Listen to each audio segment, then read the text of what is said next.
Chicago, Illinois. Special Agent Pierce Hunt was pissed. Whoever at headquarters had the bright idea to embed a big-shot reporter like Luke Moore in his team was an idiot. He had enough on his mind without the additional chore of babysitting a prima donna. He shook his head in frustration. "We're 2 minutes out," Hunt said into the microphone of his PRC 126 as his driver cranked the wheel of the Dodge Durango and accelerated out of the final turn. Hunt and the rest of his Rapid Response Team, RRT, had flown in from Stafford, Virginia the night before. They were about to hit the stash of Ramon Figueroa, a mid-level associate of Valentina Mieles, also known as the Black Tosca, who controlled the heroin trade in the Albany Park neighborhood of Chicago. Intelligence indicated they would find over 1/4 ton of pure heroin hidden in the warehouse. It was an incredible amount.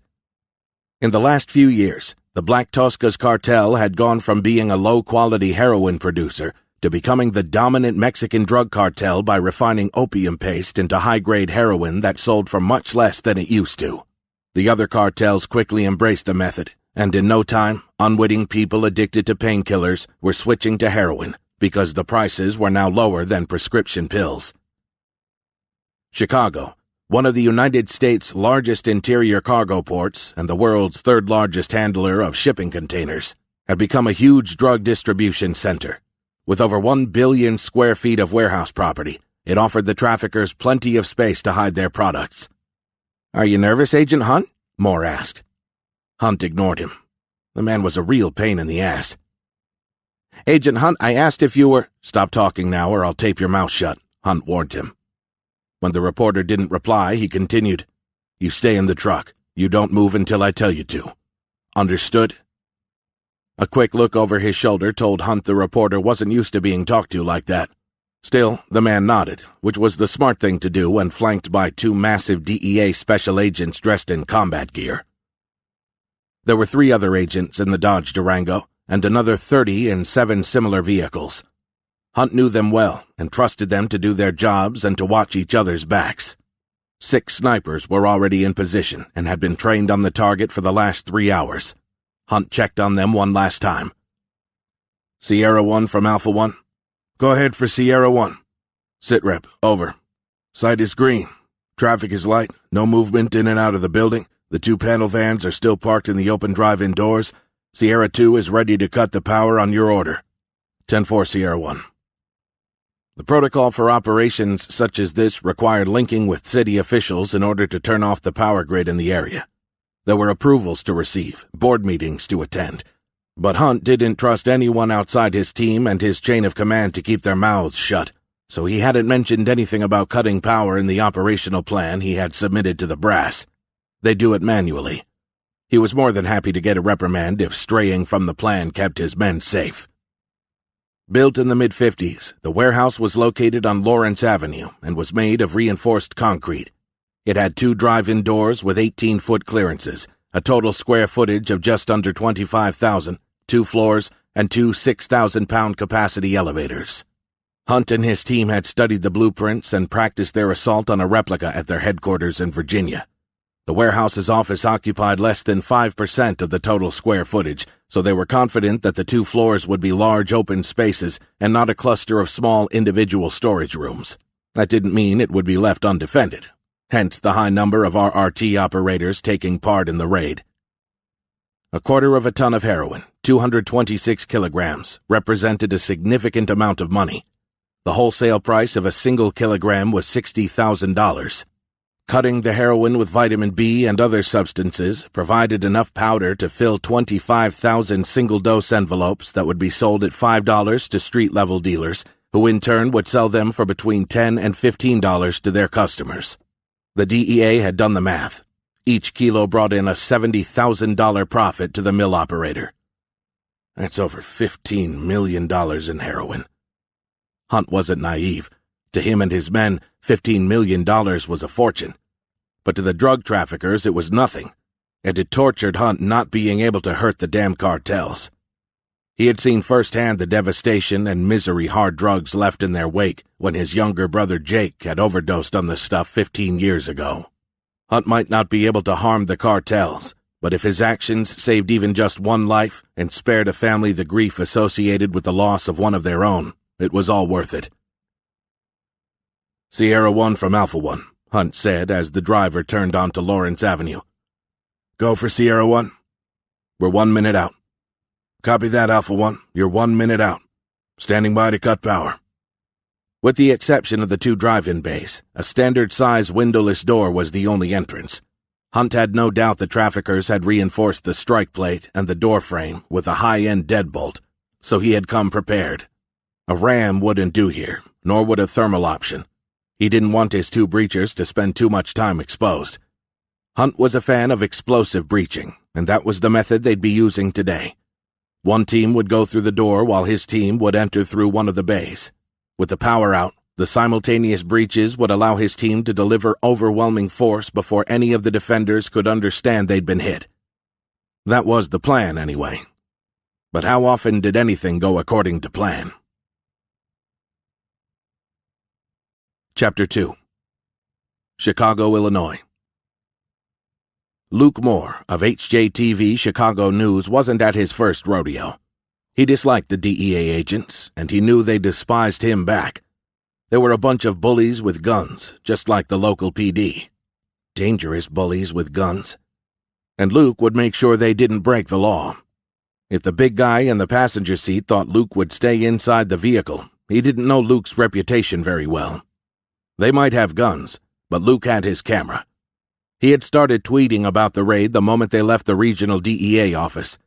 The hundreds of likes and retweets coming in from his 500,000 followers melted his last barrier of intellectual resistance against sharing everything live on social media.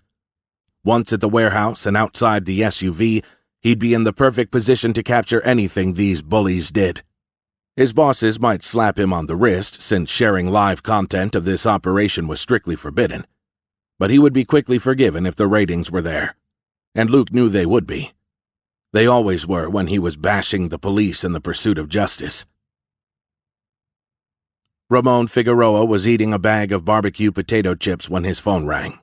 He licked his fingers clean before answering. Yes, the DEA is on its way. Figueroa sat straighter in his chair. What? Are you sure? You know that reporter, Luke Moore? I know who he is, Figueroa snapped back. Moore was a local reporter well known for his bias against the police. Moore is live tweeting about a raid he's part of. He mentioned a link to the Black Toscas cartel. Fuck. How long do we have? About 15 minutes, tops. Maldita. Figueroa banged his desk with the palm of his hand. He'd have to leave a lot of product behind, but that was the cost of doing business. It would set them back a month, no more. We'll move to Site 2. I'll call you when we get there. He hung up, removed the battery from the burner phone, and grabbed his suppressed AR-15. Figueroa hurried down the stairs and jogged to the lab where Edmundo and Juan, his 2 team leaders, were supervising the addition of cutting agents to the heroin. Both men turned when they saw their boss barge in without a mask. DEA will be here in less than 15 minutes, Figueroa whispered. Get the rest of the guys and pack everything you can in the trucks. I want to be out of here in 5. Leave everything else behind. Edmundo pointed at the dozen workers cutting the heroin. All of them were women between the ages of 15 and 20 who had in one way or another fallen into the hands of the cartel. They were slaves, victims of human trafficking. As an added humiliation, they were forced to work naked. Them too? Figueroa shook his head. No, we'll load the trucks ourselves. As you wish, boss. Juan raised his rifle. Figueroa pushed the barrel back down. Their blood will contaminate the heroin. Usher them into the corner. Do it there, he said, pointing to a space at the opposite end of the lab. Edmundo approached the workers and barked orders in Spanish. The women looked nervously at Figueroa, knowing something awful was about to happen. But what could they do? They were naked and unarmed. But it was human nature to hold on to hope. Maybe, just maybe, if they did what they were told, everything would be all right. Chapter 3. Chicago, Illinois. Hunt was less than half a mile from the warehouse when the lead sniper broke the air. Alpha 1, Sierra 1, over. Go for Alpha 1. I have movement at the drive-ins. 6 males of Hispanic origin climbed into the vans. One of them is Ramon Figueroa.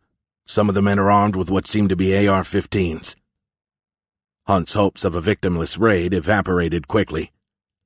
The intelligence provided to his team hadn't indicated any other commercial operations going on at the warehouse. It made his next tactical decision much easier. Sierra 1, you're clear to engage on your authority. Don't let the vans get away. Sierra 1 copies. All Sierra elements are clear to engage on my authority. Figueroa closed the door and started the diesel engine. Site 2 was another warehouse 10 miles away. 2 of his men would ride with him. He had ordered Juan, Edmundo, and a third man to take a separate route. It had been his decision to have only 5 men with him on Lawrence Avenue. By keeping a low profile, he had hoped to extend his stay longer than the 90 days he usually remained at a given place. He wished he could have brought the girls, but 15 minutes wasn't enough time to get them dressed and to secure them in the back of each truck. And they were cheap anyway. Much cheaper than heroin. His associates would have no problem sending more girls his way. He knew the drill. Born 30 years ago in a lower-middle-class family near Reynosa, Mexico, a city about 11 miles south of McAllen, Texas, on the southern bank of the Rio Grande, Figueroa had watched his parents work for an American-owned aluminum vents factory. It hadn't taken long for him to figure out that the Americans were doing business in his hometown because of the low labor rates the hard-working Mexicans were willing to accept. Not Figueroa. In town, he'd seen men who lived a far easier lifestyle, had more money, and drove shiny black cars. That was what he wanted for himself, too. His initial job working for the local kingpin had been menial, but his loyalty and his willingness to do what he was told without asking questions had helped him work his way up the ladder.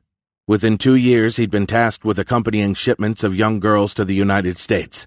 Half a decade later, and with a shiny black Escalade parked in his underground garage, Figueroa was the Black Tosca's representative in Chicago.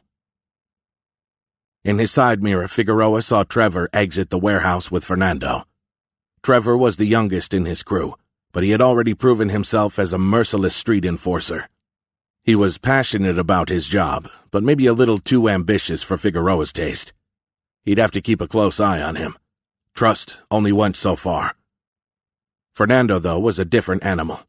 At 26, he was 5 years Trevor's senior and a graduate of the accounting program at the University of Chicago. Fernando was incapable of violence. His forte was analyzing corporate balance sheets and keeping financial records.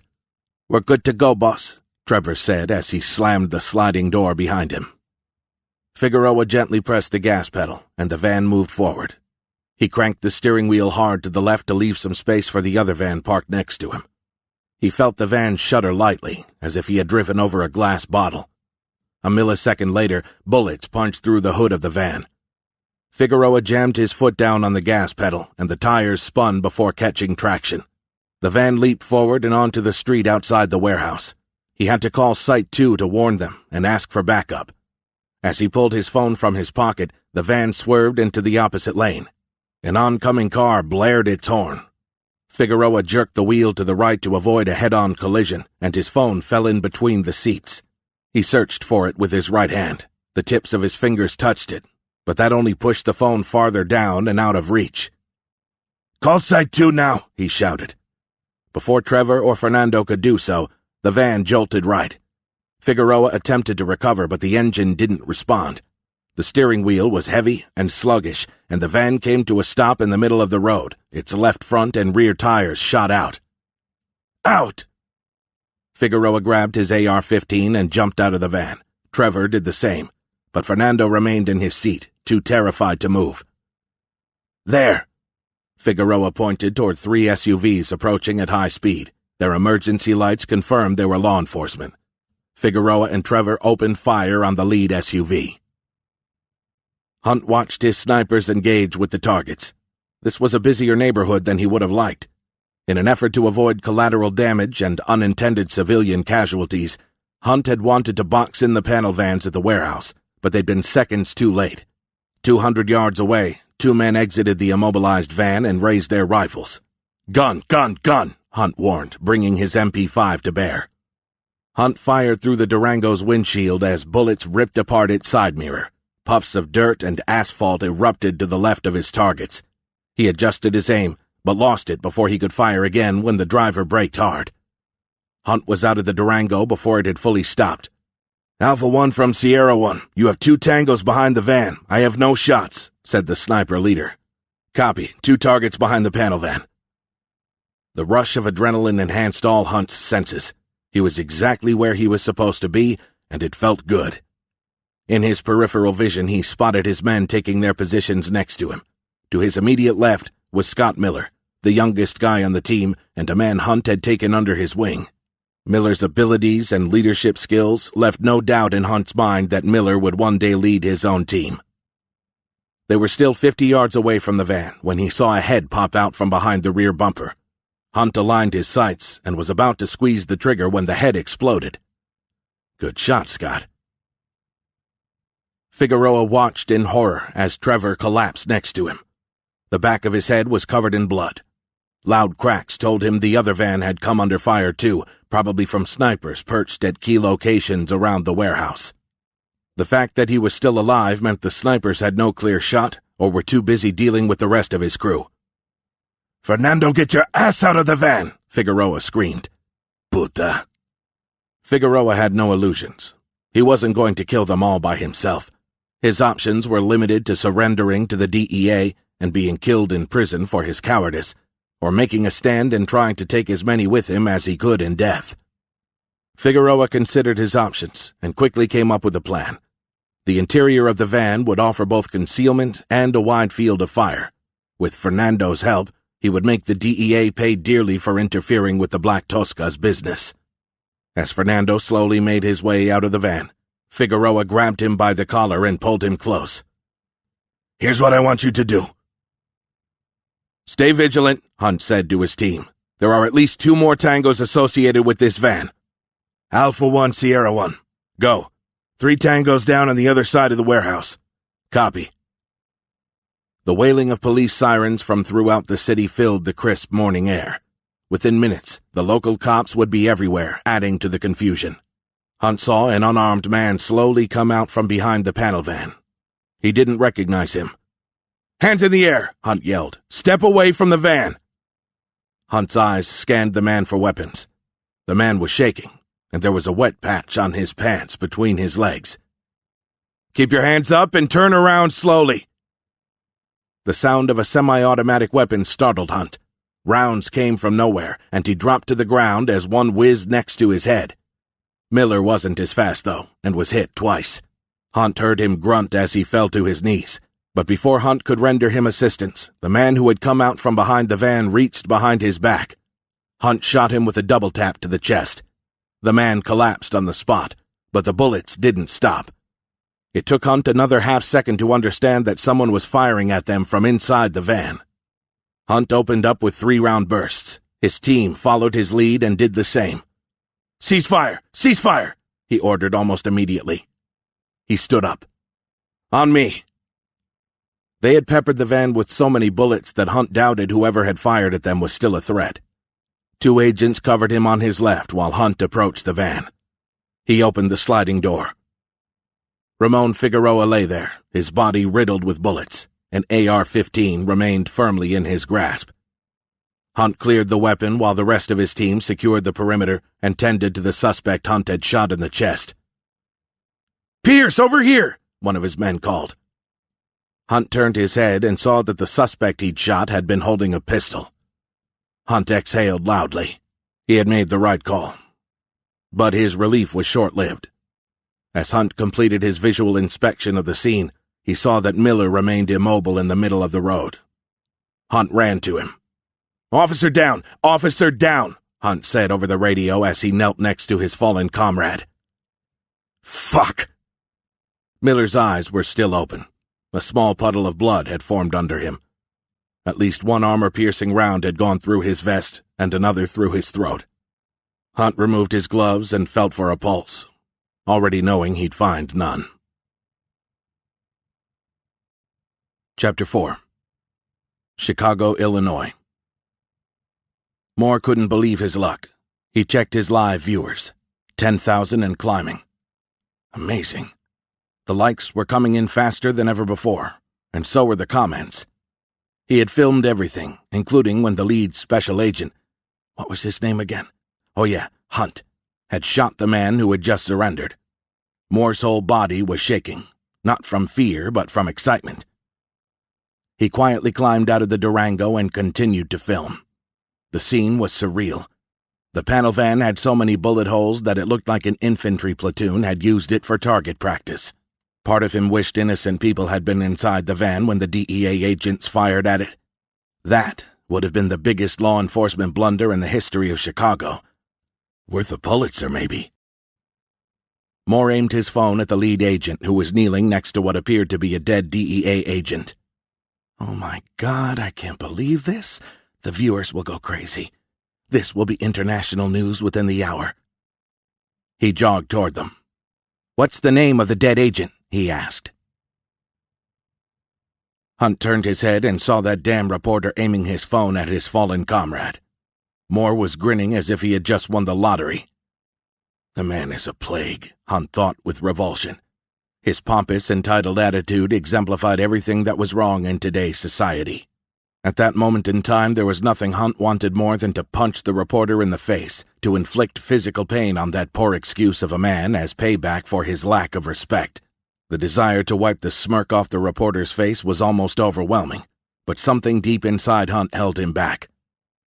The promise. A promise he had made to himself years ago while he was still an Army Ranger. A promise on which the seals were still unbroken. A promise entailing that he would never, ever, come what may, use gratuitous violence again. Pea-brained Luke Moore, as arrogant and idiotic as he was, wasn't worth breaking the promise over. Hunt's earpiece crackled. Alpha 1, Bravo 2. Go for Alpha 1. Pierce, you better make your way in here. There's something you need to see. Copy. On my way. But Moore wasn't done with him yet. The reporter's phone now pointed at Hunt. What's the dead agent's name? Moore repeated. Hunt ignored him and started walking in the direction of the warehouse. Moore grabbed his elbow. I asked you a question, Moore spat. You're on live. Hunt spun around and placed the palm of his left hand on Moore's chest. Get out of my face, Hunt warned. The ice in his voice was enough to make Moore step away, but neither man intended what happened next. Moore tripped over his own feet and fell backward, managing to hit his head on the pavement in the process. After a stunned moment, he grimaced in pain and raised his hand to the back of his head. It came back bloody. To Hunt's surprise, he smiled. You're so fucked. Are you for real? I barely touched you, dickhead, Hunt said, regretting the words the moment they came out. You shoved me to the ground. That's assault, and I'm pressing charges. Chapter 5. Chicago, Illinois. Hunt was still steaming over that idiot reporter, but he didn't have time to waste. He left Moore sitting on the pavement, still filming with his cell phone, and entered the warehouse. He might have been better off if he'd stayed outside. Hunt wished anyone who said drug use was a victimless crime could see what was in front of him. The 12 young girls who had been slaughtered were all the proof the skeptics needed to see. The girls had never stood a chance. Why had the cartel killed them? What had prompted them to depart the warehouse? Had they known the DEA was about to raid them? It certainly looked like it. But how? Hunt's phone vibrated in his trouser pocket. Yes. Pierce, this is Tom Hauer.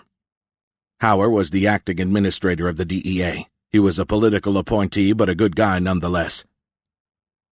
Can I call you back, sir? We're still in the middle of the operation. No, you're not, I'm afraid. You're relieved of your command, and you're about to be placed under arrest by the Chicago Police Department. Say that again, Hunt replied, his temper rising. This wasn't a good time to mess with him. You're relieved. I'm sorry, Pierce. It's all over the news. My hands are tied. What the hell are you talking about? The reporter you pushed to the ground was filming. Live. For Christ's sake, I didn't push him to the ground. He tripped over his own feet. Doesn't matter, Hauer sighed. He was tweeting during the whole goddamn operation, and when the shooting started, he switched to a live video feed. He's saying you shot an unarmed man. Tell me it isn't true." "Moore's full of shit, sir. The man was armed," Hunt replied, his mind racing. Something Hauer had said had caught his attention. "Did you say Moore was tweeting? About the raid?" "I'm on his Twitter feed now, and yes, he started tweeting the moment you left the office. How the hell did this happen?" "Shit. They knew we were coming because of Moore." Hunt hung up on his boss. "Follow me," he said to 3 of his team members. "I'm gonna strangle that journalist shitbag." "Might not be a good idea, Pierce," Simon Carter told him. Carter was his second-in-command and a close friend. Hunt stopped and looked Carter square in the eyes. "He screwed us. He publicly tweeted our location, Simon. Scott's death and all of this is on him." Hunt saw his own fury reflected in Carter's eyes. Losing a teammate was bad enough, but they all knew the risks associated with the job.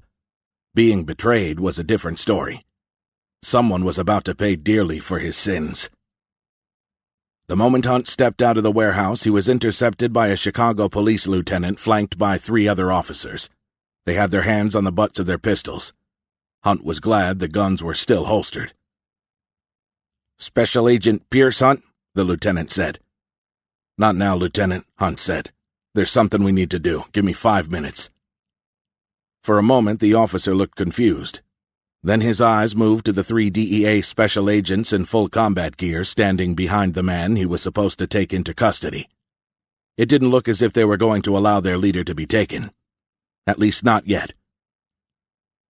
"All right," the lieutenant finally said, stepping aside. Hunt nodded his thanks. Outside, the sun was shining. Police vehicles and ambulances were everywhere. Someone had had the decency to cover Scott Miller's body with a sheet. There would be a time to mourn him, but now wasn't that time. Now was the time for revenge. Hunt's gaze was fixed on Luke Moore, who was being treated by a paramedic in the back of an ambulance. A DEA special agent was standing next to him.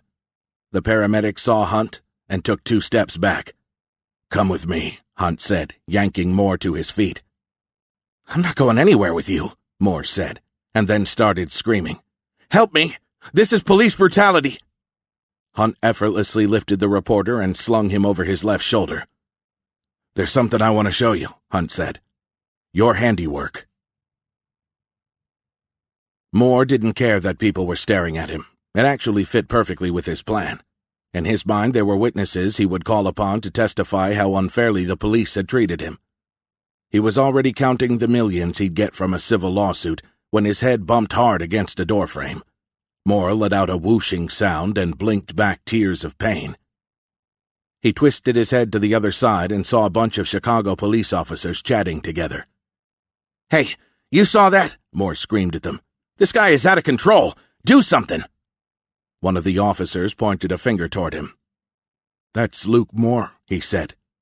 "Who's he?" asked another. "He's the cop-hater I talked to you about." One by one, the officers turned their backs. Hunt lifted Moore off his shoulder and placed him on his feet, handling the journalist as though he was a wooden toy soldier. Moore had the good sense to remain quiet. Carter was standing guard next to the door leading into the laboratory. "He needs to see what he's done," Hunt hissed. Carter handed a gas mask to Hunt but didn't offer one to Moore. "Him too," Hunt said reluctantly, and they waited for Moore to put a mask on. Carter opened the door, and Hunt pushed Moore inside. The reporter stopped and tried to walk back out, but Hunt shoved him forward. "What is this? Why are you bringing me here?" Moore demanded. Hunt gripped Moore's neck and showed him the 12 naked bodies resting on the floor. "You did this," Hunt said. Moore twisted, trying to turn his head away. "I had nothing to do with this. Who are they?" "They were human slaves." "Get me out of here. I had nothing to do with this," Moore repeated, trying to get away. Hunt tightened his grip around the reporter's neck and kicked him behind the legs, forcing him onto his knees. In one swift motion, Hunt drew his firearm and placed the muzzle against the back of Moore's head. Moore felt the pressure of the gun to his head. "Oh my God, I'm gonna die." He had seen Hunt kill an unarmed man minutes ago. Hunt wouldn't hesitate to kill him here, surrounded by his brutal and heartless peers. Moore wanted to cry for help, but he was too terrified. Beads of sweat had formed on his forehead, which made wearing the mask even less comfortable. "Why are you doing this?" he asked. "Did you tweet where we were going?" Moore's gut became a knot. Shit. Had he caused these deaths? Was he somehow responsible for this mayhem? Without warning, a terrible odor made its way to his olfactory sensory neurons. The stench was such that he gagged on it. "What the hell?" he heard Hunt say. It was then that Moore, on his knees and with a gun to his head, understood. The hot, wet weight that filled his underpants didn't lie. He had shit himself. Never in his life had he felt so humiliated and degraded. And for that he'd make the DEA pay dearly. Chapter 6. 6 months later. Miami, Florida. Pierce Hunt almost choked biting into the pizza slice. The watered-down tomato sauce did nothing to enhance the chemical taste of the seasoning or the soggy crust. Hunt was convinced the life expectancy of his fellow Americans would drop by a few years if this new recipe ever made it to the mainstream pizza chains. "This is the best pizza ever," his 15-year-old daughter Layla said, already halfway through her second slice. "Oh, absolutely," Hunt lied between 2 emergency sips of Diet Coke. "Never tasted anything like this before." Layla stopped chewing and cocked her head to one side. "You're such a bad liar," she said. "You really don't like it?" "Why don't we try that new taco place next time?" "Sure," Layla said without much enthusiasm. She took another bite and checked her phone. "No phone while we eat, Layla," Hunt said. "This is our time." "You checked yours like 3 times in the last 5 minutes. Hunt wanted to say it was for work, that he had to. After all, it was his first day back on the job after a 6-month suspension. But she was right. He couldn't ask her to do something if he wasn't willing to do the same. She was growing so fast. Hunt remembered when she would fall asleep on his chest with her head tucked under his chin and her toes not even touching his belly button. She had been so little then. He missed those years. He craved having them back. Not just the years, but Jasmine, too. She was a great mother to Layla, and she had been a good wife to him. He was the one who had pushed her, and Layla, out of his life. He hadn't done it intentionally, of course, but year after year, he had essentially let the DEA build a wall between him and his family. Life was all about choices, and Hunt was wondering if he'd made the right ones. Looking at his daughter, now on her 3rd pizza slice, he realized that his life was filled with bad choices. He'd left the Army, joined the DEA, and immediately accepted the long undercover assignment that they'd offered him. If he had said no, maybe he, Layla, and Jasmine would still be a family. His phone vibrated on the table next to the pizza slice he had no intention of ever touching again. "Dad." Layla was looking at him, her disappointment evident. As he was about to take the call, her hand reached for his from across the table. "Please don't." He had promised they'd go see a movie after lunch. His shift wasn't supposed to start until 6. Taking the call might mean they wouldn't make it to the theater. She knew it. He knew it too. But he was who he was. He took a deep breath and answered the call. "Special Agent Pierce Hunt." "You know this is exactly why Mom left you, right?" Layla looked out the window of his 4-year-old Ford F-150. "No, this isn't why your mom left me." But he was glad that was what she thought, because the truth would shatter the fragile relationship he was working so hard to rebuild with his only child. "I'll make it up to you, Layla. I promise," Hunt said, slowing at a stop sign. "You won't, Pierce, and you know it," she said, shifting her attention to her vibrating smartphone. "I'm not a child anymore." He loathed being called Pierce by his daughter. That meant she was royally pissed. Maybe he shouldn't have taken the call. He glanced at her, and his eyes caught something he hadn't expected to see. "What was that, Layla?" "What?" she replied, clearly offended by his inquiry. She shut off her phone.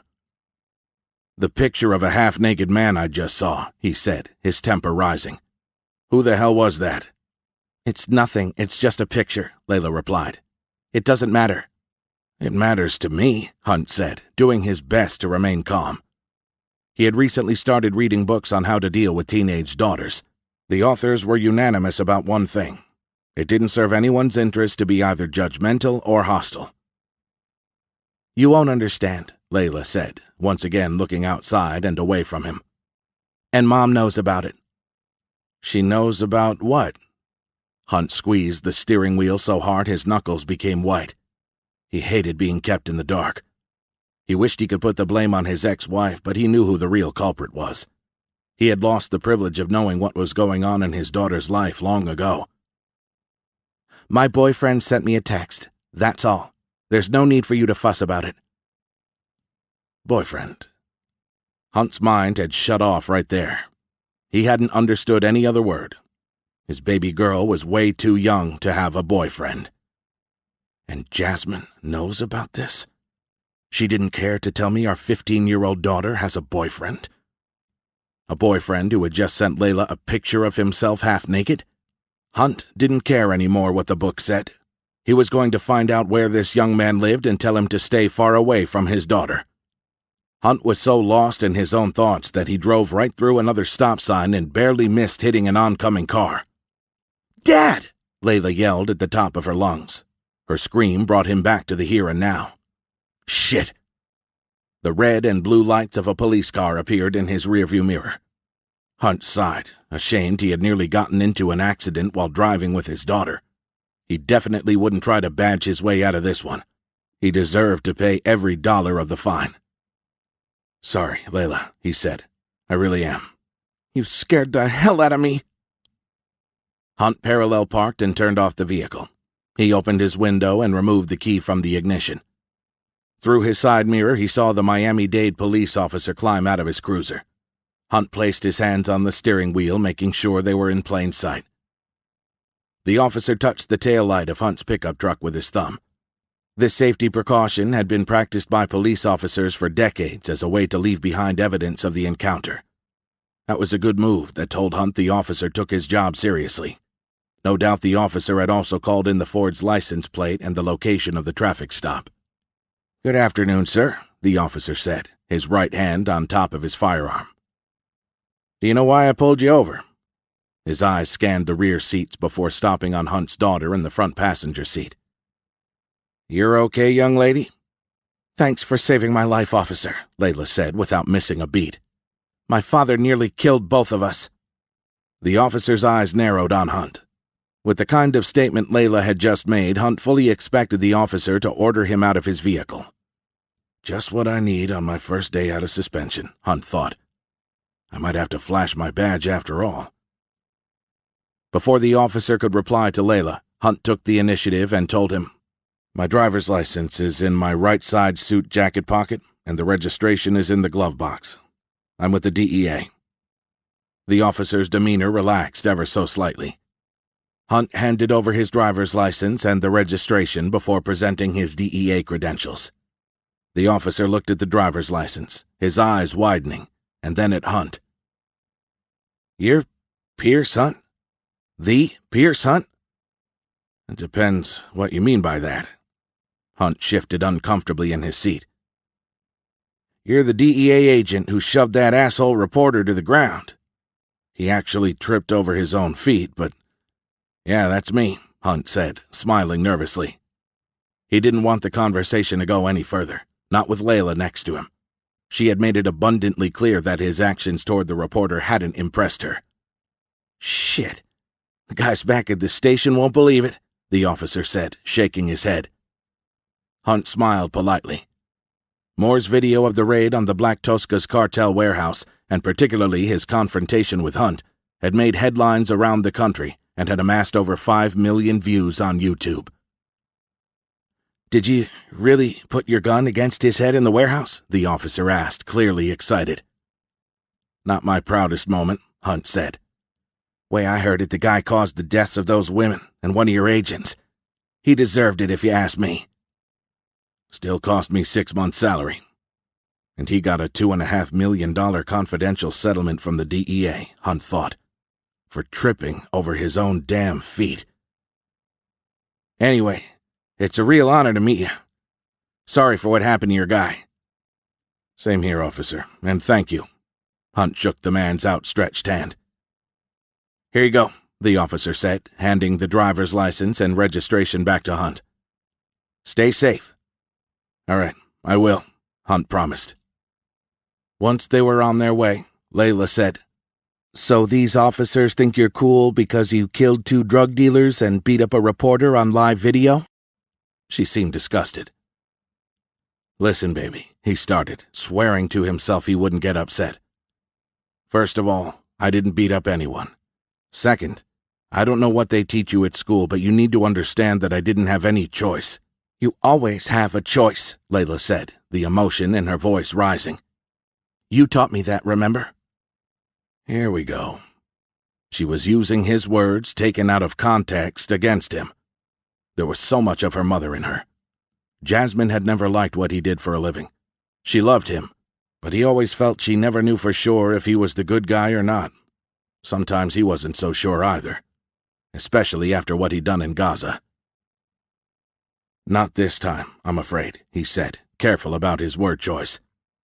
It was either them or us. Layla started to sob. Do you know what it feels like to watch your father kill 2 men in cold blood?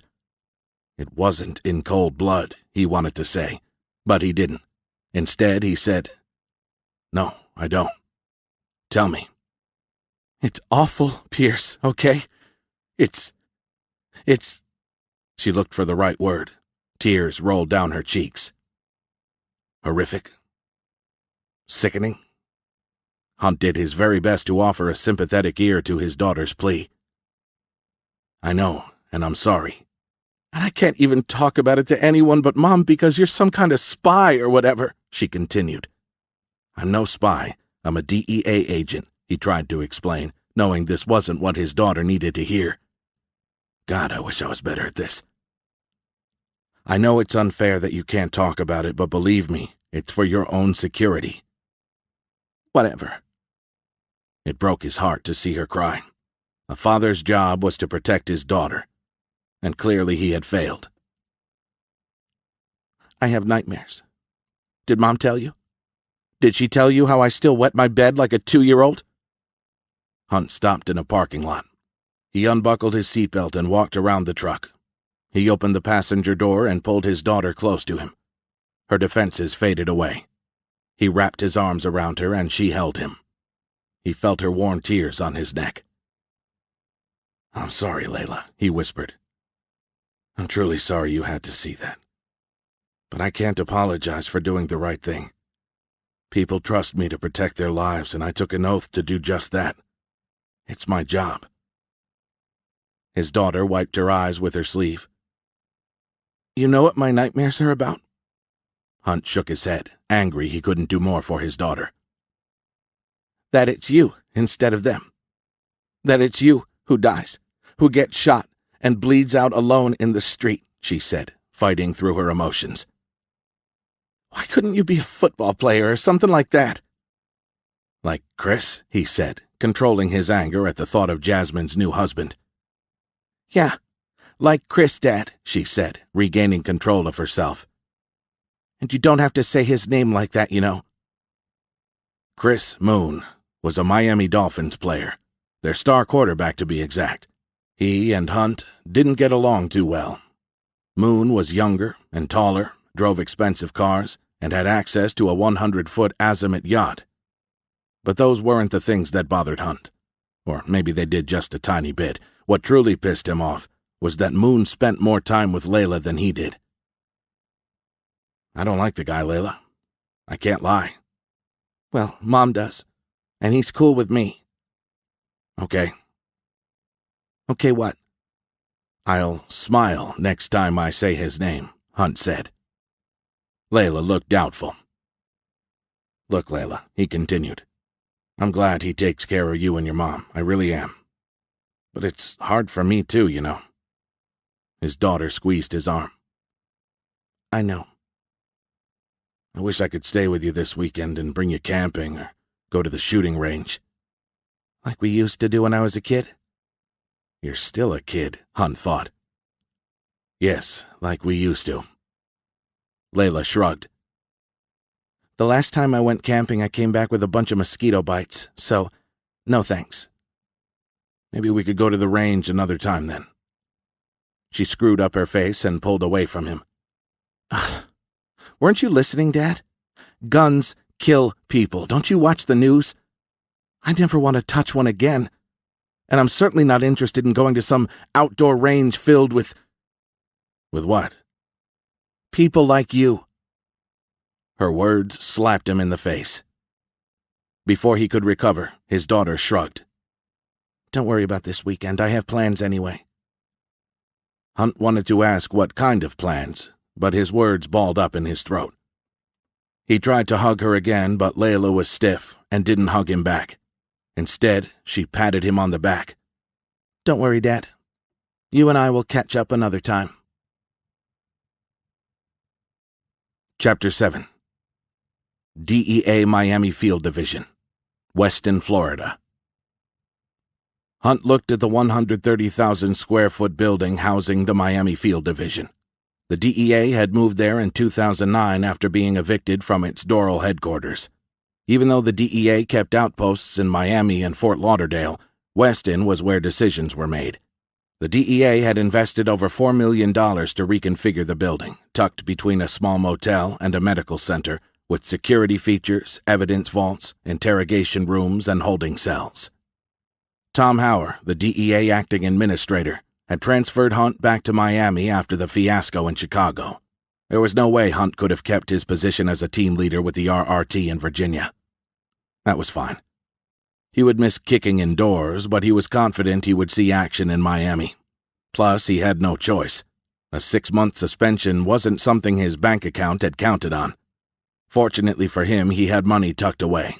Not a lot, and certainly not enough to go through another suspension, but enough to allow him to pay his bills. Jasmine had offered to help, but it felt wrong to accept money from her knowing it came from her new husband. But money was just one thing, and not the main reason he was pleased to start working again. He missed the job, the camaraderie. He loved the adrenaline rush. He was addicted to it. Unfortunately for him, his suspension had included the strict interdiction against using any DEA facilities, including the shooting ranges. That didn't mean Hunt had been out of options during the past 6 months. He'd called his former platoon commander Martin Reese, now a major and the executive officer for the Airborne and Ranger Training Brigade, headquartered at Fort Benning, Georgia, to ask if Reese could find him something useful to do. Civilians, even DEA agents, weren't usually welcome in the close-knit community that was the 75th Ranger Regiment. But not only had Hunt served with the Rangers, he had also earned the Silver Star for valor in combat during the battle for the Haditha Dam in 2003. So it had been with genuine pleasure that Reese invited him to spend a few weeks at Fort Benning. It had been a win-win situation. In exchange for lecturing about the geopolitical implications of the war on drugs that the American government was waging within and outside its borders, Reese had allowed him to join a group of future Rangers during the mountain and swamp phases of Ranger School. Hunt had had a blast, and had been pleased to see he still had the stamina necessary to keep up with the younger Rangers. He wondered where he'd be in life if he had decided to stay in the military. Hunt took a deep breath and entered the building. He nodded to the security guards and swiped his identification card through the card reader. The light blinked red. "Can I see your ID, sir?" one of the guards said. Hunt handed him his credentials. "I'm Special Agent Pierce Hunt. It's my first day here." The guard examined Hunt's ID. "Who are you here to see?" "Daniel McMaster, the special agent in charge," Hunt replied. "One moment." The guard placed the call, then turned his back to him. "Yes, sir," Hunt heard him say. Then, "No, sir, the system indicates he's been dismissed." "What?" The guard hung up. "You'll have to wait here, Mr. Hunt. Someone will come down shortly. Please have a seat." There was no point arguing with the guard. He was only doing his job. The DEA was a big organization, and Hunt wasn't surprised his status hadn't been updated. Still, dismissed? 10 minutes later, 2 men wearing security uniforms appeared and signaled Hunt to follow them. They didn't say anything, not even a greeting. They took the elevator to the 3rd floor. The elevator door opened to a sea of cubicles occupied by DEA agents. One of the guards took the lead and Hunt followed, an uneasy feeling nagging at him. He tried to make contact with some of the agents, but none of them looked away from their screens. It was weird. No one was talking, which was unusual. Typically, the bullpen was a noisy place where one sometimes had to yell to be heard by a colleague a few desks away. He was in the middle of the room when someone shouted, "Ladies and gentlemen, Pierce Hunt!" The room burst into ear-splitting cheers and applause. For a brief moment, Hunt wondered what was going on. Agents were clapping and smiling, some shouting words he didn't understand. A few walked up to him and shook his hand, thanking him for what he had done to the reporter whose actions had contributed to the death of one of their own. "I guess you weren't suspecting such a welcome, Special Agent Hunt," said Daniel McMaster. Hunt turned to face him.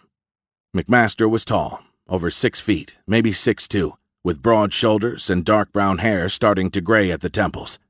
A huge smile beneath his thick and somewhat distracting mustache put Hunt at ease. The 2 men shook hands. "I certainly wasn't, sir," Hunt said. "Glad to have you with us." "Thanks. Happy to be here. Let's talk in my office." McMaster led the way. McMaster's office wasn't decorated to impress or entertain. The focal point was a dark wood government-issued desk with 2 large American flags at either end.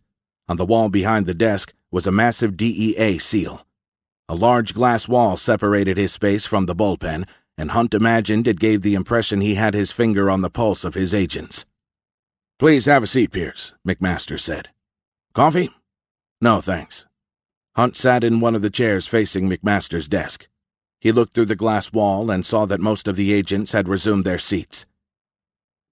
"I'd like to start by telling you that I know you didn't request this transfer," McMaster began. "You might not realize it now, Pierce, but you've become a legend." "A legend? For killing 2 drug dealers and pointing my gun at an unarmed reporter's head? Oh boy, Layla wouldn't be impressed." "I'm not sure this is a good—" Hunt started to reply, but McMaster raised his hand. "Yes, it is, Pierce. These guys learned about your transfer late last week, and morale has never been higher. Do you realize that you've done something many of us have only dreamed about?" Hunt couldn't help but smile, wondering if McMaster knew about the cash settlement Moore had received. "Yeah, I'm not naive, sir, but I was almost kicked out for it. But you weren't, and here you are. And I'm looking forward to starting work." McMaster opened his desk drawer and removed a red folder to which Hunt's picture was stapled. He opened it. "You served with the 75th Rangers?" McMaster said. "From 95 to 07. Tell me, why did you really leave the Army?" In a heartbeat, McMaster's eyes had grown cold. Gone was the warmth and sincere welcome Hunt had felt only a minute ago. Hunt was taken aback. McMaster had drawn him in with flattery and small talk and then fired the question without preamble. Does he know? No, that was impossible. Nobody outside his unit knew. Nobody knew what he had done to save his teammate, his best friend. "I'm not here to judge," McMaster said, his voice somewhat softer. "But after what I've seen you do in Chicago, I can't help but wonder if it's a good idea to send you into the field again." "I'm not sure I'm following you." "Do you know who I had over to dinner yesterday?" McMaster said. Before Hunt had a chance to answer, McMaster continued. "Cole Egan." Hunt felt the blood drain from his face. Cole Egan. So McMaster does know. "You look like you've seen a ghost, Pierce," McMaster said. "How's Cole doing?" Hunt managed to say, still in shock that his new boss knew the man he had saved in Gaza. "He's doing well, thanks to you." "How do you—" "He married my daughter 3 years ago," McMaster grinned. "She's the happiest she's ever been. Cole travels a lot for work. He's an international sales rep for a dental equipment company. But he takes good care of her. They're expecting. Cole, about to be a father. Hunt was glad to hear that. But one of the best operators he had ever served with was earning his living by selling toothpaste?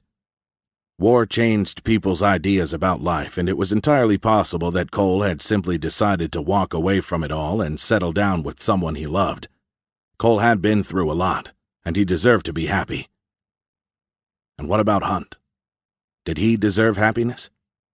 In 2007, he and Cole had been part of a small contingent of Rangers and Delta Force operators sent to Gaza to train and assist President Abbas's Palestinian security forces in their underground fight against Hamas terrorists. But all hell had broken loose when 2 members of Hunt's team were killed, and Cole Egan was taken prisoner. Their team had been ordered not to intervene, but within 2 hours of Cole's capture, Hunt, 3 other Rangers, and 1 Delta operator had mounted a rescue operation with intelligence Hunt had gathered through methods some might describe as unorthodox. The rescue had been deemed a military success, but the psychological scars of what he'd done, how far he'd gone to save a teammate, were still there, forever scorched in his mind. "From what he told me, he owes you his life," McMaster continued. "I wanted to know a little more about the man who'd apparently saved my daughter's husband, you know?" But Cole wouldn't say more. And when I reached out to my contact at the Department of Defense, I was told to back off. The only thing I was able to figure out was that you left the Army a week after you shipped home. "Why?" "It's complicated," Hunt said. He was certainly not about to volunteer any information. "Things often are. I've heard rumors about what happened in Gaza." Hunt remained silent. "I wasn't there. I don't have all the facts. But if the stories are true, and I'm not saying they are, someone lost control over there and left carnage behind him. Whatever the reasons, a lot of people died. I don't want to see that happen in the streets of Miami, Pierce. It won't." "You threatened to kill that reporter," McMaster reminded him. "Not my interpretation of what happened, sir. I wanted to scare him, to make him understand that his actions had consequences. It wasn't your job to do so." "I know," Hunt admitted, "and I paid for my sins." McMaster thought this over. For a full minute, neither man spoke. It was McMaster who broke the silence. "Vicente Garcia." Hunt nodded, happy to change the subject to one of his success stories. "What about him?" "Seems like your friend Vicente was recently transferred to FDC Miami." Hunt sighed. Infiltrating the Garcia crime family had been his first and most important undercover stint, and the real reason why Jasmine had left him. The assignment had lasted over 2 years and was recognized as one of the biggest DEA busts of the past decade. Thanks to Hunt's work, they'd been able to arrest Vicente Garcia, the head of the crime syndicate. He was presently serving a life sentence in a maximum security prison, or at least he had been until recently.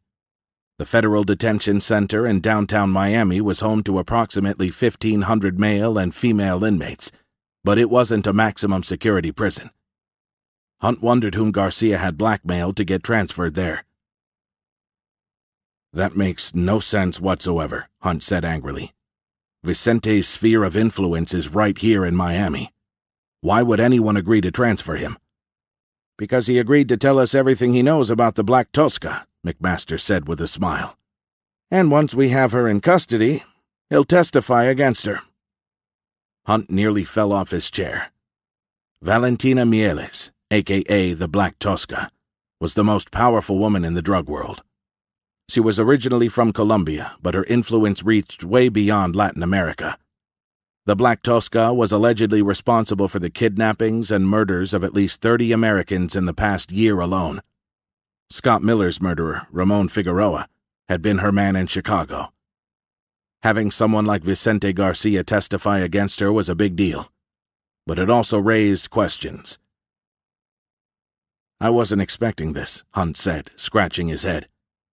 "What did you promise him? Vicente isn't the kind of guy to betray his own." "We didn't have to promise him anything. The Black Tosca is making a move on Garcia's entire network." Since the DEA had put Vicente behind bars, his son Tony had taken over the reins. Under his leadership, the Garcia family had done very well and was raking in money like never before. Because of this, they had become a prime acquisition target for the Black Tosca. "So this is a defensive move on his part," Hunt said. "Kind of. He wants us to do his dirty work for him." "And we'll just go along with this?" "For now," McMaster said. "We need a win, Pierce. The DEA needs a win. Damn, the White House needs a win. People are looking at us and wondering what the DEA is doing to stop that fucking drug from coming into our country." Hunt nodded. This was a difficult subject for him. It always brought up memories of his brother. McMaster continued, "Heroin is everywhere. People are able to get a huge high for less than $10. Do you know who the new heroin addicts are?" Hunt's thoughts drifted back in time to the night he had discovered Jake dead in the basement of his family house, a moment that had forever altered the direction of his life. He knew very well who the new addicts were. "Teenagers," he answered. "Heroin used to be confined to hardcore drug users, but not anymore," McMaster said. "The use of heroin among teenagers has risen 100% in the last 5 years. More than 55,000 people died from overdoses last year, and over 60% of those deaths involved an opioid." Hunt was aware of that fact. More people were dying from drug overdoses than from guns and car accidents. "We've been fighting this war for too long," McMaster said, "and we've been on the losing side. As I said, we need a win." Hunt had heard this speech before, but the higher-ups always seemed to get cold feet when the time came to strike a huge blow. "And, of course, a catch like the Black Tosca would look really good on your resume," Hunt said. A flash of anger appeared in McMaster's eyes, but it was quickly extinguished. "It would look good on everybody's resume. You need a win too, Pierce." Hunt couldn't fault the DEA for wanting to arrest and prosecute the Black Tosca. She was dangerous. She had ruined the lives of too many families by providing a dirt-cheap product that even kids working for minimum wages could afford to shoot up their arms. "What's my role?" Hunt asked. "We want you in on Vicente Garcia's interrogation. You know him and he knows you. You're almost family, right?" Hunt shifted uncomfortably in his chair. He didn't appreciate the jab. Ana Garcia, Vicente's daughter, had been his way inside the Garcia crime family. The DEA had specifically targeted her, using Hunt as their weapon of choice. Truth was, he had fallen hard for her and she for him. It had been a mistake. A grave mistake that had cost Hunt his family. Still, it was true that Hunt and Vicente had, through Ana, shared a powerful bond for almost 2 years. "He hates my guts. He won't talk to me." Which was also true. When Hunt had put the handcuffs around Vicente's wrists, Vicente had promised to one day kill him. And it wouldn't be for the arrest, but for breaking his daughter's heart. "You won't be handling the interrogation," McMaster replied. "We just want you to listen in and steer our partners from Mexico in the right direction. You'll know if Garcia lies." "Partners from Mexico?" "So this isn't an American operation? If the intelligence we get from Garcia pans out, we'll need the Mexicans' help if we are to conduct an operation within Mexico." "I see." Hunt wasn't a fan of the Mexican police. The DEA had lost too many good agents due to the Mexican authorities' inability to root out the corrupt officers within their ranks. "On that note, I'd like you to meet someone," McMaster said, before turning on the intercom and instructing his secretary to let his guest in. "Play nice, Pierce. We need the Mexicans on this," his new boss reminded him. A medium-sized man dressed in a dark gray suit entered the office. He was in his late 40s, with thinning black hair. He smiled at Hunt and offered his hand. He had perfectly white teeth. "Special Agent Hunt, this is Chief Inspector Julio Zorita of the Mexican Federal Police." "Nice to meet you," Hunt said, forcing a smile he hoped looked genuine. "The pleasure is all mine," Zorita said. His grip was strong and sincere. "The Chief Inspector, please, call me Julio." "Julio is the head of the General Directorate of Strategic Operations within the National Gendarmerie Division," continued McMaster. He'll be our liaison with the Mexican government. I'm to be the eyes and ears of the General Commissioner, Zarita added. Hunt nodded. What's the time frame for Garcia's transfer? It's tomorrow, Zarita said. We've planned so it falls on a Sunday afternoon. Traffic should be much lighter. Indeed, McMaster confirmed. The U.S. Marshals Special Operations Group will move Garcia to a safe house, where he'll stay until we catch the Black Tosca. That was a smart move. With the Black Tosca in play, even men like Vicente Garcia weren't immune to her wrath. Starting tomorrow, solitary confinement or not, Garcia would have a huge target painted on his back. No one was naive enough to believe Garcia's treachery would remain a secret. I want in on Garcia's transfer, Hunt said. McMaster raised an eyebrow and looked at Zarita. I don't see why you couldn't, the Mexican said. McMaster didn't look convinced, and Hunt thought he was about to veto his request, but instead he picked up the phone. Let me call the Deputy U.S. Marshal supervising tomorrow's move. We'll see what he says. McMaster dialed the number by heart and gave the Marshal a quick summary of Hunt's RRT and Ranger qualifications. He listened for half a minute before he said, Thanks, John. I'll let him know. So? Hunt asked once McMaster had hung up. You owe me one. But Hunt had a feeling that getting involved with the Garcias again was something he'd come to regret. Chapter 8 2010 Miami, Florida. As the security officer signaled him to enter the courtroom, Hunt knew his life was about to take a turn for the worse.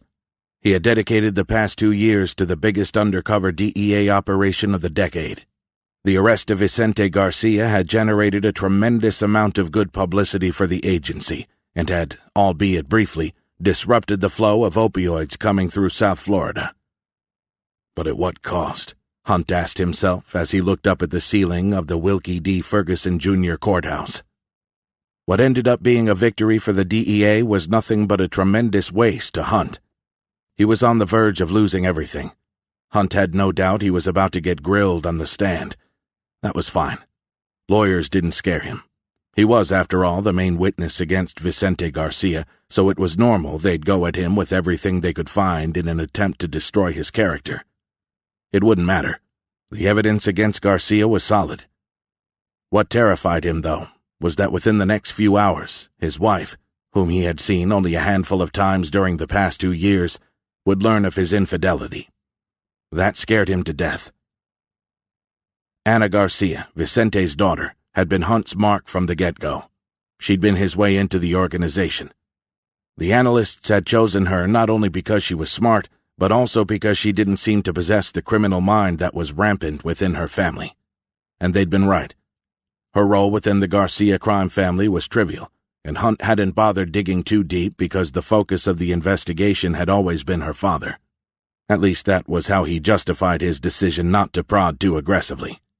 The fact that he'd fallen for Anna within minutes of seeing her certainly had nothing to do with it, right? He'd been such a fool. He had played a dangerous game, and now he was about to pay the price. Hunt could feel Anna's eyes on him. He didn't dare to look in her direction, afraid of what he might see. His heart had never beaten so fast, and he couldn't quite breathe. The courtroom was packed, raising its temperature a few degrees.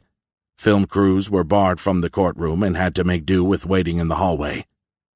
He couldn't even imagine the confusion Anna must have felt when he walked into the courtroom through the main door and not the one reserved for the accused. The last time she'd seen him was when the DEA had broken into their home and arrested him and Vicente, who'd stayed over after drinking too much wine during dinner. Unbeknownst to Anna, it was Hunt who had called in the cavalry. Vicente was well protected inside his own home. Not so much at the house Hunt had shared with Anna. "Are you okay, sir? You're quite pale." He looked at the prosecutor, an intelligent and stylish woman in her mid-30s. Her form-fitting black dress showed off her slim figure as she made her way to the witness stand where he was seated. "I'm fine, thank you." "Please say your name for the court record," the prosecutor requested. Hunt couldn't resist. He looked in Anna's direction. She met his gaze from the gallery. There was no emotion on her face, but a multitude of questions hovered in her eyes. He closed his eyes and exhaled, wishing he was anywhere but in this courtroom. "Sir, your name, please," the prosecutor insisted.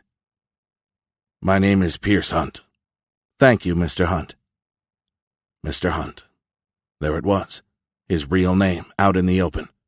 No longer a secret to the woman with whom he had shared everything for the last 2 years. Almost everything, Hunt reminded himself. Hunt caught Vicente Garcia staring at him.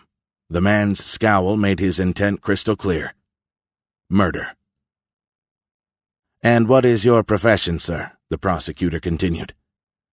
"Hang on, Anna. This one is going to hurt." "I'm a DEA agent." There was a collective gasp in the courtroom. "And is it true that for the last 2 years you infiltrated the Garcia family?" Hunt barely registered the prosecutor's question. His attention was on Anna. The last hopeful gleam had finally vanished from her eyes. He had lost her, like he knew he would. Still, it tortured him to see her broken, utterly hopeless because of his actions. But the fact of the matter was that he had a job to do. People like Vicente Garcia thought the laws didn't apply to them. They were wrong.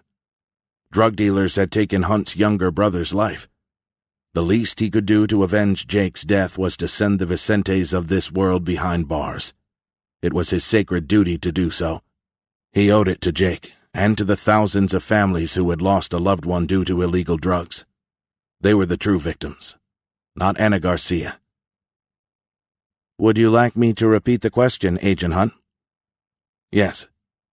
A cry of rage interrupted him. In shock, he watched as Anna sprang out of her seat and jumped over the next one. She took 3 quick steps and lunged at him. The security officer to Hunt's left, taken by surprise, was slow to react, but the one standing next to the judge was quicker, and he intercepted Anna mid-flight. He slammed her to the ground. The courtroom fell silent. Even the judge didn't seem to know what to do. Anna turned her head toward Hunt and yelled at the top of her lungs, "You fucking bastard! I trusted you!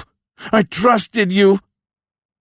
Then quieter, as if all strength had left her, she said, "How could you do this to me? I loved you." The agony and tears in her voice ripped at him. Her eyes, though, no longer held anger, but pain. A pain that was so intense it sliced him open. "I loved you too." Chapter 9. Present day. San Miguel de Allende, Mexico. Valentina Mieles banged her fist on the table. "The ungrateful son of a bitch," Mieles raged. "After everything I've done for him and his entire goddamn family, this is how he repays me, by talking to the DEA?" There were 5 other people seated around the opulent dining table. Anywhere else in Mexico, these men would be feared. But here, in the sanctuary of the Black Tosca's private residence, they were the ones bowing to a higher power. They worshipped her the way abused animals served their vicious owners, doing anything for even an illusion of approval. Her displeasure, she could tell, made them all nervous. "Why am I just hearing about this now?" Only one man was courageous enough to look at her and speak his mind. Hector Mieles, her cousin. "It was a mistake to think Tony Garcia would simply roll over and go quietly," Hector offered. He was her right-hand man. "As you know, over the years he and his father have built a solid distribution network. It would be wise for us to keep as much of it intact as we can. As for the reason why you're learning about it tonight, I myself just got word from our man in Florida." The Black Tosca, dressed in an elegant nightgown, rose from the chair she had occupied at the end of the table. She looked at Hector. Even seated, he looked tall. He was her opposite. She was petite, barely 5 feet, and he was only 4 inches shy of 7 feet. Over the years, most probably because of her physical appearance, many men had made the mistake of underestimating her. In several cases, it had cost them their lives. What she lacked in physical stature, she made up for tenfold in wit, determination, and a healthy dose of brutality. And what she couldn't do by herself, Hector did for her. Her cartel had its own intelligence division, and most of the intelligence assets in her network were sources she had developed personally. Some were former lovers she had blackmailed. Others she had bought outright. Be that as it may, Vicente needs to be stopped. He knows too much about our operations. He's a threat to all of us. The Black Tosca looked around the table. Don't think for a minute that you'll be safe if the Americans come after me, because you'll be next.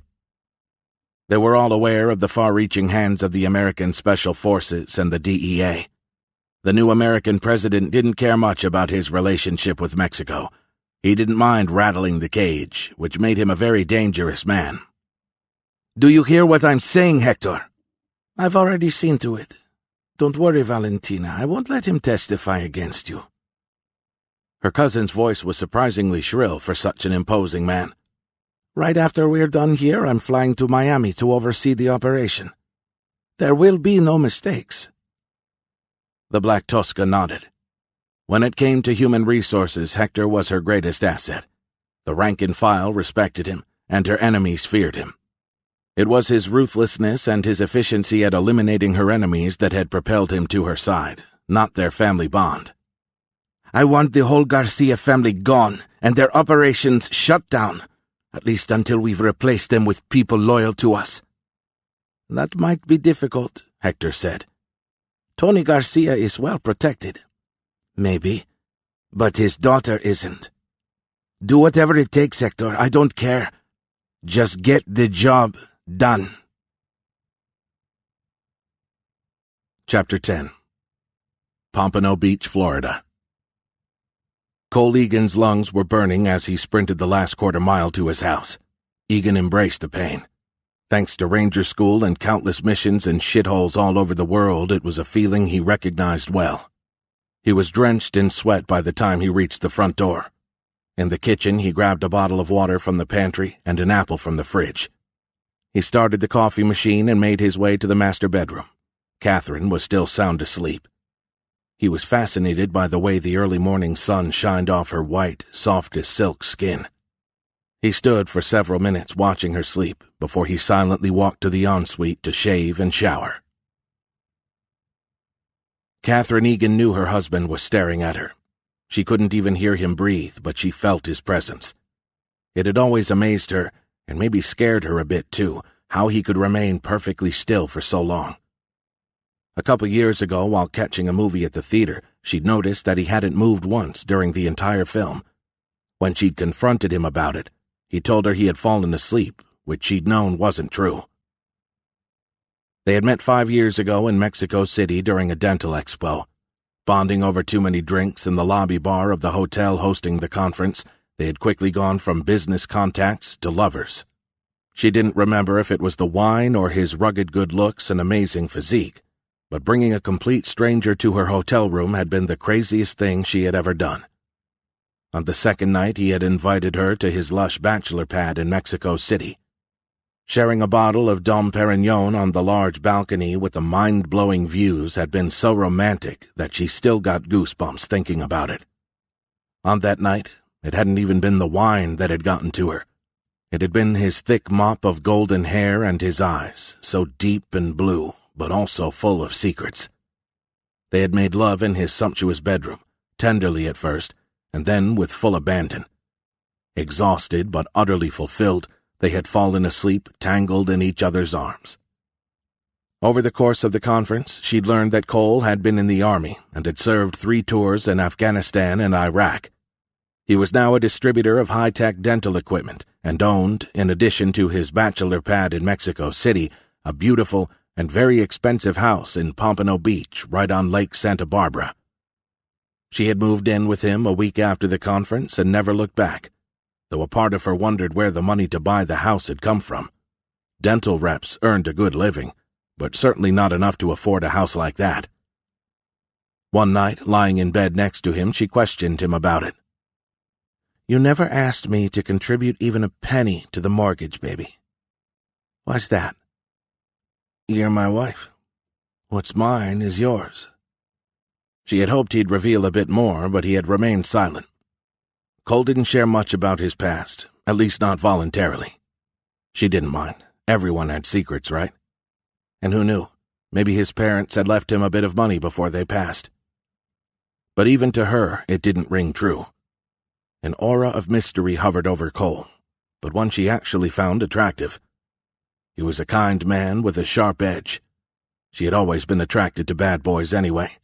And seriously, how bad could he really be? Egan dried himself and combed his hair back. The next few days would be busy. He had clients to meet in Mexico tomorrow night, and wasn't sure when he'd be able to swing back to Florida to spend a couple days with Catherine before leaving again. Truth was, in his line of work, he never was quite sure if he'd actually be back. He had made his fair share of enemies over the years, and the very possibility of never seeing his wife again made him feel queasy. He pushed the negative thoughts aside and stepped out of the ensuite, wearing only a white towel around his waist. His wife was standing next to their bed waiting for him, naked. She held her belly in that proud and protective gesture only pregnant women could do. Her breasts were larger now, rounder and fuller. Her sheer beauty mesmerized him. Even though the studies Egan had read about pregnancy implied that most women had reduced sexual desire and activity during the early weeks of a pregnancy, this didn't hold true for Catherine.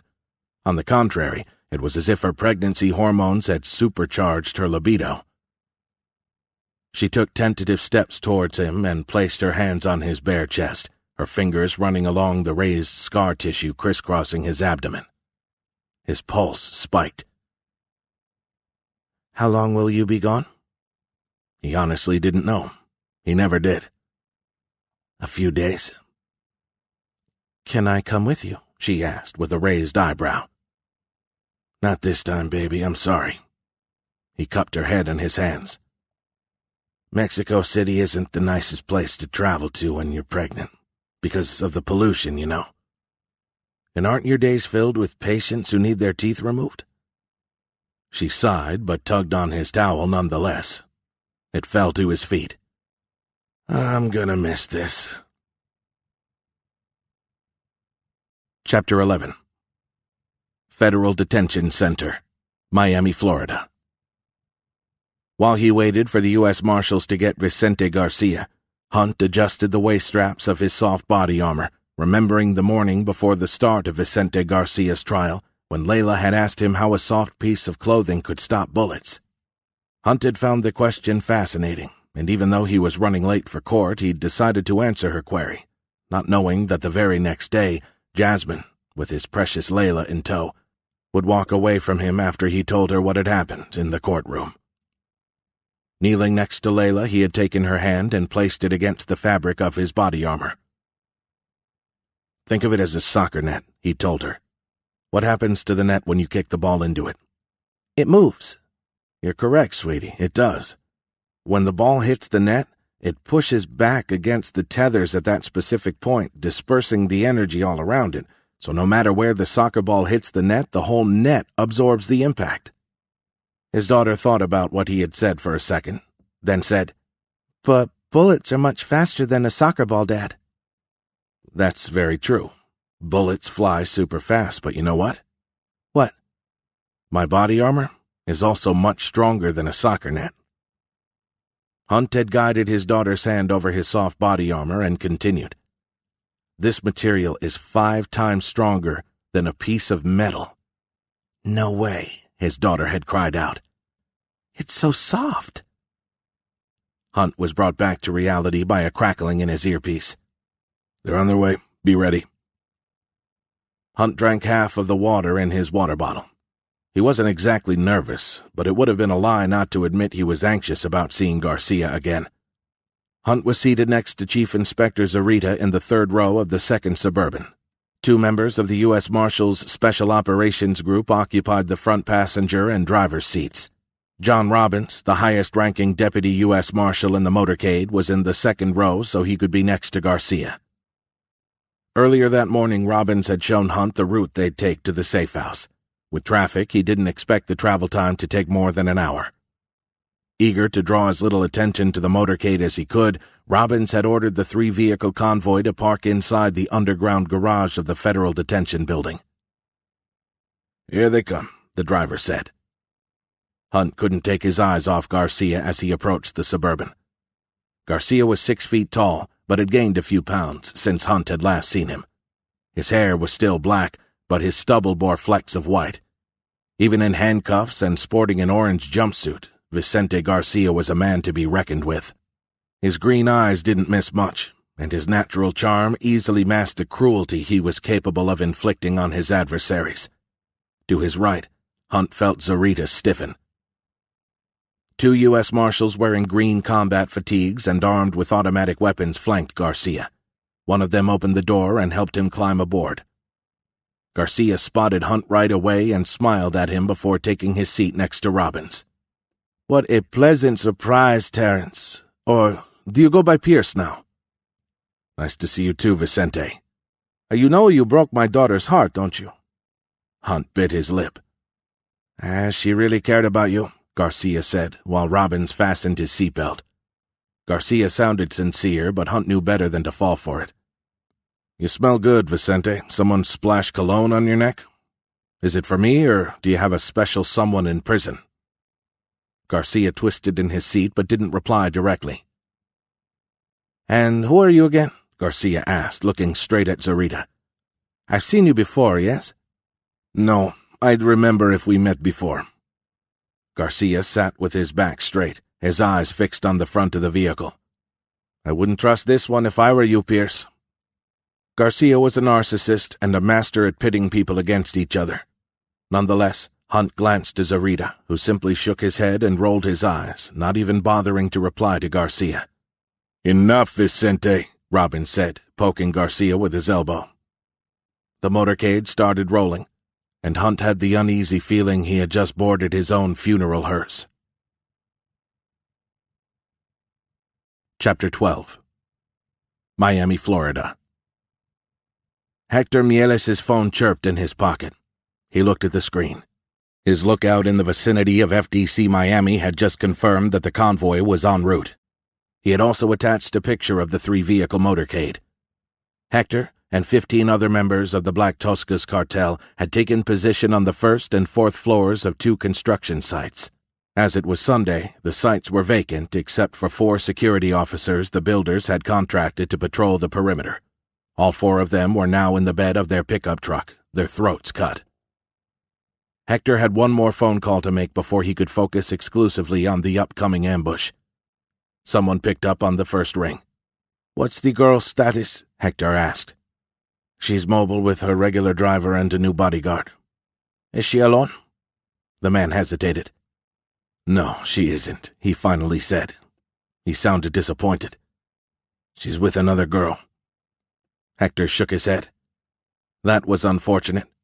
Sofia, Tony Garcia's 15-year-old daughter and the granddaughter of Vicente Garcia, rarely had friends with her. Hector, himself a father of 2, wouldn't take any pleasure in what was coming next, but he had his orders. "Execute," he said. "Understood." This time his interlocutor seemed relieved. "I'll call you back once it is done." With that out of the way, Hector switched his focus back to the operation at hand. "It's time," he said to his men over the radio. "Take your positions." Most of his men were either like him, former Infanteria de Marina, the Mexican Marines, or ex-members of the Brigada de Fusileros Paracaidistas, the Parachute Rifle Brigade. They didn't need to be told twice what to do. The plan was simple, and made even easier by the fact that they weren't going to worry about collateral damage. Hector tapped the magazine of his FX-05 assault rifle to make sure it was well inserted, while the man next to him checked on his RPG launcher. One after the other, his men confirmed they were in position. It was going to be a bloodbath. Chapter 13. Miami, Florida. The first half-mile went without a hitch. The motorcade had just turned north on 2nd Avenue when Hunt caught a puff of light gray-blue smoke coming from a construction building ahead of them. He could have easily missed it, but his eyes were at the right place at the right time. Not that it made any difference. Hunt recognized the situation for what it was, an ambush, only an instant before the rocket-propelled grenade's rocket motor ignited. "RPG!"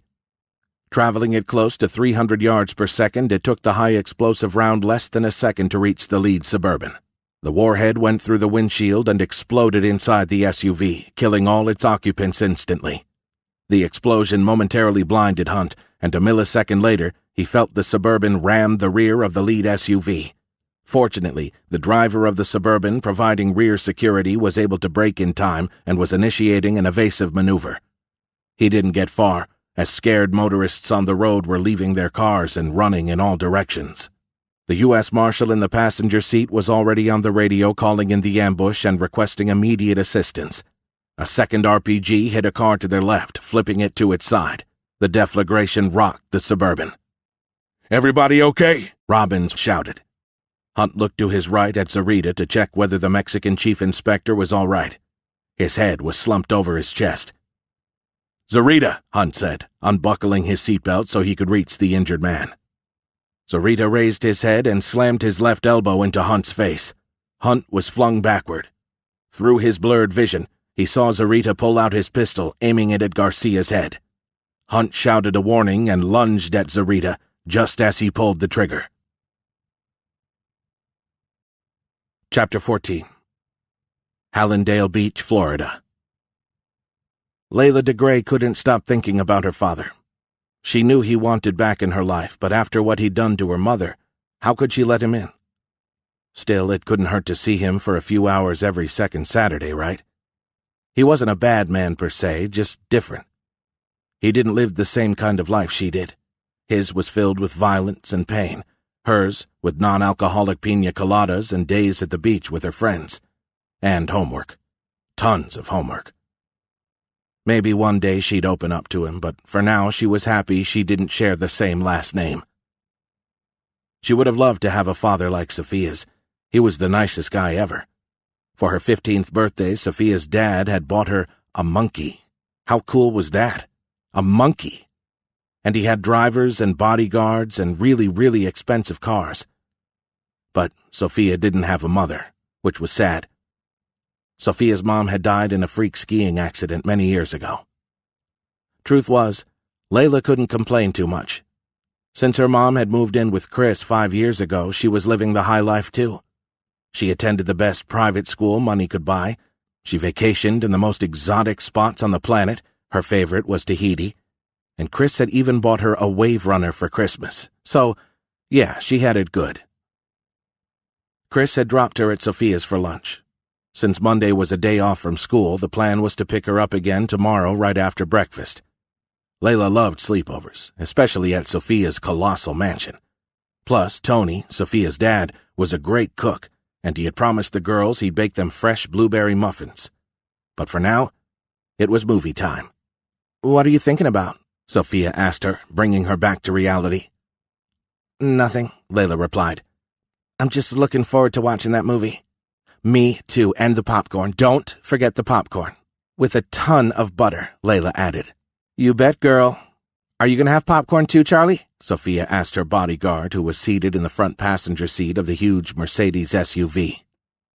Even though Layla had only recently become close with Sophia, she'd been around her long enough to know she was only teasing him. Charlie was a new guy, but Layla was pretty sure he'd say no.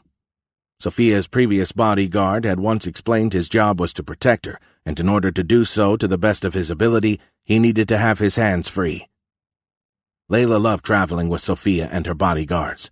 It made her feel important, especially when people tried to take pictures of them. Charlie twisted in his seat to look at Sophia. "Of course I will, but no butter for me," he said without a hint of a smile. Then he asked the driver, "What about you, Antonio?" "Same thing." Sophia looked puzzled. By Charlie's tone of voice, Layla knew he was joking, but Sophia had no idea her leg was being pulled. "I'm joking, kiddo," Charlie said, this time with a smile. A quick look outside the SUV told Layla they were less than 5 minutes away from the theater. The traffic light in front of them turned red, and the driver stopped just behind a silver Hummer H2. To their left and right, 2 identical Dodge Caravans abruptly stopped, even though they both had room to move forward another 3 car lengths. Layla saw Antonio take a look in the rearview mirror. Charlie wasn't smiling anymore. "What the hell?" Antonio said. Layla turned around. There was another black Dodge Caravan. It was so close to the Mercedes' rear bumper that Layla couldn't see its headlights. "Shit," Charlie said. Alarmed, Layla turned her attention back to the front, only to see the hatchback of the Hummer open. Two men dressed in black and wearing balaclavas were holding guns in their hands. Sophia screamed. To Layla, everything happened in slow motion. Charlie reached for something inside his jacket, while Antonio tried to shift the Mercedes into reverse. A pistol appeared in Charlie's hands. He briefly looked at Layla and yelled something she didn't understand. Then white and red sparkles appeared at the end of the big guns the men in black were holding. Layla wanted to close her eyes but couldn't. She was mesmerized by what was going on. Holes appeared in the windshield. Two at first, one in front of Charlie, another in front of Antonio. Layla was surprised how forcefully Charlie was shoved back in his seat. It was as if someone had punched him hard in the stomach. Charlie screamed. He raised his pistol in front of him, and two more holes appeared in the windshield. He dropped his pistol. Men climbed out of the black Dodge Caravan. One of them had something that looked like a hammer, a kind Layla had never seen before. The driver's side window exploded. A hand reached inside the vehicle, and suddenly her door opened. Layla felt Sophia's hand grabbing her forearm. Men were taking her friend away. She had to stop them. The gun. Charlie's gun. Layla leaped forward, her hands searching for the pistol she knew was there. Strong hands grasped her ankles. Her heart jumped. She was being pulled backward. "No. Dad, I need you." Her fingers touched metal.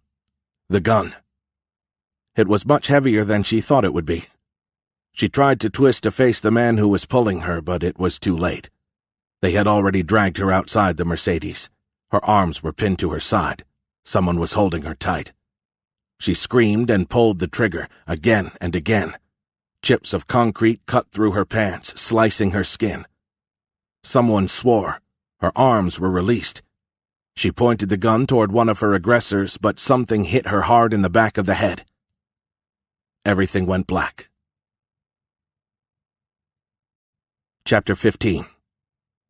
Miami, Florida. Hector Mieles didn't lose any time. The moment he confirmed the motorcade was immobilized, he ordered the men he had in flanking positions to attack. The first phase of the ambush had gone well, but he was a hardened combat veteran who knew he needed to press his advantage. Their first objective was to get to Vicente Garcia and to make sure he was dead in case Chief Inspector Zorita failed to do his job in the opening seconds of the engagement. Their secondary objective, almost as important as the first, was to secure and evacuate the Chief Inspector. As much as the Black Tosca could be merciless and cold-blooded toward her enemies, she was loyal to those who served her well, and Zorita had served her valiantly for close to 2 decades. The intelligence Zorita had provided had allowed them to enact numerous takeovers of rival cartels. Knowing when and whom to strike had given her an edge over her adversaries. Hector had no problem risking his men's lives, even his own if it came to that, to help a fellow warrior. That was exactly what Julio Zorita was, a warrior. It didn't matter for which cause they fought. As long as they were on the same side, Hector considered him a brother. The cartel members were his family. He had handpicked all the men with him today. What he wanted most was to get the job done and then head home to his family and the relative safety of San Miguel de Allende. Hector watched as his men converged on the burning motorcade while the rest of his group, perched on the 4th floor of the construction site, covered them with a steady barrage of gunfire. Hector spotted a U.S. Marshal climbing out of the rear SUV and fired 2 shots in his direction. He missed, but his rounds landed close enough that the deputy marshal had to seek refuge behind the SUV's engine block, allowing Hector's men to cover more ground before they were fired upon. Hector had switched his aim back to the rear Suburban when bullets struck the barricade to his left. Pablo, the man operating the RPG, yelled in pain as he dropped the launcher and collapsed to his knees, blood spurting from a neck wound. Hector dashed to Pablo and caught him as he fell to his side. Rounds continued to pepper their position, but Pablo, his eyes half glazed, hardly seemed to notice. "Sir, there's a chopper hovering above us," said Oscar, the man charged with their air defense. Hector had known the U.S. Marshals would be using air support. He had planned for this eventuality. "Take it out." "Yes, sir. Also, our men across the street are pinned down, Oscar continued. We need to get moving then, Hector said matter-of-factly. But get that chopper down first. The moment one aircraft goes down, this will be a no-fly zone, and it will make our lives much easier when it's time to withdraw. Once Oscar had left, Hector looked down at Pablo. There was nothing he could do for him. Pulling his knife from his sheath, he plunged it into Pablo's ear. Pablo's body stiffened. With his other hand, Hector closed Pablo's eyes. "Follow me," Hector ordered the rest of his men as he grabbed the launcher left behind by Pablo. "Let's get the job done." Chapter 16. Miami, Florida. Hunt's ears were ringing as he fought Zarita for control of the pistol. The shot had missed Garcia but hit the driver in the shoulder. Robbins was yelling something, but Hunt was too busy to care what it was. Both his hands were locked on Zarita's right wrist as he angled the weapon up and away. A second shot rang out, and the bullet punched a hole through the roof. Hunt, who was now on top of Zarita, kneed him once in the solar plexus and again in the head as Zarita pitched forward. Zarita's head snapped back as blood erupted from his broken nose. Zarita's eyes became unfocused, and Hunt seized the moment to strike 2 vicious punches to the man's jaw before he wrestled the gun away. But Zarita wasn't done yet. Out of nowhere, a knife appeared in his hand. Hunt reacted instinctively and fired twice point-blank into Zarita's upper chest. Zarita jerked backward, and his eyes rolled into his head, his body slumping sideways on the leather seat of the SUV. "Damn it!" Hunt would have loved to have a nice long chat with the treacherous son of a bitch to find out who had turned him. The fight had lasted less than 20 seconds, but the tactical situation outside the Suburban had changed drastically. A burning car blocked the left lane, and a concrete barrier prevented any movement to the right. There were sitting ducks. Men dressed in black combat gear were approaching from the construction site to their right, while supporting gunfire coming from their front kept the U.S. Marshals pinned down. They needed to get out of the vehicles. The closest safe house was the detention center. That was where they had to go. Robbins had reached the same conclusion because he ordered everyone out of the SUVs. The U.S. Marshals didn't need to be told twice. The 5 deputies riding in the rear vehicle rushed out, took positions around the Suburban carrying Garcia, and tried to return effective fire. "Take the handcuffs off," Garcia pleaded. "Shut up," Robbins replied. "As far as I'm concerned, this is a rescue attempt." "What? Are you crazy? They want me dead." It wasn't Hunt's place to speak his mind, but this didn't look like a rescue to him. Not after Zarita had tried to take Garcia out. "Out! Out! Out!" Robbins yelled. The injured driver was the first to successfully exit the vehicle, and he opened Garcia's door. There seemed to be a break in the supportive fire coming from across the street. Hunt climbed over the second-row seats and squeezed past Garcia. He yanked on Garcia's handcuffs and dragged him out. Chaos waited for them outside the vehicle. Sirens wailed. Some civilians, struck by fragments from the burning vehicles, were bleeding out on the street. The only saving graces were the deputies who still stood their ground and returned fire. "Let's leapfrog back to 5th Street, Hunt suggested, keeping his pistol in the low-ready position. "You heard the man," Robbins said. "Let's go!" "Contact right," one of the deputy U.S. Marshals yelled. A volley of gunfire forced them to take cover behind the Suburban. "Contact front!" shouted another one. Shit. That wasn't good. 2 separate supporting forces were approaching their position. Hunt looked around for another weapon. His pistol wasn't going to cut it against automatic weapons. "We need to move," Robbins said. "Hunt, you go with Garcia. We'll cover your retreat. Go!" Hunt looked at Garcia. To his credit, the drug lord didn't look frightened. On the contrary, he seemed to be quite comfortable amid the chaos. "You ready?" Hunt asked him. Garcia nodded. "We can't stay here anyway." Hunt searched for a safe spot to run to. They couldn't just leave their cover without knowing where they were going. A white minivan was parked 50 yards away. It was a hell of a long distance to run without cover, but they had to move. "You see the white minivan? Run to it. I'm right behind you."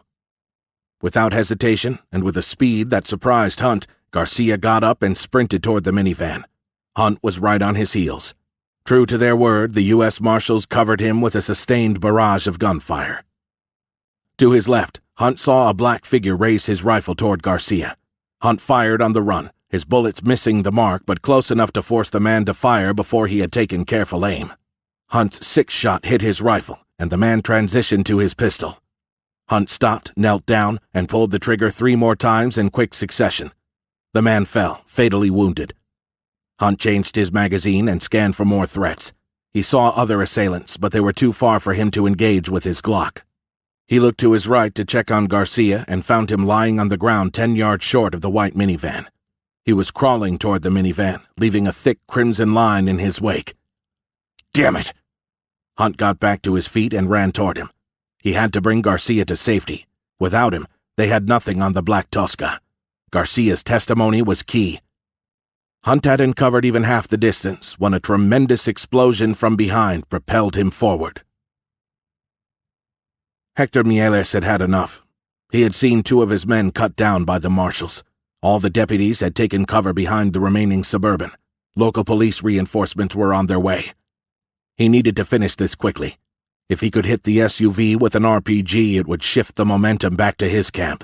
But in order to reach a firing position, he'd have to run in the open for 20 yards. "Ernesto," he shouted to the man closest to him. "In 10 seconds I want you to empty a full magazine." Ernesto changed his magazine and gave him the thumbs up. Hector took a deep breath and focused on what he had to do. He counted to 3 and broke cover. He ran as fast as he could, half expecting to get hit. Behind him, he could hear Ernesto's FX-05 firing on full automatic. Hector slid to safety behind a blue mailbox just as Ernesto's rifle fell silent. A quick look in Ernesto's direction told Hector his man had been hit. Hector peeked around the mailbox. The Suburban was 60 yards away. From his position, he could see at least 5 deputies firing their weapons at the rest of his men. It was time to end this. He came out from behind the mailbox and crouched into a stable firing position. One of the deputies saw him, but Hector fired before the deputy could bring his weapon around. The RPG hit the Suburban just above the left rear tire. The car exploded in a ball of fire, sending razor-sharp metal blasting throughout the area. Hunt opened his eyes. A terrible headache threatened to send him back into darkness. He was on his back, staring at the blue sky. Somewhere, a machine gun chattered. Garcia. Where was Vicente Garcia? Hunt patted himself down for any signs of injury. He had none, except for the headache. He sat up and searched for Garcia. The drug lord had made it to the white minivan. He was clutching his right leg with both hands. Hunt turned his head, and what he saw made him sick. The deputies, who had all been much closer to the Suburban, were down. Some had been cut to pieces by the exploding SUV. Others were still alive, slowly crawling away from the burning vehicle. Men in black fatigues approached the downed agents. Hunt frantically searched for his gun. It was a few feet away. He crawled on his knees, pieces of glass embedding themselves in his hands. A single shot was fired. Then another. Behind him, good men were being executed. Hunt reached his pistol, grabbed it with both hands, and winced in pain as the shards of glass cut deeper into his skin. There were too many attackers. He'd never kill them all. He could play dead and hope they would leave. He thought about his daughter, Layla, and about all the missed opportunities. Then, from his peripheral vision, he spotted John Robbins slowly making his way toward him. A black-clad man had spotted him too and was raising his rifle. Hunt fired, once, twice, 3 times. The black-clad man fell. Hunt swung his pistol left and brought his sights upon his next target. The man fired first, but his rounds went high. Hunt pulled the trigger and hit the man below his right eye. Behind him was another man. Hunt hesitated a fraction of a second. This man was also dressed in black fatigues, but he was by far the tallest of the bunch. He was built like a bulldozer. His pistol, which was pointed directly at Hunt, looked like a toy gun in his hands. Both men fired at the same time. Chapter 17. Miami, Florida. With most of the surviving U.S. Marshals too stunned to return fire, Hector ordered his remaining men to advance. He pulled his pistol out of its holster and leapfrogged toward the burning Suburban. None of the marshals had escaped the explosion unscathed. Their clothes were shredded, their exposed skin scorched. Some were hunched over on their knees in apparent agony, others were moaning, their pleas animal-like. They were easy prey, and his men took them out with merciful single shots to the head. One marshal who had managed to crawl away from the Suburban was about to be put down when a bullet whizzed past Hector. The man next to him fell. Hector spun around only to see another of his men crumple, shot in the head. There! A man had his pistol trained on him. He was 35 yards away, dressed in blue jeans and black soft body armor. Behind him, Vicente Garcia was resting his back against the front tire of a parked minivan. Hector fired once and then rolled to his right. A bullet grazed his left arm just below the elbow. He ignored the burning sensation and dashed across the street while zigzagging left and right. He jumped over a concrete barricade as more rounds impacted around him. He landed on the other side and took in his surroundings. The sirens were getting closer by the second, sending waves of sound off the adjoining buildings. Not wanting to appear where he was last seen, Hector duck-walked along the barricade. Vicente was less than 25 yards away. The marshal, the one who had grazed him, had to expect Hector would pop his head out from cover to check on Vicente Garcia. The trick was to do it quickly. Up, he sees me, I'm down. 2 rounds zipped past where his head had been a quarter of a second before. This guy's good, Hector thought. Even though his peak had lasted less than 3 full seconds, Hector had gotten the info he wanted. Vicente Garcia hadn't moved much, but to Hector's dismay, he had shifted to the opposite side of the minivan, making him much harder to hit. Hector estimated he had less than half a minute to take out Garcia before law enforcement officers cornered him. There was no easy way to do this, and his window of opportunity was almost shut. He duck-walked 10 feet to his right before taking a deep breath. Up, he sees me. Chapter 18. Miami, Florida. The bullet hit the pavement an inch to his right before deflecting away. Hunt fired at his running target, but for his size the man was surprisingly quick and agile. He disappeared behind a concrete barrier. With a look behind him, Hunt confirmed Vicente Garcia had made it to the minivan. A head popped up from behind the barricade and Hunt let go 2 shots. The head disappeared. Hunt shuffled backward, keeping his pistol up, and pointed toward the barricade. Garcia had his back against the rear tire of the minivan. His hands, dark with blood, were covering a large wound on his leg. "Put pressure on it," Hunt said. "What do you think I'm doing?" Hunt used his left hand to remove his belt. He threw it on Garcia's lap. "Tighten the belt above the bullet wound. You need to stop the bleeding." "You have to do it. I can't let go. I think the bullet nicked an artery."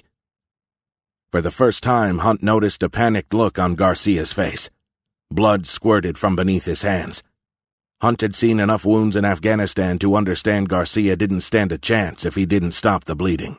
He was about to holster his pistol to help Garcia when the rear window of the minivan exploded, spraying chips of glass all around him. Bullets pinged off the sheet metal of the minivan. The shooter was making his move. Hunt chanced to peek, allowing only 2 inches of his body to emerge from behind the van. What he saw startled him, if only for a moment. The shooter was charging his position and was already halfway there. Hunt tried to duck back but caught a round on the right side of his ribs. The bulletproof vest saved his life and spread the impact, but the round packed enough punch to spin him around and out of cover. Another bullet hit him square in the back, knocking him to the ground and squeezing all the air out of his lungs. His pistol flew out of his hand and skittered out of reach under the minivan. Hunt forced himself onto his back and frantically scooted backward to position himself between the oncoming shooter and Vicente Garcia. Hector saw his target fall flat on his stomach but almost immediately move out of sight. He inserted a fresh magazine while continuing to close the distance. He was about to resume shooting to cover his advance when he heard running footsteps behind him. Hector turned to face the upcoming threat, but he was too late. A U.S. Marshal tackled him at full speed. Hector dropped his pistol as he was knocked off balance, but managed to grab the agent's waist and throw him off by rotating his hips clockwise and using the Marshal's momentum against him. The Marshal lost his footing and fell, rolling a few times. Hector was on him in a flash and grabbed him by the throat. He squeezed hard, digging his thumbs and fingers deep into the man's neck. The marshal's eyes bulged, and his hands flailed in a futile attempt to break the vice-like grip. Hector slammed the marshal's head against the pavement once, twice, and the third time, with a distinct cracking sound. He knew he had killed the man. Hector hurried back to his feet and picked up the pistol he had dropped during the altercation. 50 yards away, Garcia and the other marshal were escaping. Hector grunted in frustration. The flashing emergency lights of police cars reflected off the buildings. He was out of time. In 10 seconds he'd be surrounded. He raised his pistol to eye level, aligned his sights on the fleeing men, steadied his breathing, and pulled the trigger. They were almost there. Another 10 yards and they'd be safe. The backups were arriving now. In a minute or two, the area would be secure. Garcia had lost so much blood that he was barely conscious. "Come on, old man," Hunt said, helping him forward. Garcia's hair was slicked in sweat, his eyes wild and unseeing. His face was a mask of pain, but he pushed on. Then Garcia pitched forward like a felled tree. Hunt tried to keep him going, but Garcia's legs folded beneath him. A round whizzed past, and then another. Hunt hit the ground, angling his body so he could see where the shots were coming from. The tall, bulldozer-like shooter was methodically firing his pistol at them. Another bullet zipped over Hunt's head so close it made the hairs stand up on the back of his neck. Hunt crawled on top of Garcia's body and shielded it with his own. As Hector made his escape, he wondered if Garcia was dead. He had struck him at least once, of that he was sure. He wished he could have put a few more rounds into Garcia before the surviving marshal had blocked him. There was no point in staying longer. Police were everywhere. But amid the chaos, they had no idea who was who.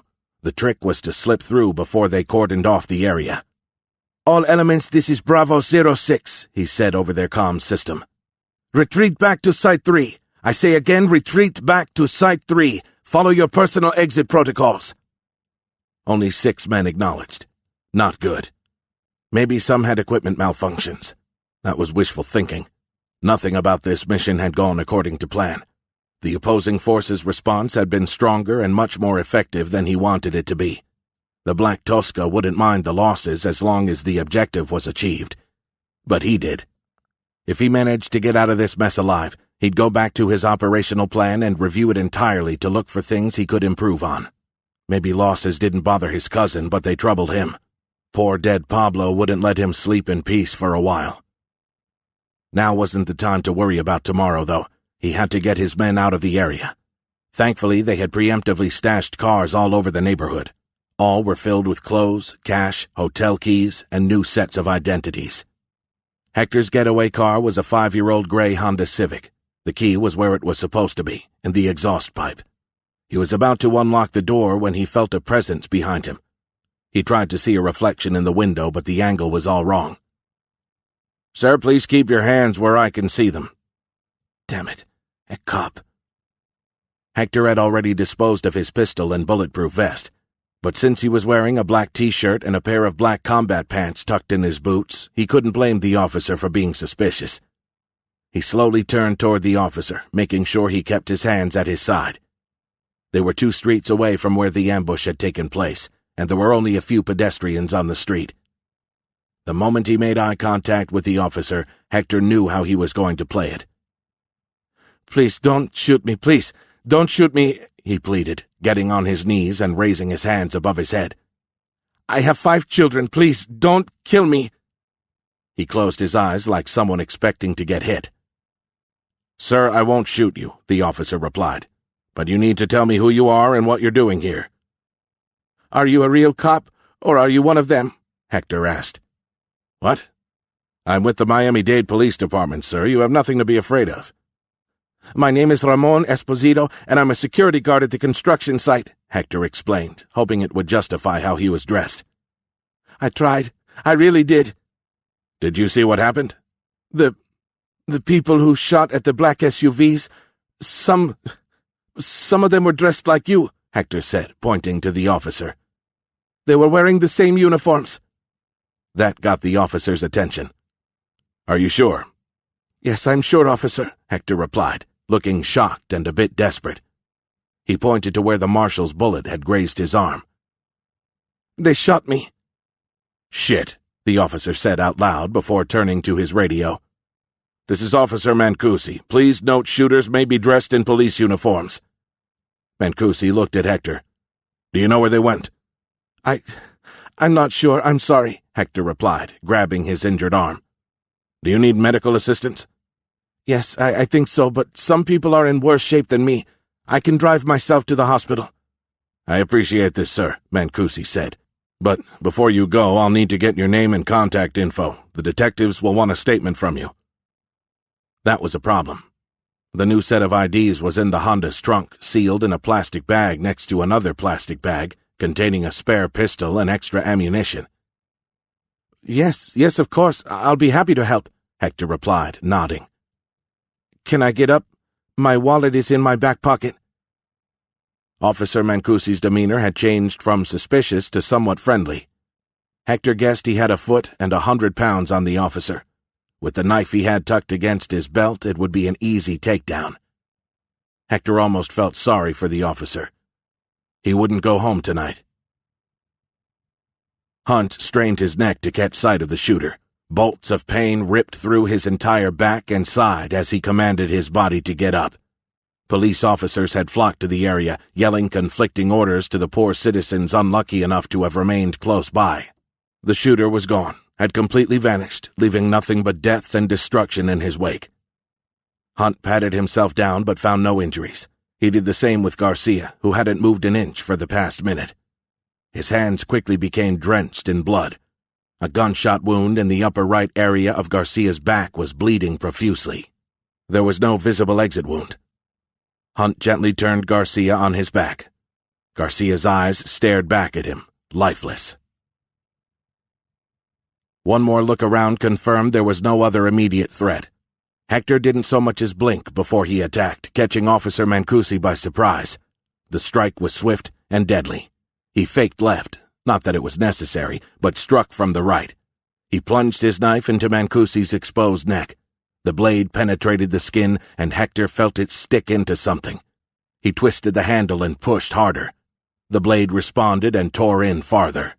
The scraping of the serrated steel on bone was clearly audible. No sound escaped Mancusi's mouth as he died in Hector's arms. Hector unlocked the Honda Civic and effortlessly dropped Mancusi's body on the back seat. A curtain moving in the window of an apartment building across the street caught his attention, but Hector decided against investigating further. He jumped in the driver's seat of the Civic, started the engine, and sped away, just as 5 police officers dressed in tactical gear emerged from a side street between 2 condo towers. They were 100 yards behind him, and Hector kept an eye on the officers in his rearview mirror. They made no attempt to stop him, and they were too far away to get the license plate number.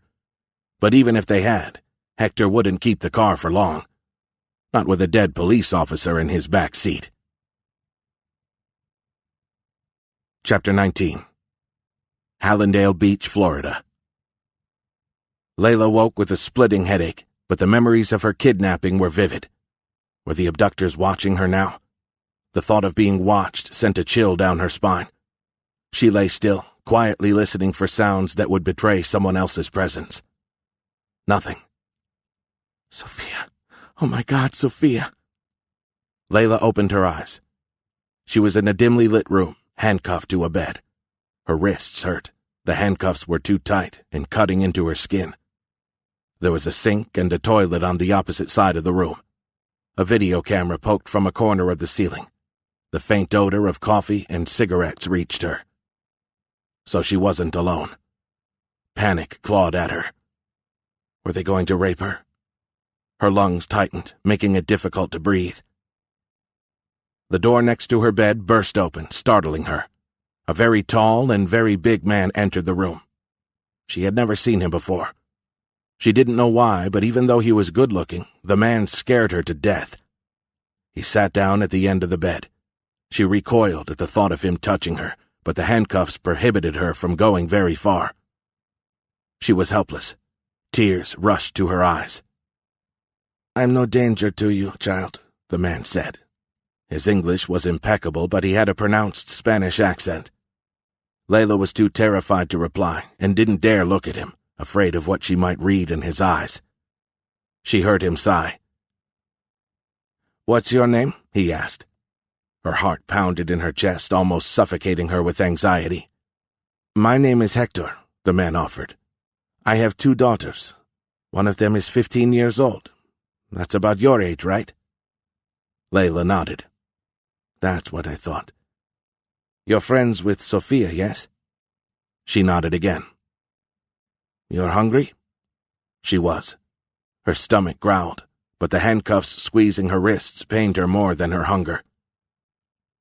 "My wrists," she said, looking at her handcuffs. "You're like 7 feet tall. I'm 15 years old." He laughed. A sincere laugh, she thought. "You're right, Miss—" She almost told him her name, but she didn't. He shrugged. He stood up and pulled a small key from his black combat pants. He unlocked the handcuffs. She massaged her tender wrists and whispered a thank you. "As I said, I'm no threat to you, young lady, but I need to know who you are." He waited a few seconds. When she didn't reply, he continued. "What about lunch?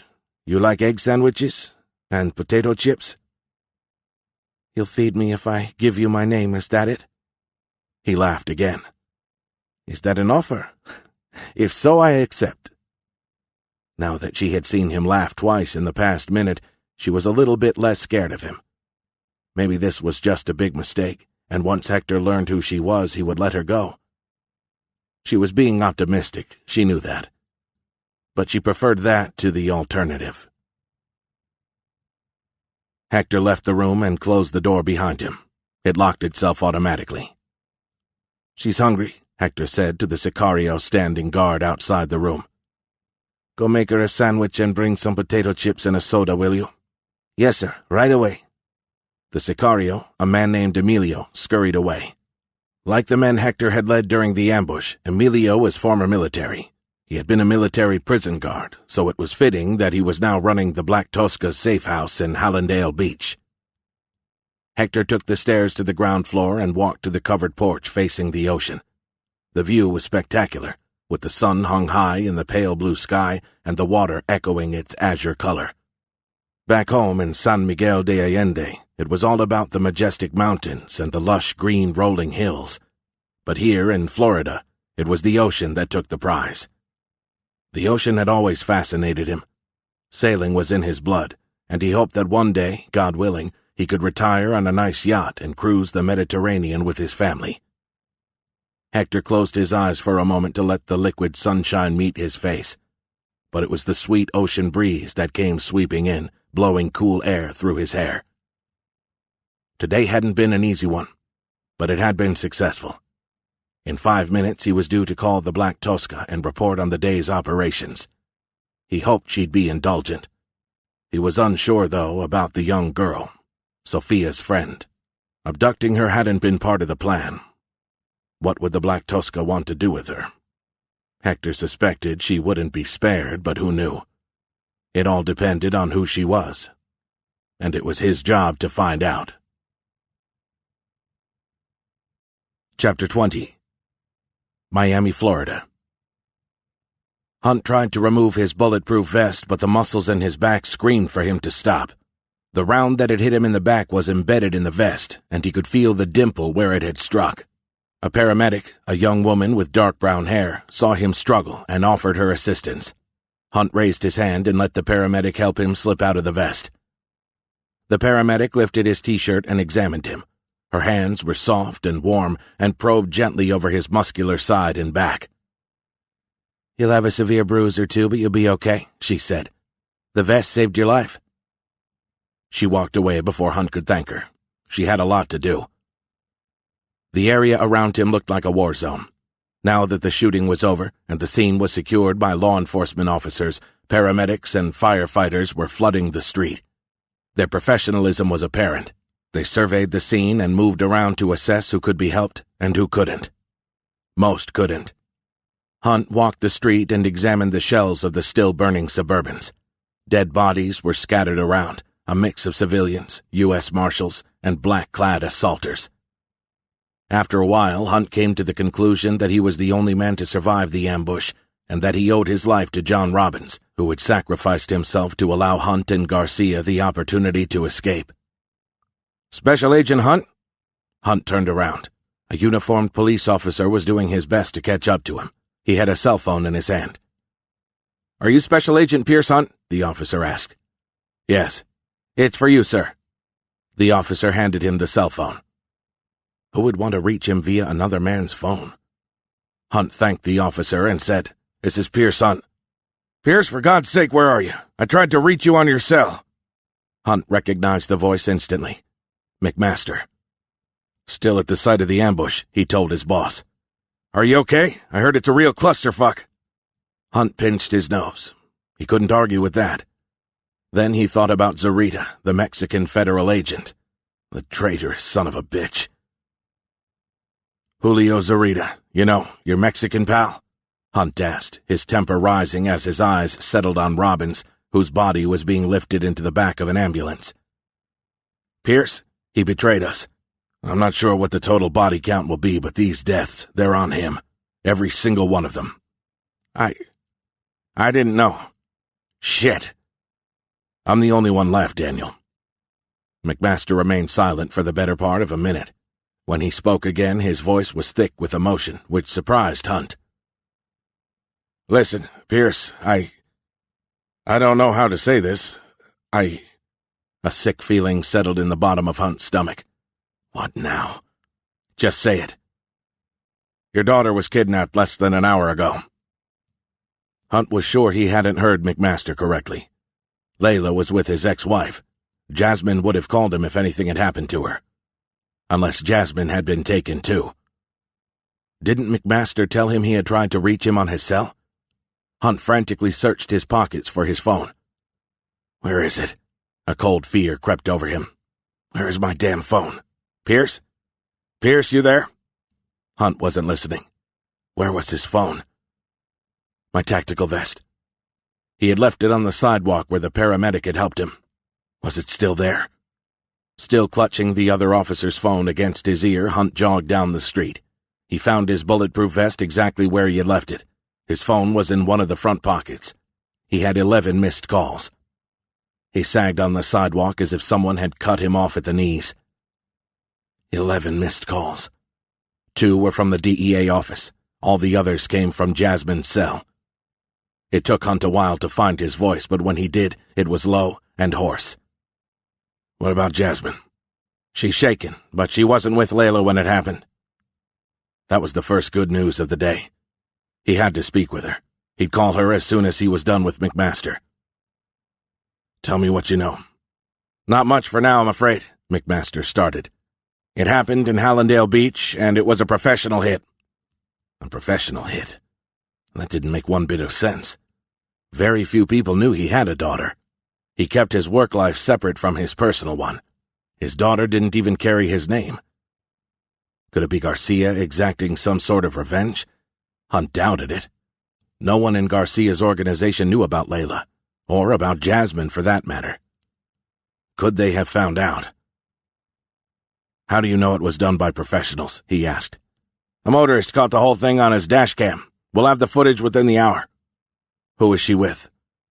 Pierce, Seriously, it's too soon to tell for sure. Hunt didn't like McMaster's answer. For God's sake, McMaster, don't mess with me. At the other end of the line, McMaster cleared his throat.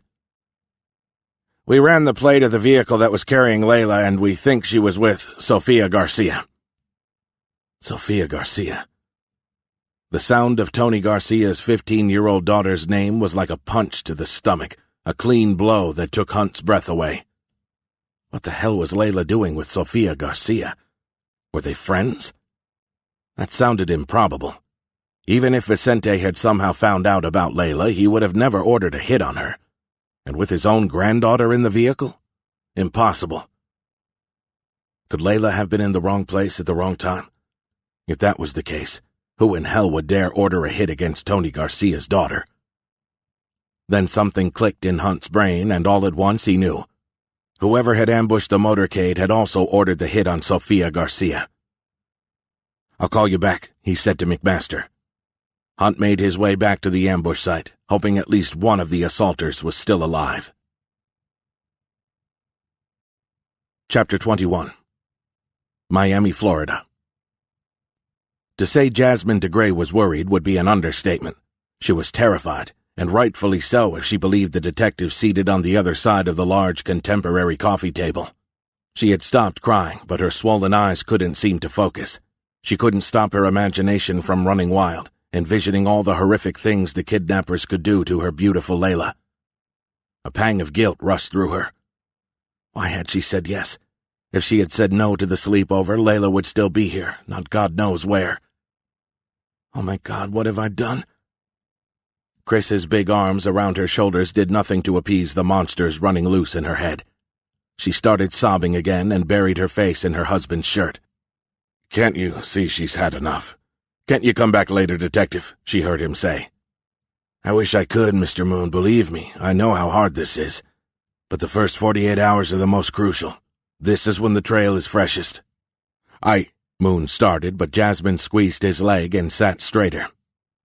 "It's okay, Chris," she said. "The detective's right." She took a deep breath and wiped her eyes with the back of her hand. "Ask away." "How long has Layla been friends with Sophia?" "A year, maybe less. They got closer a couple months ago." "What changed their relationship?" Why was the officer probing in that direction? What did this have to do with anything? The detective must have sensed her concerns because he said, "Trust me, Miss DeGray, this is important." "Layla decided to invite her to a home game," she said. "The Miami Dolphins, right?" "Chris has 10 tickets per game that he gives away to friends and family members," she explained. The detective wrote something in his notebook and switched his attention to her husband. "Mr. Moon, did you ever invite Sophia's father to a game?"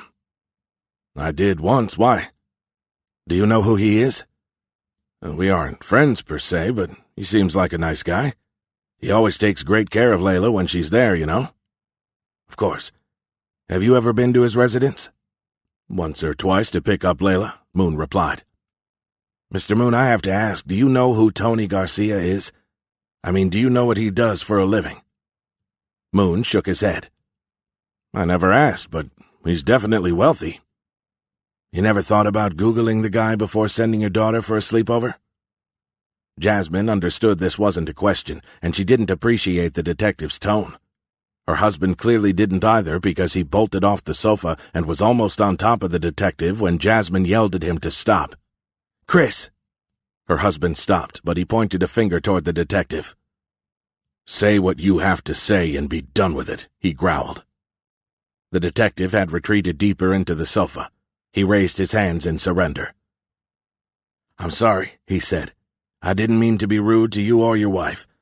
But Tony Garcia, he's the head of the most influential crime syndicate in Florida. Didn't you know that?" The detective's words echoed in Jasmine's head. Tony Garcia, crime syndicate. Suddenly she became dizzy, and the air, like the hope of finding her daughter alive, seemed to have been sucked out of the room. How was she supposed to know that Sophia's father was that Tony Garcia? There were dozens of Tony Garcias in Miami alone. "Because you're her mom, and a good mom is supposed to protect her child." Jasmine swallowed hard. She could feel the tears coming, clogging her throat and blurring her vision. A soft cry escaped her lips as guilt overwhelmed her. Then she thought of her ex-husband, and all the bad memories she associated with Pierce came back. The infidelities, the empty promises, the lies. His goddamn job was still ruining their lives all these years later. She had understood his motive to join the DEA. Hell, she had even encouraged him to become a special agent. She knew how close Pierce had been to his younger brother, Jake. His death had shaken Pierce to his core. If joining the DEA could somehow help Pierce cope with his loss, then so be it. What she hadn't signed up for was the 2 years of undercover work he'd agreed to without discussing it with her. During those 2 years, she had seen her husband for a grand total of 42 days. That hadn't been enough to maintain a healthy relationship, but she had never lost faith, hoping that once his assignment was over, he would return to her and they could once again be a family. But Vicente Garcia's trial had shattered that dream. The news of her husband's infidelity had been the ultimate betrayal. After everything she'd endured, everything she had sacrificed, she could stand no more. The morning after his first court appearance, she'd taken Layla. She had filed for divorce the same week. She hadn't exactly been happy that Pierce's moving back to southern Florida meant Layla would see more of him, and today's events had proved her right. Her precious daughter was gone. No, not gone. Kidnapped. Because of you, Pierce. I've lost her because of you. The dark world you live in has finally caught up to us, you bastard. Hon, you okay? Moon asked. The detective asked you a question. Jasmine wiped her eyes with the back of her hands. I'm sorry, Detective, what was that? She asked. You've heard of him, Miss DeGray? Vicente Garcia? The detective asked. She was about to reply when her cell phone rang. She looked at the call display. Pierce Hunt. Chapter 22. Miami, Florida. Pierce Hunt punched Jasmine's number into his cell as he fought the anger roiling in his belly. He ground his teeth until his jaw hurt and cursed loudly when he dialed the wrong number. He did his best to get his heart rate back to normal, but it was easier said than done. There had been no enemy survivors. Every single assaulter was dead. A search of their bodies and clothes had revealed little of interest. The FBI was now on the scene and collecting evidence, but since cooperation between the FBI and DEA was at an all-time low, Hunt didn't expect to receive any actionable intelligence from their investigation. That was why he had taken pictures of the dead assaulters. An application on his cell phone allowed him to collect their fingerprints, too. He hadn't yet decided if he'd share the photos and fingerprints with McMaster. Despite his new boss's apparent surprise at Zarita's betrayal, McMaster's relationship with Zarita bothered him. Hunt managed to dial Jasmine's number on his third try, and she picked up on the second ring. What do you want? Her tone caught him off guard. Are you safe? They took Layla, Pierce. They took my girl. What have you done? Where are you? Close by. Are you home? Yes, I'm with Chris and a Miami police detective. I can be there in 20 minutes, he offered. No, she shouted. It's your damn fault, Pierce. Oh my God, this is so on you. Her words were unexpected, crude, and spoken out of anger, but they nevertheless crushed him. His knuckles turned white and he felt his phone crack under the pressure. He forced himself to relax. Jasmine didn't have all the facts, and if she needed someone to pin the blame on, he would assume that role. I really think we should talk, Jasmine, he said as gently as he could once he had regained his composure. Why would I care about anything you have to say? Someone ambushed the motorcade I was in today. They killed Vicente Garcia and they almost killed me. He heard her gasp.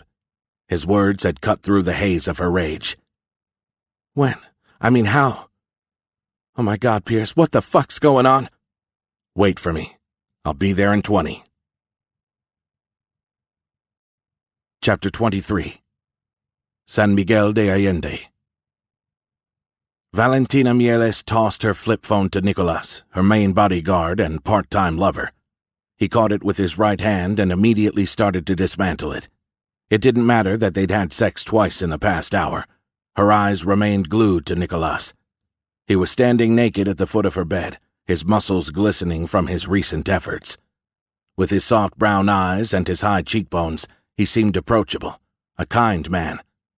But she knew better. Nicolas was a killer. He had done unspeakable things for her, and would continue to do so to cement her power. But like all the other men who had played cameo roles in her life, Nicolas was expendable. Leave me, she ordered him, casting one last look at his naked body. She had some thinking to do, and found herself incapable of focusing on the task at hand when Nicolas was naked in front of her. Nicolas bowed, took 2 steps back, and vanished out of sight. Her conversation with Hector had pleased her. The operation had been costly, but Vicente Garcia was dead. With his death, the United States government had lost its star witness. There was no doubt in her mind that her message had been heard loud and clear. People would think twice about crossing her in any way. Not that they didn't before, but some people needed a reminder once in a while. The other operation had gone according to plan. One of her men had been injured by Sophia's girlfriend, but he would be fine. The two girls were now sequestered at her Hallandale Beach safe house. Hector wanted to call Tony Garcia to negotiate the terms of his daughter's release, but she had vetoed them. She would take care of it herself. She wanted Tony Garcia to understand there was only one way this would end: his death. The thought brought a smile to her lips. With Tony Garcia gone, her cartel would control over 80% of the drug trade in Florida, and more importantly, she'd finally avenged the savage murder of her father. But it was of the utmost importance that Tony understood why this was happening to him and his family. Vicente had killed her father over a minor financial disagreement. For this, she was going to decimate their entire family and take over their business. She got out of bed and walked to the bathroom just off the sitting area. The bathroom was as sumptuous as the rest of the house. The shower was all glass, bigger than most walk-in closets, and had 20 body jets. She turned on the overhead rain shower and let the hot water run over her thick black hair. She remained motionless for a minute to clear her mind before she hit the button for the wall jets. She tried to keep the images of her father's death from overriding her brain, but she couldn't. She never could. Anger built up rapidly inside her and turned to hatred. How dare they burn him alive, in front of me? I was 13 years old. Suddenly his screams became her screams, his pain her pain. She slid down the slick marble wall until she was curled over her knees.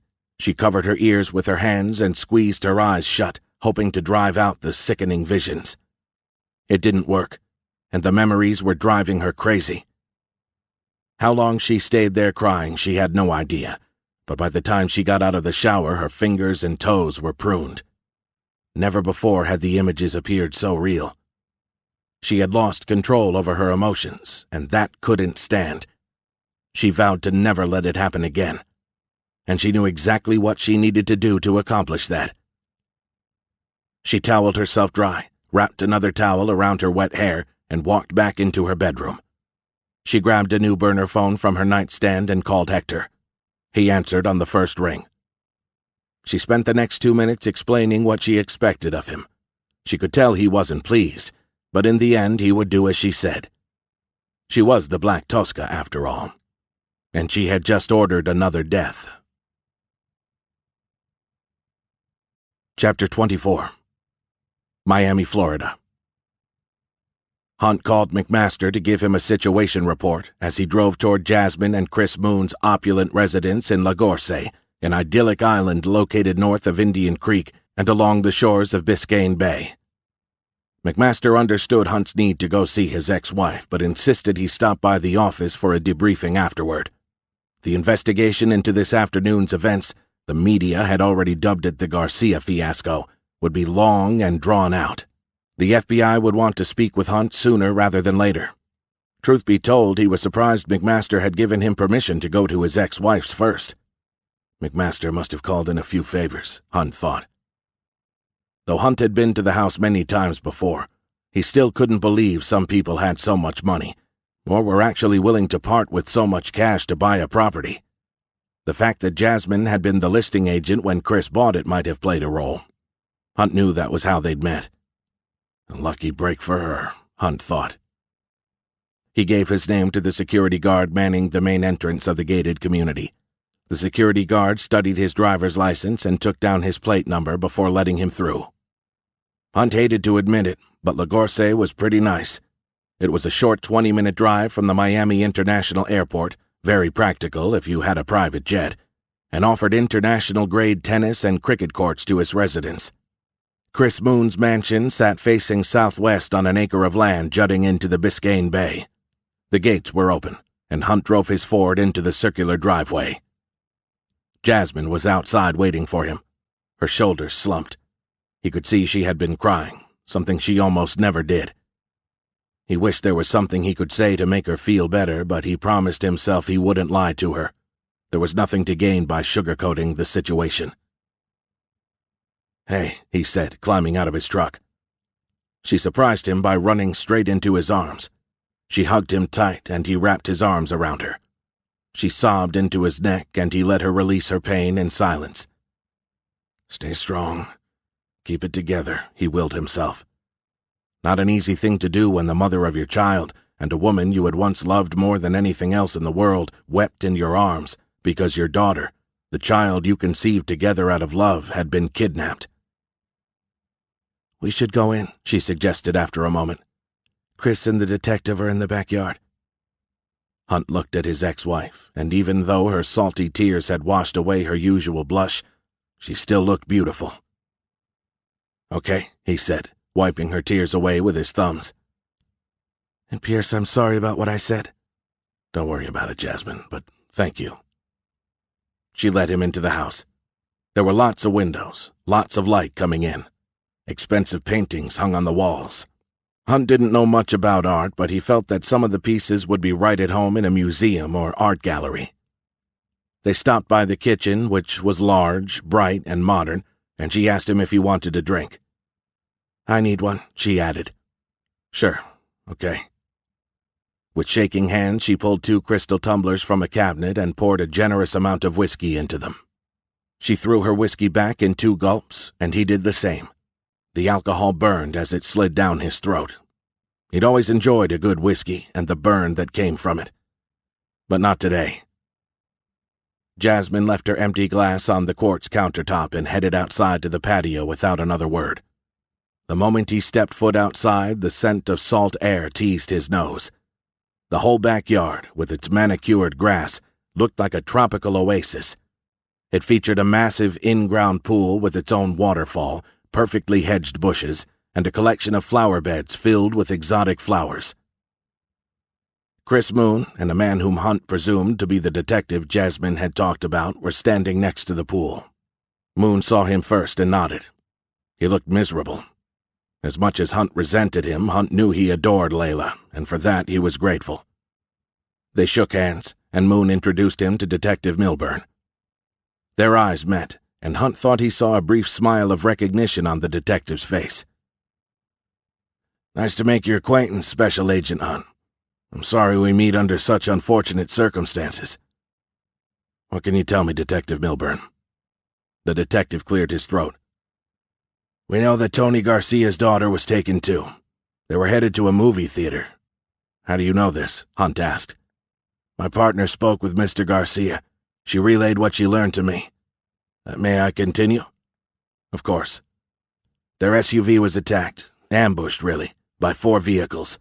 Men came out of the vehicles and killed Sophia's driver and bodyguard with automatic weapons before taking Sophia and Layla away. My God. Hunt could see the whole incident play out in his head. One more thing I should add, Agent Hunt, Milburn said. Your daughter didn't go down quietly. What do you mean? Somehow she managed to gain access to a gun. A gun? He asked incredulously. How's that even possible? We think she took it from the dead bodyguard. And you know that how? A motorist captured the event on his dashcam. I want to see that video, Hunt said. When can I watch it? I don't think that will be possible, but please let me finish. Your daughter fired the gun numerous times and injured one of her kidnappers. Hunt didn't know if he should be proud or terrified at the news. She shot one of them? He asked, exchanging a look with Moon. The big footballer seemed lost for words. I'm told our forensic team found traces of blood, Milburn said, but he added quickly, we're not sure who it belongs to. Hunt's gut tightened. He wasn't afraid of much. As an Army Ranger, and now as a DEA special agent, he'd seen plenty of terrifying shit. He'd been shot, stabbed, hunted, and tortured. But he'd never been as scared as he was now. My baby girl. My Layla. Injured. Gone. A feeling of anger started to bubble up from within, a kind of anger he usually reserved for people trying to kill him. Whoever had done this was going to pay. He didn't care who they were. He didn't care whom they worked for. He didn't care if it cost him everything he had, even his life. He'd find the people responsible. Not just the ones who had snatched his little girl, but also the ones who had ordered the hit. And he would crush them. Detective Milburn was still speaking, but Hunt had tuned him out, his mind already planning his next move. He needed access to the dashcam footage. I need to see the video, Hunt said, interrupting Milburn mid-sentence. What? The dashcam video. I want it. Milburn shook his head, and Hunt knew that whatever the detective was about to say wasn't what he wanted to hear. In a flash, Hunt grabbed him by the collar and pulled him close. Listen to me, detective, he growled. That video you talked about. I want to see it, now. My daughter has been taken, and I'll get her back, and this starts with me watching this video. Got it? Milburn's face had turned red, and for a moment Hunt wondered if he had gone too far.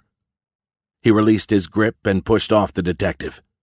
Moon, who had been too stunned to intervene, was still standing next to Hunt, his mouth agape.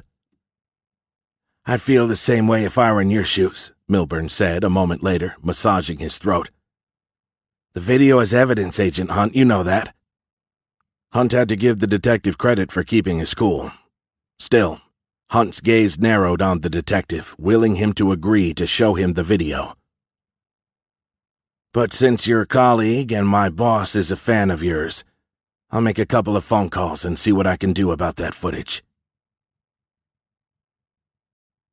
Chapter 25. Coral Gables, Florida. Ana Garcia had deep worry lines carved in her face. The kidnapping of her niece and the murder of her father had been part of a series of violent events across the city.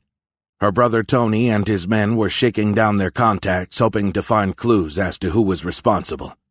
Anna's associates within the police force had told her there was a video of Sophia and her friend's abduction. Anna had offered $10,000 to the first cop to bring that tape to her or her brother.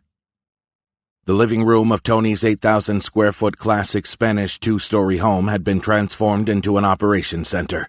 A bay of computers and sophisticated phone-tapping equipment were set up on a folding table, and a large corkboard was filled with neatly organized photos and other pieces of intelligence Tony's men were calling in. So far, with the exception of the dashcam video, there had been no solid leads. It was driving Anna nuts. Their failure to find Sophia was digging into her heart and soul, leaving her feeling helpless and vulnerable. Vulnerable. Not a sensation she enjoyed. Her family's betrayal by Terrence Davis, a.k.a. Pierce Hunt, had transformed her. She had fallen in love with the man. Hard. She had given him everything and introduced him to her family. When she'd realized she had fallen for a lie, she'd started questioning her own self-worth.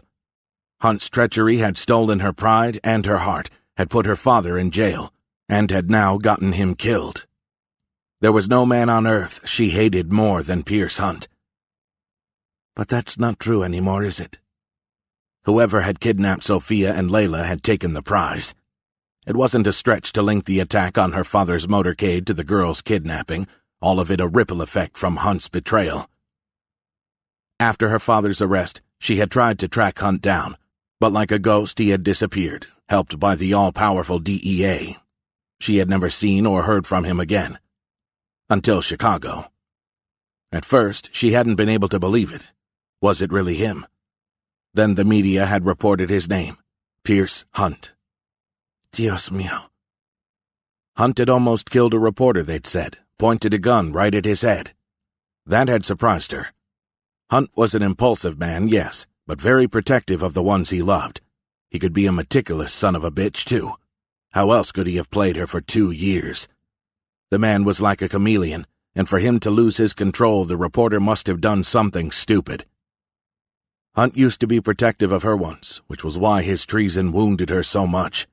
After her father's trial, she had begged her brother to send a hit team after him, but he had refused, saying it was too dangerous, that it would start another war with the DEA. They had enough on their hands as it was.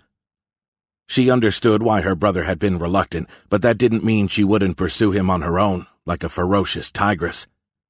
She would get her revenge. One way or the other, Pierce Hunt would pay for his sins. But first things first. They needed to find Sophia and her friend. Then it would be Hunt's turn. When Tony came home an hour later, he was pissed. Anna had seen him in a bad mood before, and it was always best to keep a distance when he was like that. Tony was a loving father, but he was a different man when it came to the family business. He was prone to using violence when things didn't go his way. There was a reason his men feared him. Anna wasn't scared of her brother, but with Sophia's kidnapping, all bets were off. Tony's eyes were just visible beneath the brim of his Miami Dolphins cap as he entered the living room. His lips were pressed together so tightly that Anna could barely see them, and the seething anger in his eyes sent shivers down her spine. Anna's heart rate soared, and she felt weak at the knees. "Oh no, please God, not Sophia. I'll give my life for hers." "What's wrong?" she asked shakily, fearing the worst. "Is Sophia—" "It's the Black Tosca," he spat. "That double-crossing, back-stabbing cockroach." "The Black Tosca? Valentina Mieles?" "Why would—" she started to ask, but her brother cut her off with a wave of his hand. "There are things you don't know, Anna," he said curtly. She wasn't about to let her brother walk all over her, so she held his glare. Sophia was her blood, too. "Then tell me." He looked at her, his face a mask of rage. "You're the best dad I know, Tony, but you're also a controlling, manipulative asshole," she said. "I have a right to know." Her scolding seemed to surprise him. All of a sudden, it was as if all his strength left him. Tony slumped onto the sofa, his face haggard, worry clouding his eyes. Anna put her hand on his arm and gave it a little squeeze before kneeling next to him. "Let me help you, Tony. We're family." "You can't help me, little sister," he said, blinking back tears, all trace of anger gone. "What happened out there? Where are the men?" He sighed. "We're under attack, Anna. I've ordered the men to patrol the property." Tony's property was huge. His house was nestled on a 2.5-acre lot at the end of a cul-de-sac in the prestigious gated community of Journey's End. In addition to the 8,000-square-foot house, the exterior included a large separate guest house, a 5-car garage, staff quarters, and a grand private driveway surrounded by lush tropical trees. His security system was the best money could buy, but it didn't mean a clever kill team couldn't breach it. "By the Black Tosca?" "Why?" Anna pressed him. "Because Father was about to testify against her." She stared at Tony blankly. "What?" His words had left a sickening sensation in the pit of her stomach. "Don't look so shocked, Anna. With Dad in prison, someone had to lead the family. Under my leadership, we became the de facto organization for anyone wanting to move product in and out of Miami and along the Florida coast." Anna didn't know all the operational details, but she knew the family money came from the drug trade. She understood this and was a willing participant in the family business. Nonetheless, her father and brother had always been the ones making the hard decisions. Her job was to keep the books straight and to perform computer-generated trend analysis. Tony had developed some legitimate businesses, mostly in construction, but most of the family's activities revolved around the illegal drug trade. She hadn't chosen any of this, but it was her family, and loyalty to her clan was central to her identity. Family first. Always. "Correct me if I'm wrong, but didn't Father have an arrangement with the Black Tosca?" Tony chuckled derisively. "She's the Black Tosca, Anna. Valentina Mieles does what she wants, when she wants." Anna didn't respond, so her brother continued. "She approached me some time ago. In fact, she sent her cousin Hector to make me an offer to buy out the business. I refused. The terms weren't satisfactory." "And?" "Hector left, and I thought that was it." "But it wasn't it." "No," Tony admitted. "A couple weeks later, our shipment started to get confiscated at the port, and one of our 18-wheelers was stopped on the highway. We lost a lot of money, and 6 of our men are now in jail." "You think the Black Tosca is responsible?" "I know so, and Father did too." "That's why he decided to go against her?" Tony nodded. "But someone betrayed him, and the only explanation I can come up with is that the Black Tosca had someone inside the DEA feeding her intel." "Why the hit on Sophia, then?" Tony hesitated. "I don't know, Anna. To show me we're all vulnerable." He seemed as though he wanted to add something else, but didn't. "What is it that you're not telling me, Tony?" Her brother didn't reply. His face had turned pale, and there was a wild grief in his eyes. She could only imagine the agony he was in and how guilty he must feel that his actions had gotten his daughter kidnapped. But she couldn't shake the feeling that there was something else. Whatever it was, her brother wasn't ready to share it with her. "What do we do next?" she asked. Tony pinched the bridge of his nose between his thumb and forefinger. He bowed his head and closed his eyes. "She called me," he said. "Who? The Black Tosca?" "She wants my head, Anna.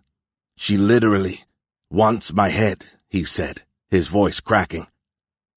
"If my severed head isn't in her possession in 48 hours, she'll burn Sophia alive. And she'll stream it live." Tears flooded Anna's eyes. "This isn't happening." "And what about the other girl, Layla?" "They'll burn her too," he whispered. "I can't allow this to happen." Her brain went into overdrive, dark images crowding out her thoughts. She tried to push them away, but they became more insistent. "What will you do?" "Do I really have a choice? I'll cut my own head off if it means." Anna slapped him so hard the crack of her palm against his cheek echoed in the living room. "Shut up," she yelled. "Don't say shit like that, Tony." Tony looked stunned, but his voice was flat. "What do you want me to do, Anna? The Black Tosca has my balls in a vice and she's tightening the fucking screws." Anna knew he was right. The family had taken painful hits from their enemies, but they had to fight back. Somehow they needed to turn the tables and go on the offensive, but how? Then an idea came to her, and she almost dismissed it right off the bat. How could she think about him now? He had betrayed her trust and broken her heart. He had lied about who he was. Pierce Hunt. If she was right, Hunt's quick mind, the one he had used to trick her, his tactical prowess, and his sheer determination could be exactly what she needed. Would he answer her call? Deep down she knew the answer to that question. It hadn't all been a lie between them. It couldn't have been. She had seen him struggle with his emotions while on the witness stand during her father's trial. The passion they'd shared? Nobody could fake such intensity. She'd never dialed the contact number written on the small piece of paper he had left on her desk the night before the DEA had barged in and arrested him and her father. Even after the trial, when she'd needed answers, she had resisted the urge to call, and had even thought about burning the damn thing. But she had held on to it. She could recite its message from memory. "Just know you'll always have a home in my heart. If something happens, call this number. I'll always be there for you." Chances were he'd tell her to fuck off, but it was worth a try. Chapter 26. Miami, Florida. In the formal living room, Hunt had settled into an uncomfortable silence with Jasmine. Moon was in the kitchen fixing everyone a drink, and Detective Milburn was on the phone in the adjacent room. The more Hunt thought about what had happened to his daughter, the more irritated he became. His heart wanted to blame Jasmine and Moon for the situation Layla found herself in, but his brain told him he was as guilty as they were. There was nothing to gain by playing the blaming game. Hunt also had to concede that it was hard to control whom your child hung out with at school. Sofia Garcia seemed to be a great kid, if a little bit spoiled, and knowing Jasmine, he was sure she tried as hard as she could to permit Layla to hang out only with peers who would be good influences. He couldn't fault her for not knowing that Sophia's father was the Tony Garcia. She had never talked to the man, only Moon had, and it was clear to Hunt that the football star hadn't known about Tony's ties to the drug trade. Hunt believed Moon when he told him that as far as he was concerned, Tony Garcia was a legitimate business owner. Hunt's thoughts moved to the last time he'd spoken to his daughter. They had argued about her boyfriend. A boyfriend. It seemed so trivial now. Had he been too harsh with Layla about it? Moon came back to the formal living room carrying several drinks on a tray.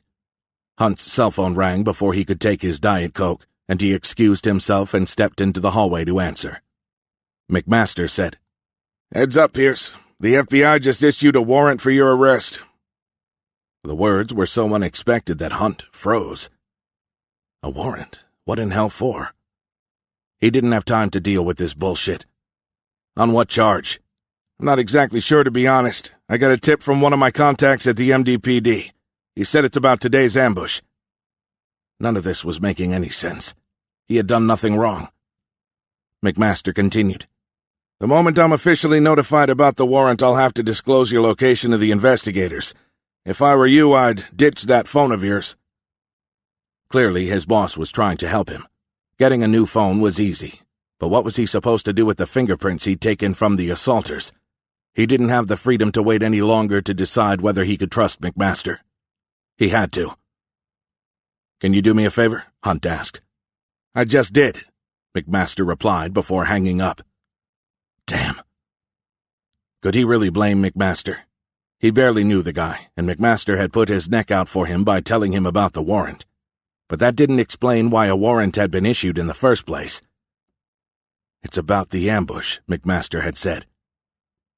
Hunt's phone chirped again, this time with an automatic alert from the call center he used to monitor his former undercover phone numbers. There was a message waiting for him.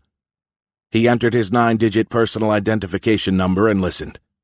His heart skipped a beat when he recognized Anna's voice. I'm not even sure you'll get this, but if you do, please reach out to me. You know how. If what we shared ever meant anything to you, I beg you to make contact. I need your help. Did she know Layla was his daughter? No, it was impossible. She had no way of finding out, unless Layla had said something. Highly unlikely. His daughter barely talked to him, and their relationship was touch and go. Plus, Layla was using her mother's maiden name. Should he call Anna back? What guarantee did he have that she wouldn't try to kill him for what he'd done to her? And what about her brother, Tony? He wasn't the forgiving type, and with the warrant, Hunt certainly didn't need any more trouble at this point. Hunt sensed a presence behind him, the same way a blind man might sense the position of the sun from its warmth. He didn't have to turn around to guess who it was. If McMaster's contact to the Miami-Dade Police Department knew about the warrant, so did Detective Milburn. Do you have the dashcam video of my daughter's kidnapping, Detective? Hunt asked, keeping his back to the detective and turning off his phone. I'm afraid the camera disappeared from the evidence locker, Mr. Hunt, Milburn replied. I'm sure someone misplaced it. That's all. Hunt cursed. Like things aren't bad enough already. There's another delicate matter we need to discuss, Mr. Hunt, Milburn said, his voice strained. Hunt noticed the detective had used the word Mr., not agent. Yes, I know, my arrest, Hunt thought. Hunt turned to face him. The detective was standing a safe distance away, his right hand on the butt of his pistol. No doubt Milburn had called for backup. The idyllic island of Lagorce would soon be cordoned off. What is it? Hunt said, letting things play out. He hoped to learn who had authorized the arrest warrant and why. I know this isn't a good time, and I'm sure this will be cleared the moment you speak with the FBI, but they've issued a warrant for your arrest. Hunt made an effort to appear surprised and docile. Really? On what grounds? I don't know, Milburn replied, but Hunt sensed the detective was lying. Stop the bullshit and tell me what's really going on. Aggravated battery. Hunt frowned. What are you talking about? One of your rounds hit a bystander, Milburn said, his voice sincere and apologetic. I'm truly sorry. Hunt's right knee buckled, and he had to hold on to the wall to remain standing. Could it be true? Harming an innocent bystander was a law enforcement officer's worst nightmare. Is the person okay? Hunt managed to mumble. I'm told he's in surgery. The bullet missed his shin bone by a fraction of an inch and tore through his calf, Milburn explained, using his fingers to show by how much the round had missed the bone. Hunt breathed a sigh of relief, but the respite was short-lived. You'll have to come with me, Milburn said, pulling out his handcuffs. I'm sorry, but I have no choice. Someone caught the whole scene from an adjacent building. The person you shot is pressing charges. Hunt grunted. He felt terrible for the bystander, and his sense of duty told him to follow the detective. But now that his daughter had been taken, he couldn't. Can I send a quick message? He asked the detective. More cars are headed here, Milburn warned. So make it quick. I need your lighter. Milburn gave him a quizzical look, but lobbed it to him anyway. Hunt caught it with his left hand and typed a quick message to his friend Simon Carter, who was now leading the rapid response team since the events in Chicago. He attached the fingerprints he had lifted from the assaulters to his email before sending it. Carter was someone he trusted. He'd know what to do with those. Hunt powered down his phone and quickly removed its back cover. He took out the SIM card and held it in the flame of Milburn's cigarette lighter until it had melted beyond salvage. He threw the lighter back to Milburn. For a second, Milburn took his eyes off Hunt to search for his lighter. Hunt made his move and closed the gap. With a powerful sweep of his leg, he kicked the detective's feet from under him, and Milburn crashed down hard on his side in the hallway. Hunt grabbed his arm and flipped him over onto his stomach. Hunt used Milburn's own handcuffs to secure his hands behind his back. Milburn didn't resist or fight back. It was as if he understood perfectly what Hunt was doing and why.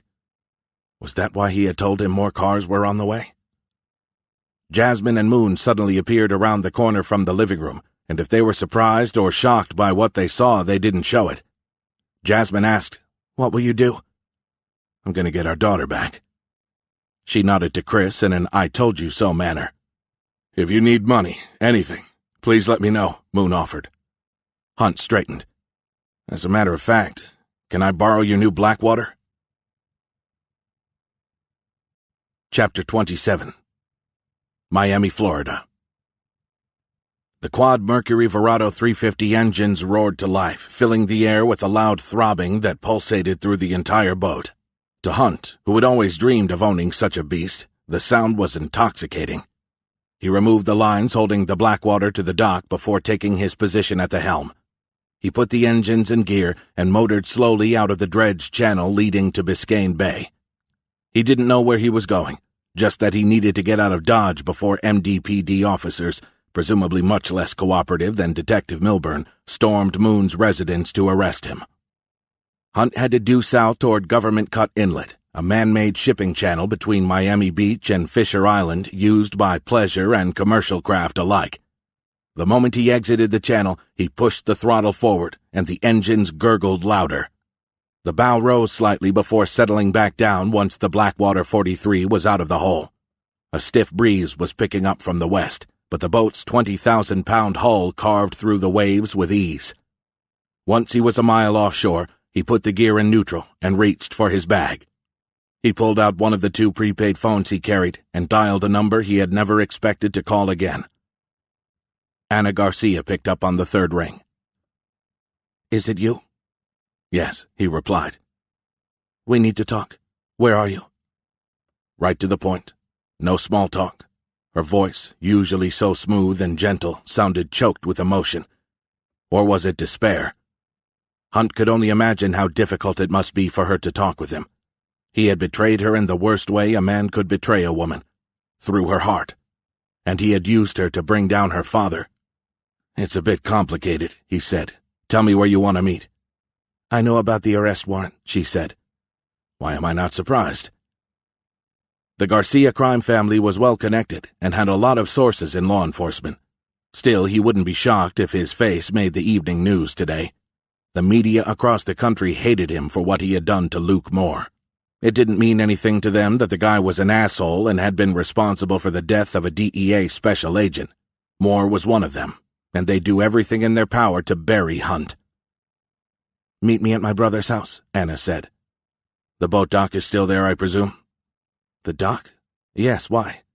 You're on a boat?" "As I said, it's complicated. See you in a few."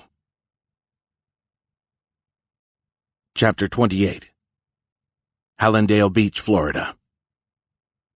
Nothing his cousin had ever asked him to do had troubled Hector before. There were a few things he'd done that he wasn't proud of, like killing 2 priests who had betrayed the Black Tosca's confidence, but nothing worth losing a night's sleep over. Hector prided himself on his ability to put nasty memories away and move on to the next job, but this was different. Kids were his soft spot, and he didn't believe they should suffer because they'd been born into the wrong family. He had never intentionally hurt a child before. There was a chance Tony Garcia would cooperate and give his life for his daughters. If the roles were reversed, Hector would exchange his life for his kids. Still, Hector had argued against giving Garcia 48 hours. Tony was a powerful man with a lot of resources. Why give him the chance to attempt a rescue? While the Black Tuska's network in Florida was solid, they weren't as safe here as they would be in Mexico. But his cousin, in all her wisdom, had decided that she wanted Garcia to suffer, to feel the same pain she'd endured when she was forced to watch her father be burned alive in front of her. Hector had warned her against such a drastic show of force, had explained to her that she would lose the fragile sympathy of the good people of San Miguel de Allende, who had until now largely closed their eyes to her illegal activities. There was an immense difference between looking the other way when it came to the drug trafficking business — it was Mexico after all — and forgiving the murder of 2 teenage girls broadcast live on the internet. The San Miguel de Allende population wouldn't want to be seen as accomplices to the sadistic slaughter his cousin had in mind. Hector stared at the door across the hallway. In the end, he had failed to make her understand. The Black Tuska was interested in only one thing: revenge. The door to her room opened, and despite her fatigue, Layla jumped to her feet. Hector stood under the lintel, his head almost touching it. Notwithstanding his kindness and impeccable courtesy toward her, the man radiated the sort of authority that couldn't be denied. And it scared her. "You owe me something," he said. She swallowed a sob and thrust her chin out defiantly. "I already told you my name. It's your turn to tell me what I want to know." Hector gave a little laugh. "Is that so? Where's Sophia?" Hector cracked his fingers, then folded his arms across his chest. "Nearby," he finally said. "Don't worry about your friend. As long as you continue cooperating with me, she'll be fine." "You promise?" she asked, knowing how desperate that sounded. He nodded. "Your parents, Layla. What are their names?" That hadn't been part of the deal. Why did he need her parents' names? Then it came to her. It was just like in the movies. The bad guys wanted to get paid. That's why they had kidnapped her and Sophia. Their families were rich. "They want a ransom. Oh, God." That was good news. Chris would pay anything for her release. "My mom's name is Jasmine DeGray," she volunteered, and then hesitated for a second when it came to name her father. Maybe the kidnappers would back off if she mentioned her real dad. A quick Google search would tell them he was a federal agent who had almost shot a reporter in the head. Would that be enough to scare them? Probably not, since Hector's friends had killed Sophia's driver and bodyguard. If she was right and the kidnappers wanted money, she was better off telling them her father was Chris Moon. Everyone knew who he was. "And your father's name?" "Chris Moon," she said. Then she added, "The football player, you know." "Miami Dolphins, right?" Yes, that's right," she said enthusiastically. "He has a lot of money. He's gonna pay you." Hector closed the door behind him. The situation had just gotten more complicated. He had kept an eye on the news channels, but none had mentioned the kidnapping of Sophia and Layla. He was stunned at the lack of coverage. In a way, it was good for them. However, it also worried him. Why wasn't the media covering the public kidnapping of 2 young, pretty, rich teenagers, and one of them Chris Moon's daughter? Heck, the kidnapping should be the only thing the media was talking about. Was he missing something? A press conference is the best way to ask for the public's help, so why weren't the police doing that? He sat down at the computer in the office and pulled up Google.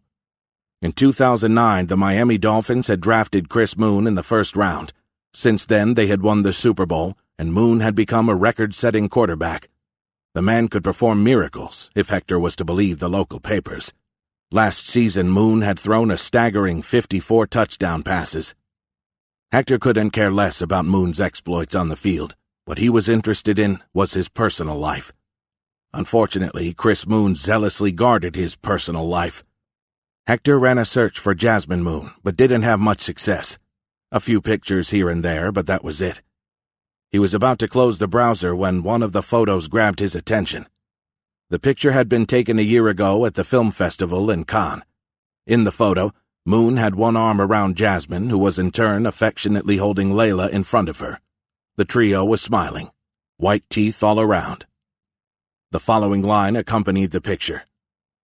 Miami Dolphins quarterback Chris Moon with his wife Jasmine and her daughter Layla. Hector kicked himself for missing the obvious. She had said her name was Layla DeGray, not Layla Moon. And her daughter Layla. Not their daughter, but her daughter. He didn't know why. Instinct, maybe. Or just a distrust born of all these years living on the edge. But Hector knew this was something significant. Moon wasn't Layla's father. The girl had lied to him.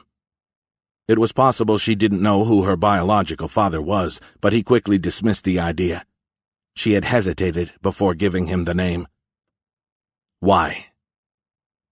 He was about to find out. The door to her room flew open, and Hector barged in. He didn't shout or scream, but the kindness he'd shown her previously was gone. Something had changed. Layla noticed for the first time the destructive look in his eyes. Had he hurt Sophia? A long shiver wound down her spine as she thought of her friend. "Chris Moon isn't your father, is he?" Fear fluttered through her. She shook her head. The slap to her face came as a complete surprise. She gasped at the sting, and her hand shot to her cheek. The tears she had been fighting came rolling down. "Answer me, child," Hector hissed, his hand half raised and ready to strike again. Her whole body was shaking, and her legs were trembling so uncontrollably that it was as if they belonged to someone else. "No, he isn't," she said, terrified he was going to hit her again. "Why did you lie?" "I live with him and Mom now," she explained, her eyes pleading with Hector to believe her. "My real father has no money. He couldn't pay you. The ransom, I mean." Hector nodded. "What's your father's name?" "Pierce Hunt." "And where does he live?" "Right here in Florida." "What does he do?" "He works with the DEA." "A ransom." Hector believed her. He didn't think she had lied to hide her real father's identity. She thought her survival depended on someone paying a ransom. Chris Moon was wealthy. Pierce Hunt wasn't. It was as simple as that. But the fact that her father was a federal agent changed things a bit. It wasn't cause for alarm yet, but he needed to check a few things out. Pierce Hunt. The name rang a bell he couldn't quite place, and it bothered him. Google was a big help once again. An in-depth article about an incident involving a DEA agent named Pierce Hunt and Luke Moore, a Chicago reporter, darkened Hector's mood. Hunt wasn't a typical federal agent. He had served with the Army Rangers before joining the DEA. When the incident with the reporter happened, Hunt was an RRT team leader. Hector clicked on the Images tab. Unbelievable. A chuckle escaped his lips. Not that there was anything funny about the situation, it was more like a nervous laugh. He knew who Pierce Hunt was after all. Hector touched the blood-stained bandage on his left arm. He had exchanged a few shots with the man today, and he had the distinct impression he and Hunt would see each other again very soon. Chapter 29. Miami, Florida.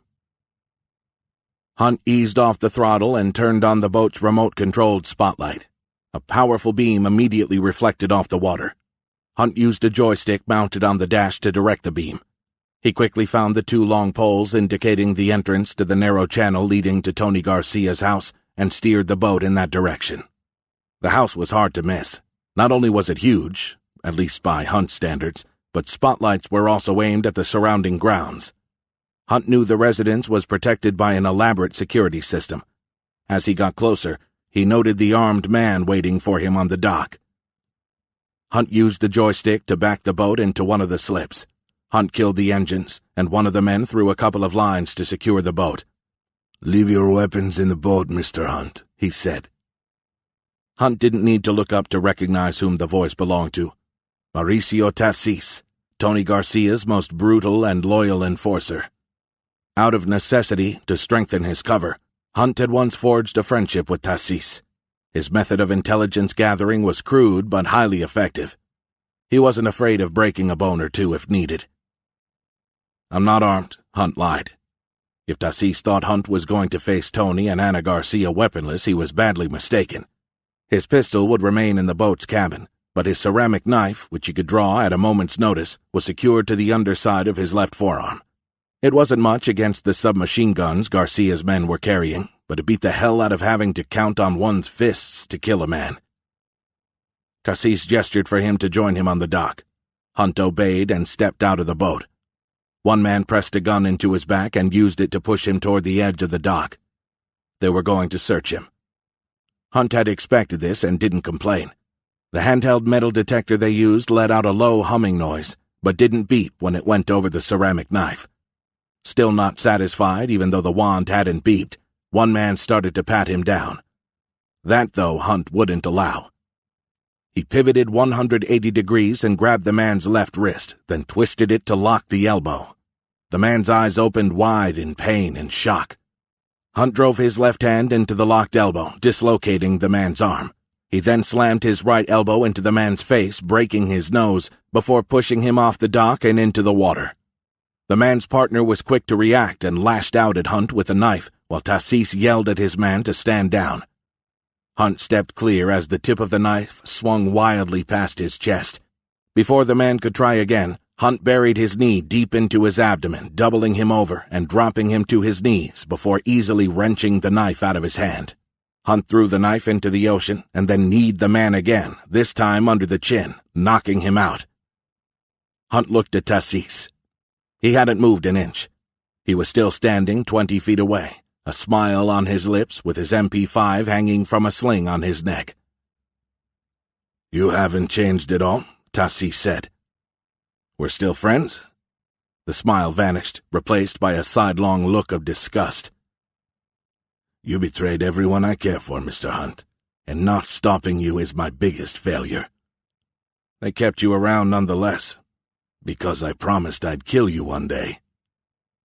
"So why don't you shoot me?" Hunt said, tapping his finger on his forehead. "This is your chance." "Don't tempt me," Tassis replied, his voice cold as ice. "There's nothing I'd like to do more than put you down like the dog you are." Hunt didn't doubt the man's seriousness. He'd feel exactly the same if he was in Tassis's shoes. Still, time was of the essence, and they had already lost enough of it bullshitting each other. "Can I see her now?" Tassis headed toward the residence, leaving Hunt to follow. "I pray to God your meeting doesn't go well." "And why's that?" "So I can put a bullet in your thick head." Chapter 30. Pompano Beach, Florida. One of his phones buzzed him awake. Cole Egan reluctantly rolled away from his wife and reached for it on the nightstand. He had a new text message.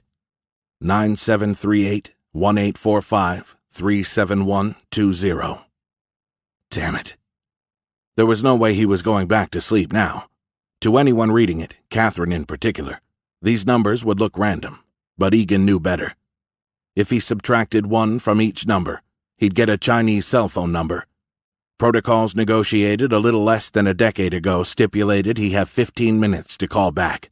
It was a simple code, but an efficient one. Egan quietly climbed out of bed. The night was pitch black, and Catherine's soft breath was the only sound. He closed the bedroom door behind him and went to his office to make the call. He unlocked the filing cabinet in which he kept his biometric safe. From the safe, he grabbed one of many burner phones and dialed the Chinese number. "I hope I didn't wake you," the voice on the other end said.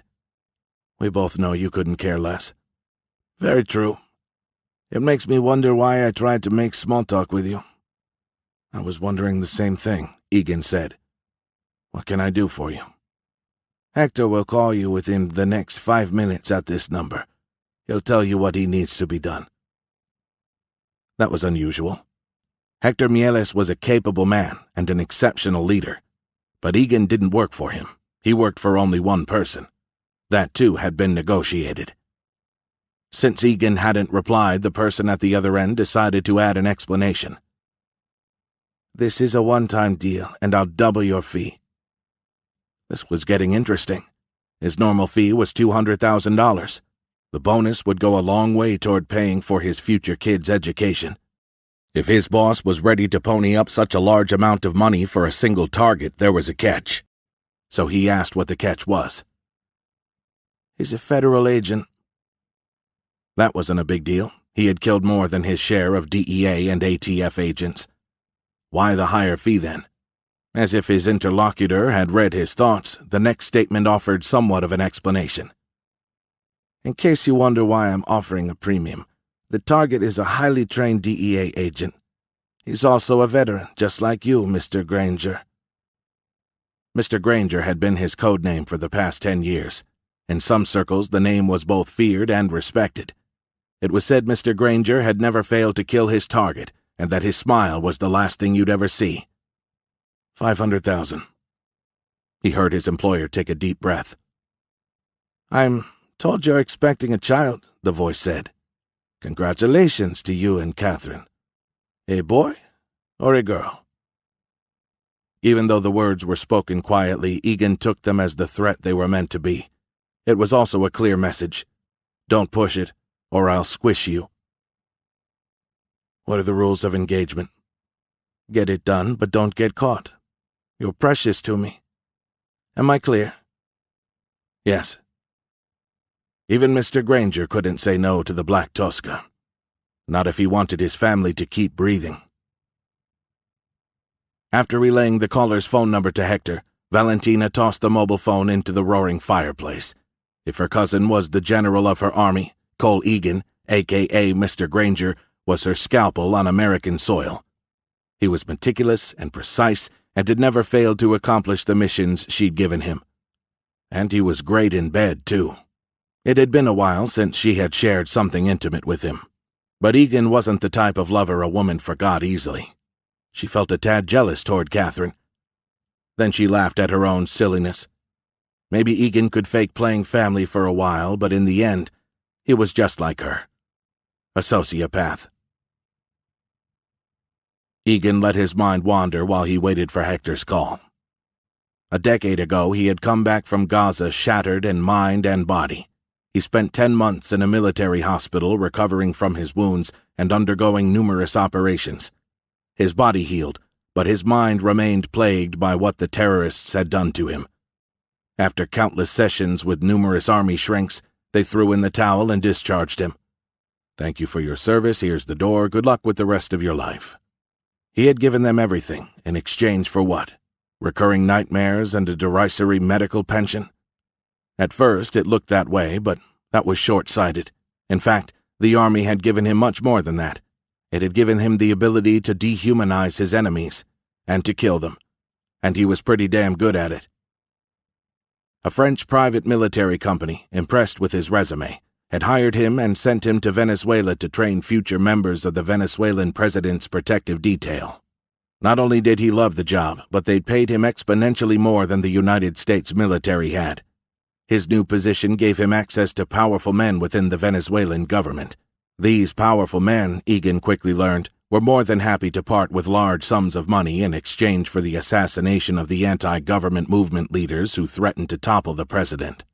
It was a lucrative market, albeit a dangerous one, but Egan was a professional, and word spread around Caracas that a new, infallible assassin was in town.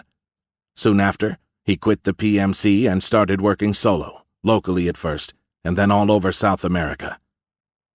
One day, after a successful assignment in Mexico, he woke up tied to a bed, naked. It was evident the bartender had slipped a narcotic into his drink. He recognized the woman standing next to him the moment he opened his eyes. The Black Tosca wasn't only the most stunning woman he had ever had the pleasure to share a room with, but she was also known as the most lethal bitch in the drug world. And here she was, staring at him, a black whip in her hand. "What are you going to do with that?" he asked in Spanish. "I don't know yet.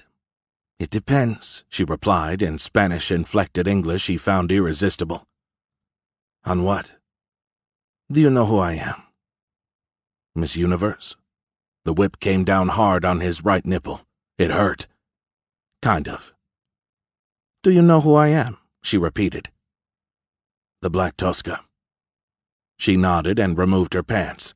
Her legs were gorgeous in shimmering thigh-high stockings. "Would you like to work for me?" What if I say? That time the whip came down much harder on his nipple. It drew blood. "Would you like to work for me?" I'd love to. The Black Tuska smiled. "I'm glad you said that, because the next reprimand was a bullet in your pretty face, and that would have been a real shame. I kind of like you," she said, sitting on top of him. The next morning an understanding had been reached. She was going to pay him handsomely to operate in the United States. Once in a while there would be an odd job for him in Mexico or in Europe. He would work for and report to only her. His life changed 6 months later, when she summoned him to a beautiful bachelor pad in Mexico City. After they had sex, she gave him a photo of Catherine McMaster. "I want you to seduce this lovely girl." "What for?" "Because I fucking asked you to. And I pay you so much money that you'll do whatever I want." He couldn't argue with her logic. Plus, the girl was pretty. "What's her name?" "Catherine McMaster. Her father is Daniel McMaster, the special agent in charge of the DEA's Weston Field Office." "I see. This will be a long-term operation." "Can you describe long-term?" "Until I tell you to stop." The phone chirped in Egan's hand. He had fallen asleep for a minute. "Yes. Were you told I'd be calling?" "Hector." "I was." "We need you to take care of something for us." "Of course you do, Hector," Egan thought. "Please send all pertinent information. It's already in your draft folder." That was quick. To communicate electronically without leaving a trace, Egan and the Black Tuska would write messages and leave them in the draft folder. So instead of sending the messages, they would read each other's drafts and delete them the moment they were done with them. Egan logged into the account and clicked to open the draft email. Seeing a name from the past shocked him to the core. Pierce Hunt. How in the hell did Hunt get involved with the Black Tuska? Then he remembered Hunt had joined the DEA right after he left the Army. After Gaza, they hadn't kept in touch much. A few phone calls while he was working with the French PMC to let Hunt know he was back on his feet, but nothing once he started working solo. He doubted Hunt would approve of his career choice. "So," Hector asked after a minute had passed, "any issues?" "I know the man," Egan said. "What? How?" Hector seemed to be genuinely intrigued. "We served together." "I see," Hector replied, disappointment evident in his voice. "Will it be a problem?" Hector was worried. And he should be, Egan thought. Hunt wasn't someone you wanted to tangle with. Even though they hadn't talked in a few years, Hunt was the one person he trusted with his life. They were still brothers, forever linked by the blood they'd shed together fighting in the desert. What if he refused the contract? Would the Black Tuska turn on him? She would be foolish to. Because of him, she had remote access to Daniel McMaster's 2 laptops, mobile phone, and desktop. He was her entry into the DEA's database. 5 months ago, he would have taken his chances and turned down the assignment. But that was before Catherine had gotten pregnant. "The man is a trained operator," Egan said. "He's not an easy mark." "That is why my cousin doubled your fee," Hector reminded him. "How did he come up on your radar?" It took a few seconds for Hector to reply. "By mistake, really. We kidnapped his daughter when—" "You kidnapped his daughter?" How stupid were they? Are you out of your fucking mind? Pierce is a warrior. When confronted, he attacks. I said it was a mistake. I didn't— You think he gives a shit if it was a mistake or not? Egan was doing his absolute best not to yell into the phone. Hector seemed to have no idea of the gravity of the situation. "We were supposed to grab only Tony Garcia's daughter," Hector explained. "We didn't know who Layla was." "He won't rest before he kills everyone involved," Egan warned him. "He's only one man." "Maybe, but you have no idea what he's capable of, my friend. He's relentless, and he has nothing to lose. Please tell me his daughter is still alive." "She is. You're a lucky man then, Hector. He'll kill you quickly. My suggestion to you is this, Egan said. Put a bag over her head, then drop her at a busy street corner. Then leave, and never come back. He wondered if Hector would be clever enough to follow his advice. He wasn't. Enough talking. The instructions are in the draft folder. Do your job, Mr. Granger, Hector said, putting an end to the conversation. And you'd better do it well. The line went dead. Shit. He could try to leave. Go to Thailand or something. He had just over $4 million stashed away in a safe deposit box in the Bahamas and another $500,000 stashed in his house. Not a huge amount, but enough to live comfortably in Asia with Catherine and the kid. If it was him alone, he was confident they wouldn't be able to track him down, but with Catherine and the kid in tow? Not so sure. Was he ready to pay the ultimate price to find out? Chapter 31. Miami, Florida. Hunt followed Tassis into the main house. The faint smell of onions and cumin that came rolling out of the kitchen triggered a rush of emotions and memories. Some terrible ones, of course, but they weren't all bad. He had shared some good laughs here with Tony and Anna. Tassis's voice reminded him things had changed since the last giggles. I'll be here watching. Please do something stupid, Tassis whispered as Hunt walked past him and entered the living room where Tony and Anna were seated. Hunt didn't bother to reply, and instead scanned the living room to make sure there wasn't anyone else waiting with a gun pointed at his head. There was no one. Tassis closed the door behind him, and Hunt was left alone with Tony and Anna Garcia. Anna was seated next to her brother, and neither of them bothered to stand up. Anna's arms were folded, and her face was an impassive mask that Hunt couldn't read, but damned if she wasn't the most beautiful woman he'd ever laid eyes on. The thought of her ripe curves beneath her summer dress still stirred his blood. Her brother, on the other hand, looked like he wanted to skin him alive. It was Anna who broke the silence. She placed a reassuring hand on Tony's arm and said, "Thanks for coming." Hunt nodded but didn't say anything. It was kind of surreal to be in the same room as Anna and Tony. 24 hours ago, that wouldn't have been possible. But now they all had to face the incredible and delicate situation in which they found themselves. "So you kept the note I gave you," Hunt said. "I wasn't sure you'd call back." "I'm here, and I think that if we can help it at all, we shouldn't let our emotions get in the way." Tony was looking at him with the most awful contempt. "I'm sorry about your father, Anna," Hunt added. His words seemed to reverberate in the living room. Before Anna could stop her brother, Tony jumped out of his seat and came at him. Hunt ducked the first punch, blocked the second, and jabbed Tony in the chest before he could throw another one. "Back off, Tony," Hunt warned, feeling the adrenaline flowing through his body. He was getting mad, too. He was here so that they could come up with a plan to find their daughters. If Tony needed to be knocked on his ass to realize they had to work together, Hunt was happy to oblige. But before this could happen, he had to let them know Layla was his daughter. He had no idea how they would react. Tony's face was red with anger, the veins in his neck bulging. His fists were clenched, and Hunt guessed he wasn't about to back off despite his warning. "How dare you talk about my father?" Tony roared. "He's dead because of you." Tony telegraphed his next move and swung his fist toward Hunt's chin. Hunt stepped back, and the fist missed by a couple of inches. "Stop it, Tony!" Anna yelled, but to no avail. Tony grunted and threw a hook that Hunt parried with his forearm and countered with a piston-like jab, catching Tony flush on the chin. He followed with a right hook that slammed into Tony's cheek. The sound of bone against bone, with flesh caught in the middle, echoed off the living room's windows. Tony took 3 steps back, a dazed look on his face. "God damn it, stop it, you two!" Anna screamed. The commotion prompted Tassis to barge into the room with his MP5 swinging. Hunt raised his hands.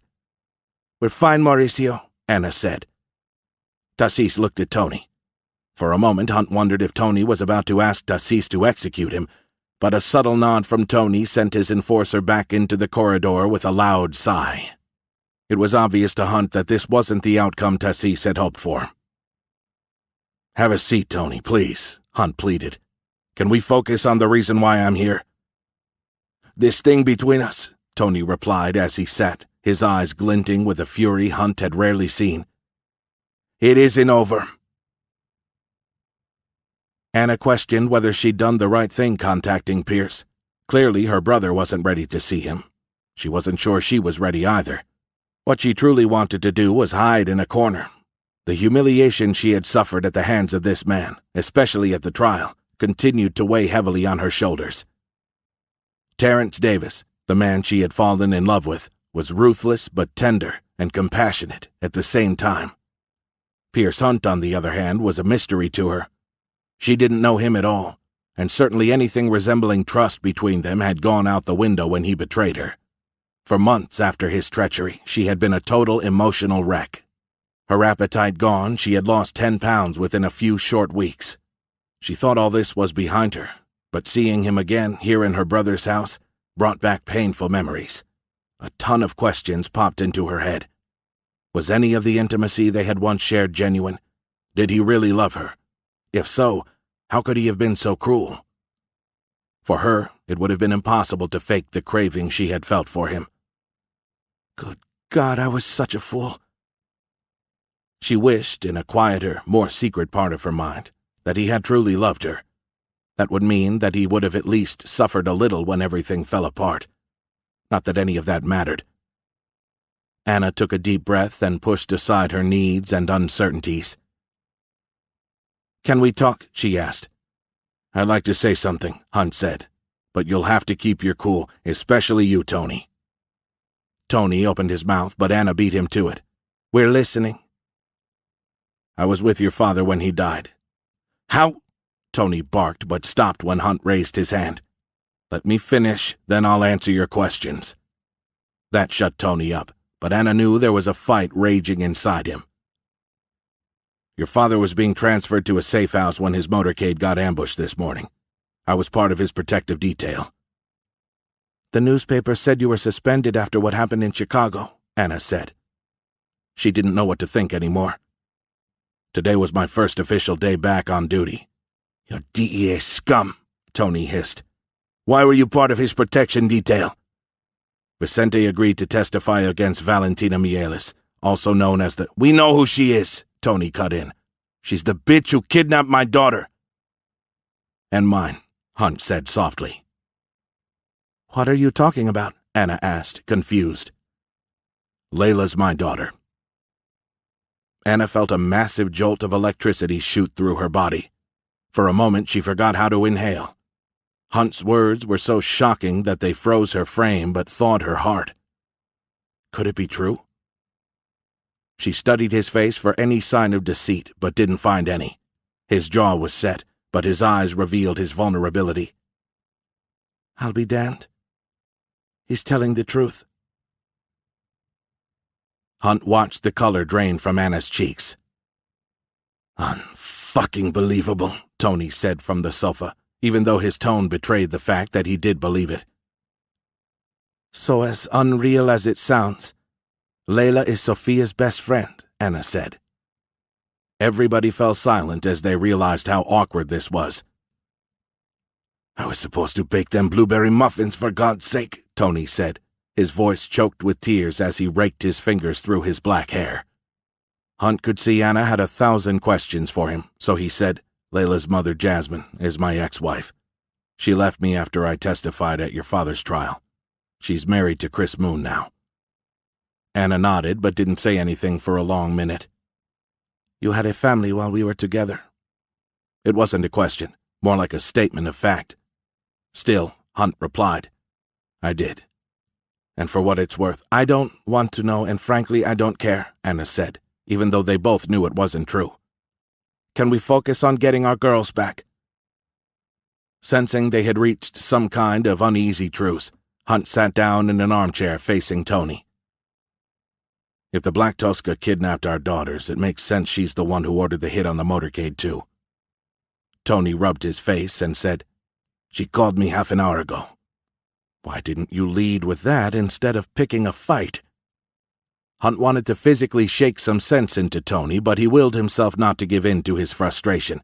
That would be counterproductive, to say the least. Instead, he asked, "What did she say?" Tony hesitated. "Tell him or I will," Anna prompted. By the tense look Tony gave Hunt, it was obvious that whatever the Black Tosca had told him made him nervous. "She wants my head," Tony finally said, making a cutting gesture across his neck. "So your head for both our daughters?" That didn't seem like a bad trade to Hunt. Tony probably disagreed. Or maybe not. "As much as I fucking hate you, Hunt," Tony said with a disarming sincerity, "I'd be willing to do it to save them." For some reason, Hunt believed him. "But you don't think she'll hold her end of the bargain? Do you?" Hunt shook his head. There was a chance she would, but it would be stupid to bet his daughter's life on it. "There's more," added Anna, looking at her brother. The bulging vein in Tony's neck was now throbbing at a frantic rate. "If someone doesn't deliver my head to her within the next 48 hours, our daughters will be burned alive." Our daughters will be burned alive. Tony's words were like a sledgehammer, beating him down with every syllable. Hunt's mind whirled. Images flicked at him with tantalizing clarity. He could see Layla savagely beaten, with a tire full of gasoline around her neck. Only once before had he felt anything like the intensity of the fury now erupting deep inside his gut.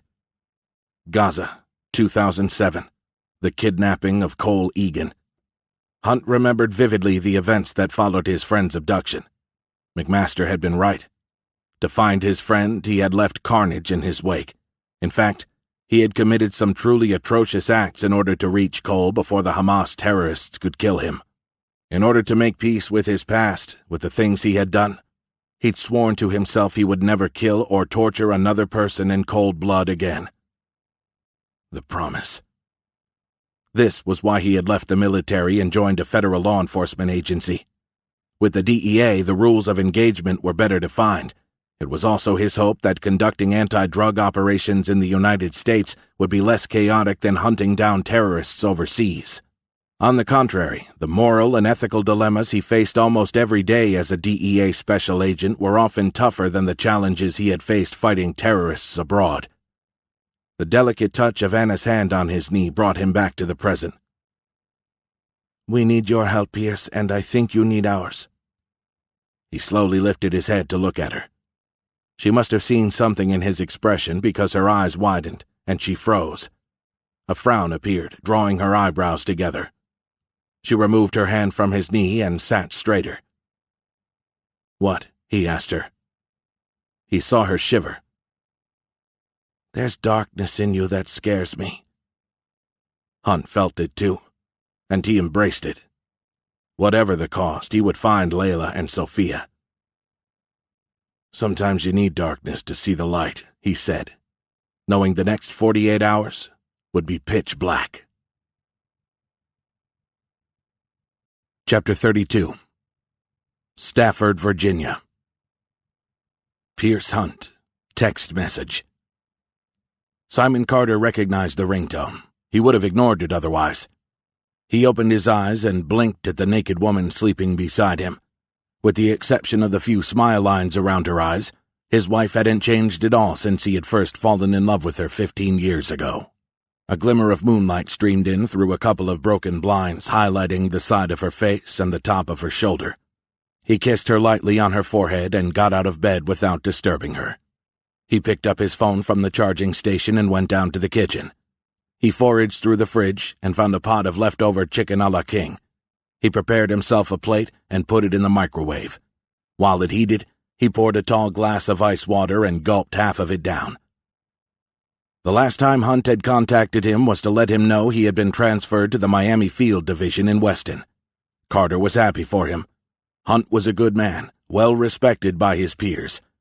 True, his decisions in the field were highly intuitive, often very rash, and his complete lack of political correctness offended the higher-ups, but no one could argue about the results. Hunt always led from the front, and Carter had learned many important lessons from him.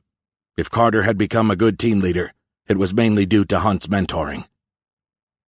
Carter opened Hunt's text message and saw it contained a multitude of attachments, all of them fingerprints.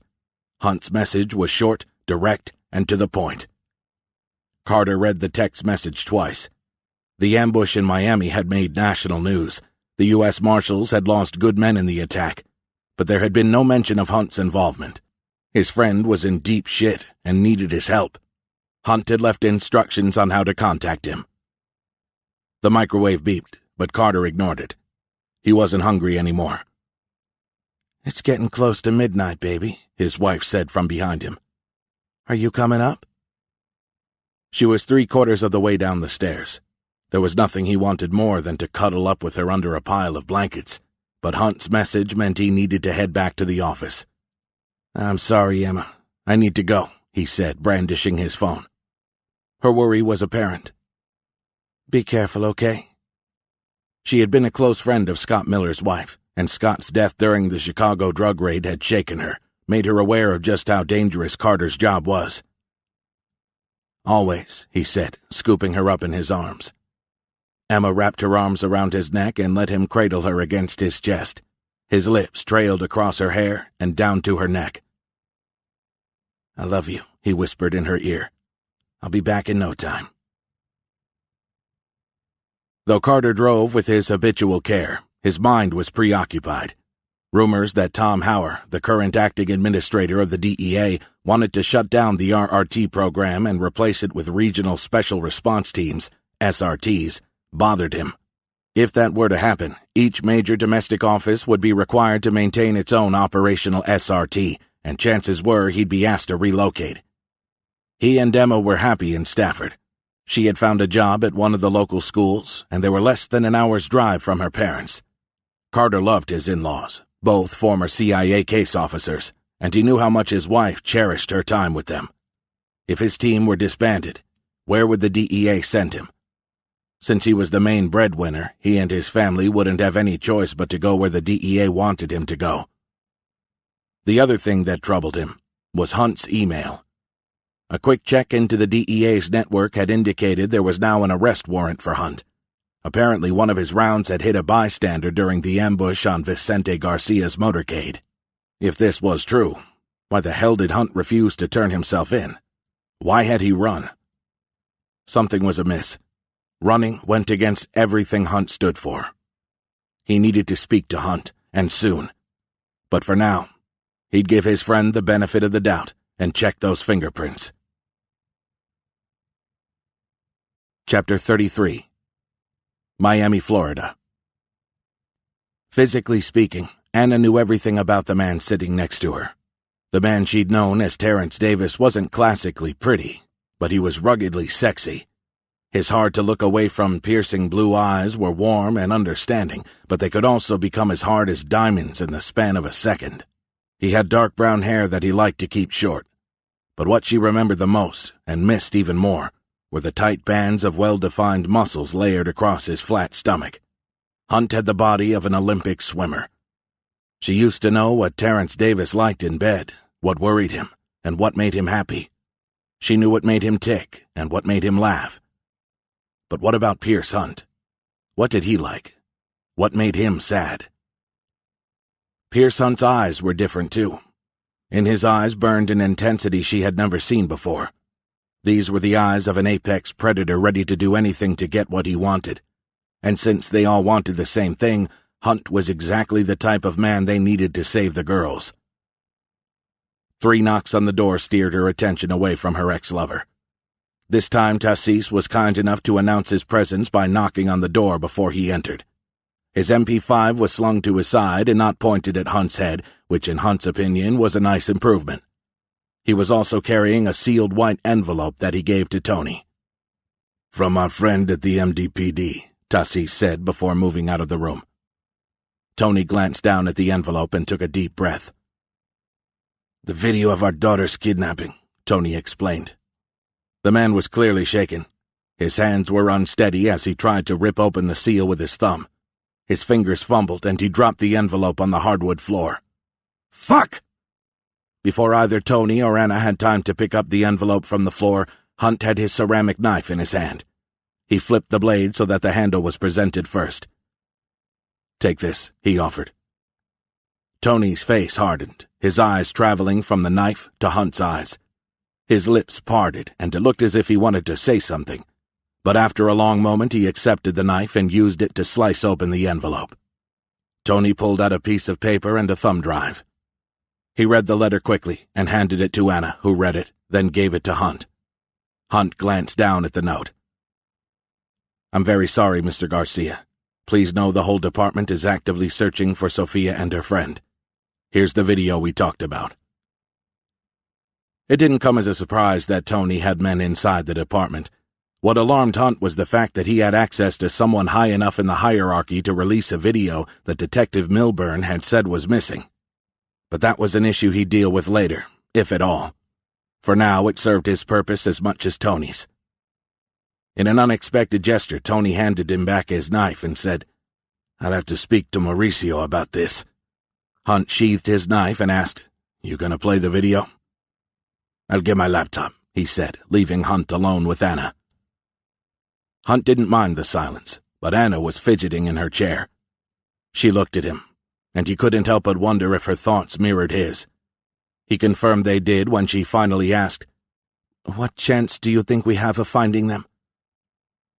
He didn't want to lie to her, but he didn't want her to lose faith either.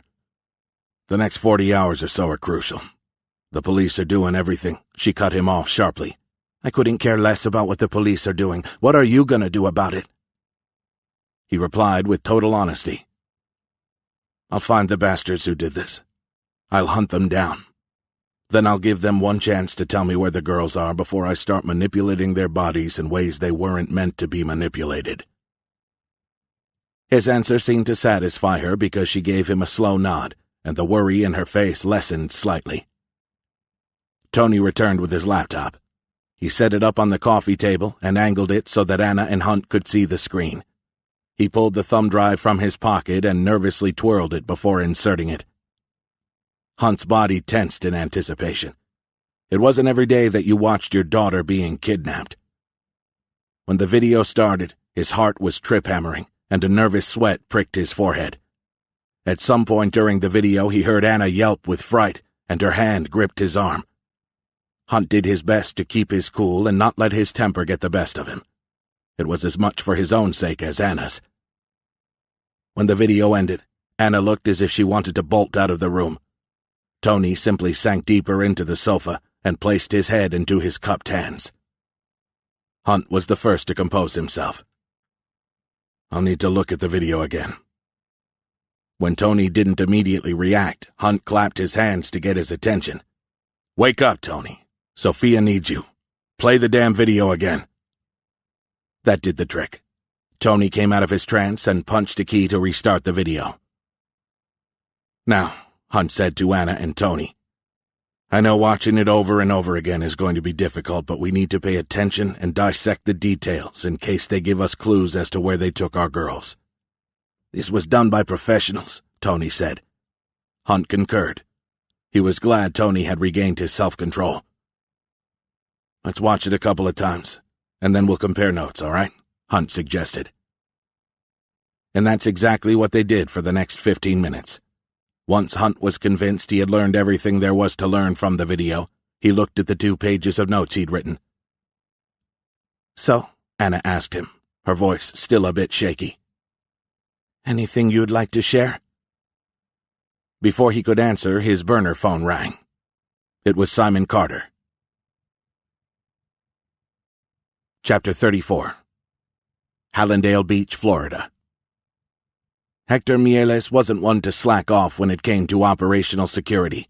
With the exception of what Mr. Granger had told him over the phone and what he had been able to find online, and also the couple of minutes they had spent shooting at each other, Hector didn't know much about Pierce. One thing was certain, though. The guy was bad news. There was little doubt that Hunt was looking for them. Not only was the man dangerous, but he was a DEA agent, too, and a former rapid response team leader at that. Hector didn't fear the DEA, but he respected their tenacity and how ruthless they were outside the United States. Friends who had fought in Afghanistan had told him about the DEA Foreign Advisory and Support Team, FAST. They were hardworking, dedicated, and also merciless toward Taliban kingpins and drug facilitators. He had no reason to believe Pierce Hunt would act differently with his team if he managed to pick up their trail. If this were Mexico, Hunt would never find them. Hector would leave a trail that would be impossible for Hunt to untangle. Here in the United States, they were in the lion's den. Treading carefully in this hostile environment was a necessity, not an option. With that in mind, it only made sense to change locations. The 4 vehicles his team had used to conduct the abductions of the 2 teenagers were inside the garage. 3 more Mercedes SUVs were parked in front of the house. There were 2 additional safe houses available to him outside Miami. One was in Orlando, and the other one was Hypoluxo. The one in Orlando was larger and had a significantly bigger weapons cache, but the distance was too far. The house in Hypoluxo was located in the Mediterranean-style gated community of the Hypoluxo Yacht Club. Although smaller in size, the 3-bedroom, 3-bath townhouse had 2 things going for it. First, a 30-second walk from the house was the marina, where a Hydra Sports 4200 Siesta, powered with quad Yamaha 350 engines, was fueled up and ready to go. With the Boynton Inlet a little less than half a mile away, and the Siesta's top speed of over 65 miles an hour, it would be difficult for the police or the Coast Guard to catch them if they had to flee by water. The boat couldn't outrace a helicopter, but they had a couple of RPG launchers on board for such an eventuality. The second benefit of the Hypoluxo safe house was the proximity of the Palm Beach County Park Airport. It was a mere 5 minutes' drive away. The 2 pilots for the King Air 350 Hector had chartered were standing by at a nearby hotel. A voice crackled in his earpiece. "Hector, it's Antonio. Do you copy?" Antonio was the leader of one of the 2-man teams he had sent to do a recon of the safe house. "You're 5x5, Hector said. I-95 is light traffic only up to Boca Raton," Antonio said. That was good to know. The other team was taking Highway 1.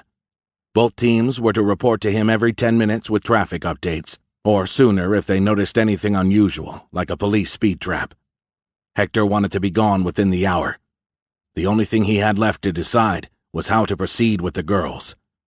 Should he drug them? It would be the safest way to travel with them. So far they were cooperating with him and his men.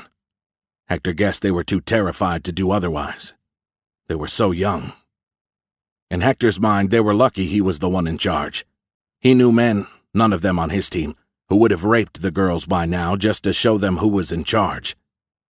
Hector had read about the history and evolution of human torture, and even though he never fully embraced its explicit usage, he also had no problem with it, or murder for that matter, when the situation called for it.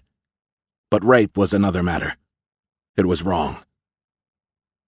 He made his way to the basement where Emilio was faithfully babysitting the teenagers. "Take a break," Hector said. "Go pack your gear. We're leaving soon." Emilio stood up and stretched. "Do you want something to eat?" Hector declined. "I just ate a protein bar." "What will you do with them?" Emilio asked, his finger moving back and forth between Layla's and Sophia's doors. Hector showed Emilio 2 syringes. "I'll put them to sleep." Layla had an unsettled feeling in her chest, like a hard fist squeezed around her heart. She sensed that something bad was about to happen. She'd assumed that all of this was about a ransom. But what if it wasn't? Hector's face had changed when she had told him about Pierce and the fact that he was a DEA agent. Could all of this be her father's fault? Could this be payback for some of the secret stuff he did? Layla's thoughts moved to Sophia. Poor Sophia. She was the true victim here. Kidnapped because of Layla's father, a man she had never met, a man she didn't even know existed. How more unfair could this whole thing be? A deep sadness washed over her, and she suddenly felt an urgent need to throw up. She ran to the toilet, but didn't make it. Vomit spurted out of her mouth and splashed against the cement floor. The acidic taste was disgusting, making her retch again. Spasm after spasm racked her body, but only bile came out. Fuck! Her throat was wrecked, and her head ached like hell. She was one massive mess. Sophia, what have I done to you? I'm so sorry. She hated her father. She hated him for walking out on her mother. She hated him for working too much and for always making excuses. She hated him for thrusting himself back into her life. She hated him because he wasn't here. But most of all, she hated herself for feeling so helpless and for betraying her friend. Then she heard the unmistakable sound of a key inside the lock. Her tormentor was coming back. The door opened, and Hector stepped in. For a moment he hesitated. At the sight of him, she felt adrenaline surge through her body, and all her pent-up rage and fury broke loose. With a feral scream of sheer anger, she attacked. The pungent smell of vomit caught Hector off guard, and he recoiled. Startling him even more was Layla leaping at him as if she was possessed. She slammed into him, momentarily knocking him off balance, her screams echoing through the entire floor. Somehow she managed to hold on to him with her legs and dug a finger deep into his right eye while scratching the other side of his face with her nails. His cheek throbbed where her nails had gouged deep cuts. The little ungrateful bitch. Hector backhanded her away with all his strength. She hit the ground hard and rolled several times before becoming still. Hector raised his hand to his right eye and cursed. Every time he blinked, a knife-like pain drove into his eye. He sidestepped a fresh puddle of vomit and knelt down next to Layla. She was still motionless. Her chest wasn't falling or rising. Mierda. Did I hit her too hard? Not that she didn't deserve it. He pressed a finger on her neck to check for a pulse. He was relieved there was a strong one. He stuck his ear in her face and listened for a breath. Layla's whole body hurt from landing on the floor. Every muscle. Her head was throbbing. She fought to remain conscious, afraid Hector would do unspeakable things to her if she didn't. She flinched when she heard his footsteps getting closer and closer. She kept her eyes closed and willed herself to lie still, but her heart was pounding. Play dead, Layla. Maybe he'll leave you alone. Her throat constricted when he touched her neck. A thick smell of sweat, shaving cream, and coffee made her nose burn. She opened her eyes a slit, only to realize he was right in her face, his ear less than 2 inches from her mouth. She acted out of instinct more than anything else. She bit his ear, hard. She felt a crunching between her teeth and wildly shook her head from left to right until a piece of Hector's ear tore away. The hot, salty, and metallic taste of his blood filled her mouth. Hector, howling like a wild animal, grabbed her by the throat and squeezed, robbing her of oxygen. She tried to knock his arm away, but he was too strong. He gritted his teeth as his grip became even tighter. Layla frantically looked around for something, anything, that she could use to defend herself, but her strength was almost gone. She had only seconds to live, and the unfairness of it all crushed her. Her last thought was for Sophia. She hoped her best friend would fare better. I'm sorry, Sophia. Layla didn't feel the needle Hector jabbed into her neck. She had already passed out. Chapter 35. Stafford, Virginia. Simon Carter punched in the number Hunt had given him and drummed his fingers on the table while he waited for his friend to pick up. Hunt picked up on the 4th ring. Thanks for doing this, brother, Hunt said by way of greeting. And no worries, man, I'm here for you. Anything you need, you know that. I do. What do you have for me? Carter looked at the printout in front of him. Listen, Pierce, most of the fingerprints you forwarded to me came back negative, but 2 of them scored a hit. What do we know? That you're dealing with real professionals. The guys were former members of the Mexican Navy, more specifically from the Infanteria de Marina. On the other end of the line, Hunt sighed. Their names are Eustacio Sarmiento and Juan Pablo Carballal, Carter added, his eyes still on the printout. They spent 70 days at Camp Pendleton in California in 2010. Doing what? Seems like they went through the Marine Corps' basic reconnaissance course, Carter said. That's how we got their fingerprints. God damn it. This makes me so sick. Hunt's tone suggested he was beyond mad. You're telling me we trained those guys, and now they turned against us? This is fucking nuts. Carter didn't disagree with Hunt's assessment. but this was hardly the first time such things had happened. Rogue Afghan and Iraqi soldiers were increasingly turning their weapons against their American trainers. In fact, Carter had read somewhere that this was now the leading cause of death for NATO troops in Afghanistan. How sick was that for a statistic? "I know," Carter replied. "They killed all the marshals, Simon, all of them. I'm the only one who survived the ambush." Carter clenched the receiver against his ear and swore under his breath. It pissed him off to no end that so many federal agents had lost their lives protecting a scumbag like Vicente Garcia. "I'm sorry, Pierce. I don't think it's too far-fetched to assume the other assaulters were former members of the Mexican military too," Hunt said. "They knew what they were doing, Simon. They really did. They used the terrain for cover and concealment, and they exploited their superior firepower to cover their movements and to keep us pinned down. These guys weren't our regular certified crackheads. They were well-trained operators." Carter could only imagine what Hunt must have felt when the motorcade SUVs started to blow up. "What do you want me to do? I have a few leave days left if you need my help." Hunt didn't reply right away. After a moment, Carter asked, "Are you there?" "That's not all," Hunt said, his voice suddenly only a whisper. "They took Layla. My daughter's gone, Simon." The words didn't make any sense to Carter. What the hell was Hunt talking about? Didn't his daughter live with her mother and her mother's NFL husband? "What do you mean they took Layla, Pierce? Who's they?" "The Black Tosca. She's behind all of this. Vicente's death, Layla's abduction. She orchestrated everything." Carter stiffened. He hadn't expected this, and for a moment he was the one who went quiet. He didn't know Layla well. He had met her only a couple of times, but she seemed like a fantastic kid. Why would the Black Tosca kidnap Hunt's daughter? "Pierce, buddy, I'm lost here. Why would the Black Tosca kidnap Layla? What is she to her?" He heard Hunt clear his throat. "It was a mistake. She was traveling with Tony Garcia's daughter, Sophia, and— stop right there. What was Layla doing with Garcia's daughter?" "Don't go there, Simon. I didn't know about it either, but it's beside the point." Hunt sounded angry now, and Carter wondered what role Pierce's ex-wife had played. "Okay," Carter conceded. "Not my business. When did this happen?" For the next few minutes, Hunt told him everything he knew about the kidnapping and the Black Tosca's demand for Tony Garcia's head. Carter had known Hunt for a long time and was aware of some of the hardships his friend had endured, but it was the first time he felt Hunt wasn't 100% in control. There was a calculated edge to Hunt's voice that chilled him to the bone.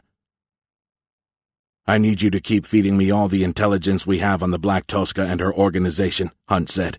"I want to know everything there is to know about her. Who she knew growing up, who were her parents, does she have children, what—" "I got the picture," Carter said. "Don't worry." "Good," Hunt said. "Call me any time at this number. You're the only one who has it." Carter hesitated for a second, wondering if he should bring up the subject of Hunt's arrest warrant. He decided against it. The man had enough on his plate. "Copy that. Give me an hour or so. I should have something for you." Chapter 36. Miami, Florida. Hunt placed his mobile phone on the coffee table next to Tony's laptop. Anna and Tony were both looking at him, their eyes desperate for answers he didn't have. Anna was seated ramrod straight in her chair. She was barely moving.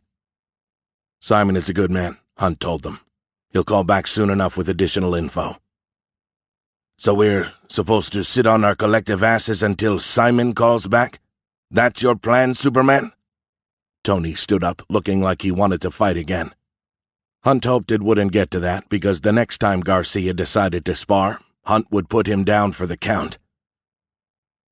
"You'd better sit your ass back down and listen to what I have to say if you want to see your daughter again," Hunt said, looking him straight in the eyes and reining in his own frustration. Hunt could tell that Tony was struggling to swallow his pride, but he managed to sit back down. "Please, Pierce," Anna said, always trying to be the peacemaker.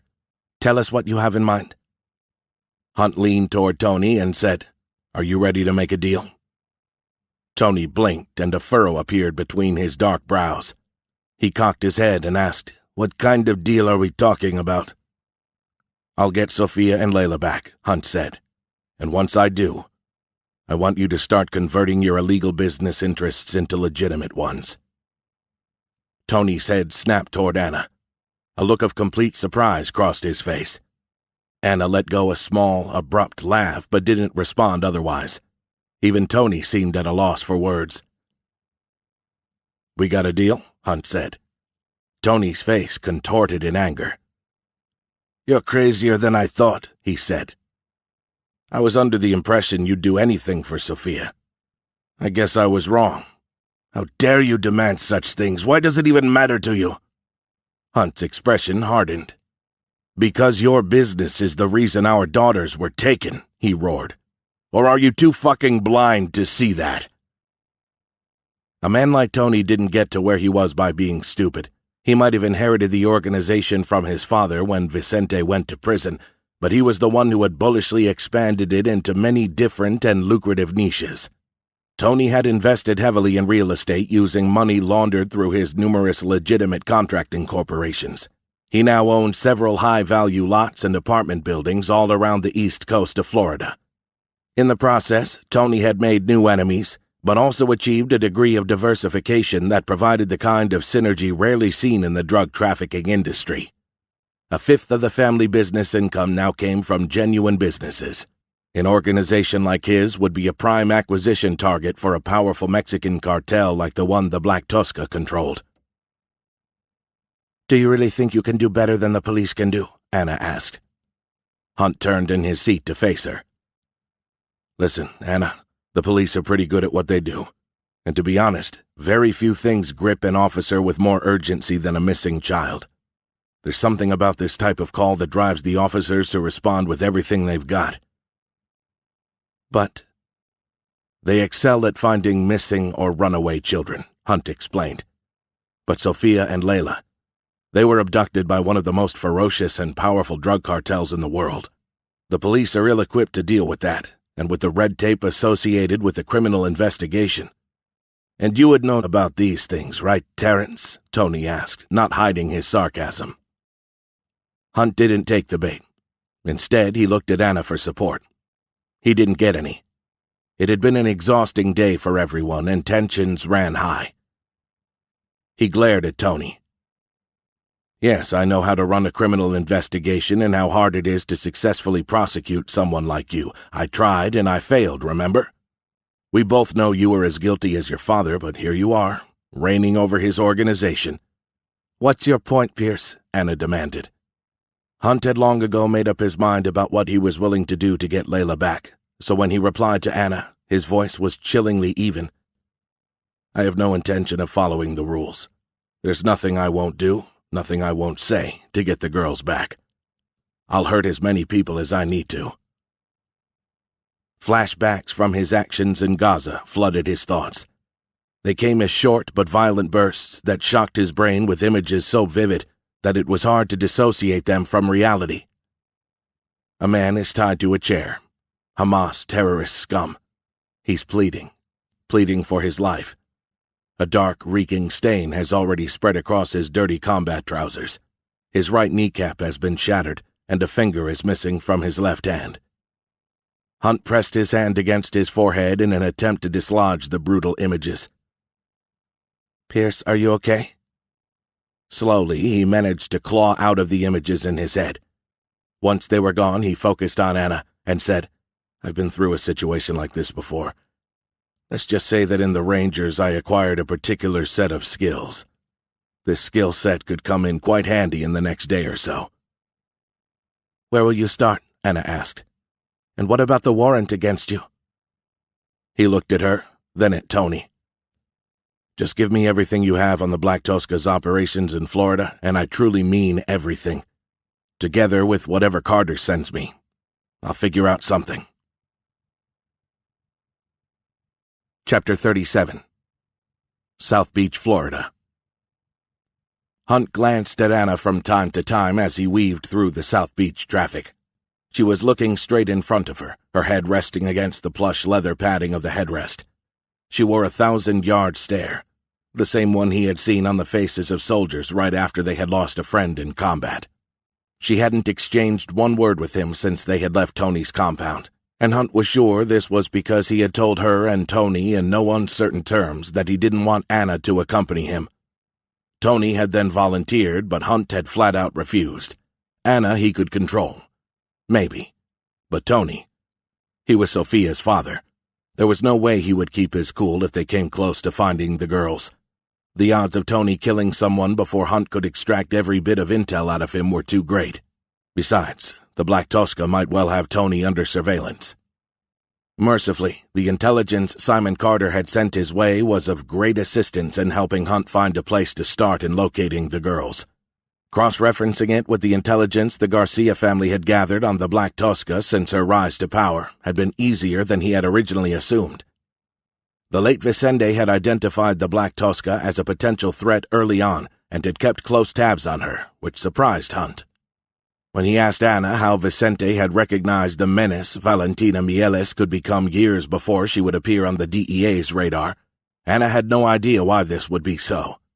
Tony also denied knowing the reason behind his father's assumption, but he wouldn't look Hunt in the eyes. Hunt had the feeling Tony knew why his father was interested in the Black Tosca, but had deliberately decided not to share that reason, and it irritated the crap out of him. What he did know, though, was that 2 years ago, Edgar Pomar, a cousin of one of the 2 dead assaulters Carter had identified through fingerprints, had been a person of interest in a DEA money laundering investigation. No charges were ever brought against Pomar, but the DEA had spent a week following him around, trying to figure out his role in the scheme. Due to limited resources, they'd had to drop their surveillance, but not before 2 addresses were linked to Pomar's name.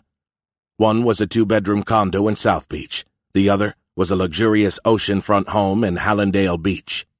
The condo and the house were both rented through Blue Shade Rental, an LLC owned by Graham Young, a Harvard Law School graduate and one of the most renowned criminal defense attorneys in the state of Florida.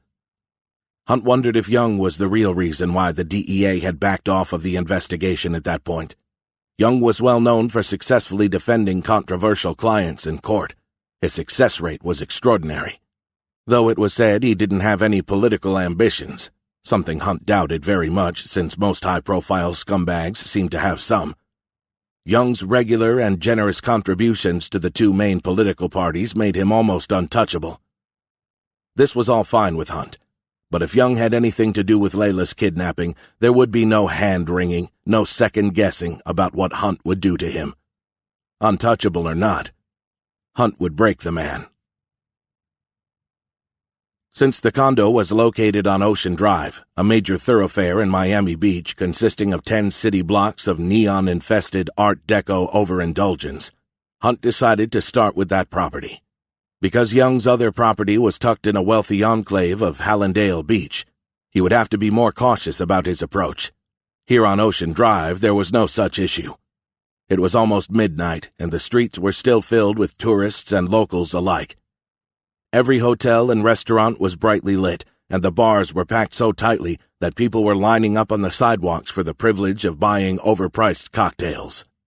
The upbeat sounds of a rumba and the scent of delicious food made it to the interior of the red Grand Cherokee SRT. The Jeep wasn't the only thing he had borrowed from Tony. 3 additional burner phones had found their way into his backpack. Just in case Tassis had played with the pistol he'd kept in the boat's cabin, Hunt checked to make sure the firing pin was still there and went through each of his 3 magazines to confirm all his rounds were still properly loaded. Tassis grinned the whole time, but Hunt didn't put it past him to try to fuck him up like that. Hunt drove past the Colony Hotel, a 1935 Art Deco boutique hotel recognized around the world as the undeniable symbol of South Beach, and kept going for another 1/4 of a mile until he reached the address he was looking for. Parking in South Beach was slightly less difficult than getting a reservation at the Prime 112, a bustling steakhouse not too far away, which meant it was almost impossible. Hunt turned left and went west a couple of blocks until they stopped at a red light. A young man came to their window and waved a board that said hungry, not dangerous. Hunt slid down the window and gave the man a handful of $1 bills. "Get something to eat." "With what?" the man said. "What do you want me to do with $5? Most times Hunt gave money to homeless folks. They were grateful. This one was clearly on drugs. His pupils were as big as saucers. The sight saddened Hunt. He could easily replace the man's face with his brother's. He knew, just like he'd known with Jake, that the man would likely use the money for drugs, not food, but it was impossible not to try to help in some way. He raised the window and mouthed sorry to the man, just as Anna hit the automatic door lock button. The click of the lock mechanism seemed to enrage the man. His expression changed into one of uncontrollable anger. Hunt looked at the traffic light. Still red. He sighed. "You know the doors were already locked, right?" he said to Anna. "Sorry," Anna said sheepishly. "It's an old habit." With a horrid roar, the man smashed the wooden end of his board into the driver's side front window. The window cracked, but didn't break. The light turned green. Hunt slowly accelerated away, just as the man lunged again. The SRT's side mirror clipped his shoulder. Hunt looked behind him and saw the man give him the finger. The exhaust sound of the SRT V8 echoed over the nearby buildings as the car picked up speed. Hunt made a left on a street parallel to Ocean Drive. "Tony lied to you," Anna said bluntly. "About what?" he asked, even though he was pretty sure what her answer would be. "Why my dad had a file on Valentina Mieles." Hunt just grunted a non-committal, A car pulled out of a parallel parking spot half a block away, and Hunt hurried to take its place. "Don't you want to know why?" He turned off the engine and looked at Anna. Shadows shifted in her eyes. Whatever she was keeping bottled up inside her, it was about to come out. Anna was just a little girl when it happened. She didn't understand what her father did for a living. She knew people were scared of him, though, and that he commanded respect because nobody bothered her at school. She had good grades, and the teachers never yelled at her. Her brother Tony was the most popular kid in the entire school. Everybody wanted to be friends with them for a chance to get invited to the next birthday party at the Garcia's mansion. Birthdays and Christmases were a big deal when she was growing up. More often than not, her family vacationed at their large Colorado estate, less than a 5-minute drive from the Vail ski resort. Anna and Tony spent most of the days with their ski coaches, while Vicente and their mother, Graciela, stayed behind doing whatever adults did. One cold February weekend, her father had invited 4 friends from Mexico to spend a long weekend with them. The 4 men were well-dressed and looked important. There was also a teenager with them. Anna still recalled how beautiful she was. An argument had flared up during dinner, and voices were raised.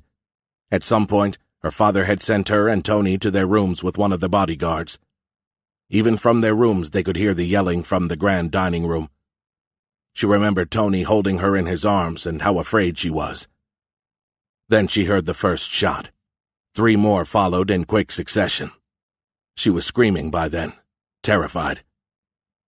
The bodyguard opened the door and told them to stay there before running down the stairs with a gun in hand. After he left, Tony had looked at her and said, "Daddy is in trouble. He needs me." "Don't go, Tony," she pleaded. But he was already gone. "So what happened next?" Hunt asked. Anna was crying now. "I don't know. Tony just told me before we left." Hunt searched for a box of tissues, but didn't find one. "Tell me, Anna." "Vicente, he forced the girl to set fire to her dad with her own hands," she finally said before bursting into tears. Hunt was appalled. Of all the worst ways to die, this was the cruelest. He couldn't even begin to understand the damaging psychological effect this must have had on the young woman. No wonder the Black Tosca was a twisted witch. Things were starting to fall into place in Hunt's mind. He was now convinced that even if Tony were to commit suicide, the Black Tosca would murder Layla and Sophia. It wasn't the Garcia's criminal organization she was after, though that was a nice bonus. She wanted revenge. His throat had turned dry. Finding the girls soon felt more urgent than ever. He grabbed his backpack from the rear seat and pulled out his 9mm Glock. He screwed a silencer onto the end of the barrel and chambered around. The bottom of his backpack had a sizable pocket, and Hunt used it to slide the pistol in, silencer first, before he unlocked the SUV's doors. "Get in the driver's seat, Anna," he said, climbing out of the SRT. At this point, Anna was going through the motions like a pre-programmed zombie. She exited the SUV and walked around to join Hunt next to the driver's door. Her eyes were puffy from all the crying. Small lines of tension creased her forehead. "We'll get through this," Hunt said, even though he was barely holding himself together. He put the Jeep's keys in her hand. "I'll let you know where to pick me up." He was already across the street when she called his name. He turned to glance her way.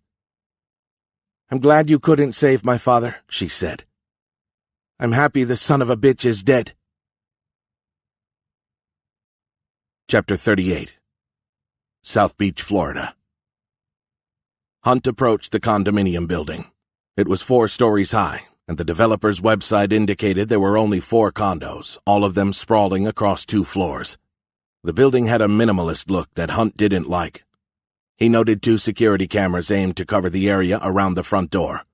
From the real estate files he had downloaded at Tony's house, he'd studied the layout of the building carefully. The unit he was interested in occupied the 3rd and 4th floors on the north side of the building. This was both a blessing and a curse. The unit would be more difficult to access since it was on the 3rd floor, but the upside was that more people left their doors unlocked on higher floors than on the 1st or 2nd floors. Especially drug dealers looking for a quick exit. There was no point waiting outside and trying to slip in behind someone. With only 4 condos, the owners or tenants knew each other and wouldn't hold the door open for someone they didn't know. So Hunt continued to explore the exterior of the building while making sure to keep his face away from the cameras. Since the front of the building was sleek and contemporary with lots of glass and steel, and the pedestrian traffic showed no sign of abating despite the late hour, climbing the facade on the east side or the wall on the northern side of the building was out of the question.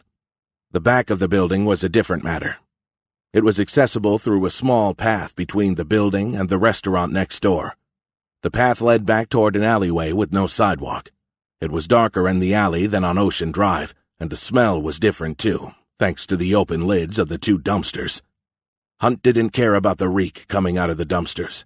He had found a drain pipe. He scanned his surroundings. He was alone. He grabbed hold of the drain pipe and pulled himself up like a spider. By the time he reached the 3rd floor, his arms and lungs were burning, and his neck was slick with sweat. Hunt cursed under his breath. There were no entry points on the 3rd floor, only a large window 10 feet to his left. He had to keep going. His arms started to shake, but he continued, grimacing through the pain, until he reached the 4th floor. 3 feet to his left was a small balcony overlooking the alleyway. A ledge, maybe 3 inches in width, ran from the drain pipe to the balcony. Hunt had his left foot on the ledge when he heard the back door of the restaurant open.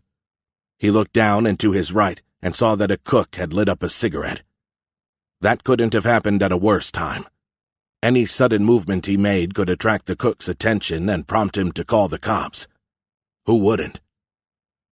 The fingers of his left hand struggled to maintain their hold on a small protruding brick while his left foot kept sliding off the narrow ledge.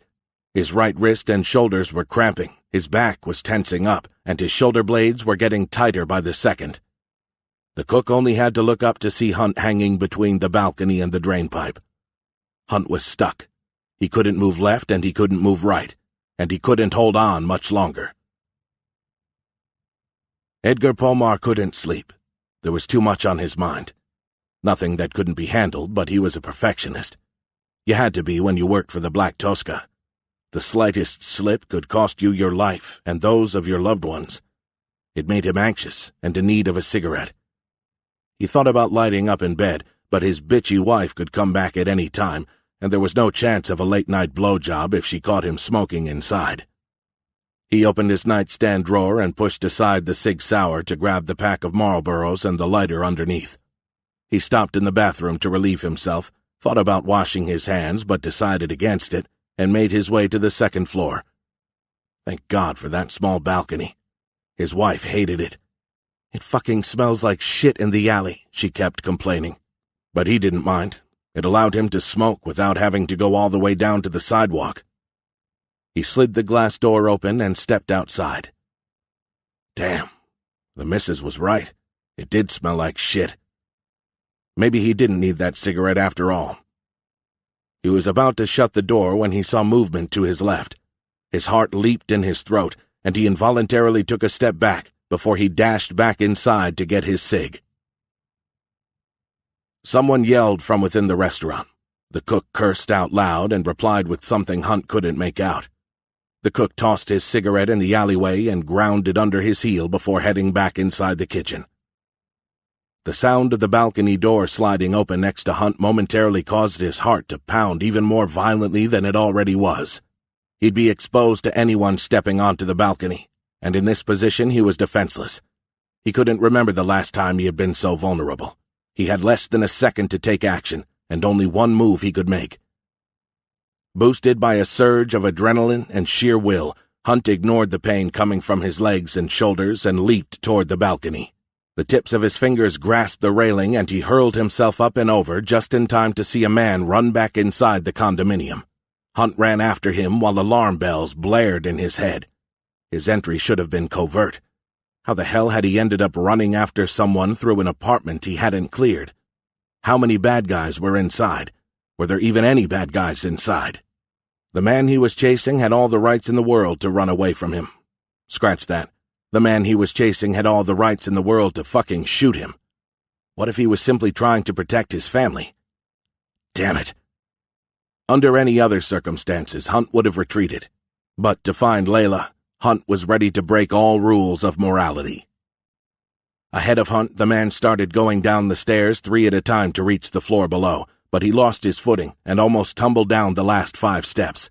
He somehow managed to remain on his feet and careened right at the bottom of the stairs. Hunt lost sight of him and thought about going for his gun, but it would waste precious seconds, so he decided to accelerate instead. He jagged right the moment he reached the 3rd floor, just in time to see the man run into a bedroom. Pomar wasn't even halfway down the stairs when he heard the other man's footsteps hit the top step. He tried to glance back, but nearly lost his balance. He jumped the last 4 steps, then sprinted to the bedroom.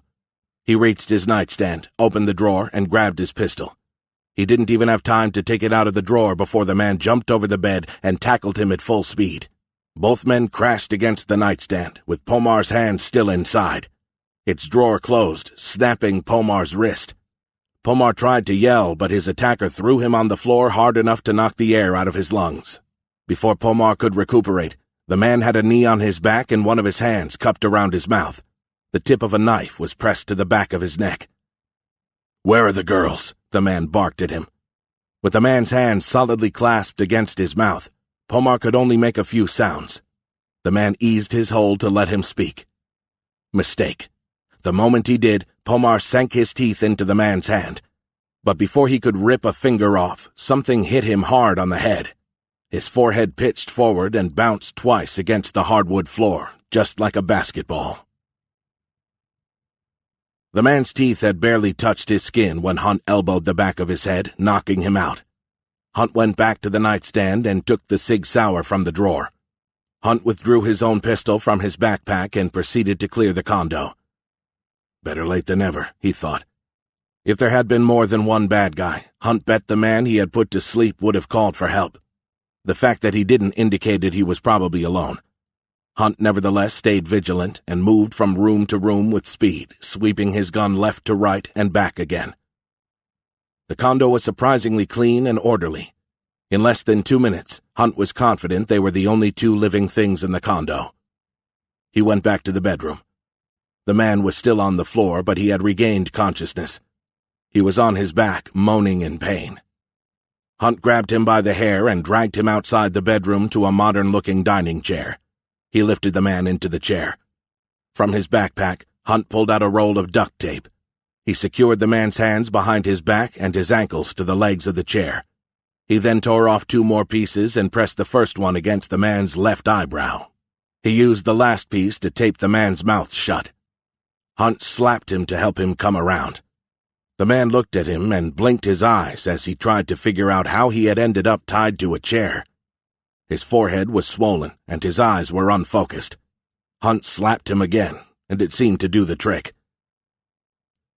I'll move the tape covering your mouth now, Hunt said, pressing the tip of his silencer against the man's left knee. Answer my questions and live, or don't and suffer. Then die. It's as simple as that. No bullshit. What do you say? The man's eyes were full of venom, but he nodded. Hunt jerked on the tape. The man didn't even flinch, which told Hunt he was dangerous. What's your name? The man seemed to hesitate, so Hunt banged the silencer on his knee. My name's Edgar Pomar. That was good news. Pomar, as the cousin of one of the men killed during the ambush, was a direct link to the Black Tosca. Where are the girls? Something flickered in Pomar's eyes. Recognition, maybe. Girls? What girls? Where's the Black Tosca? For the briefest moment, there was another spark in Pomar's eyes. Fear? Who? I never— In one quick movement, Hunt taped Pomar's mouth shut. Hunt's DEA training had included detecting micro-expressions. Micro-expressions were subtle and involuntary facial expressions that exposed a person's true emotions. Reading micro-expressions was key to detecting deception, an important skill for an undercover operator. Or when you were interrogating an uncooperative subject who might know where your kidnapped daughter was hidden. Without any warning, Hunt shot Pomar in his right kneecap. Pomar tried to scream, but the duct tape muffled the sound. Tears ran down his cheeks. The kneecap was a nasty place to take a bullet. Not that Hunt knew from personal experience, but he had seen what it did to the Hamas leader he had debriefed in Gaza. Hunt pressed the tip of the silencer against Pomar's other kneecap. Pomar shook his head vigorously. His terrified eyes gazed back at Hunt. His lips were trembling. Exactly what Hunt hoped he'd see. He needed Pomar to be more afraid of him than of the Black Tosca. He tore the duct tape from Pomar's mouth. Where's the Black Tosca? She's not here, man. She's in Mexico. I swear it. Where in Mexico? Pomar shook his head. Come on, man. If Pomar was looking for compassion, he was looking at the wrong man. Hunt had none to give. He cut a new piece of duct tape from the roll and placed it on Pomar's mouth. The man didn't even resist this time around, he just sobbed. Hunt placed the barrel of his gun under Pomar's chin and lifted his head. Pomar was sweating now. His face and neck were covered with perspiration. His breathing had kicked up into high gear in anticipation of Hunt's next shot. But instead of shooting him again, Hunt pulled back, then went to the living room and picked up the clothes iron he'd seen earlier when he cleared the house. He made a show of plugging the iron into an electrical outlet next to Pomar. Hunt hated himself for what he was doing. He had sworn he'd never cross that line ever again, would never torture another man. And he was about to. It made him sick to his stomach, but for his daughter he'd go to hell and back. I hate you for putting me in this position, Edgar, Hunt said honestly. I don't want to do this to you. But one of the girls the Black Tosca kidnapped is my daughter. Pomar thrashed against his restraints. The pain in his knee was unbearable. And now an iron? This man was crazy. He watched him lift the iron and press the red steam button. A cloud of steam blew out with a swoosh. Fuck. Last chance, the man warned him. Pomar nodded vigorously. The duct tape came off. Okay, man. She's in San Miguel de Allende, he confessed. But it's not like you'll be able to get to her, you know. She's well protected. Where are the girls? The man asked again. They aren't here, man. The iron flashed out so fast Pomar didn't even see it coming. The hot iron landed on his already swollen forehead and stayed there for what seemed like an eternity, but was in fact less than 3 seconds. His already dazed mind had difficulty processing what he was seeing. From where he sat, it looked like the iron had some wallpaper stuck to the bottom. Then the pain arrived in a surge of pure agony, and he understood it wasn't wallpaper, but his skin glued to the iron. He screamed, a high-pitched, visceral scream that came from a place within him he didn't even know existed. But his cry was cut short when his interrogator moved behind him with the speed and agility of a panther and locked the crook of his arm around his throat. Pomar felt the blood pound in his temples as the man tightened his arm around Pomar's windpipe. His vision swam, and he could feel his face turning purple. Another stupid answer like that one and you lose the other knee, the man whispered in his ear. Do you understand? Pomar bobbed his head up and down. He didn't want to die, didn't want to lose the other knee. He certainly couldn't picture himself spending the rest of his life in a wheelchair. The man relaxed his grip. Talk to me. Hunt's patience was wearing thin. The only actionable intel he'd gotten so far was that the Black Tosca was in San Miguel de Allende. The DEA knew about her mansion, but had never been able to send an undercover agent or even an informant inside. Only her close circle could come near the house. The next time Pomar opened his mouth, it had better be good. For his sake. There's another house, in Hallandale Beach, Pomar said. The other property rented out in Pomar's name. At least he's telling the truth. Go on. There's a team there. A team? I don't know who they are, but they're heavy hitters. Hector Mieles might be on site. Hunt assumed these men were either part of the assault team that had ambushed Vicente Garcia's motorcade or part of the snatch team that had grabbed his daughter. How many of them? Pomar's shoulders sagged, and Hunt swore under his breath. Pomar didn't know the answer, so he asked, Why do you think the girls are there? And think before you try to feed me some bullshit. Because it has holding rooms, Pomar explained. It's either that, or they're already on their way to Mexico to be sold, or... Pomar didn't finish his sentence. He didn't need to. Hunt knew exactly what Pomar was thinking. Pretty teenage girls like Layla and Sophia were often beaten, raped, and, once their spirits were broken, forced into prostitution or slavery. Just like the girls in Chicago, Hunt thought, remembering the 12 dead young women in the warehouse. To ensure Layla didn't meet the same fate, he'd break the promise he'd made after Gaza 1,000 times. Pomar suddenly started to shake violently. Hunt, alarmed, released Pomar's throat and tilted his head back. Pomar's eyes were empty pools and his mouth hung open. Not good. It was becoming harder and harder to think through the throbbing in his shattered knee and the all-consuming agony coming from his forehead. Pomar felt his body starting to jiggle uncontrollably. The pain was unbearable now, and his mind started to drift. His body was shutting down, and his eyes were heavy with resignation. He hadn't done much good in this world. Beyond his extreme physical pain dwelled the gnawing feeling of utter failure. He should have joined the army instead of the cartel. The pay sucked, but at least he could have been proud of his accomplishments.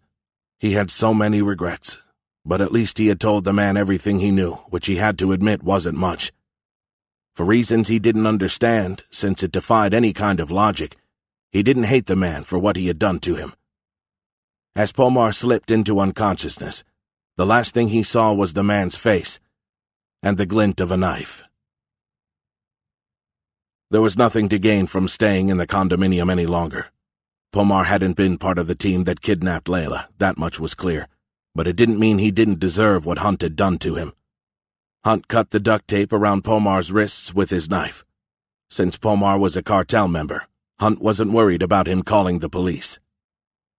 Hunt was halfway up the stairs when he stopped dead in his tracks and listened. He thought he had heard something coming from the 3rd floor. He took a deep breath and held it in. He waited. There it was again. A soft scratching sound faintly touched his ears, followed by an even quieter click. It took Hunt a moment to place the sound. Was someone picking the lock? Hunt unzipped the bottom pocket of his backpack and pulled out his pistol. His heart thudded in his chest as he weighed his options. His exit strategy was to continue to the 4th floor and to go out the balcony and down the drainpipe. An alternative was to go back to the 3rd floor and see who was trying to gain access to the condominium.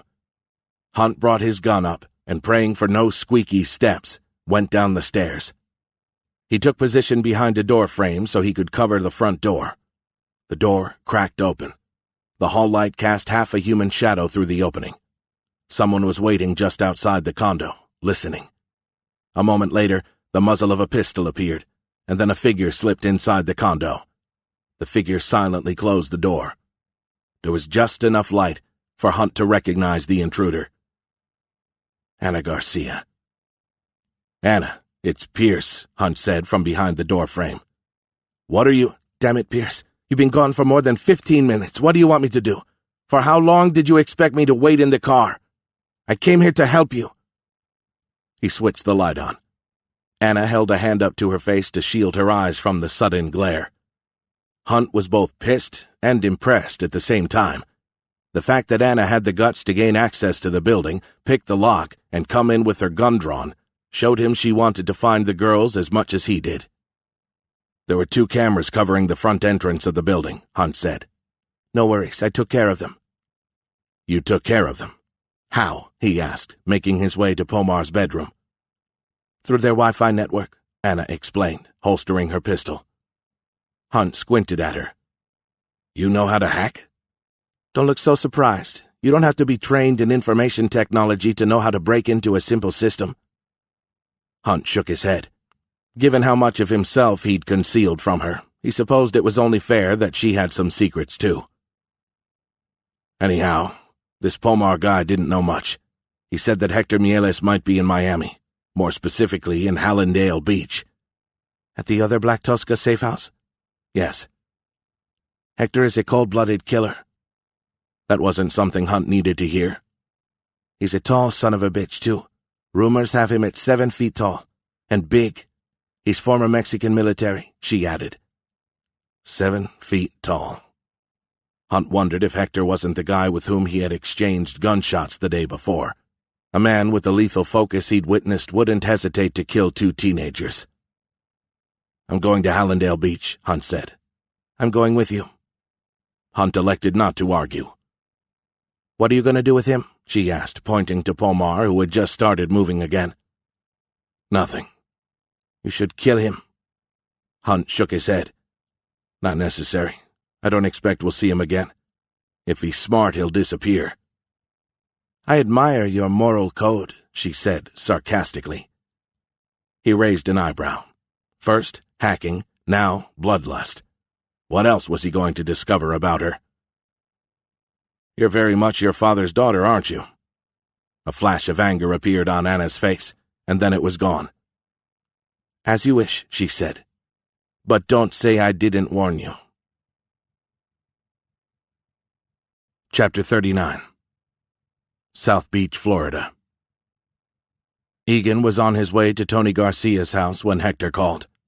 We have a visual on Pierce Hunt, Hector said. He's in one of our safe houses. He's interrogating one of our men. Hector sounded irritated, his shrill voice even shriller than usual. Which one? Edgar Pomar. No, I meant which safe house. The one in South Beach. How had Hunt found the safe house? If he knew about that one, then he knew about the Hallandale Beach one too. And even if he didn't, Pomar would have told him. Hunt had a way of making people talk. Someone else joined in on the party, Hector added. I'm watching it live. Somebody you know? It's Ana Garcia, I think, Vicente's daughter. Egan knew who Ana Garcia was. He didn't need Hector to lecture him on the who's who of the Miami drug trade. So Hunt and the Garcia family had joined forces. That was to be expected. No wonder Hector was concerned. Was Pomar privy to yesterday's operation? Egan asked. He wasn't. Hunt's like a damn bulldog. You don't want him on your tail. I told you where he was, Hector said. Go do your job. Where will you be? Not your concern. Hector hung up. Egan made a U-turn at the next streetlight. He drove south past Hallover Park, Bile Harbor, and North Beach without seeing them. His mind was on Hunt and how to take down the one man he owed his life to. Egan parked his Ford Explorer 4 blocks from the safe house. Under the beige summer sport jacket was a Sig Sauer P229 in a leather shoulder holster. The serial number had been removed. He carried 2 extra magazines in the holster's pockets. The silencer was in his inside jacket pocket. He dialed Hector's number to ask if Hunt was still inside the safe house, but the Black Tosca's cousin didn't pick up. Egan was surprised at how busy the streets were with cars and pedestrians at this hour. Vehicles were parked on both sides of the street, people strolling along the large sidewalks, talking, pushing strollers. Made no sense to Egan. And drinking as though they were in Las Vegas. To a tourist or an outsider, hell, to most people, It all seemed so welcoming and safe. Egan had always thrived best in the underworld. No matter how hard he tried to fit into a normal life, he couldn't. Not after Gaza. In a way, the Black Tosca had offered him the best of both worlds. He operated with a foot on the fringes of society while living his day-to-day existence with someone like Catherine. A good compromise, he thought, with just enough violence to keep me sane and happy. The staccato cough of a big engine startled him, and he glanced to the rear while his hand reached for his Sig Sauer. A Grand Cherokee raced around the street corner behind him, its tires screeching. The side windows were tinted black, but the windshield wasn't. As the Cherokee roared past him, enough light filtered through for him to make out a man in the passenger seat. For one fleeting second their eyes met, and a look of recognition flashed across the man's face. Pierce Hunt. Chapter 40. South Beach, Florida. Anna exited the building first. Hunt had asked her to get the Cherokee while he took care of Pomar. She was glad Hunt hadn't killed him. She had been testing him when she'd suggested it, and he had passed with flying colors. He was nothing like her father, which was a good thing. Nothing even like the man she'd assumed Terrence Davis was. Anna was still struggling with her father's death. It had been much easier when she didn't know about the atrocity her father had committed. It had been somewhat comforting to pin his death entirely on Hunt's shoulders. But now that the Black Tosca was involved, it complicated things. She just couldn't push the thoughts away. What had her father done, forcing a young girl to set fire to her own dad? It was a side of him she didn't know, didn't understand. How could someone in his right mind commit such a brutal, hideous act?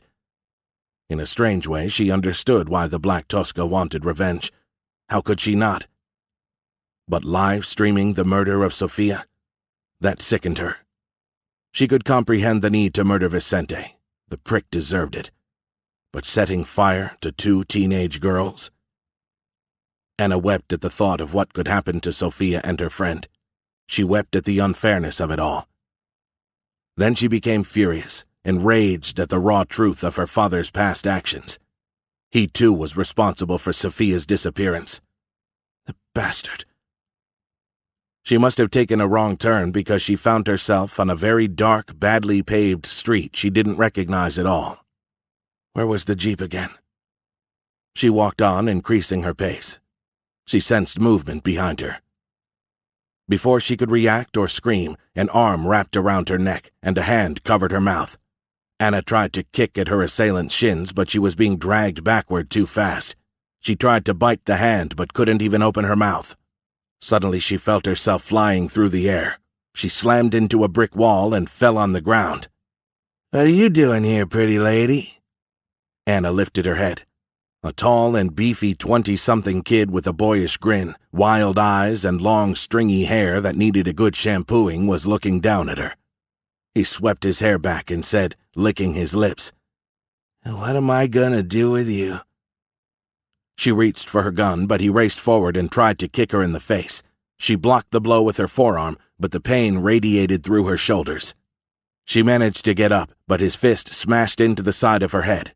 Her vision blurred. Then his hands found their way around her throat and he pushed her against the brick wall, grinding his lower body against her. She tried to break free by bringing her arms up in between his forearms, but he was too strong. Fuck.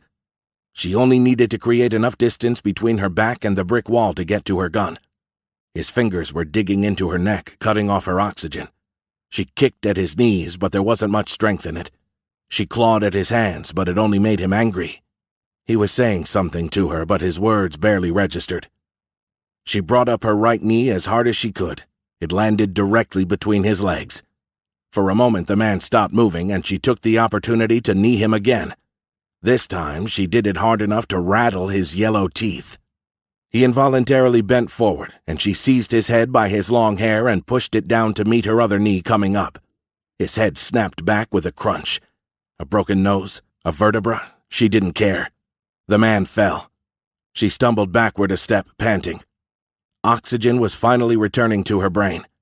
She took a deep, shaky breath and thought about putting a bullet in the sexual predator's head.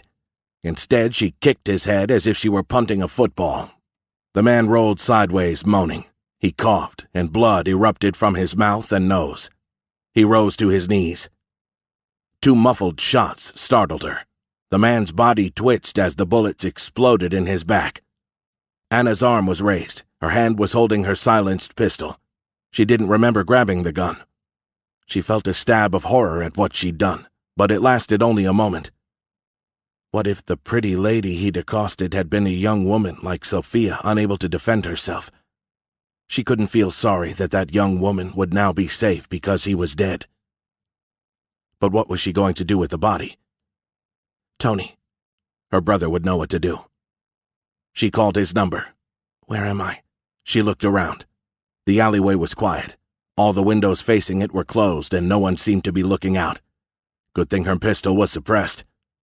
She used the location application on her phone to find out exactly where she was.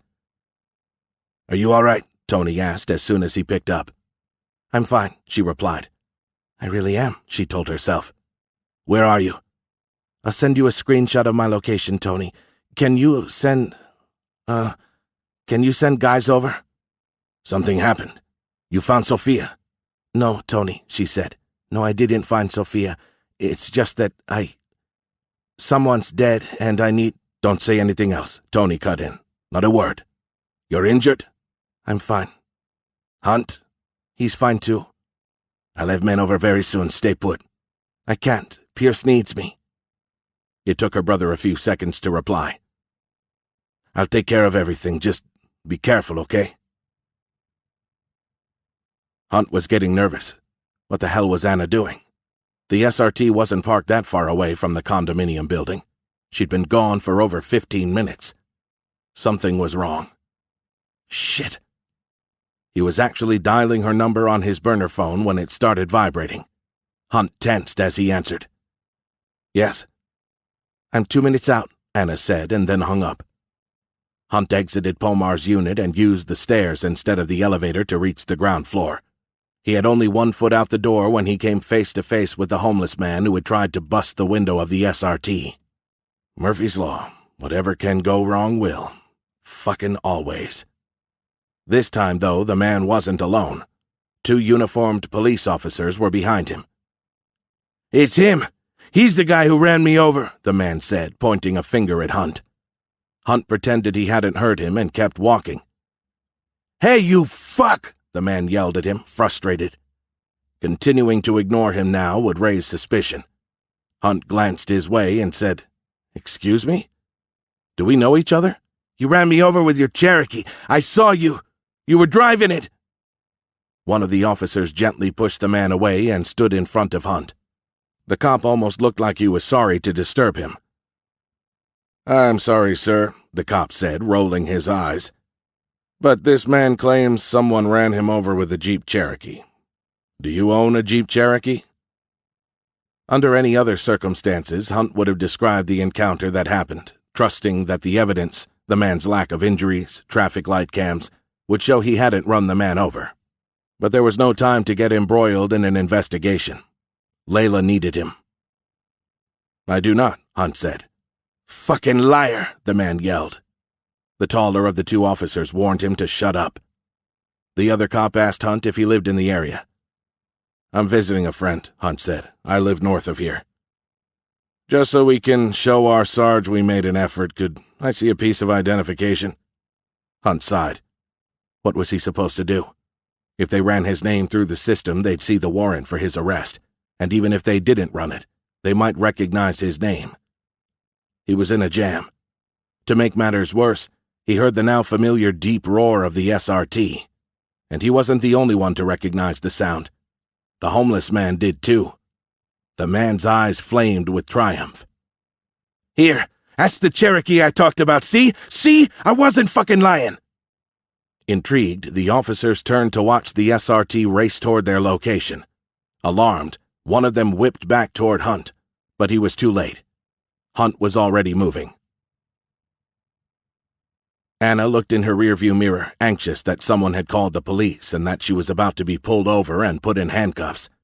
Were there any witnesses or security cameras that had recorded her deed? There was no way to know. She simply hoped her brother would take care of it like he'd promised. She questioned the wisdom of telling Hunt what she'd done. His knowing about it wouldn't help in any way. Oh my God, how did this happen? She had executed a man. No, not an execution. Self-defense. She made a right on Ocean Drive and accelerated south, pushing the negative thoughts away. At some point, she'd have to deal with what she had done, but now wasn't the right time. Too many people were counting on her.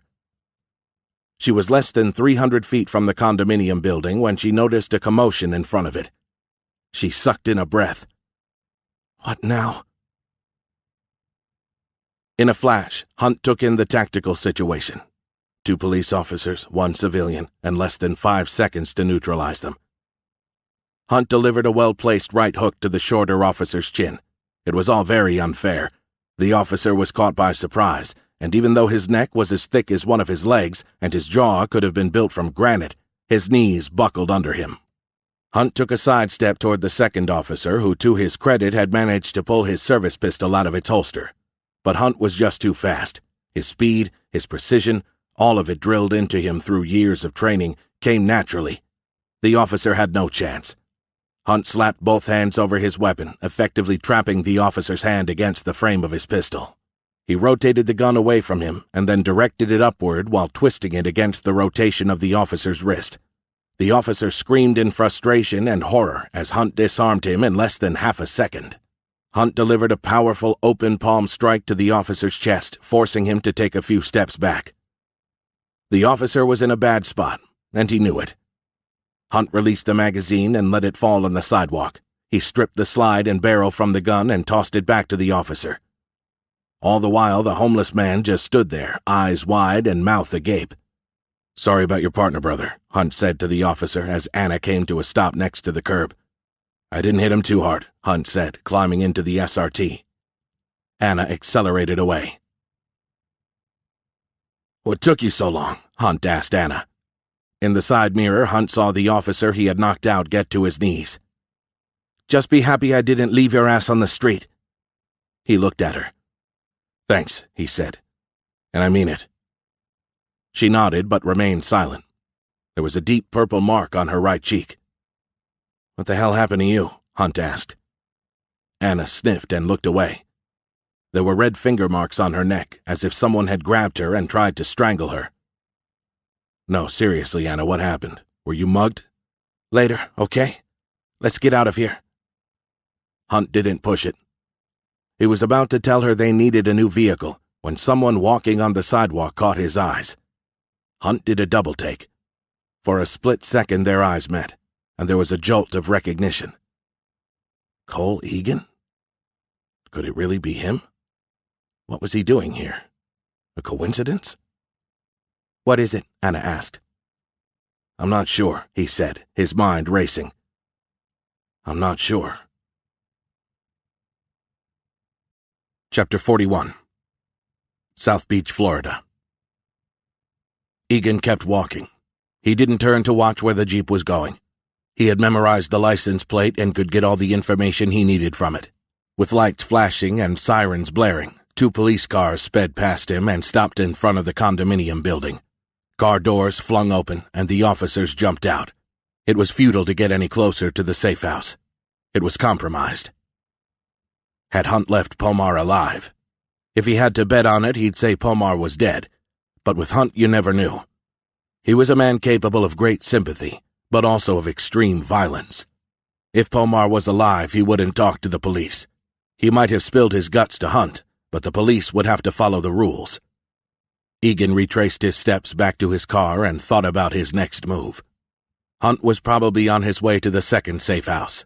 That was the only thing of value that Pomar could have shared with him. Egan dialed Hector's number.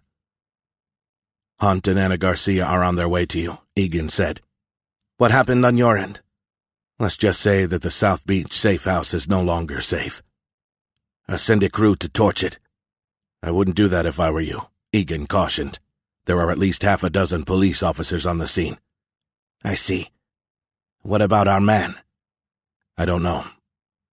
"Then please tell me what you do know," Hector said, obviously irritated. For $400,000, Egan would give Hector a little wiggle room, but he didn't appreciate Hector's tone. No doubt Hunt squeezed out of your man everything he knew about you and your team. All your safe houses are effectively compromised, and they're driving a late-model red Cherokee SRT. I'll tell my men to get ready. Had Hector left a small contingent behind? That would be a grave mistake. Tell your men to leave now, Egan said.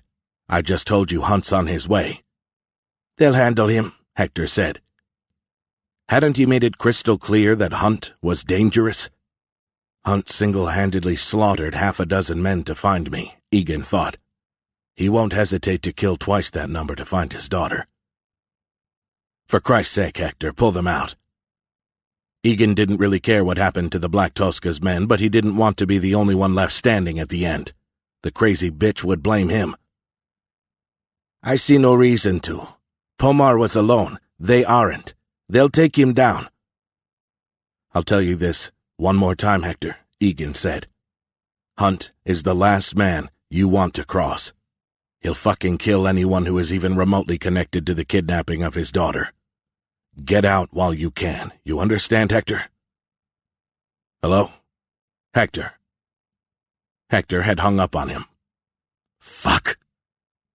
Egan started the car and thought about his options. It was his job to take care of Hunt.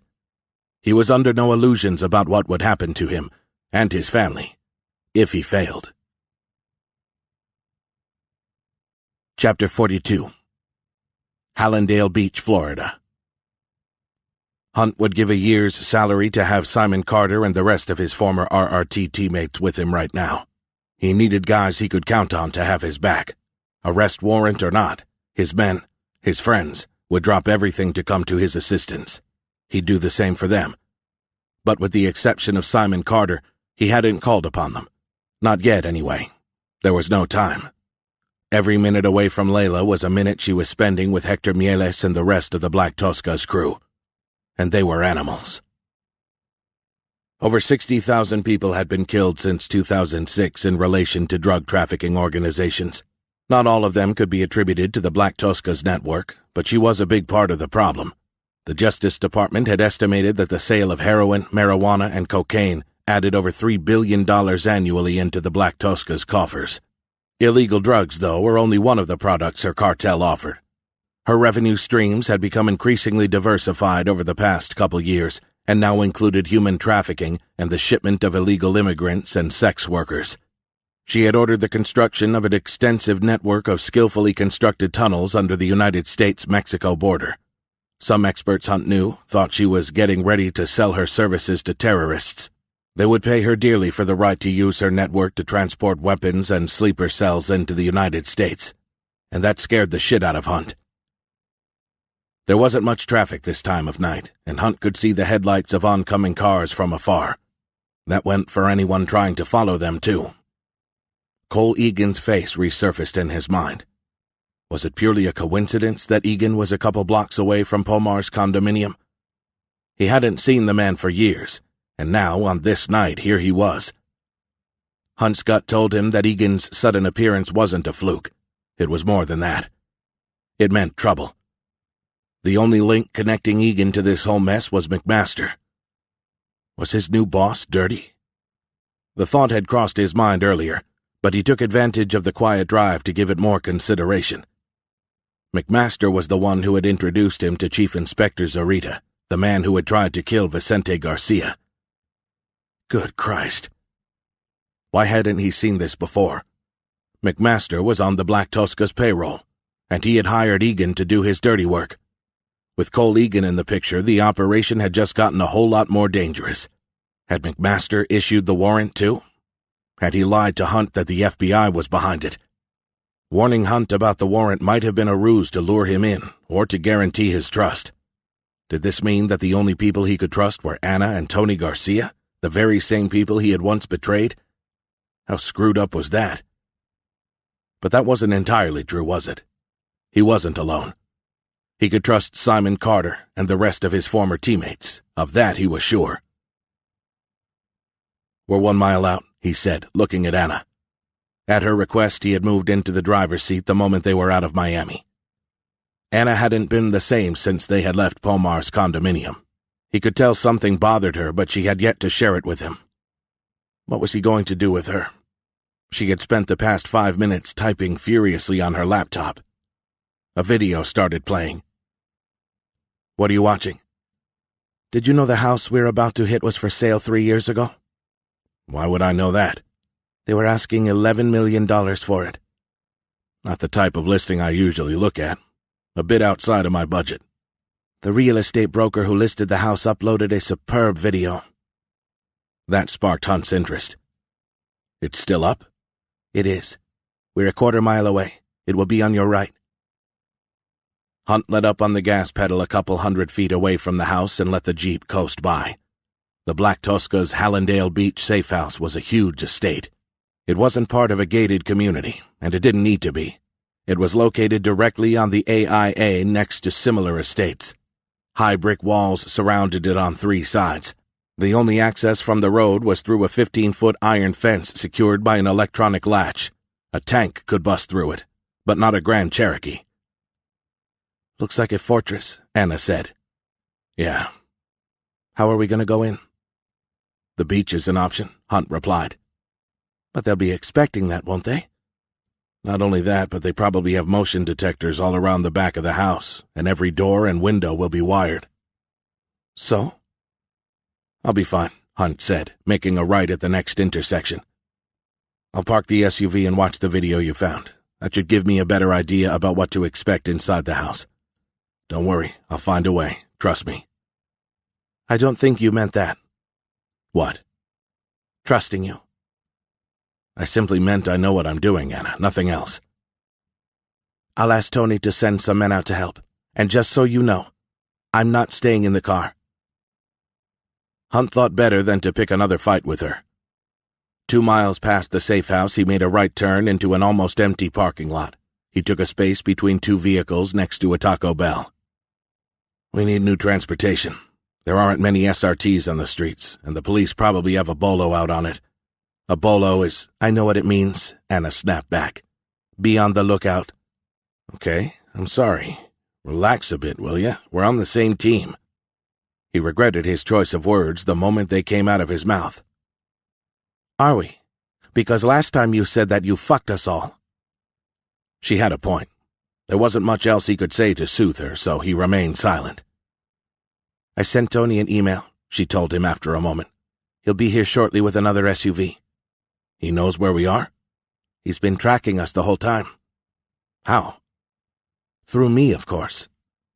It made sense that Tony didn't trust him to keep his little sister safe. They both knew Anna's safety wasn't Hunt's priority. Still, Hunt wasn't happy about this new development. "I specifically told the both of you I didn't want him around. And you're a fool if you thought you could keep him at bay. His daughter might be in there too, don't forget that." Hunt sighed. The sort of help he needed was trained operators, not gunslingers. "How long before he gets here?" Anna looked at her phone. 5 minutes. "Show me the video." "Stop right there," Anna said. Hunt paused the video. "Back up a few seconds." Hunt did. "What did you see?" She reached over him and clicked on the play button. "Look at the door handle." The video focused on the main entrance. A large, modern wooden front door with no window occupied the whole frame. The door was beautiful and looked expensive. "There's no lock," Hunt said. "Only a keypad." "Correct," Anna said. "It's a Schlag lock." "And that's good news? The door looks heavy as hell. We can't pick that kind of lock." "Maybe you can't pick it, but I can hack it." "You're serious?" Anna flashed him a mischievous grin. But there was no warmth to it, only contempt. "You're not the only one who can keep secrets." She watched the green words of code flicker across the screen of her laptop, her fingers burning up the keyboard. She brought up a hidden sign-on screen and entered a code, and just like that, she was in the security mainframe. "I never asked you where you learned to do that." "And you're asking me now?" "I am." "None of your damn business," she replied bluntly. Anna remembered the first time she had cracked into a computer. She was 15, and still in high school. She did it to change her best friend's math test result. A handsome young man, Augustine was his name, who used to work for her father, had patiently shown her how to do it. For close to 2 years, every afternoon after school, she spent half an hour or so with Augustine to watch him work. He was incredible.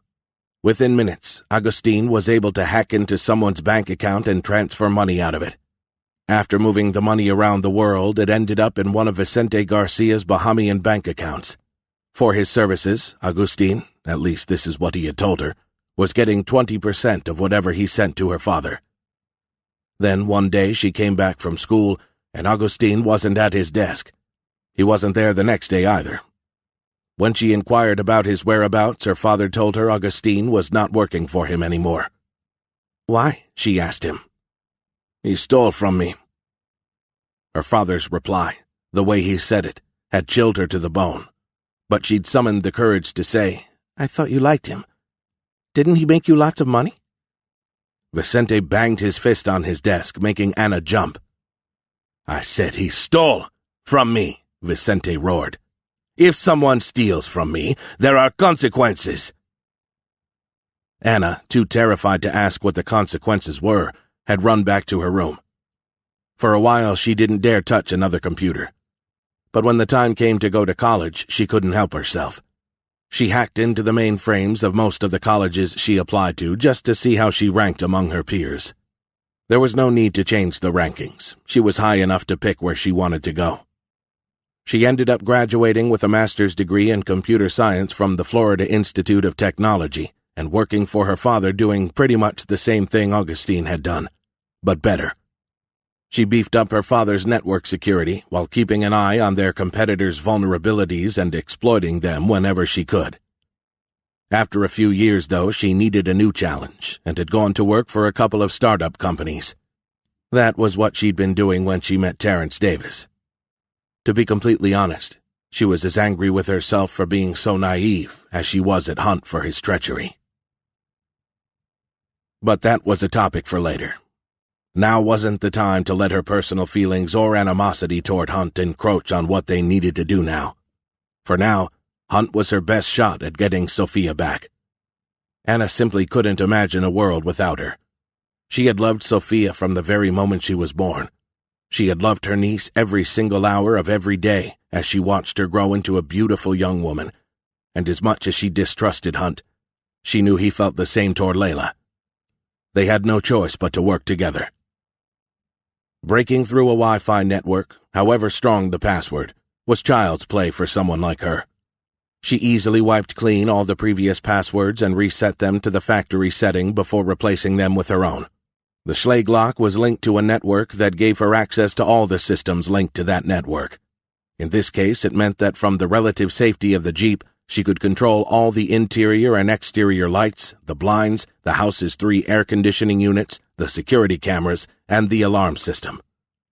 She could even open the front gate.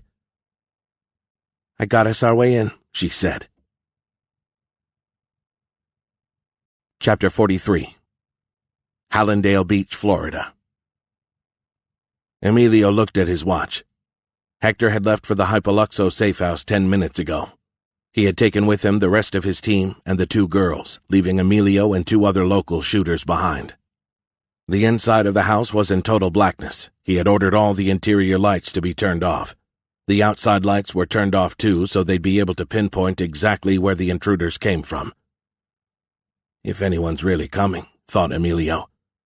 Hector had said a man, the father of one of the girls, and a woman were on their way.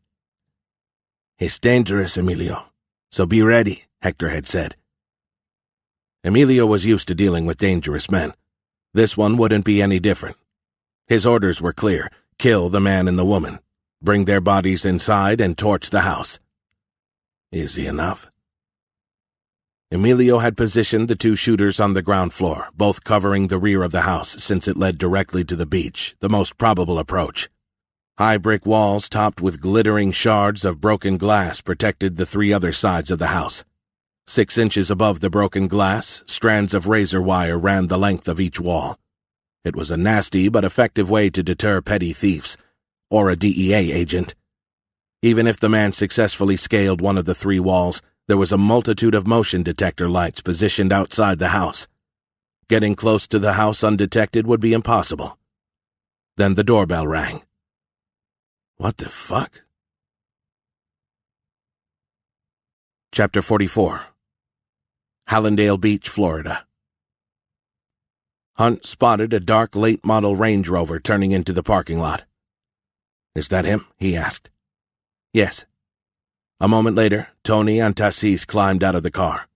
Anna unlocked the doors of the Jeep and both men joined them inside. "Get your stuff and move it to the Range Rover. Mauricio will dispose of the Jeep," Tony said without preamble. "But, Tony, I thought you wanted me to help with," started Tassis, but Tony cut him off. "Mauricio, take the Jeep, do what you gotta do, and then go back to the compound. Make sure the guys fix Anna's issue. I don't want the body to pop up, so burn it if you can. I'll call you if I need your assistance, understood?" Anna's issue. Burn it if you can. What the hell is Tony talking about? Hunt looked at Anna. She was massaging her neck. She locked eyes with him and shook her head. "Not now, please." "You didn't tell him?" Tony asked. "Tell me what?" Hunt asked. It was Tony's turn to look at his sister, a scowl of annoyance on his face. "Tell him." Hunt didn't like to be kept in the dark, but what he liked even less was Anna being bullied into revealing something she was clearly not ready to divulge. "She said later, Tony. Let it go." Anna thanked Hunt with a small nod.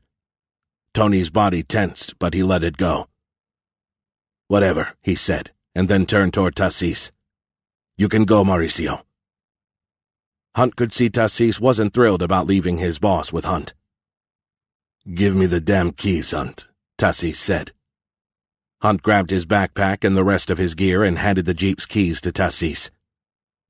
"Okay, let's go," Tony said. Tony got behind the Range Rover's wheel while Hunt took the passenger seat. Anna settled in the back seat with her computer and mobile phone. A moment later, the Jeep exited the parking lot and accelerated away. Hunt was glad to see it go. It had become a liability. Tony shifted in his seat and handed Hunt and Anna a small digital radio and an earpiece each. "So what's the plan?" "If Anna can open the front gate, shouldn't we go in this way?" Tony asked after Hunt shared his plan. "Absolutely not," Hunt said. "They'd see us coming." "And there would be no way for me to hide the fact that the gate is being opened remotely," Anna added. "It would tip our hand, Tony," Hunt explained. "Better to approach stealthily by the beach, get in position, and then let Anna work her magic." Tony thought it over for a minute and then said, "Are you sure they'll come out of the house?" "Not at all." "If they don't, we're fucked." That was stating the obvious. The objective was to get covertly in position with Tony at the front door and Hunt waiting by the large patio door at the back of the house. Once they were in place, Anna would remotely activate one of the motion sensors in the backyard to draw at least one man out to the back. Because Hunt wanted to get in the house by 2 different entry points, from the door leading to the rear terrace and the front door, they needed someone to unlock the patio door, as Anna had determined there were no electronic locks she could hack at the back of the house. The moment Hunt confirmed he had gained access, Tony would enter from the front door, the point of entry where Hunt expected the least resistance. That was the plan, anyway. Hunt took a gamble. A calculated one, but a gamble nonetheless. Anna told him there were motion detectors, but couldn't say what kind they were. Motion sensors usually fell into 2 categories. There were those that worked by infrared, heat sensors, and those that worked by ultrasound. The infrared motion detectors detected infrared energy, heat, given off by animals or humans. When there was an upsurge in infrared energy, the alarm sounded. They worked well outside in cold climate countries or inside any residence, but they weren't the best in Florida. With nighttime temperatures often reaching the mid-90s, the sensors weren't effective at distinguishing a human from the ambient air. With that in mind, Hunt bet that the outside motion detectors were ultrasonic devices. If he was wrong, he'd know soon enough, and their plan would go bust. After parking the Range Rover on a side street, they found a public pathway to the beach about a dozen or so mansions north of the Black Tosca's safe house. "How will you know if it works?" Tony asked.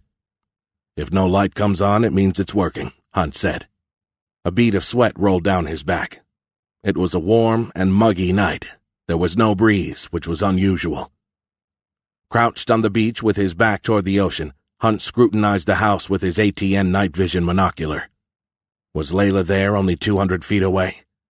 He was sure that right behind him Tony was wondering the exact same thing about his daughter. Hunt didn't like what he was seeing with his binocular. The house was in total darkness. Not a single light was on. It could be a trap. He said so to Tony. "What choice do we have?" "The trick is to go slowly at first," Hunt said. "Okay. If a light comes on," Hunt said, "run back toward the beach and get back to Anna." "You know I won't do that, so stop bullshitting me." "If this is indeed a trap, they'll have automatic weapons," Hunt warned him. "We have pistols." "Aren't you supposed to be some kind of super hotshot DEA agent?"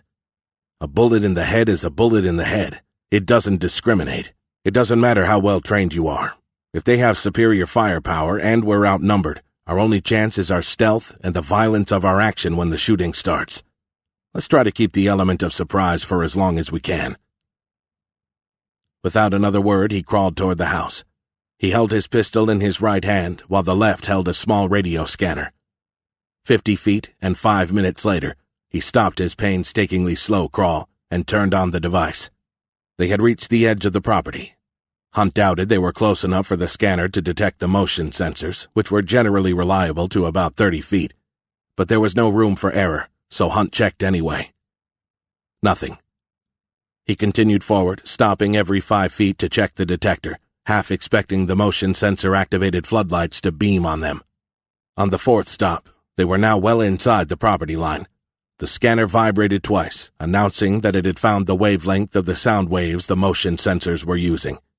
It was too dark for Hunt to see where the sensors were located, but if he had to guess, he'd say they were positioned on the numerous palm trees lined up about 50 feet from the rear of the house. Hunt matched the scanner's frequency to the one emitted by the sensor. By squawking in the same frequency, the scanner masked any other returning waves, making Hunt and Tony invisible to the motion sensor. Hunt repeated the process 3 more times. He glanced back at Tony. The moonlight was just bright enough to illuminate his face. He was staring right back at Hunt, his face blank.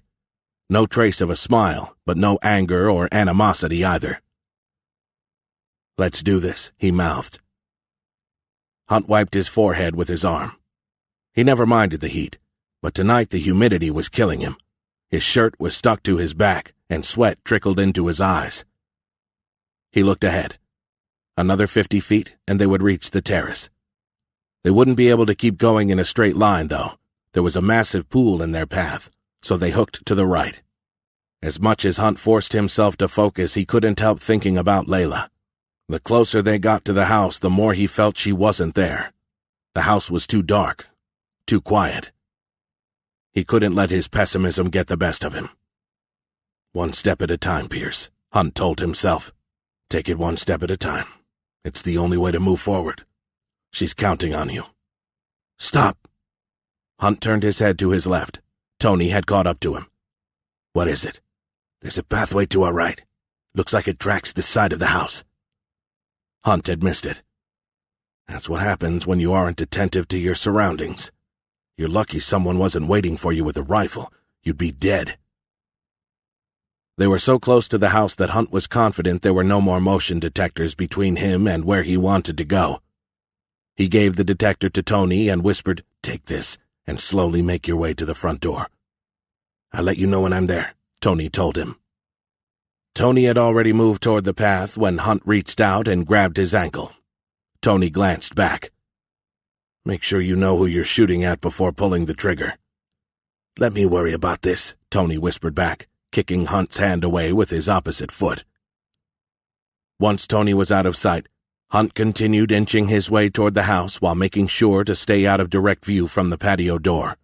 If someone were to take a peek from one of the second-floor windows, he'd be done for. Tony's voice came squawking in his earpiece. "I'm a few feet away from the front door. Are you ready?" Tony had gone his separate way less than 3 minutes ago. Didn't I tell him to go slow? He loathed working with civilians. They had no tactical awareness. Tony was tough and a bright guy. Hunt wasn't surprised that the Garcia family had thrived under his leadership. But in their current situation, Tony was out of his depth. He should have listened to Hunt. "Stand by," Tony told him. "I'm good to go when you're both ready," Anna informed them. "Copy that, Anna," Hunt replied. "Wait for my command." It took him another 2 minutes to reach his spot. Hidden behind the built-in kitchen, Hunt had a perfect view of the patio door 15 feet away. He was about to use the bottom of his shirt to wipe the sweat from his face, but remembered it was full of sand. He used his hand instead and rubbed it dry against his jeans. "Anna, this is Pierce." "Yes."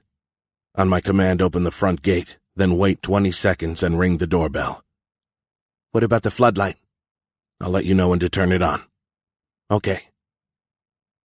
Hunt took a moment to gather his thoughts and picture what was about to happen. They were as ready as they were going to be. Hunt had conducted raids similar to this one more times than he could count, and he usually had a pretty good idea of how things would go. Not this time. Having Layla in play changed things. There was no point denying it. "Anna from Pierce, open the front gate." 3 seconds later, Anna replied, "Front gate opening now." Hunt counted to 10 and closed one of his eyes in anticipation of what was about to happen. There was a chance he'd need his night vision. He heard through the wall the ring and chimes of the front doorbell. When Hunt reached the count of 60, he asked Anna to turn on the floodlight. A moment later, half the backyard was bathed in light as 2 powerful floodlights were turned on. Crouched in the shadows of the built-in kitchen, Hunt aimed his silenced Glock at the sliding door and waited.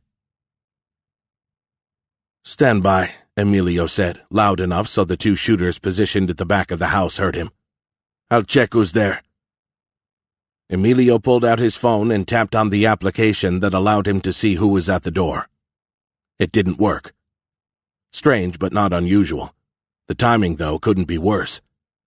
He carefully made his way to the office, which had a window with a direct view of the front of the house, and looked outside with his gun drawn and at his side.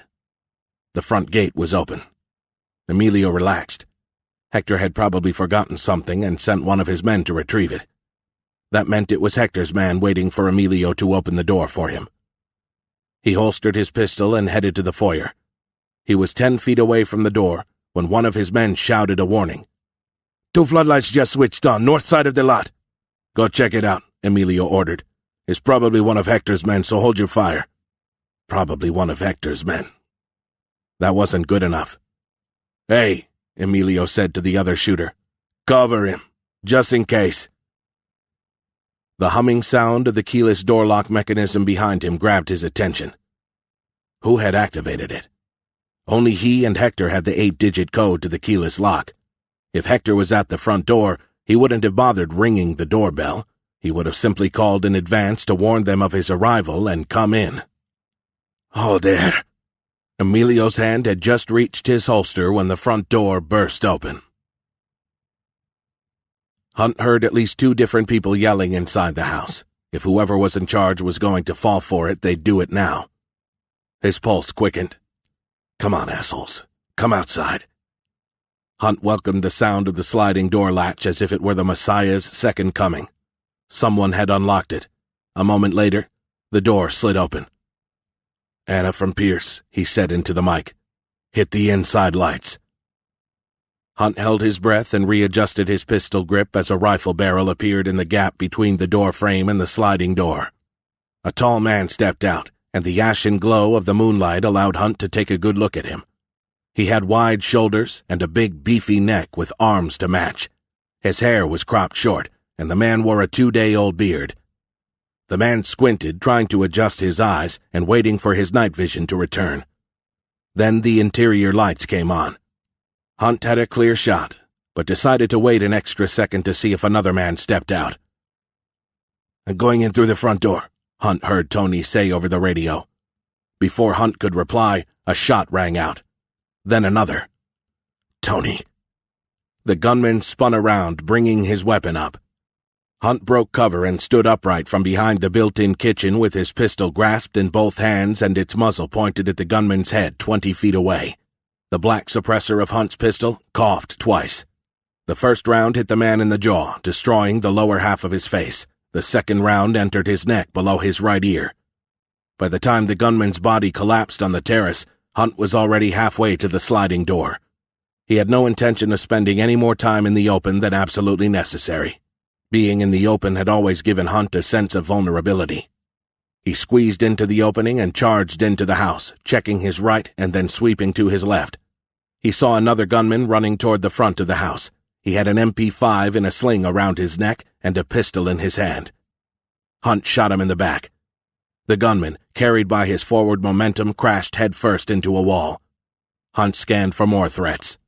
When his eyes returned to the gunman he had just shot, he was raising his pistol toward Hunt. Hunt rolled to his right as a bullet whizzed to his left. He re-engaged the gunman with 3 quick rounds to the upper body. The man dropped his gun and his body went limp. Hunt continued toward the front of the house. More gunshots came from the foyer, and the sound of 2 men fighting forced Hunt to move faster. Then he heard Tony scream in pain, the kind of guttural and uncontrollable scream that came from the depths of a man afraid to die. The man came in so fast that Emilio's first shot went wide. By the time he realigned his pistol, the man was almost on him. A muzzle flashed in front of him, and Emilio felt a bullet graze his cheek. Emilio fired again, and he heard the man grunt as the bullet ricocheted off his gun and nicked his hand before embedding itself in the drywall. The man yelled in pain, but nevertheless managed to tackle Emilio just below the belt.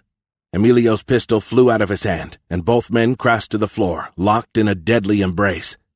Emilio grabbed the man's hair and pulled back to create some distance. The moment the man's face was a few inches away from his, Emilio headbutted him on the nose with a sickening crunch. The man cried out, blood gushing out of his nose and splashing across Emilio's face. Emilio pushed the larger man off him and jumped to his feet. A shot rang out behind him, and for a second, Emilio lost his focus. He glanced back to see if he was in immediate danger. It was all the other man needed to make a move. This time, he swung a knife. Where did the knife come from? Emilio's pistol was behind him, and he had no idea where the man's gun was. The knife came in fast, directly at his stomach. Emilio parried with his arm, knocking the man's knife arm to the right. But the knife swung again, and this time it sliced his right forearm open. Emilio, enraged, swung wildly and got lucky. His fist connected with the man's already broken nose, forcing him back a few steps. Although Emilio was in an unbelievable amount of pain, his mind was still in the fight, and he dived for his gun. He slid on the sleek marble and reached his pistol on his stomach. He crashed against the wall with a loud thud, still holding his pistol loosely in his left hand. He rolled to his side just in time to see the man lunge at him with his knife, his eyes wild with rage. Emilio had time to fire only once before the man's blade plunged into his chest. Hunt gasped at the scene in front of him. Tony, huddled against the wall, was clutching his stomach, blood pouring from between his fingers, his eyes open wide in disbelief. Next to him was a man in even worse shape. A knife was embedded to the hilt in his chest. "Anna from Pierce. What's going on?" "Tony's been shot," Hunt said, rushing to Tony's side. "Get the girls, Pierce. I'll be fine." The boldness in Tony's voice surprised Hunt. "Go," Tony insisted. "Please." Hunt ignored him and said to Anna, "Come to the safe house, drive through the front gate and come right in." Tony grabbed his arm and shook his head. "No." "He's in the main entrance. Take him to a hospital." "On my way," Anna replied, her voice breaking. "I'm only 2 minutes away." "I have my own doctor." "This is serious, Tony," Hunt insisted, trying to place Tony in a more comfortable position. "You need surgery." "What are you doing?" Tony asked. His voice had lost its strength now, and his eyes were closed. Hunt inserted a fresh magazine in his Glock and pocketed the other one. "I'm going to find our daughters, Tony, or I'll die trying. I promise." Tony slowly opened his eyes. They were glazed and distant. He nodded slowly. A tear trickled down his cheek. "I want to see her again," he said. "She's my everything, Pierce. Do you understand?" "Yeah, I understand." "Anna will take care of you. Hang tight," Hunt said. Without another look at Tony, Hunt stepped out of the foyer, half expecting to get shot. If there were more shooters in the house, they would have flocked to the ground floor and surrounded them by now. Instead, the house was dead quiet. With any luck, nobody had heard the gunshots, or if they did, they thought they were fireworks, a daily late-night beach occurrence nowadays. His gun up and in front of him, Hunt started searching the rest of the house. He began with the second floor, where he found 6 large bedrooms and as many bathrooms, but there were no signs of Layla and Sophia ever having been there. He checked every room and closet, hoping to find a clue that would at least confirm whether the girls had been in the house. By the time he returned to the ground floor, Tony was gone. "Anna from Pierce," he called over the communication system. "What?" "Are you on your way to the hospital?" "Did you find Sophia?" "No trace of the girls yet, but I'm not done." "Shit!" "My thoughts exactly." "I'll be at the hospital in less than 5 minutes," she added, as he was about to ask her that very question. "I want you to leave him at the emergency room, Anna. Then you head straight back to his house and ask Mauricio to take care of the Range Rover." She didn't reply. "Anna, did you hear what I just said?" "Yes, yes, yes!" Hunt could only imagine how she felt. During the past 24 hours, she had lost her father. A powerful Mexican drug cartel had kidnapped her niece, and now her brother had been shot and was fighting for his life. That wasn't counting the fact she'd been forced to work with Hunt, the man who had wrecked her life. "How's he doing?" he asked, entering the living room. "I'm not a doctor, Pierce." "You're doing a hell of a job, Anna. Just focus on one thing at a time. And right now it's getting Tony to a hospital." "What about you?" "Thank you for everything you've done tonight, but I'll do the rest on my own," he told her. "Goodbye, Anna. And I'm truly sorry. You're a good and kind woman." He took the earpiece out of his ear and put it in his pocket. He also turned off the radio. He continued his search of the ground floor. He checked the pantry and the appliances and looked under the sofas and armchairs for anything the girls might have left behind. Nothing. There was only one place left to look. The basement. Chapter 45. South of Hypaluxo, Florida. Hector wasn't worried, but he wondered why Emilio hadn't called him yet. The application on his phone that monitored the Hallandale Beach safe house wasn't working. He loved new technologies, but he was frustrated when they didn't work as advertised. Layla and Sophia, blindfolded, gagged, and with their hands tied behind their backs, were in the back of the Ford Transit. He touched his ear. To help with the extreme bruising and tenderness, he'd swallowed 4 200-milligram tablets of Advil. Still, his entire head rumbled with the worst headache he'd ever had. He would have ripped the girl's throat out right on the spot if it wasn't for his cousin, who'd insisted on keeping the little pest alive for a few more hours. Despite the constant pain, Hector laughed at his own stupidity. Never before in his life, whether in the military or at the service of his cousin, had he underestimated an adversary. And here he was in total agony because he had misjudged an unarmed 15-year-old teenager. "Serves me right." Hector reached up and flipped open the mirror on the sun visor and angled it so that he could look at the bandage wrapped around his ear.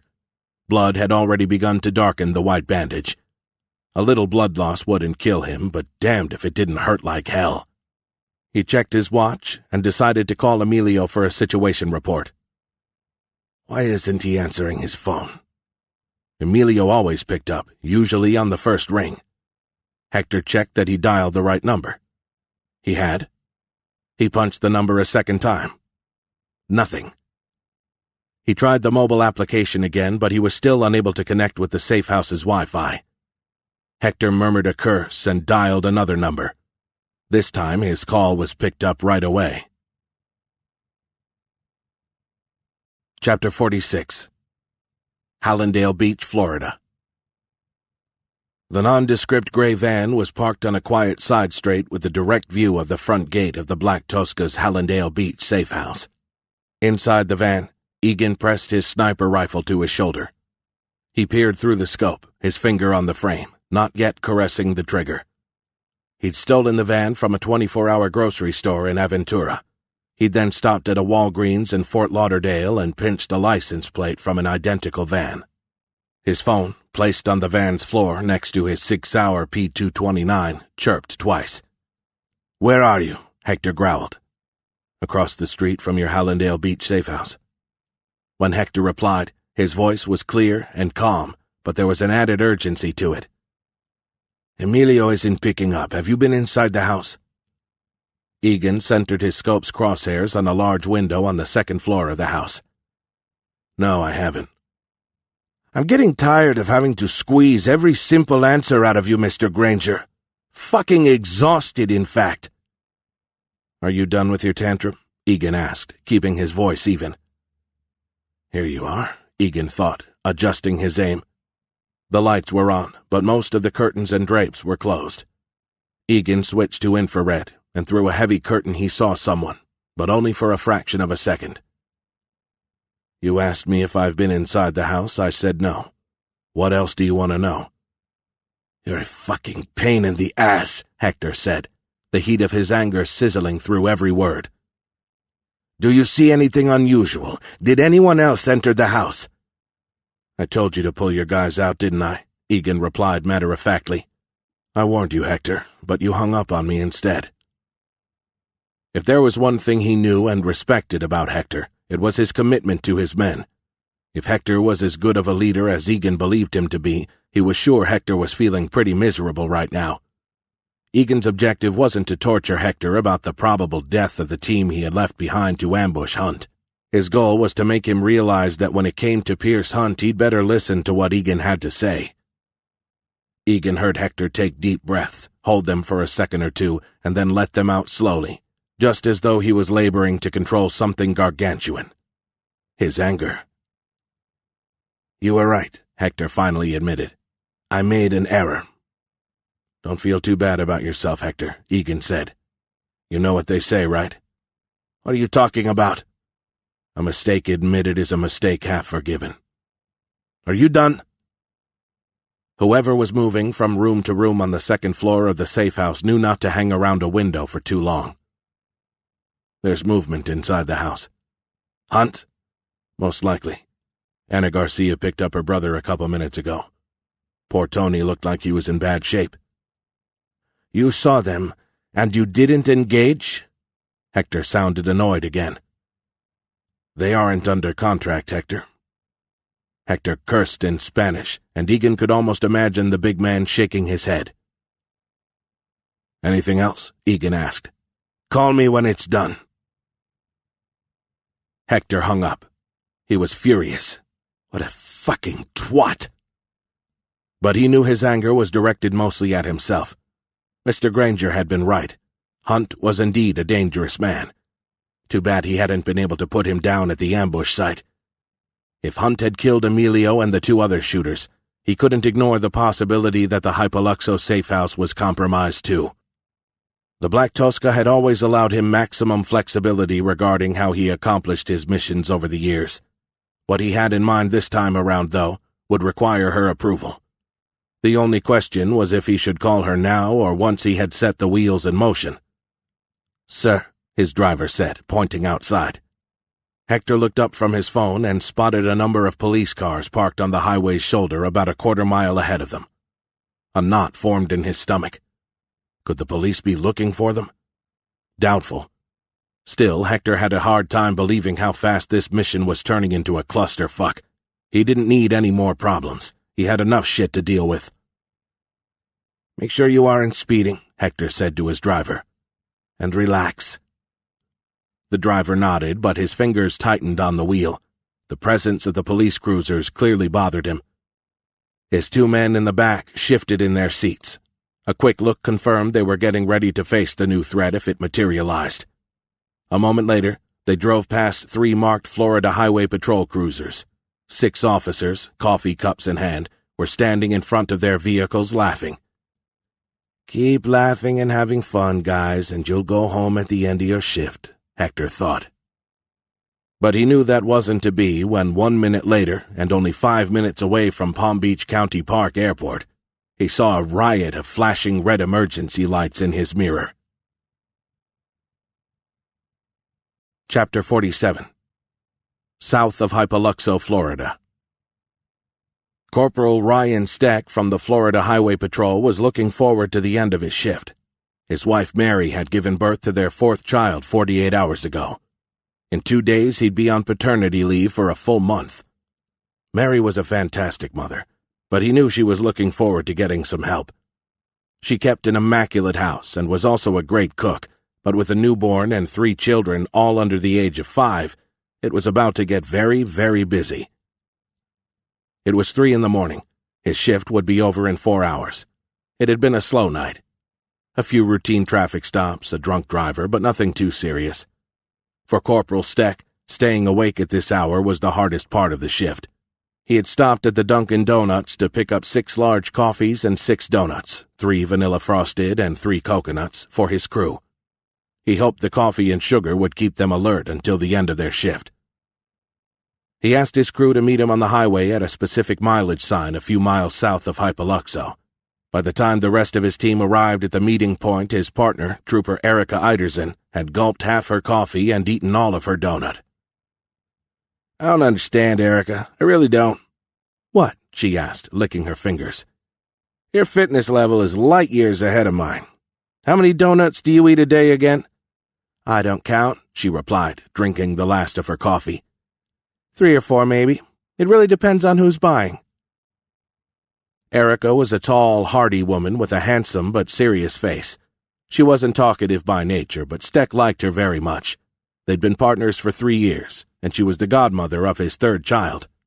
"I wish I had your metabolism," he said, opening the door of his police cruiser. She shrugged. "How many hours do you spend working out, Ryan?" He didn't work out anymore. He'd love to, but with 3 kids, now 4, there weren't enough hours in the day. And he felt it, too. His stomach wasn't as hard as it used to be. "I walk my dog twice a day," he said. "Does that count?" Steck loved his crew. They were hard-working guys and girls, and they trusted each other. He was sad to see one of them go. Tonight was Trooper Linda Farrell's last night shift. 2 weeks from now, she was to report to the FBI Academy to begin training. Steck was convinced Farrell would become a great FBI special agent. She had the strength, tenacity, wits, and guts to reach the higher echelons of the federal police force. Steck had always known the Highway Patrol was only a stepping stone for her, but he didn't mind. He'd shared with her everything he knew about his job. She had repaid him in kind with hard work, loyalty, and dependability. "I'll miss you guys," Farrell said, accepting a donut from Steck. "What I'm not going to miss are these romantic highway impromptus." Steck was big on dissuasion. He was a firm believer that motorists would change their driving habits if they saw enough FHP cruisers on the highways. Statistics supported his claim, so he continued to hold team meetings off the highway's shoulder. They exchanged a few jokes and anecdotes before Steck asked them if anything had spiked their attention since the beginning of their shift. "The report about the red Jeep SRT was kind of out of the ordinary," Farrell said. Steck had thought so too, but hadn't dug any deeper. "Why's that?" "It said a man knocked out 2 patrol officers before climbing into a red SRT. "And?" "Well, I took the liberty to investigate a bit further," Farrell said. "And what did you learn?" "The patrol officer said that the man who had assaulted them had also savagely beaten up the occupant of one of the units." "Drug deal gone bad?" "Not sure yet, but Edgar Pomar, the man they found unconscious, had a bullet in his right knee, among other things. And what's even more interesting is that a company named Blue Shade Rental, an LLC owned by Graham Young, owns the unit in which they found Pomar." "The name Graham Young rings a bell," Steck said, staring down the highway with a thoughtful expression. "Isn't he an attorney?" Farrell acquiesced with a smile. She took a sip of her coffee and then said, "The Miami Herald once named him one of the top 10 most influential criminal defense attorneys in the city." "How do you know all this?" Erica Iderson asked. "I called the department and asked about the case. There's a bolo out on the SRT. I wanted to know why. Officer safety and all that, you know." Steck was impressed. Linda Farrell was a good cop. She had made the right decision to join the FBI. "But you know what truly grabbed my attention?" Farrell asked no one in particular. Knowing his protégé wasn't one to waste anyone's time, Steck was curious. "Tell me." Young's LLC owns 8 vehicles and 2 properties. Probably to host and drive his wealthy clients around, Iderson offered. Yeah, maybe. You think there's more to it than that, Linda? Steck asked. I'm just saying it's kinda weird that an attorney owns 2 residences, in which he doesn't even live, and 8 vehicles. What types of vehicles are associated with the properties? 2 minivans, 2 sports cars, 2 Mercedes SUVs, and 2 Ford panel vans. Nothing illegal about any of this, Iderson said. Oh, I know, Farrell admitted. I just find it strange. Why would he need panel vans? It's not like he's an electrician or something. You believe it's a front for an illicit business? Steck asked. Edgar Pomar has a rap sheet that includes drugs, car theft, and weapons charges. He could be one of Graham Young's clients, Steck suggested. Oh, I'm sure he is, Farrell replied. I just wish we could investigate this further. Not our jurisdiction, Iderson said. Well, that's not true, and you know it, Erica, Steck intervened. His partner raised her hands in mock surrender. I know, Ryan, I was just kidding. What I meant to say was that investigating these cases isn't our primary mandate. We're short-staffed enough as it is. Iderson was right, of course. Even though the troopers of the Florida Highway Patrol were state law enforcement officers and had the power to enforce state laws and make arrests, their main obligation was to ensure the safety of the highways and roads of the state. I understand this, Erica, Farrell replied. But that shouldn't prevent us from keeping an eye out for the vehicles connected to Graham Young's 2 residences, right? Iderson snorted. No, I guess not. Steck wondered why Iderson was so pushy and was a bit surprised that she was giving Farrell such a hard time on this issue. As the second-most senior trooper of the team, she should be encouraging initiative among the junior members, not dismissing it as she just did. And maybe she's a bit jealous. Anyway, Farrell said, unfazed by Iderson's criticism, I emailed you a list of the license plates of the 8 vehicles owned by Blue Shade Rental. The FBI will be lucky to have her, won't they? Steck grabbed Farrell by the shoulders and pulled her close. Good job. Iderson rolled her eyes, but smiled nonetheless. She asked Farrell, Isn't this your last shift? Farrell tapped the glass of her watch with her finger. Yes, but there's a few hours left. All right, everyone, saddle up, Steck announced. Let's finish this shift on a high note, and don't forget to check the list Linda sent us. Just as they were about to break, a Ford panel van drove past them. It was in the middle lane, and Steck estimated it was driving at the speed limit. Steck tried to catch the license plate but only got a partial from the last 3 characters, D79. He sat behind the wheel of his police cruiser and turned on the cruiser's computer. Iderson took her seat and said, You'd think Linda would have called in sick, or at least taken the day off, this being her last shift. Not her style, Steck said. He compared the license plate from the Ford panel van he had just seen to the 2 license plates Farrell had forwarded to them via email. I'll be damned. One of them is a match, Steck said, looking at his partner. What are you talking about? The list Linda sent us, Steck explained. One of the Ford's plates matches the panel van that drove by us a minute ago. Weren't you paying attention? Steck made a quick executive decision and decided to pull over the van. He'd find a legal reason to do so later. He put the gear shift into drive and pressed the gas pedal to the floor. Dust and small rocks shot out from under the rear tires and peppered the concrete buffering wall separating the 2 sides of the highway. What are you doing? Iderson asked, clipping her seatbelt in place. We're going to check it out. Iderson grabbed the microphone from the dashboard clip and said, Trooper Farrell from Trooper Iderson. Go ahead for Farrell. A Ford panel van with a partially matching license plate drove past us a minute ago. Corporal Steck will intercept and pull it over. You want to back us up? You serious? The last 3 digits matched one of the plates, Iderson replied. Steck smiled. Police work often involved pure sweat, talking to people on the street, canvassing an area to find a weapon, finding witnesses willing to share their stories. Out of the hundreds and sometimes thousands of pieces of information a team brought in over the course of an investigation, it wasn't unusual to get only 1 or 2 solid leads. Equally important, though, was that success in police work largely depended on luck and a cop's instinct to follow his or her gut. Farrell had done so with this case, and as long as it didn't take him or his team too far from their primary mandate, Steck was ready to probe deeper into Blue Shade Rental. Steck looked in his rearview mirror. The rest of his team was right behind them. They were now traveling at close to 90 miles an hour. At that speed, it didn't take long to catch up to the Ford panel van. When they were about 75 feet behind the van, Steck's foot came off the gas pedal. "Can you confirm the license plate?" he asked Erica. "Yep," she said. "That's one of them." "Okay, let the others know. We'll pull it over."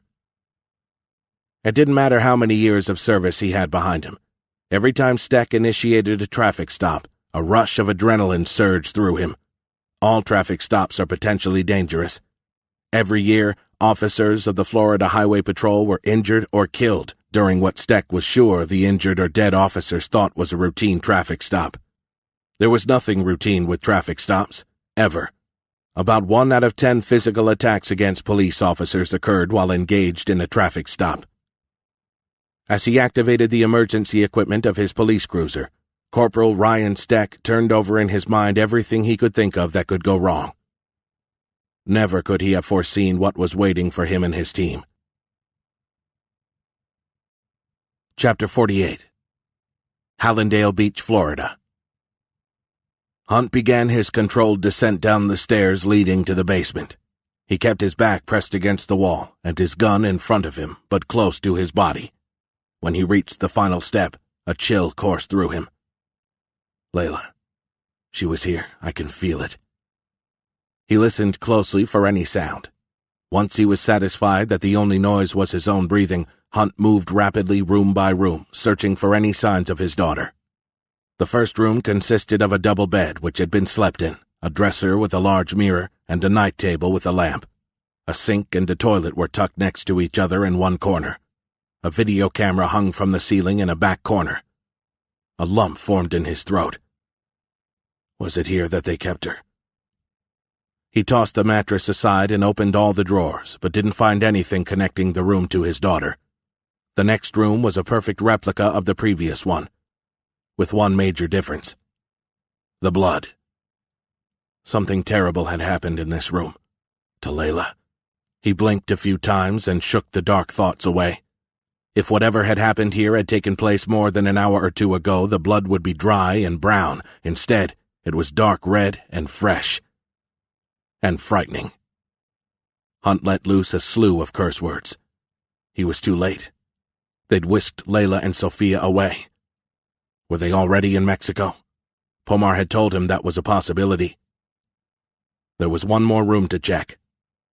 As his eyes swept across the bedroom one last time, Hunt caught something on the floor, glistening in the murky darkness. He moved closer, shining the beam of his flashlight around. There. What the hell was that? Upon closer examination, Hunt realized it was an ear, or at least a chunk of one. It was still wet with blood. His heart sank, and his knees wobbled.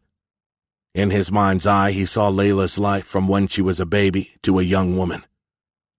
He loved her so much. His eyes began to tear up. Christ, a fucking ear. How much more can I take? He picked up the piece of flesh, almost dropping it twice, it was so slick with blood, and rinsed it at the sink.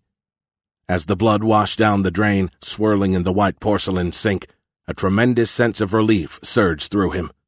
His legs no longer able to hold him, he sank to his knees and wept. The ear wasn't hers. The skin was too dark. His daughter, he was sure it was her, had put up a good fight.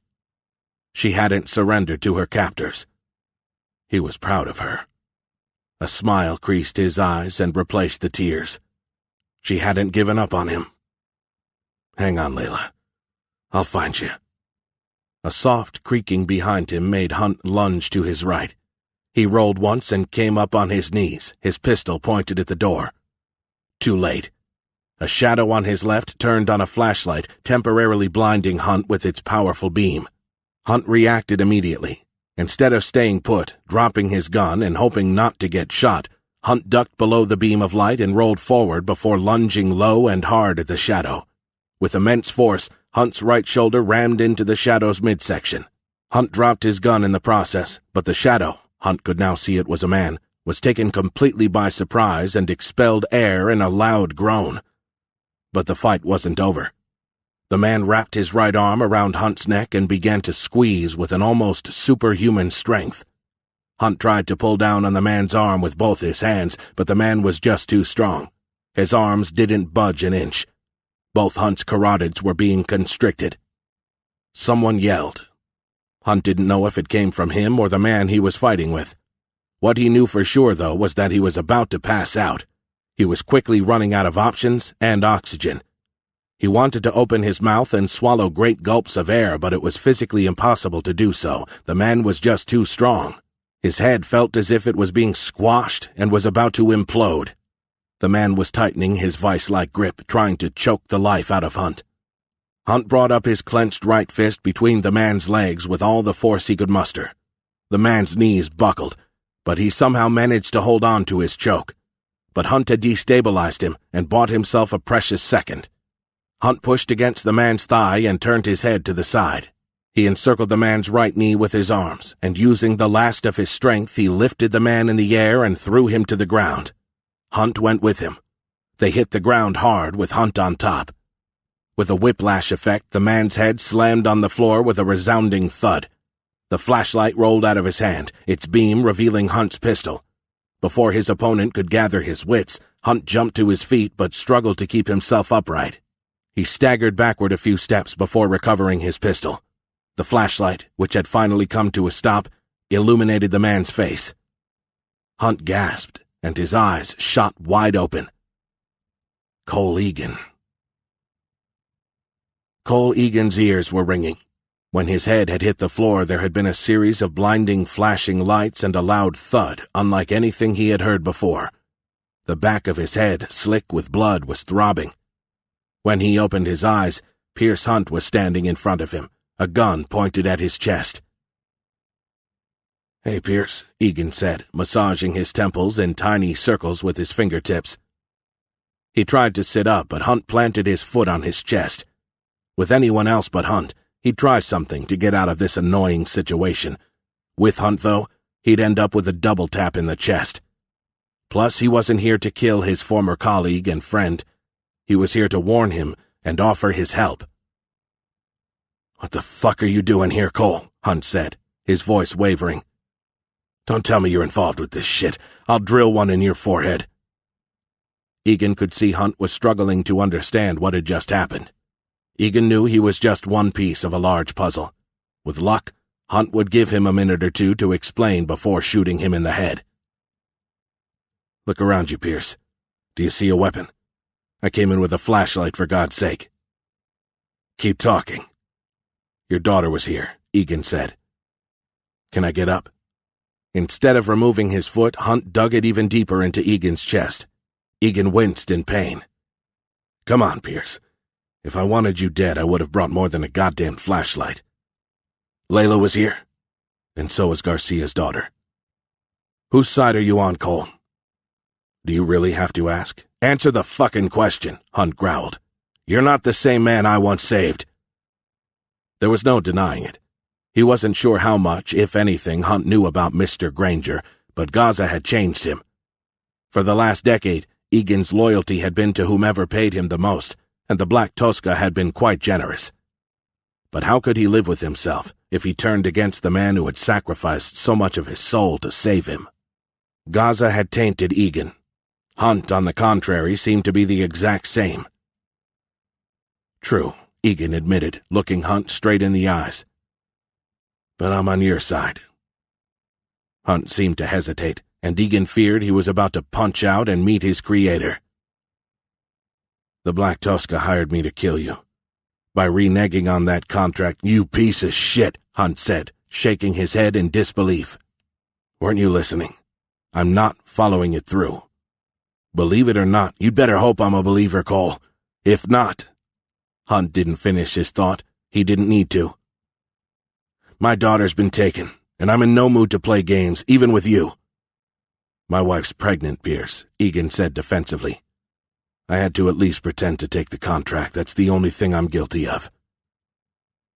In Egan's mind, there was nothing to gain by admitting he'd actually intended to kill Hunt. His only play now was to team up with Hunt and go after the Black Tosca. Only with the Black Tosca dead could he assure the safety of Catherine and the baby. "What changed your mind?" Hunt asked. "Nothing changed my mind," Egan replied immediately, not falling for Hunt's trap. "I'd never do that. Never, you hear me?" "Oh, I hear you. But the question is whether I believe you." "What do I have? Was Daniel McMaster in with you on this?" Hunt cut in. "What? No." Egan's head was spinning.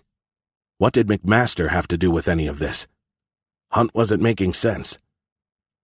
"McMaster is my father-in-law, Pierce, that's it. He doesn't know anything. He's the reason why I'm with Catherine. I've been spying on him for years." A look of disbelief appeared on Hunt's face.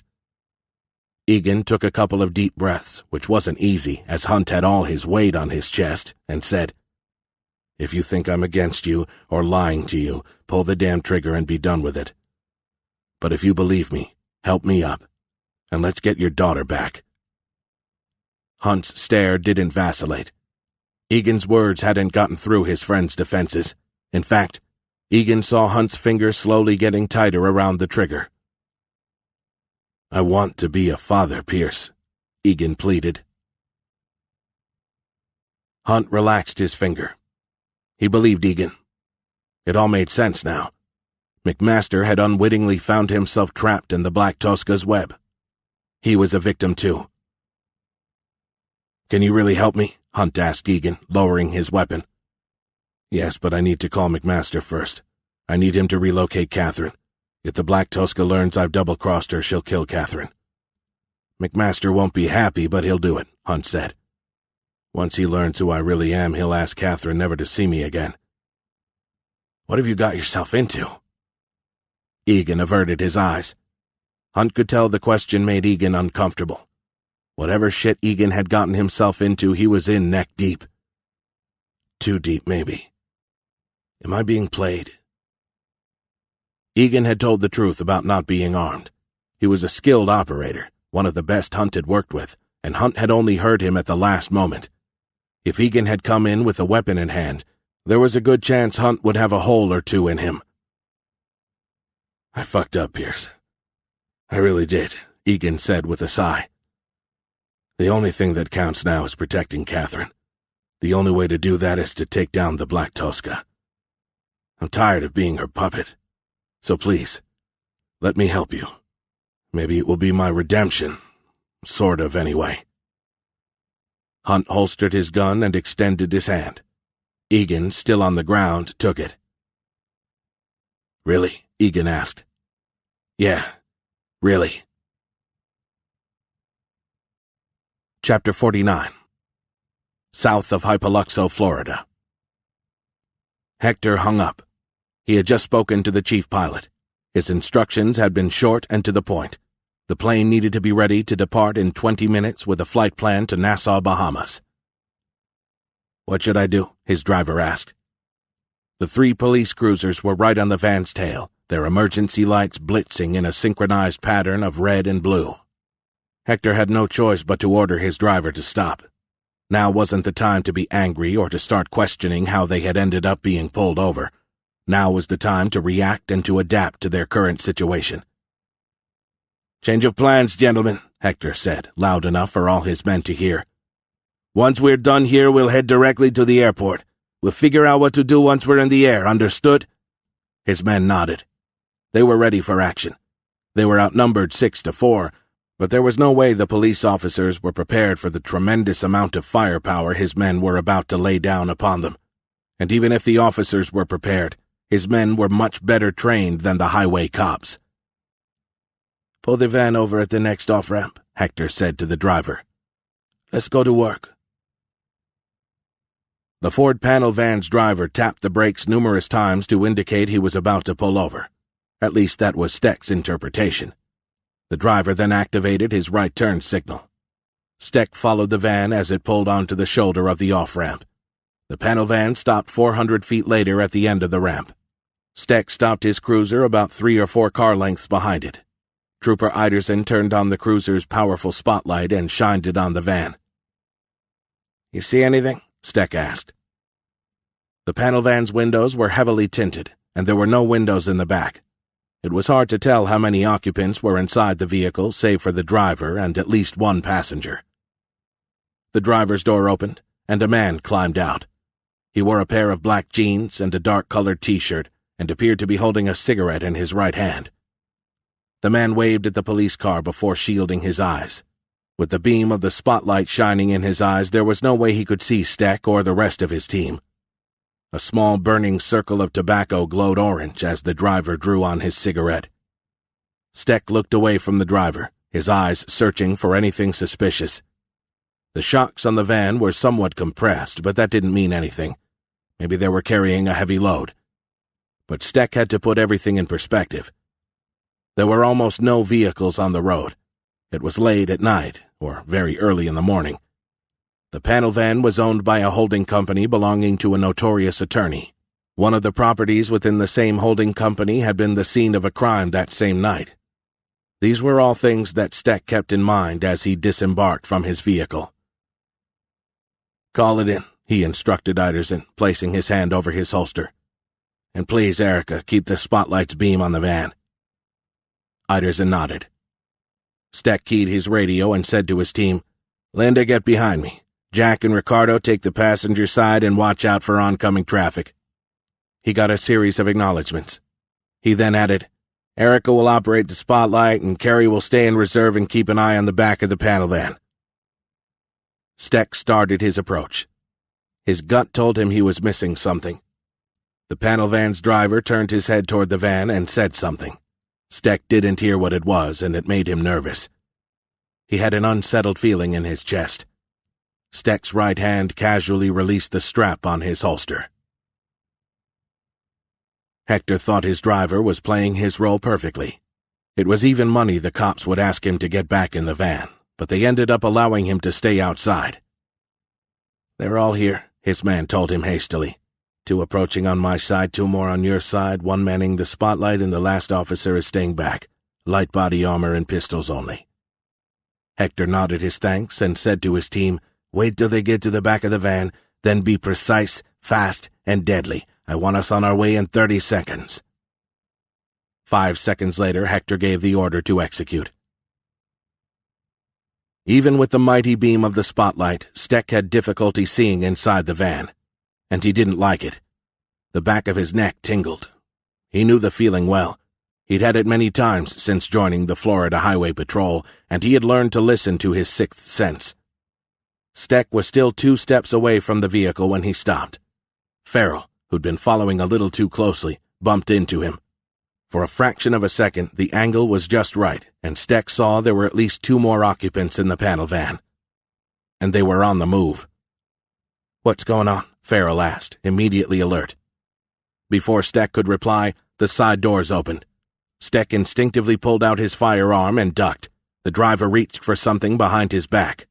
Steck had a clear shot, but he hesitated, afraid this was all a mistake and that he was reading too much into the situation. Farrell didn't hesitate, though. She sidestepped him to the left and fired at the driver while yelling, "Police!" The driver, hit twice above his left nipple, crumpled to the ground. Then everything happened at once. A man dressed in black combat gear and armed with what looked like an MP5 exited the van in front of Steck and opened fire on full automatic. The first bullet ripped Steck's pistol from his hand, and then several caught him on his left side and lower abdomen. It felt like a series of sharp, stinging punches. Steck heard Farrell scream as bullets slammed into her, making her dance. More bullets slapped through the windshield of his police cruiser, right where Iderson was seated. Steck fell to one knee and managed to retrieve his pistol. He tried to return fire, but his hands were shaking so much he couldn't pull the trigger. Steck looked down and noticed blood oozing out of his shirt and pants. "Christ, what have I done? I led my team right into a slaughter." When he looked up again, the man in black had his eyes fixed on him. "Is he smiling?" Then the man fired. Hector advanced, swinging his MP5 left and right and looking for additional threats he might have missed. Nothing. His side of the van was clear. The spotlight had been shattered, and so had the front windshield of the first police car. A few cars sped by, but none stopped. "Back in the van!" Hector yelled. "Man down!" one of his men yelled back. "Fuck!"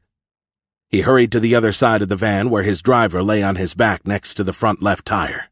Hector knelt next to him. He cursed all the gods he knew. The driver's heart, at least for the few beats it had left, was pumping blood through two holes, circular and neat, where the bullets had struck him. Hector took the man's hand in his own. He wished he could do something for him, but the man was too far gone. Hector knew he wouldn't want pity, so he simply said, "You did well, my friend." A moment later, the driver's eyes rolled back in their sockets, and Hector heard the death rattle as his man breathed out for the last time. Chapter 50. Hallandale Beach, Florida. While Egan called Daniel McMaster to explain the situation and to beg for his help in temporarily relocating Catherine, Hunt searched the room at the end of the hallway. It was the only room left in the basement he hadn't gone through. What he found took his breath away. Dear God, they recorded everything. On a large curved desk, two computer screens linked to the video cameras inside the bedrooms displayed live feeds of the surveillance footage. Opposite the screens was a twin bed, unmade, with clothes strewn all over it. None of the clothes belonged to Layla, which was a relief. Hunt sat behind the desk and pulled the keyboard tray toward him. On it was a wireless keyboard and a wireless mouse. Maybe he could see what had happened in the bedrooms. It took a minute to figure out how the system worked, but it was pretty simple. With the click of the mouse, he rewound the digital recording until he saw Layla. Hunt couldn't catch a breath, his throat locking the moment he caught sight of his Layla. His heart pounded in his chest. Even though Egan had told him so, it was a relief to confirm he was only an hour or so behind the animals who had stolen his daughter from him. Hunt remained motionless as he watched Layla fight one of her captors, a tall and muscular man 4 times her size. His face grew hot as he witnessed Layla being flung across the bedroom. Hunt almost threw the computer screen against the opposite wall when he recognized the brute. Hector Mieles. How could a man do that to a 15-year-old girl? Tightness swelled in his chest. "I'm gonna fucking kill you." Hunt couldn't take his eyes off the screen. Unconsciously, he clenched and unclenched his fists as Hector Mieles approached his daughter, who seemed to have lost consciousness after rolling on her side a few times. Hunt stared at Mieles, a man he could and should have killed the day before, with the hypnotic fascination of a predator looking at its prey. Suddenly, Mieles jerked back, and Layla spat the piece of flesh Hunt had discovered in the bedroom. Despite everything he'd just seen, a grin pulled at his mouth. Layla was alive and still in the fight. Egan was thankful Daniel McMaster hadn't asked too many questions. He knew there would be hell to pay in the future, but at least Catherine and his unborn baby would be safe. As a DEA special agent in charge, McMaster had a lot of resources at his disposal. One of these resources was the ability to hide high-value assets or witnesses. There was no doubt in Egan's mind that McMaster would use his power to ensure the safety of his daughter and future grandchild. Egan wished he could have explained everything to Catherine prior to requesting her father's assistance, but there was no time. And to be honest, he wasn't exactly sure how he would explain the situation. It wasn't the easiest thing to admit to your wife that you were a hired gun for a drug cartel. This was especially true when your wife's dad had made a career out of arresting cartel members. Egan made his way back to the basement. He found Hunt in the room at the end of the small hallway, staring at 2 computer screens. When Hunt glanced back, there was a murderous rage in his eyes. "They drugged the girls," Hunt told him. "Do you know where they went?" "The Black Tosca owns another safe house in Hypoluxo. Hector planned on taking Layla and... what's the name of the other girl again?" "Sophia. She's Tony Garcia's daughter." "Tony Garcia?" Egan asked. What was Pierce's daughter doing with the daughter of the head of one of the largest crime families in Florida? "That's what I said, Cole. It's a long story, one I won't share with you either, so please continue. Hector's original plan before you rampaged into Pomar's condominium was to keep the girls here. When he realized you were coming after him, he left a crew behind to ambush you." "You included?" Egan shook his head. "No, I was hired to track you down and kill you," he said simply. Hunt's eyes penetrated deep into his, but when Hunt said nothing, Egan added, "You gave me a second chance, Pierce. When those assholes took me in Gaza, I never thought I'd see the light of day again. I fully expected to be tortured for weeks on end. I later learned that the brass ordered you not to come after me, but you did. I hope you'll give me the chance to repay you. And maybe, just maybe, redeem myself for all the stupid shit I've done since then." "Okay. Okay? Okay what? Tell me where the girls are. You don't think they brought them to the Hypoluxo safe house?" "I was supposed to call Hector the moment I put you down. Obviously I didn't, so it makes no tactical sense for him to go to Hypoluxo. He'll have to assume that I'm either dead or that you've been turned," Hunt interjected. "Yeah, that too." Egan hoped his father-in-law would move in quick to protect Catherine, because if Hunt was right, and the Black Tosca had even a soupçon of suspicion that Egan had betrayed her, she'd move mountains to destroy him and everyone he held dear. "So where's Hector headed if he ain't going to Hypoluxo?" "To Mexico. He's taken them to San Miguel de Allende." Chapter 51. Palm Beach County Park Airport, Florida. Hector briefly considered hijacking a vehicle, but they were so close to the airport that it wasn't worth the risk. He sat behind the wheel, started the engine, and redlined the Ford through the red light at the end of the off-ramp. He sped onto the on-ramp across the intersection. Less than 3 minutes had elapsed since they had been pulled over by the cops. In the back, one of the girls woke up and started to moan. It started with little sobs every few seconds, but quickly grew in intensity. It almost sounded like an injured animal. Had one of them been wounded? Had a stray bullet hit one of the girls? He hoped not. The Black Tosca wanted 2 healthy and uninjured children. Within minutes, if it was not already done, all local, state, and federal law enforcement agencies would learn about the slaughter of the 6 highway patrol officers. Then all bets would be off. A massive search operation would be launched, and the police would seal off all the major roads leading to the bus stations, cruise ship terminals, and international airports. He doubted the Palm Beach County Park Airport would get the same treatment, but he didn't care to wait and find out. The sooner they were in the air, the better. "Check on the girls," Hector said, keeping his eye on the highway. Now wasn't the time to get distracted. "See what the commotion is about." Layla woke up with a start. She opened her eyes, but her vision remained a dark blur. A face slowly coalesced next to her. "Sophia?" She tried to speak, but couldn't open her mouth. She couldn't move any part of her body. Her feet and hands were bound with zip ties, and duct tape covered her mouth. She had never felt so claustrophobic before. She struggled to break free, the zip ties digging into her flesh.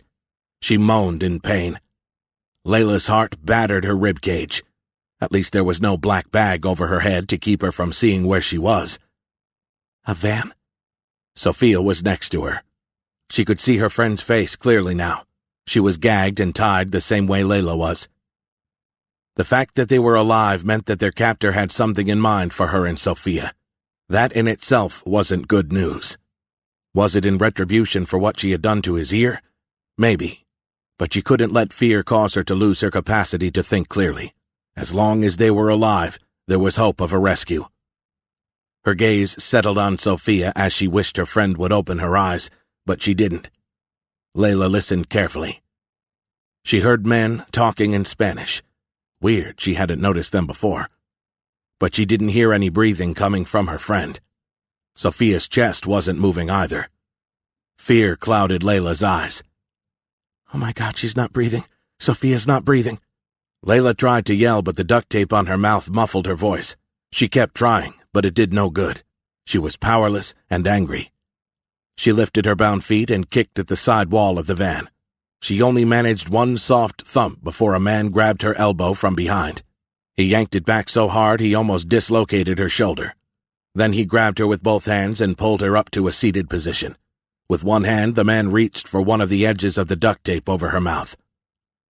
"This will be painful," the man said in accented English. He ripped the duct tape off in one swift motion. Her whole body shuddered. She screamed. In response, he slapped her across the face. Tears ran down her cheeks. She could feel the imprint of his hand on her skin. "Sophia's not breathing," Layla screamed between two sobs. "Do something!" A look of abject fear crossed the man's features. He climbed over the rear bench seat and pushed Layla over. He removed the duct tape over Sophia's mouth. The man's back was toward her, and Layla wished she had use of her hands. She tried to get the gun free from the holster on his hip, or at the very least dig her fingers deep into his eyes. She could spout all the wishful thinking she wanted. She couldn't do anything for Sophia. Her mind slowed to a sluggish crawl, only able to focus on one thing. "Don't die, Sophia. Don't die. Please don't die." "Sophia's alive, Hector," his man said a minute later. "But she's having spasms. Her breathing is depressed. The drug you used must have slowed her heartbeat. She'll be fine." Hector breathed a shallow sigh of relief. "Retape Layla's mouth and keep the girls quiet until we get to the airport." They were a few miles away from the airport. He called the chief pilot again. "Is the plane ready?" "It will be in 5 to 10 minutes. We just started the engines." Hector grunted. "I want to take off the moment we get there, and I want you and your co-pilot to stay in the cockpit. I don't need a welcome committee." "Yes, sir. May I ask where we're headed?" "Nassau." The pilot needed to know which flight plan to file. "Can I drive directly onto the runway?" It was an unusual question, but the pilot didn't seem to care. "Usually no, but if you're in a rush, I can ask the private aviation clerk to keep it open for you. Would that work?" "Perfectly." "Very well. We'll be ready for you." As Hector took the exit off Highway 95, 3 Florida Highway Patrol cruisers flew by in the opposite direction with sirens blaring and flashing lights whirling. An ambulance followed shortly after. Then another. It would take the authorities a few minutes to get organized, but there was no time to lose. At the end of the off-ramp, Hector made a left turn onto Lantana Road. He traveled westward for a mile and then was forced to come to an abrupt stop when a pair of Palm Beach County fire rescue trucks, sirens screaming, raced out of their bay and cut him off. Less than a quarter-mile later, Hector made a right onto the access road leading to the airport. He slowed down to get his bearings. In front of him was the gate leading to the tarmac. It was opened, and Hector was able to drive the Ford close enough to the King Air 350 passenger door that they would have only a few steps to take before reaching the stairway and disappearing inside the aircraft. His men climbed out of the panel van, fanned out around the plane, and took up firing positions. Hector opened the rear doors of the van, cut the zip ties around the 2 girls' ankles, and none too gently dragged Layla out. He lifted her as though she were a doll and tossed her over his right shoulder. He climbed the small steps and dropped her roughly in the first available seat. He touched his damaged ear again, and his hand came back with a little blood on his fingertips. "Don't move," he barked at her. She looked petrified. "Good." He repeated the process with the other girl, but seated her in the 3rd row, making sure she was facing the rear of the plane. Hector was about to order his men to board the plane when the cockpit door opened. A man dressed in a pilot's uniform, the first officer, not the captain, since he was wearing only 3 stripes, stood motionless, a stunned look on his face. The pilot's eyes darted back and forth between Layla, who still had her wrists tied behind her back and duct tape over her mouth, and Hector. "Weren't you asked to stay in the cockpit?" Hector asked, reaching the pilot in 2 strides. Hector's right hand shot out like a bolt of lightning. He buried his fist in the man's solar plexus with such force that had he hit the man over the heart, it might have stopped it cold. The man curled up, but Hector didn't allow him to go down. Instead, Hector spun him around, grabbed his left arm, and twisted it behind his back while locking his own arm around the man's throat. The captain, with whom Hector had had numerous chats over the phone, twisted his head to see what was going on. The look on his face wasn't what Hector expected. The whole incident with his associate seemed to have amused him. "The man's actually smiling," Hector thought. "What's so funny?" he asked the pilot. The man's smile disappeared, and he said, "I told him to stay in the cockpit, but when he saw your men and the guns, he panicked." "You didn't?" "You're paying me well not to."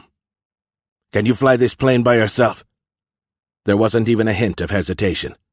"Absolutely. And I can keep my mouth shut, too." Now it was Hector's turn to smile. "Good," he said. The conversation's implications weren't lost on the first officer. His face was turning dark red as he tried to break free from Hector's grasp. Hector let go of the man's arm and pulled his knife out of its sheath. He stabbed the man twice in the chest before embedding the knife deep into his neck. Hector angled his body and threw the first officer out of the plane's door. He looked at the captain. "All set?" Chapter 52. Stafford, Virginia. Simon Carter got the phone call in the middle of his workout routine. He was an early riser and preferred hitting the gym when there was nobody else around.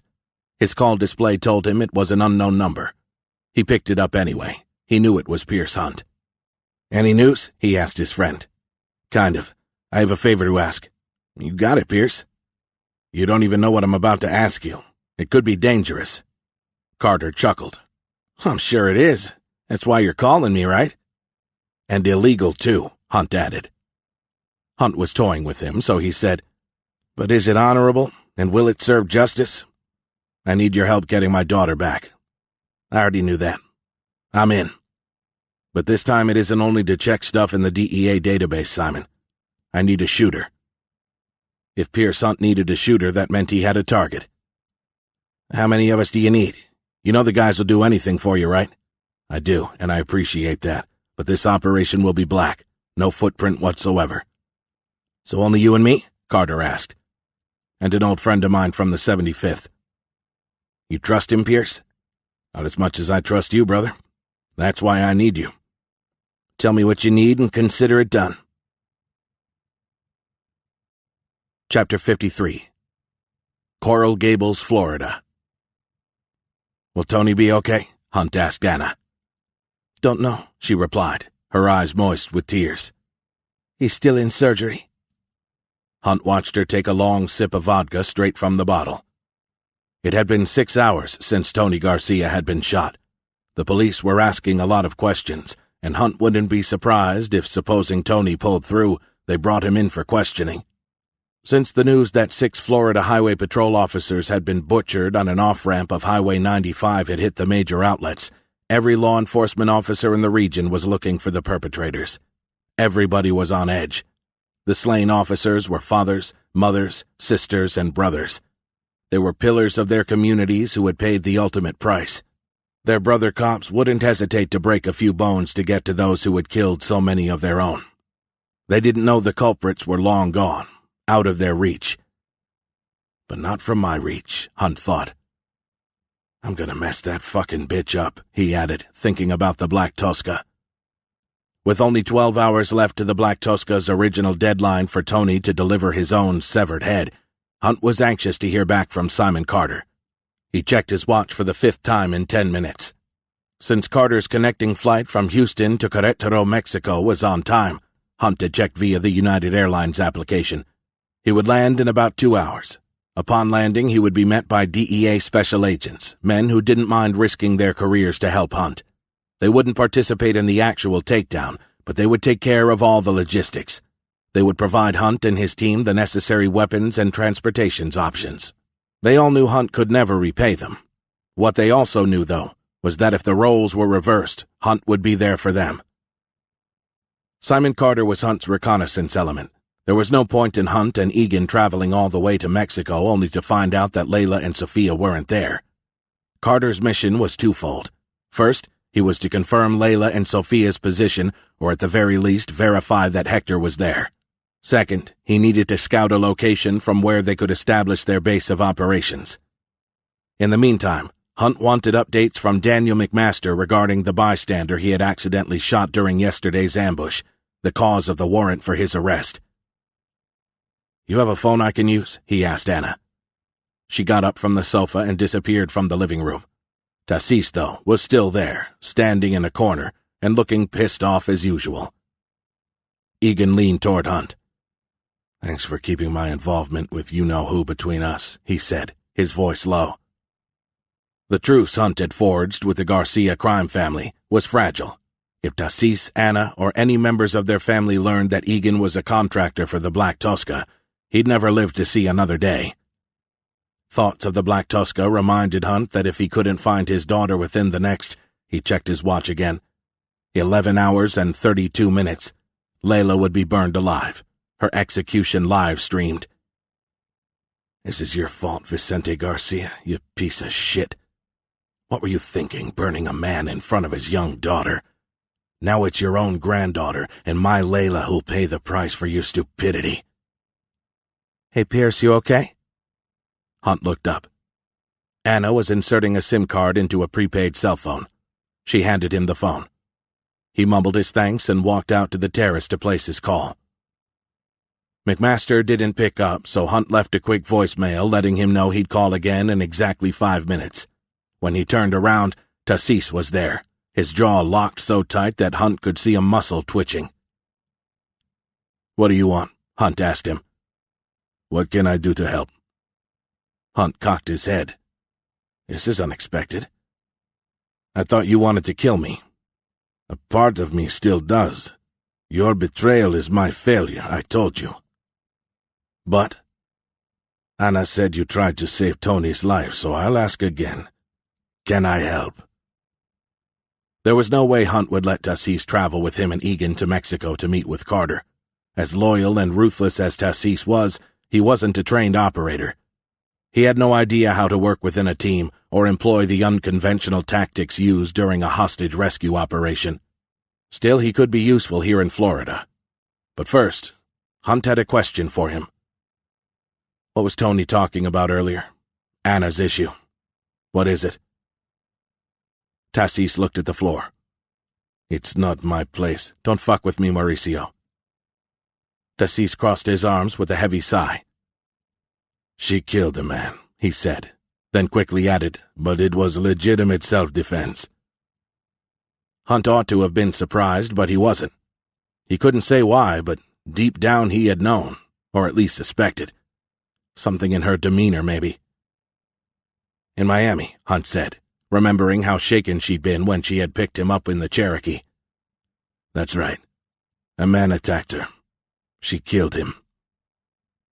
Hunt felt terrible for Anna. Killing someone, self-defense or not, placed a black mark on one's soul. He didn't know when it would come, but down the road she'd need someone to talk to. He would be there for her. "You know where my daughter lives?" Hunt asked, changing the subject. "Chris Moon's residence, yes?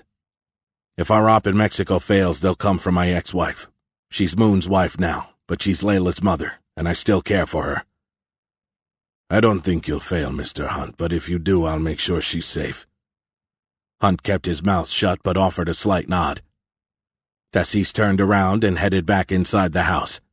It was time to call McMaster again. This time the DEA man answered right away. "Is that you, Pierce?" "I'm calling to check on the bystander I shot. Last time we talked he was in surgery. Tell me he's okay." "He's okay. Last I heard they were about to release him. He'll be fine, but that doesn't mean he won't sue. And there's the warrant." The innocent victim he'd hit with a bullet was safe, and that was all Hunt cared about. He'd deal with the potential lawsuit and warrant later. McMaster wasn't about to rat him out to the local cops. He knew what was at stake. "Thanks for letting me know, sir." McMaster changed the subject, and his voice grew cold, almost stern. "Is Cole with you?" "He's close by, yes." "What's his role in this, Pierce?" "I think it would be better if you—" "He's my daughter's husband, damn it! He's with the CIA, isn't he?" "The CIA? Cole?" That was ridiculous. The CIA wouldn't touch Cole Egan with a 10-foot pole. Hunt was about to ask McMaster what kind of weed he smoked, but thought better of it. Maybe it wasn't such a bad idea to play the CIA card. Those guys were involved in a lot of shit overseas. If Egan wanted to keep his family and stay out of jail, hinting that he was CIA wasn't a bad idea, at least for the short term. He'd have a chat with Egan about it. "As I suggested earlier, I really think you guys should have a serious man-to-man talk, you know?" Hunt replied, staying vague. "I fucking knew it," McMaster exclaimed. "I knew it! A goddamn spook. Did you know, Hunt, that he called me in the middle of the night to ask me to either relocate my daughter or at the very least to send a security team to her house?" "Of course I know. I was with him. I had no idea, sir. Why can't the CIA protect their own? You'd think they have special teams for that, wouldn't you? I don't know their procedures. Where are you headed next? Not sure, Hunt said, still keeping things vague. Well, let me know if you need anything, McMaster replied, his tone indicating he understood Hunt's reticence about sharing more information. And Pierce, please tell Cole I'll make sure Catherine's safe. Chapter 54. San Miguel de Allende, Mexico. The Black Tosca's close circle of advisors was once again reunited in her lavish dining room. The only senior member missing was her cousin Hector, so there were 4 instead of the usual 5. The men seated around the dining room table were getting jumpy. It wasn't a secret that Hector's operation on American soil hadn't been the complete success they were hoping for. The Black Tosca wanted to reassure them, to let them know that everything was under control. There was no reason to expect any blowback from the local authorities. Most of them were in the cartel's pocket, or the Mexican government. As for the United States government, it would never dare an incursion deep into Mexico, especially an urban area like San Miguel de Allende. Why didn't Hector eliminate the girls in Miami? Is there really a need to go through all of this here? As a businesswoman, Valentina Mieles understood her advisor's concerns. The man, a 50-year-old accountant, was a math genius and an essential element of her organization. But he wasn't a risk-taker. This was something she had long ago accepted, but what she couldn't tolerate was his tone. Defiant, insubordinate. She'd given him one chance to retract. What are you afraid of? Tell me. I'm curious. All eyes turned toward his end of the table. They all knew she didn't care for subordinates questioning her judgment, and even less so in front of the group. He swallowed hard before he looked at her again, his face flushed. He had definitely caught her drift. With all due respect, Valentina, and I apologize if I sounded impertinent. Believe me, it wasn't my intention.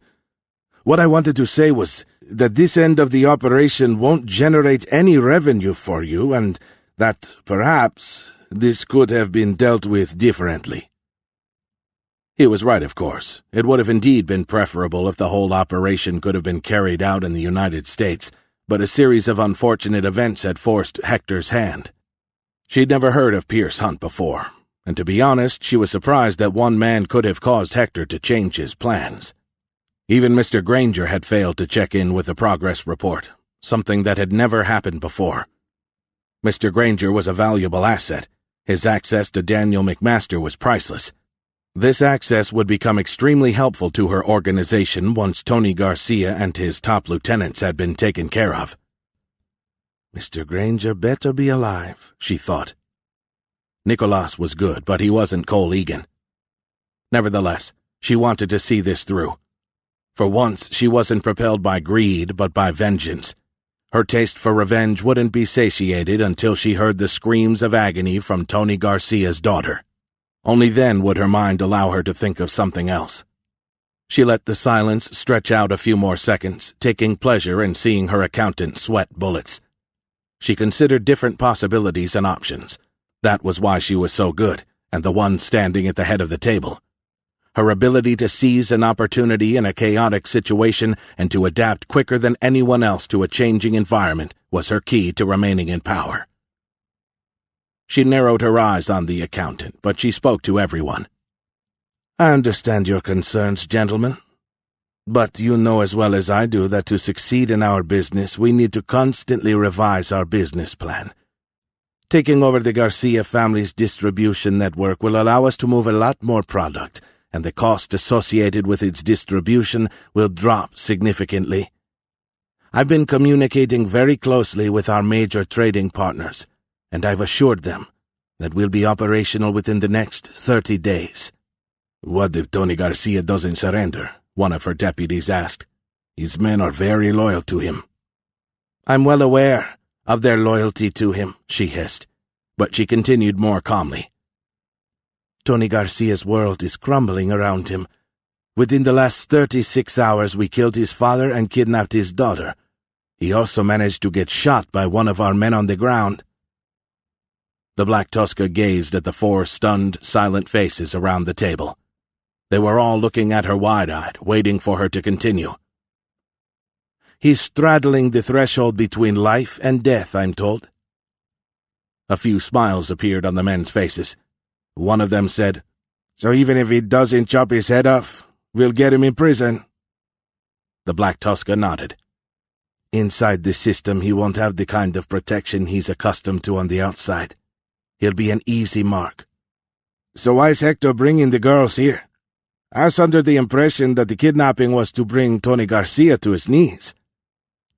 "Let's just say that there's another, more personal reason, too," she said, almost shaking in anticipation. "Will they be here soon?" the accountant asked, cleaning his glasses with a tissue.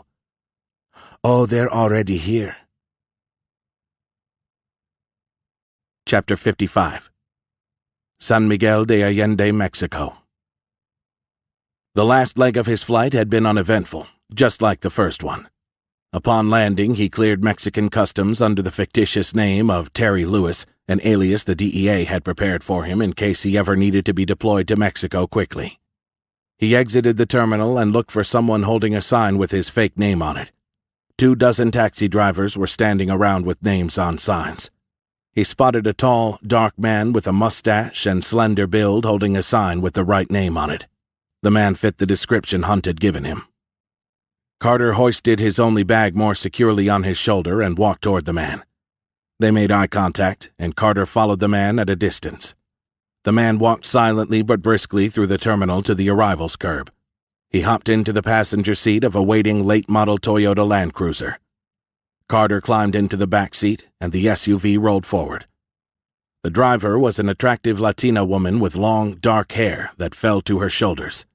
"Welcome to Mexico, Simon," she said, her big green eyes looking at him in the rearview mirror. "I'm Abigail. This is my husband, Dante." "You guys are really married, or it's a cover?"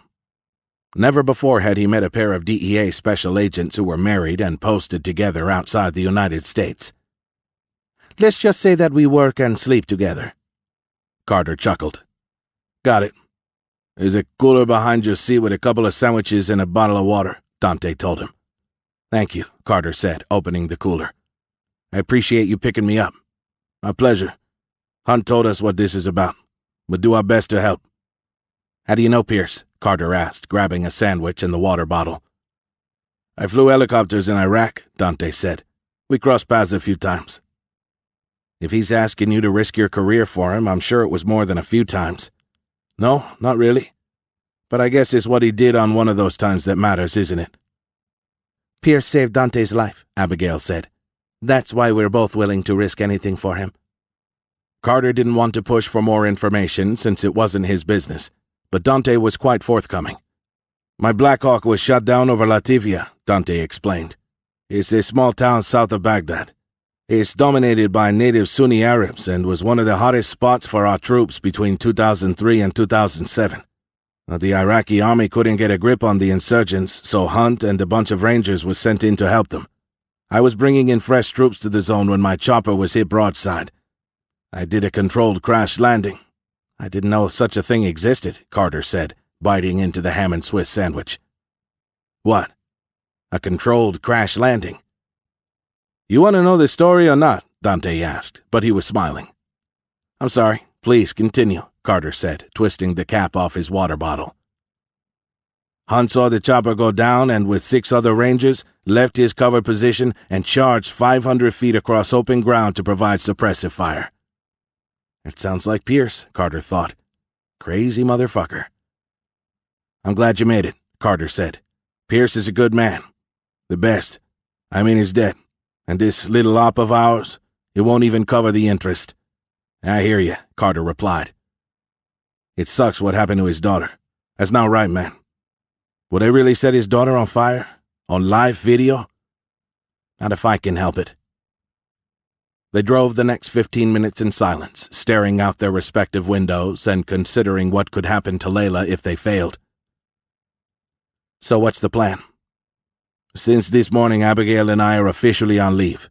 We don't have to report our whereabouts for the next 36 hours. And one way or the other, this will all be over in less than 12, Carter told them. We got a 2-bedroom apartment in Central, Abigail said. We created an Airbnb account using one of our aliases. We booked it for a week. Centro is the old town? Yes, and a UNESCO World Heritage Site.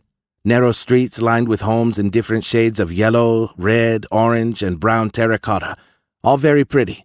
But that isn't why we put you there. Because of the expats? You got it, Dante said. About 10% of the 70,000 residents are expats. You'll blend right in. What about the list of items Pierce sent you? That was a bit trickier, I'm afraid, Dante admitted. Since Pierce wanted to keep this black, we couldn't access the armory. Nevertheless, in addition to our own personal firearms, we were able to secure 3 Glock 22s and 3 silenced MP5s with enough ammunition to kill half the population of San Miguel. Body armor? Yeah, we got that too. Light body armor only, though. But we got the Ops Corps FAST helmets and NODs you asked for. We had to buy the Nikon, the binoculars, and all the other electronic items Pierce wanted. Transportation? Carter asked, taking notes. We rented a compact SUV through Hertz and used the same ideas we used to reserve the apartment on Airbnb.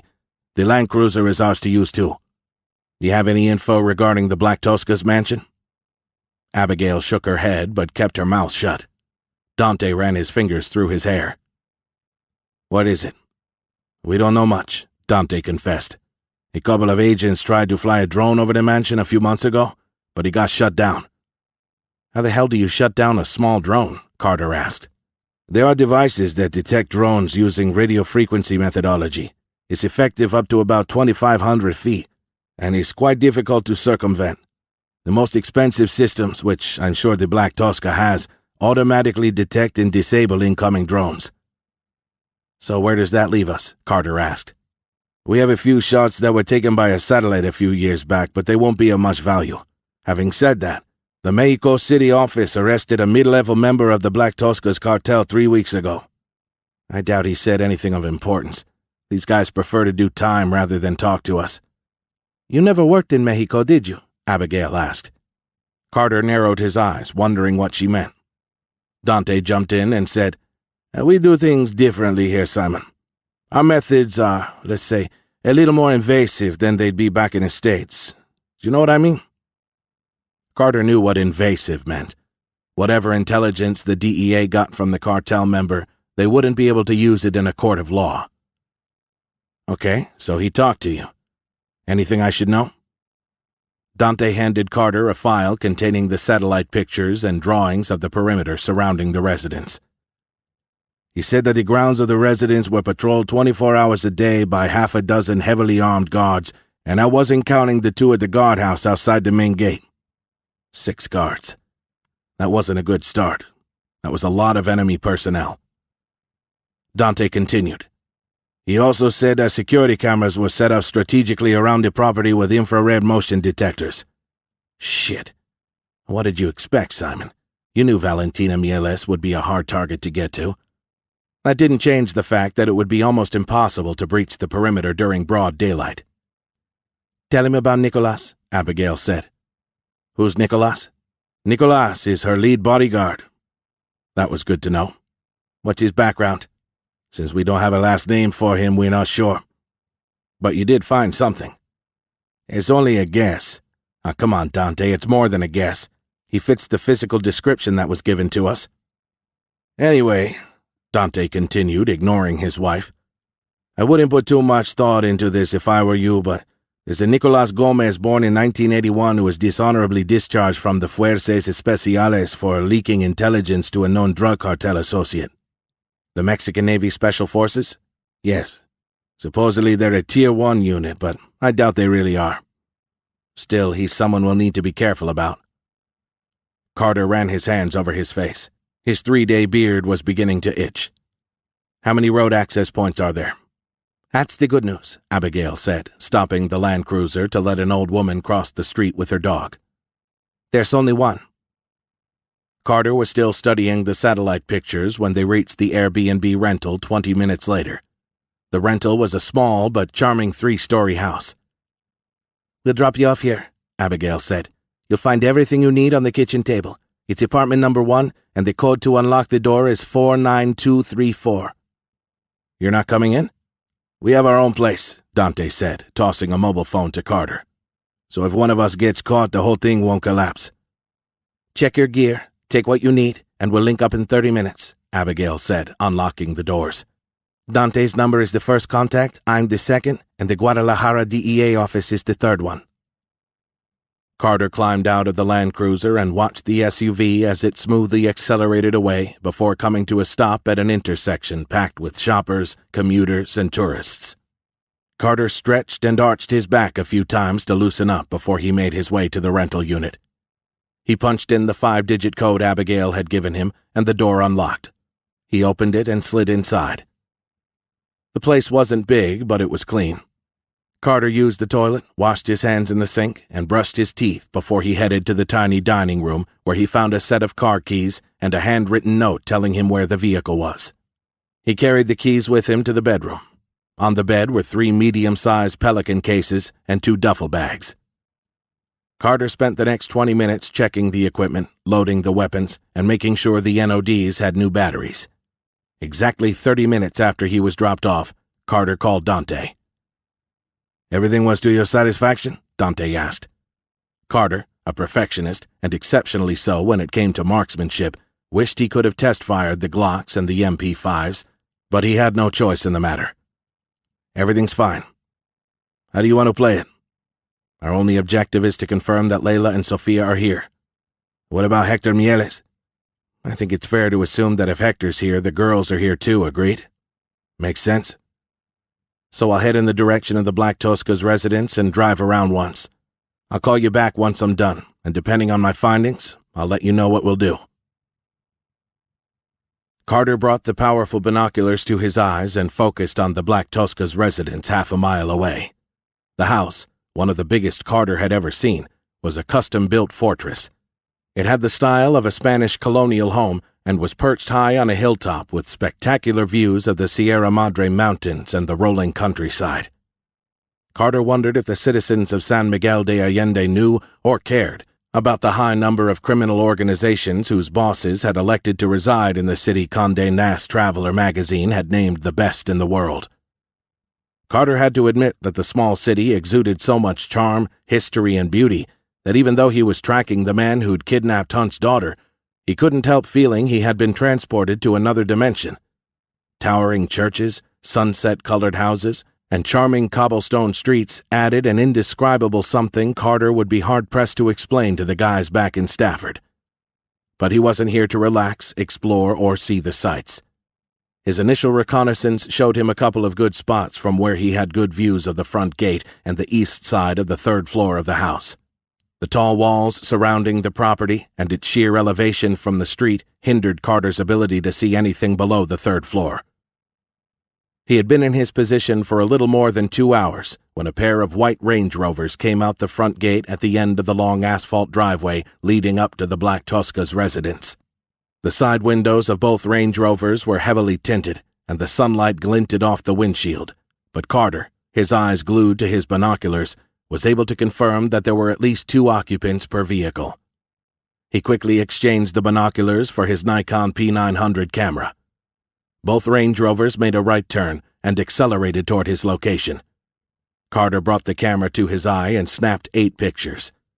The vehicles were still a quarter of a mile away when Carter crouched behind the steering wheel and got as low as he could, his right hand drifting toward the passenger seat where his Glock 22 was hidden under a local guidebook.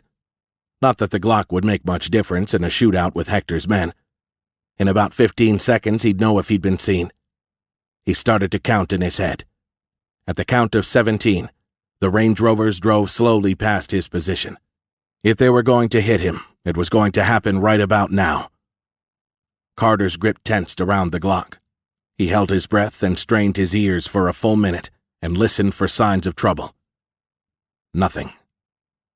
He risked a look in his side mirror.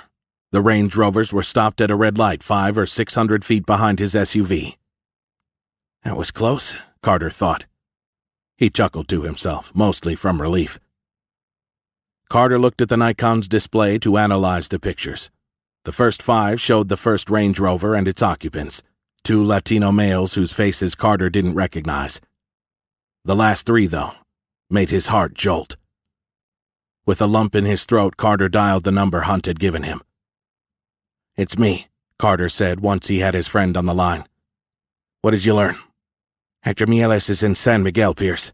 Get your ass over here." Chapter 56. Miami, Florida.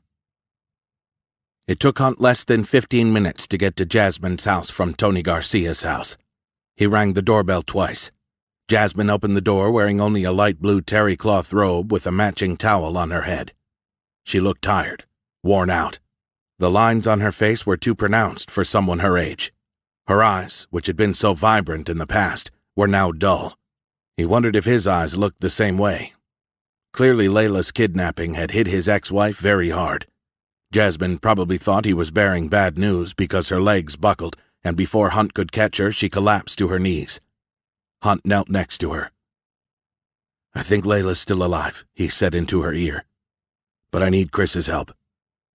She shook her head in what Hunt could only assume was disbelief. "Oh, my God," she managed to say. I thought you were here because—" "Not at all. But I need to hurry up. Can we talk inside?" Jasmine nodded, and Hunt helped her up. Chris was jogging down the hallway. "You okay, Jasmine?" Jasmine removed the towel she had on her head and used it to wipe her tears away. "Pierce thinks Layla's alive." Hunt saw a look of genuine relief wash over Moon's face. The quarterback actually closed his eyes and crossed himself. "Where is she?" he asked. "In Mexico." "Mexico? What's she doing in Mexico? How did she get there? How—" Jasmine unleashed, but Hunt interrupted her. "Valid questions, all of them, and I promise I'll explain everything, but not now, okay?" "Is there anything I can do?" Moon asked. "I told you before, Pierce. I know I'm not her dad, but I love her very much." Hunt placed a hand on Moon's shoulder and squeezed gently. "I know, and that's why I'm here. Shoot, what do you need?" "I need you to charter a jet for me." Moon didn't even blink at the request. "When do you want to fly and where do you want to go?" "I'm needed in San Miguel de Allende," Hunt said. "It's a small town. I know exactly where it is. Jasmine and I spent a long weekend there last year." "You think Layla's in San Miguel?" Jasmine asked. "I do," he replied. "And I need to go now." Moon was typing furiously on his smartphone. He said, "We can leave from Miami International in 50 minutes or from Fort Lauderdale in 90. What do you prefer?" "The sooner the better, Chris, but what did you mean by we?" "I'm coming with you, and since I'm paying, my request isn't negotiable." "Count me in too," Jasmine said. "No," Hunt and Moon shouted at the same time.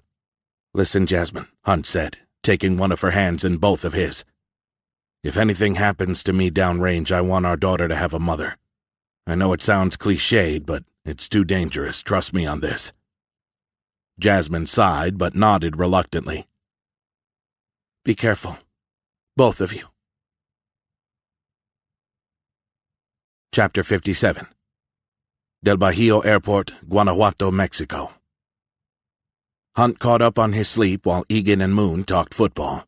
Anna spent the whole flight studying the intelligence Carter and the two other DEA special agents had sent their way prior to takeoff. Due to favorable winds and their request that the pilot push the throttles a touch more than usual, the flight to Del Bajío Airport took just over 3 hours. The plane landed smoothly on the runway, and the engines roared in reverse to slow it down. They taxied to the private aviation hangar where Dante stood next to his Land Cruiser, talking to an immigration officer. Through his window, Hunt saw the men shake hands. A moment later, the immigration officer disappeared inside his 4-door sedan and drove away. Hunt unbuckled his seatbelt and sat in the empty seat next to Moon. "I'll call you every hour on the dot to let you know we're okay," Hunt told him. "If I miss a timing, I'll call 10 minutes past the hour. If I miss that too, I'll call at the half hour. If you haven't heard from me or Cole by then, I want you and Anna to return to Miami and call this man." Hunt gave him McMaster's business card. Moon frowned as he read the name. "Isn't he your father-in-law?" he asked, his eyes on Egan. "Yep," Egan confirmed with a smile. Hunt wondered how much of his personal life Egan had shared with Moon. Not that it was any of his business. Anna was seated behind him, and Hunt felt her gaze burning into his back. He stood up to face her. I know this isn't what you wanted, Anna, but I'd appreciate you staying in the plane. If it's what you need, she replied without much enthusiasm. Then she added, her voice a shade warmer than usual. Be careful, okay? Okay. I mean this. Okay, he repeated, unsure of her meaning. I will. Get our girls, Pierce, Anna said, touching him gently on the arm. I'm counting on you. He took a deep breath and remained silent. He had so much on his mind, but he had a hard time staying indifferent and calm when Anna's simple touch sent his heart into overdrive and his blood pounding in his ears. Hunt realized right there and then that he still wanted her. Would she want him, though? Would she take him back despite everything that had happened between them, despite everything she'd endured because of him? Would she forget the emotional pain he'd caused her? The betrayal? And don't forget, Pierce, you're a DEA agent, Hunt reminded himself. And wouldn't he be betraying his brother's memory by being with Anna? It was her kind of people who had killed Jake. But before he could dwell on that further, he needed to get his daughter and Sophia back. That was what he needed to focus on, nothing else. So shut this useless internal debate off, Hunt thought. I'll bring them back, he assured her. She gave him a quick hug and then took a step back. Hunt told her, remember that if the shit hits the fan, you'll be our last line of defense. We're counting on you, too. Anna's job was to take care of the logistics in case they had to ditch the plane. Hunt had asked her to reserve rental cars and to find accommodation between San Miguel de Allende and Mexico City. She was also to book numerous flights from Mexico City to Miami and Fort Lauderdale. Ready? Hunt asked Egan. I've been standing here for the last 3 minutes, haven't I? Dante met him outside the vehicle. Dante offered his hand, but Hunt embraced him instead. Thanks for everything, Dante. Don't thank me yet. We still have plenty to do. Hunt nodded and introduced Egan to Dante. Cole and I served together in the 75th, he said, then added for Egan's benefit, Dante was a Black Hawk pilot in the Army, a real pro. Egan and Dante shook hands. A real pleasure, Dante. I've always been jealous of anyone who can fly. Dante laughed out loud. Weird. I'm jealous of anyone who can shoot straight. They all climbed into the Land Cruiser with Dante behind the wheel and Hunt in the passenger seat. In the back, Egan had already found the cooler with the Gatorade. He passed a bottle to Hunt, who drank half of it down before he took a breath. Thirsty? Dante asked. Nervous. For the next 40 minutes, Dante went over the intelligence they had gathered so far and the equipment they had available. Finally, they brainstormed ideas about how to gain access to the Black Tosca's residence. We haven't come up with anything solid yet, Pierce, Dante confessed. Her defense is airtight. With 4 shooters and Abigail in reserve, I wasn't able to figure out a way to get in, rescue your daughter and her friend, and make a clean exit. Can't you guys call the DEA offices in Guadalajara and Mexico City and ask for support? Not happening, Dante said. Too many hoops to jump through. Too many regulations. What if we forced her to come out instead? Hunt offered. How? Egan asked. She has her own water supply, 2 or 3 power generators, and probably enough food and wine to last a year. I'm pretty sure she also has tunnels under her residence that lead to different houses in the neighborhood. Cole's right, Pierce. She'd never come out through the front gate. Then we'll have to figure out something else, and fast. Chapter 58. San Miguel de Allende, Mexico. They arrived at the Airbnb apartment rental 5 minutes later. Dante showed him where the weapons were. Hunt selected one of the MP5s and a Glock 22 with a silencer. From a duffel bag, he picked 2 flashbangs, a hip holster for the Glock, and 7 magazines of ammunition, 5 for the MP5 and 2 for the Glock. Dante handed him a bulletproof vest from another duffel bag. Hunt adjusted it so that it wouldn't interfere with the rest of his equipment. He picked up the magazines and placed them into the magazine pouches on his stomach. To expedite any magazine changes, he inserted the magazines with the bullets down and facing to the right.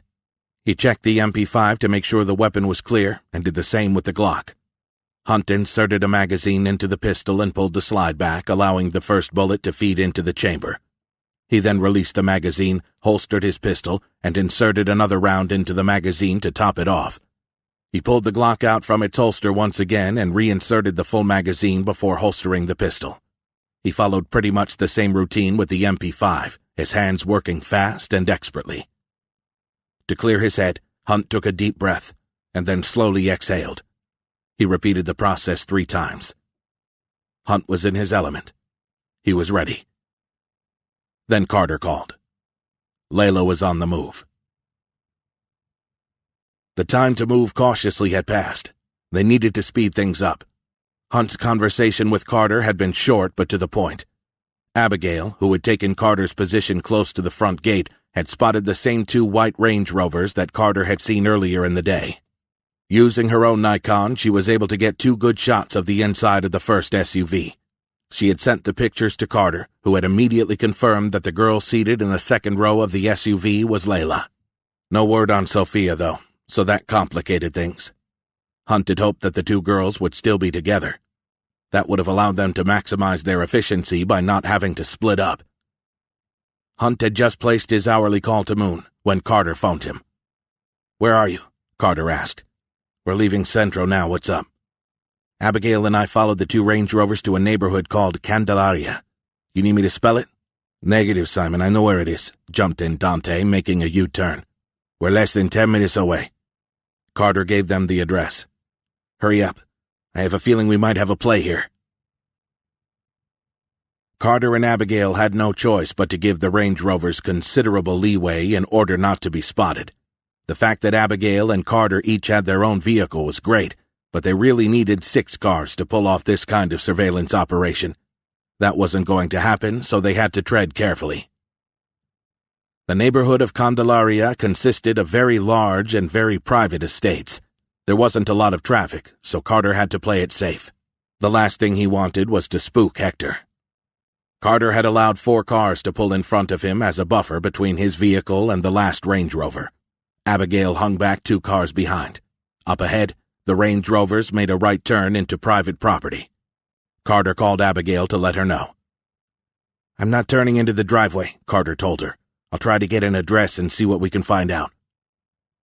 As he drove by, Carter marked the address on his GPS.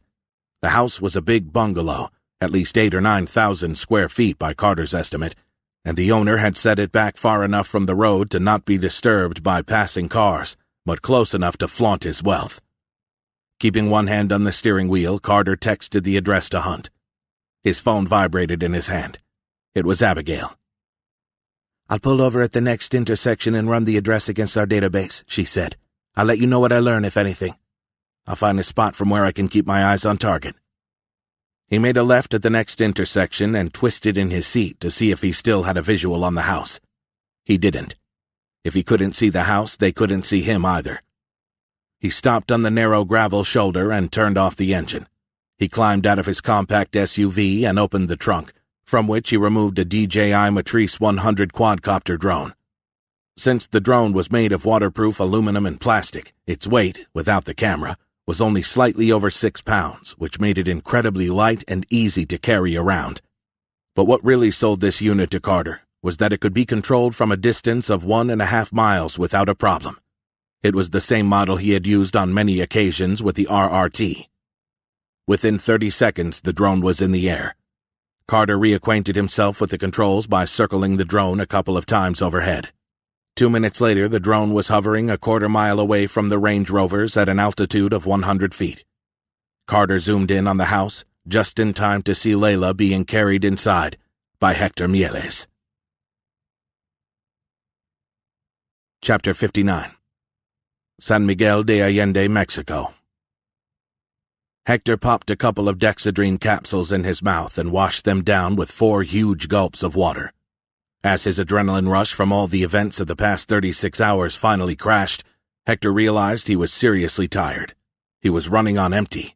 His age, even though he had just touched 40, and the years of abuse he had subjected his body to since his days in the army were taking their toll.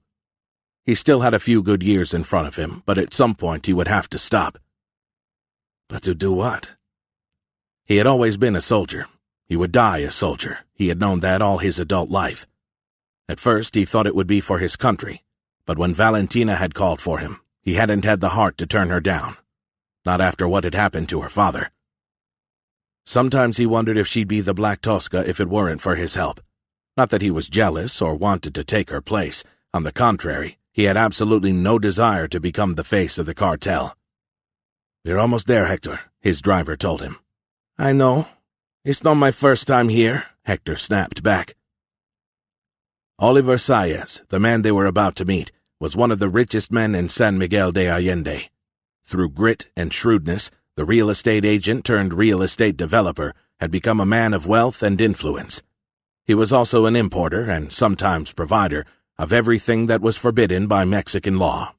One of these forbidden things was the trafficking of clean, white, underage virgin girls. During an international online auction, a pretty American like Layla could easily fetch $250,000. Hector grunted at the thought. Saez appalled him. The man embodied everything Hector hated. Saez was a disloyal, dishonest, lying son of a bitch. Hector had even considered killing the man not so long ago. But today, he was glad Saez was alive. In fact, without him, Hector was convinced that Valentina would burn Layla too. Upon his arrival in San Miguel, his cousin had given him a thorough tongue-lashing. She was furious that he had taken the initiative to bring the girls to Mexico without consulting with her first. "It was either that or killing them both in Florida. A single bullet to the head, not that crazy shit you have in mind," he had told her. "You mean the crazy shit her grandfather did to me? And I killed the son of a bitch for you, Valentina. I lost good men doing so, not counting Chief Inspector Zorita," he had reminded her. "I've made my decision, Hector. You won't change my mind." "It could bring us all down," Hector had pleaded with her. "Layla's father is a DEA special agent named Pierce Hunt. Do you really think the Americans won't hit us back if we live-stream the death of his teenage daughter? And you want to burn her alive? Hunt's also a veteran, and the Americans worship their veterans. I'm telling you, cousin, the pressure the public will put on their elected officials to do something will be such that they'll have no choice but to come after us. They'll never succeed. They've tried before. I'm still here. And that Pierce Hunt. I thought Mr. Granger was supposed to take care of him. I haven't heard back from him. So perhaps Hunt's dead, who knows? But we have to consider the possibility that it is Mr. Granger who's 6 feet under. That would be a shame. Listen to me, Valentina. The only reason we're still alive and able to operate our business is because the Americans are playing within the set of rules they imposed upon themselves. Kill that girl by burning her on the world stage for everyone to watch, and I can guarantee they'll scorch the rule book. Next thing you know, one of their predators will fire a couple of Hellfire missiles, and they don't have the guts. 2 years ago I would have agreed with you. But now, with this president, I think he's just looking for a reason to give the order to shoot. In the end, he had won his point. The Black Tosca had agreed to sell Layla to Saez for $100,000. It was much lower than she'd get for her on the open market, but at least she wouldn't have to incur the Americans' wrath. Saez lived in a large house in Candelaria, the most exclusive countryside development in San Miguel, and only 5 minutes from the center of the city. Bordered by beautiful and mature trees, Saez's house had splendid views of the Picacho Mountains. As Hector's driver turned into the long driveway leading to Saez's estate, the sun began to set behind the large house. In the rear of the SUV, Layla gave a small whimper. Hector turned in his seat and looked at her. She had promised to behave, so he had removed the zip ties around her ankles and cuffed her hands in front of her instead of behind her back. There was no duct tape on her mouth either. She was crying, tears streaming down her face. He handed her a tissue, and she used it to wipe her tears and blow her nose.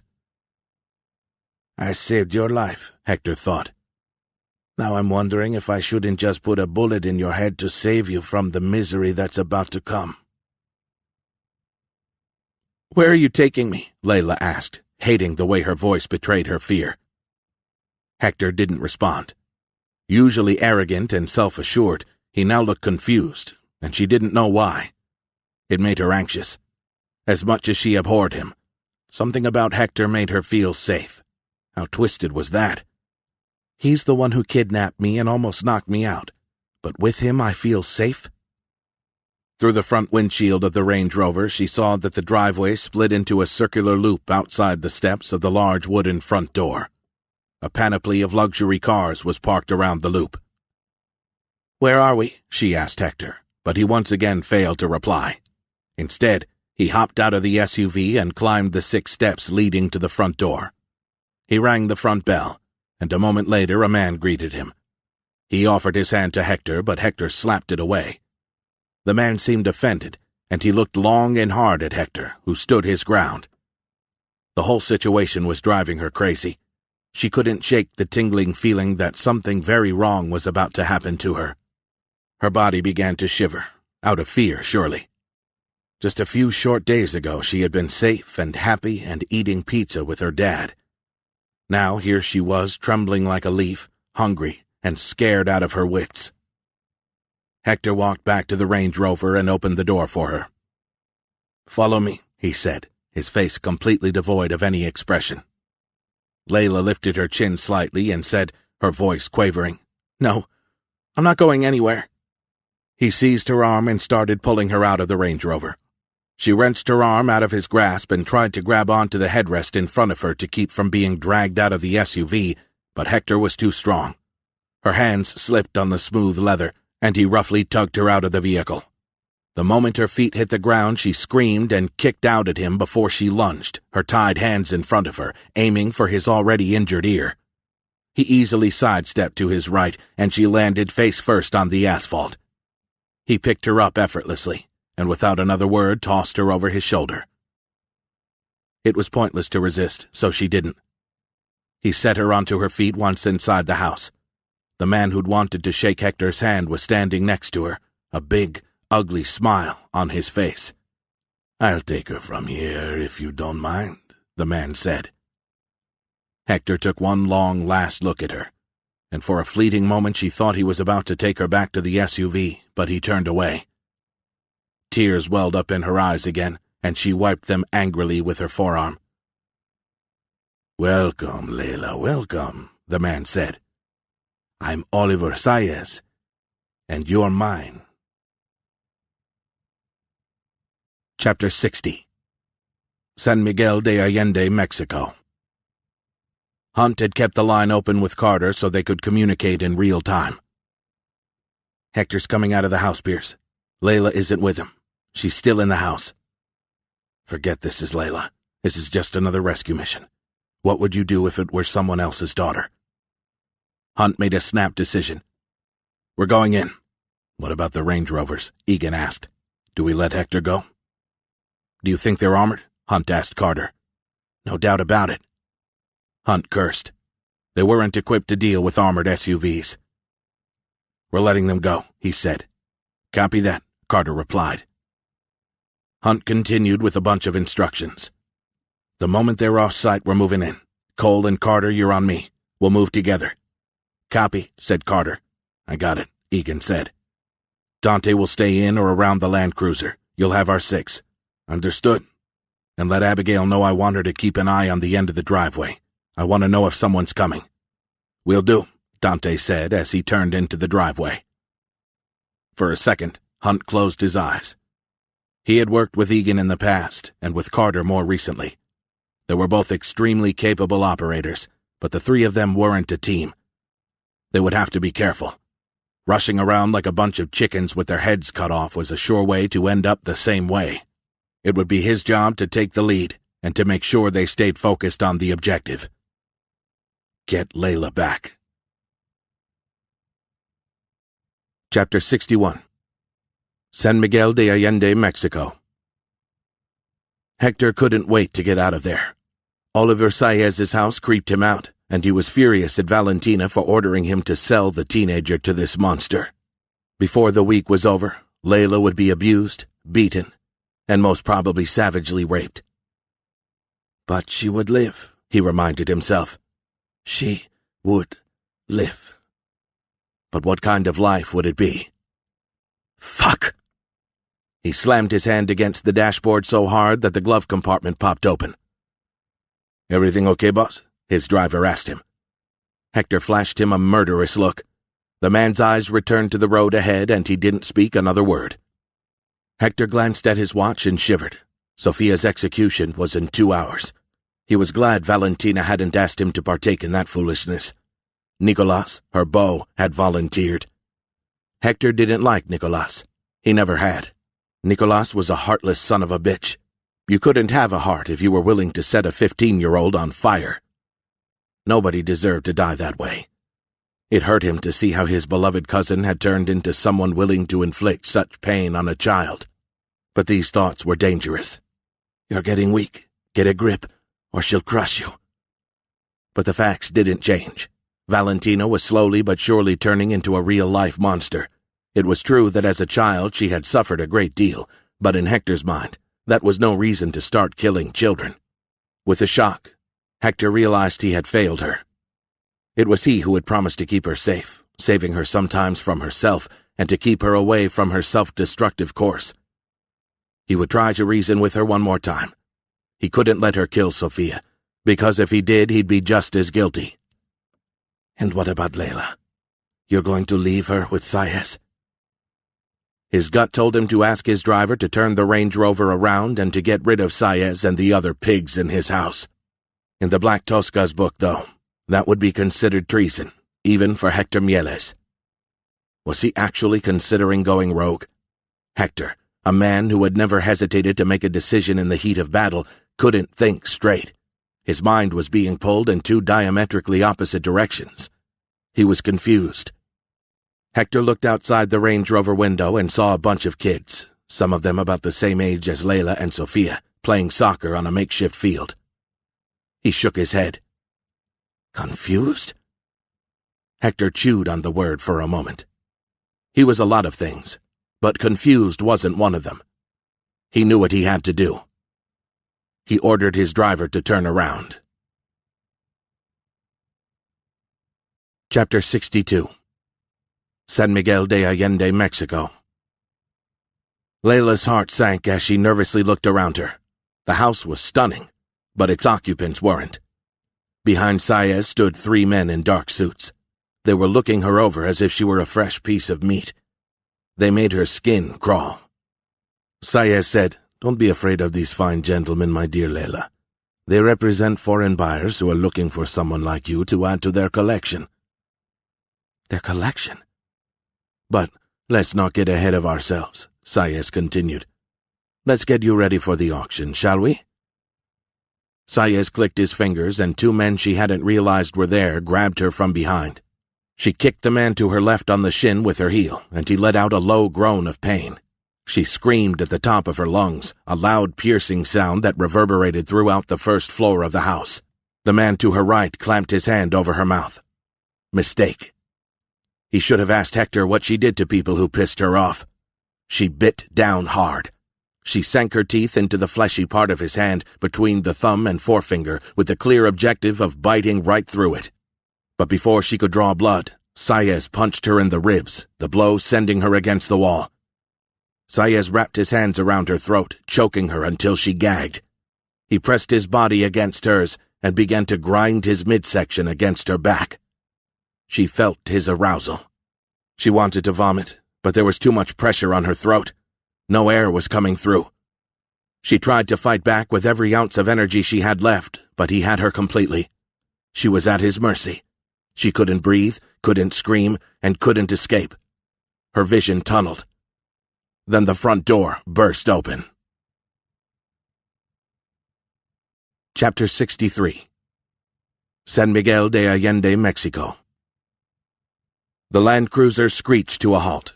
Hunt was ready and out of the door even before the SUV came to a complete stop. He raced to the front door of the house, not bothering to slam his car door shut. He pressed his back against the wall as he waited for Egan and Carter to take their positions on either side of the front door. Hunt stretched his arm and checked if the door was locked. It was. He heard a commotion from inside the house. Someone screamed. Layla. His heart racing, he looked at Carter and mouthed, "Det cord." Carter let his MP5 fall to the end of its sling and grabbed his backpack.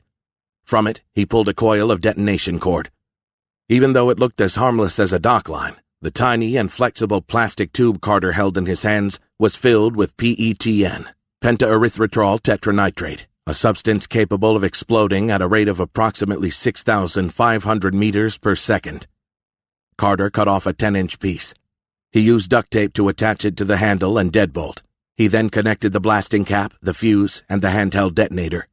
Carter signaled them to move back before he scurried away. Hunt nodded. The det cord blew with a cracking sound. Hunt was the first to move through the smoke. The front door was half off its hinges. He kicked the door open and went in with Egan on his tail. Layla was 20 feet in front of him, pinned to the wall by a man Hunt quickly identified as Oliver Saez from the photo Abigail had sent him. Hunt felt a presence to his right, but focused on his target, knowing Egan would take care of the other threat. Hunt fired twice, striking Saez in the upper neck and jaw, his throat spewing a mist of air and blood into his daughter's face. As Saez fell, 3 men wearing dark suits appeared in Hunt's field of vision. If they were here, they were complicit. 2 of the 3 men reached inside their jackets. Hunt fired 4 rounds in quick succession, hitting each man twice in the chest. He swung the MP5 sights around on the last man standing. Behind him, Hunt heard Egan's MP5 bark 3 times and the sounds of someone falling about and stumbling around furniture. The man in front of Hunt wore an expensive suit and looked like a rich Saudi prince.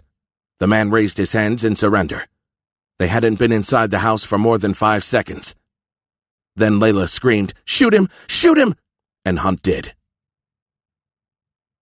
Carter was about to go in when 2 Range Rovers turned into the driveway. Shit! He peeked inside the house and saw that Hunt had already secured his daughter and was on his way out. Egan was right behind him, covering his retreat. "We have company!" Carter shouted. Chapter 64. San Miguel de Allende, Mexico. Valentina Mieles looked at Sofia Garcia as she tried to break free from Nicolas's arms. She enjoyed watching Nicolas. It was arousing to watch him try to tie Sofia to the bed frame. She had set up a special room in her basement for tonight's event. He flashed her a smile, and she noticed his eyes, cold as a snake's. She shivered. Sofia was twisting and screaming, unwilling to cooperate. She tried to hold her legs together, but Nicolas pried them apart. Sofia punched him on the chin. He slapped her hard across the face and used the opportunity to tie her legs to the bedposts. "Careful, Nicolas," the Black Tosca warned. "We don't want to hurt her too much before the show, do we?" Sofia must have regained her senses because she lunged at Nicolas from her seated position. The Black Tosca could only admire her tenacity. She was thrashing and struggling with all her might and giving Nicolas more trouble than he'd bargained for. Nicolas punched Sofia in the stomach, and even though she was 15 feet away, the Black Tosca heard the air expel from her lungs. Nicolas grabbed her hands and tied them together before securing them to the bed frame. "Well done, Nicolas. Come here," she said to him. His bottom lip was bleeding.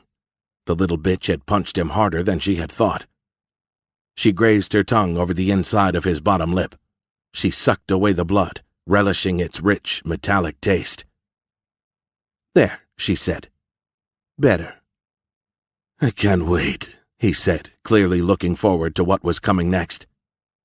"Is everything ready?" Nicolas nodded. "It is. We've already set up the online accounts. We'll route the video through so many different layers that it will be virtually impossible for anyone to find the original IP address." "Good. There's already over 5,000 viewers waiting for the event." "How interesting." "I wouldn't be surprised if we have over 100,000 viewers," Nicolas said. "People love this kind of stuff." "Go get dressed for the occasion, Nicolas." "Yes, ma'am." Once Nicolas had walked out, she approached Sofia. The teenager was crying, either from anger, pain, or confusion. The Black Tosca didn't know.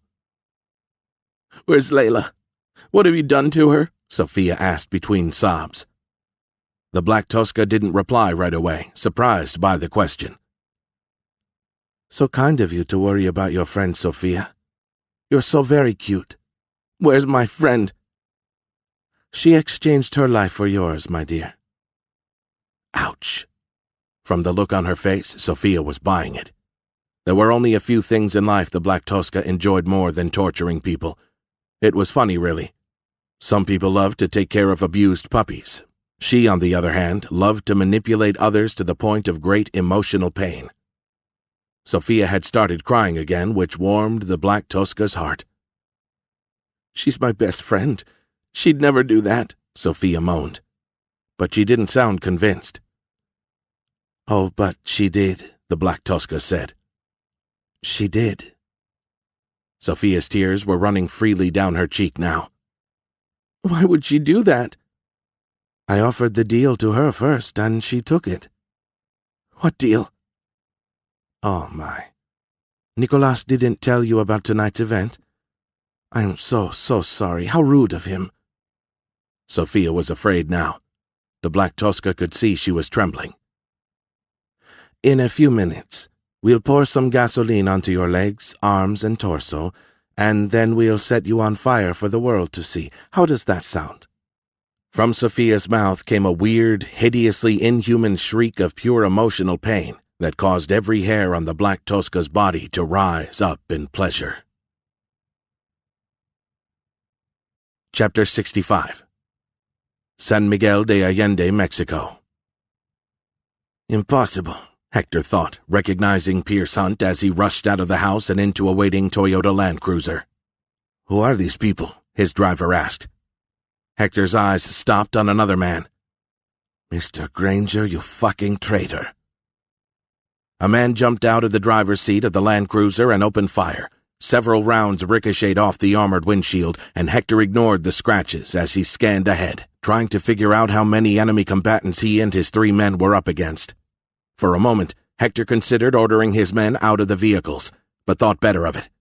He grabbed the radio and calmly asked his men to disengage. "Sir?" his driver asked him. "This ain't our business anymore. We sold the girl, remember? Turn around." The driver continued straight down the driveway. "But this is Pierce Hunt, sir."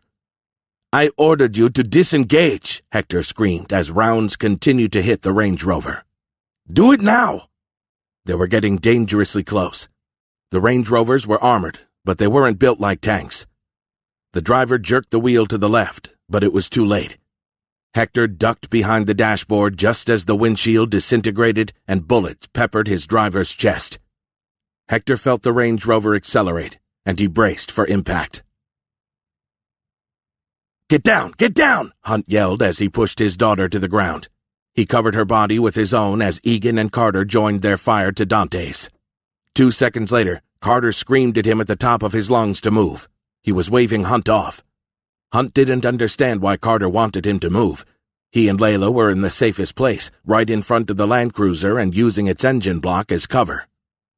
Then amid the chaos, Hunt understood. He heard an engine revving. The Range Rovers.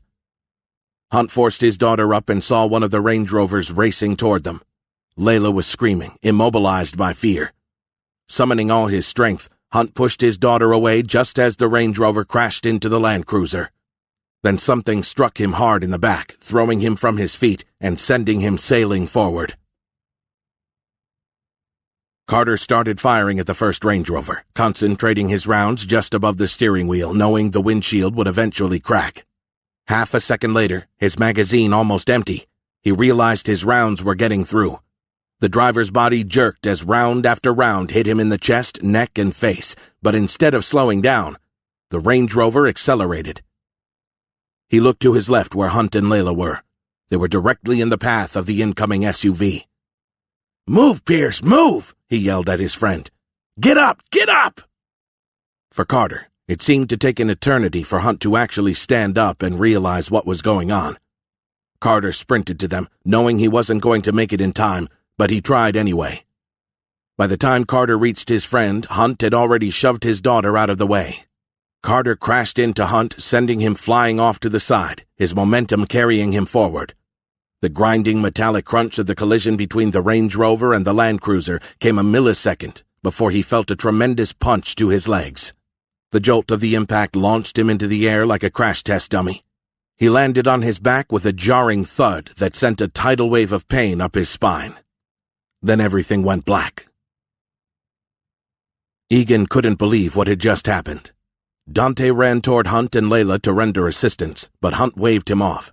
He was fine. Carter, though, wasn't moving. His eyes were closed, and his legs were twisted at odd angles. Egan tried to move in his direction, but the second Range Rover came to a stop. 2 men jumped out. They opened fire, and Egan scurried for cover behind the crashed vehicles. The bullets followed him, sending shards of asphalt through the air. The fact that the 2 SUVs could explode at any time wasn't lost on him. He needed to get out of there. But where? The 2 shooters had taken position behind their Range Rover. He tried to get a fix on them, but bullets whizzed past his head. Egan was growing more frustrated by the second. They were in a standoff. Simon Carter had saved his life. It was that simple. Now Hunt's friend lay motionless, and Dante and Egan were pinned down. Layla looked startled but unhurt. Hunt crawled toward her. "You okay?" "Yeah, I think so." "Stay down, Layla, okay?" She nodded. The tears he had seen earlier were gone, replaced by a glint of determination. "Can I help?" she asked. "Brave girl. Just stay where you are." "Dad," she said, just loud enough for him to hear. He looked at her. "Thanks for coming. I knew you would." Right now there was nothing he wanted more than to hold his daughter in his arms. He kissed her on the forehead, and then went to work. Chapter 66. San Miguel de Allende, Mexico. The smell of fuel woke Hector up. He flung his eyes open, and light flooded in. He remembered being violently thrown forward, and then nothing. He was bleeding and broken, and he cursed his driver for his stupidity. He looked around him. The Range Rover was upside down. All its windows had shattered on impact. He checked the driver, or what was left of him. There was nothing Hector could do for him. Sporadic gunfire drew his attention. MP5s, not ours. And AR-15s. My guys. He looked around the interior of the smashed SUV for his own AR-15, but couldn't find it. He pulled his pistol out and crept toward the shattered window. He felt pieces of glass beneath his hands and muffled a curse as they dug deep into his skin. He fought the weakness that swam through his limbs. His strength was sapped, but he managed to pull himself out of the Range Rover. He lay on the ground a moment, catching his breath. He got to one knee to orient himself and felt a presence behind him. He turned sharply, raising his pistol as he did so, but he was too late. Hunt had already fired twice. The 2 bullets slammed into Hector's abdomen. His pistol slipped through his fingers. He moved his hands to his abdomen, clutching his wounds. The first round had hit no vital organs, so if Hunt had only fired once, he would have had a chance. But the second bullet had been awfully effective. It had mangled his intestines and kidneys. Never before in his life had he been in such agony. Hector yelped in pain as he forced himself into a sitting position. He supported himself with his left arm, but kept his right hand pressed against the entry wounds. Bright red blood poured through his fingers. He chuckled, but didn't know why. He looked at Hunt. The expression on Hunt's face was one of utter contempt.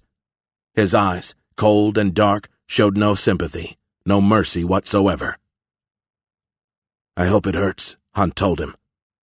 Hector looked down. The front of his shirt was a deep crimson, and so was the top of his pants. "Si, it does. Very much so." "Where's Sofia Garcia?" Hector wanted to answer. He wanted Hunt to stop Valentina, but he felt himself drifting away. He was losing too much blood too fast. Pain brought him back. He opened his eyes. Hunt's face was inches away from his, and he was holding Hector's injured ear with his left hand. A searing ache filled Hector's senses as Hunt twisted. He screamed. Hunt let go of his ear. "Where's Sofia Garcia?" he repeated. "She's in San Miguel," he said weakly. Another wave of pain racked his entire body. He waited for it to subside, and then said, "At the Black Tosca's house. And Hunt." Hunt's eyes had turned murderous. "Careful, Hector." Suddenly the pain was gone, leaving behind exhaustion and numbness. His left arm buckled, and Hector slowly slid to the ground, panting. I'm sorry. This should have never happened." No, it shouldn't have, Hunt confirmed. The last thing Hector saw was a flash of light. He never felt the first bullet enter just below his nose, or the second one, which pierced his heart. Hunt scanned his surroundings to make sure he wasn't being flanked. He caught a glimpse of Egan, who had taken position behind what was left of the Land Cruiser. Dante was in a prone position next to Layla. Hunt rushed to Egan's side just as bullets pinged off the metal behind him. Egan returned fire with his MP5. "I'm down to 1 mag, Egan told him, firing a couple of shots. Then he added, "I had to keep their heads down while you were having a little chat with Hector." Hunt gave Egan one of his magazines. "We need to haul ass, Cole. Abigail will pick us up, but we need to take these 2 bozos out." "Agreed," Egan said. "But these guys aren't dumb. They know how to shoot, and the angle is all wrong from here. I can't hit anything." "But you can keep their heads down, right?" Egan frowned. "What are you thinking?" "Change your mag." Egan obeyed and inserted the magazine Hunt had given him into his MP5. "On 3, you pin them down with a full mag. Copy?" Egan nodded, and Hunt counted 1, 2, 3. Egan inched out of cover and sent rounds toward the Range Rover at a rapid rate. Hunt waited until Egan had fired a dozen rounds before he sprinted the 60 feet of open ground separating him from the front door. He reached the front door just as Egan fired his last round. Hunt moved inside into the west side of the house. He hunched over, keeping low to the floor to stay below the windows. There were no blinds on the windows, so Hunt was extra vigilant when he peeked inside, leaving only a tiny part of his head exposed. From there, he had a nice angle on the 2 cartel members. Since Egan had returned to his normal rate of fire, 1 round every 10 or 15 seconds, the 2 men were taking more chances and were swapping turns at risking a lucky shot.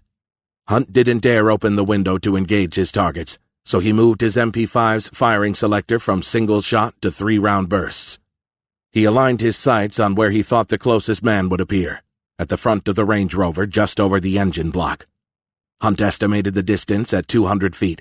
Not impossible, but not an easy shot either, especially as he had to shoot through a window. Hunt would have only 1 chance to hit his target. If he missed, his target would know exactly where Hunt had fired from, and he would lose the element of surprise. There! The man appeared just right of where Hunt had bet he'd be. Hunt adjusted his aim and slowly pulled the trigger. His 3-round burst shattered the window, showering the porch with broken glass. Hunt's target was hit, and he fell forward, out of cover. He tried to get up, but only managed to get on 1 knee before falling again. Hunt was about to send him the gift of another 3-round burst, but remembered what Egan had told him. These guys aren't dumb. They know how to shoot.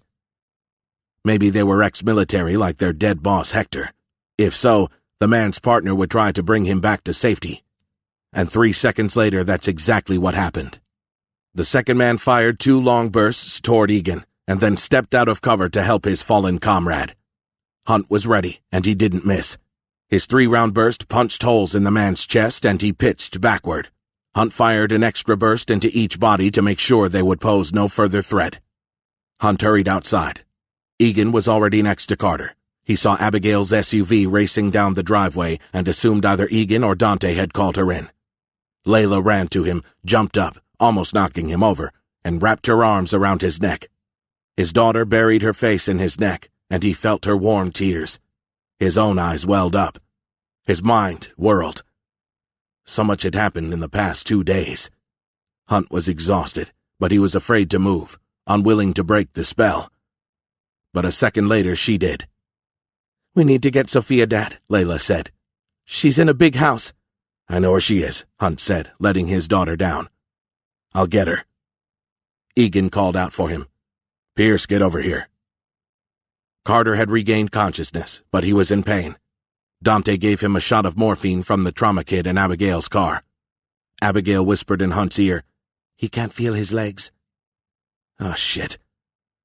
Hunt knelt next to Carter and took the man's hand. "You saved my life, Simon," he said, his voice breaking. I... Carter smiled. "It's okay, brother. I'll be fine. Don't get that choked up." "We'll get you some help, Simon. We're leaving." Carter nodded weakly, and with that, his eyes rolled up in their sockets as he passed out. Hunt helped Dante and Egan carry Carter into the back seat of the Range Rover. Apart from a few scratches and dents where Egan's and Hunt's bullets had ricocheted off, the SUV was fine and wouldn't draw unwanted attention. "Here's what's going to happen," Hunt started. "Abigail, you and Dante will take the Range Rover and drive straight to the airport with Layla and Simon." "Got it," Abigail replied. "I'll call Anna to let her know you're coming," Hunt said. Then he turned to Egan. "You and I, Cole? We have unfinished business to attend to." Chapter 67. San Miguel de Allende, Mexico. Egan didn't remember the last time he was so nervous. Hunt's plan was sound, but extremely dangerous. It could work, but the chances were they'd both be dead within the next 5 minutes. Egan wasn't afraid of dying, but he was frightened to leave Catherine behind and to never see the baby that was growing inside her. Still, like Hunt, he had to see this through. "Here we go," he said, loud enough for Hunt to hear him. "We're there." Egan made a left into the Black Tosca's driveway and stopped at the front gate. 2 uniformed guards came out of the guardhouse. These 2 were poorly trained rent-a-cops. Egan wasn't even sure they knew who they were working for. The Black Tosca had hired them simply to keep the appearance of normality. Her real security detail was inside the gates, albeit a bit smaller since they'd killed a bunch of them at Oliver Saez's house. One of the security guards gestured for Egan to pop open the hood. He did. The other guard, equipped with a long-handled mirror, swept the underside of the SUV in search of explosives. Egan was then asked to open the trunk. That he couldn't do, since it was where Hunt was hidden under a large tarp. The security guard approached. Egan pressed a button, and his window came down. "I'm here to see the Black Tosca," he said. "Wrong address," the guard said. "Tell her Mr. Granger is here with a special package."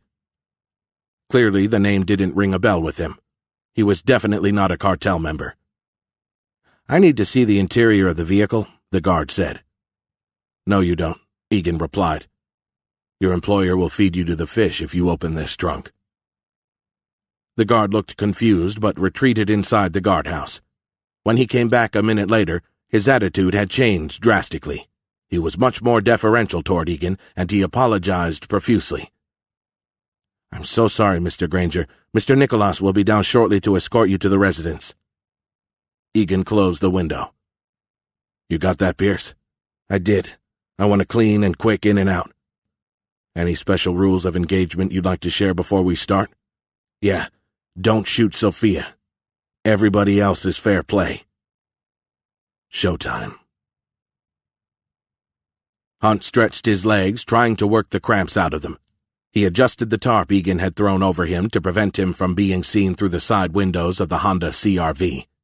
He kept his Glock 22, to which he had added an Osprey suppressor, close to his chest, with his right hand wrapped around its grip and his finger on the frame. Hunt wanted to be ready for any surprises.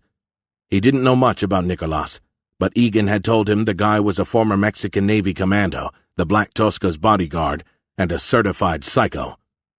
On the bright side, Layla was safe, and that thought brought a huge smile to his face. Carter's predicament, though, wiped it off.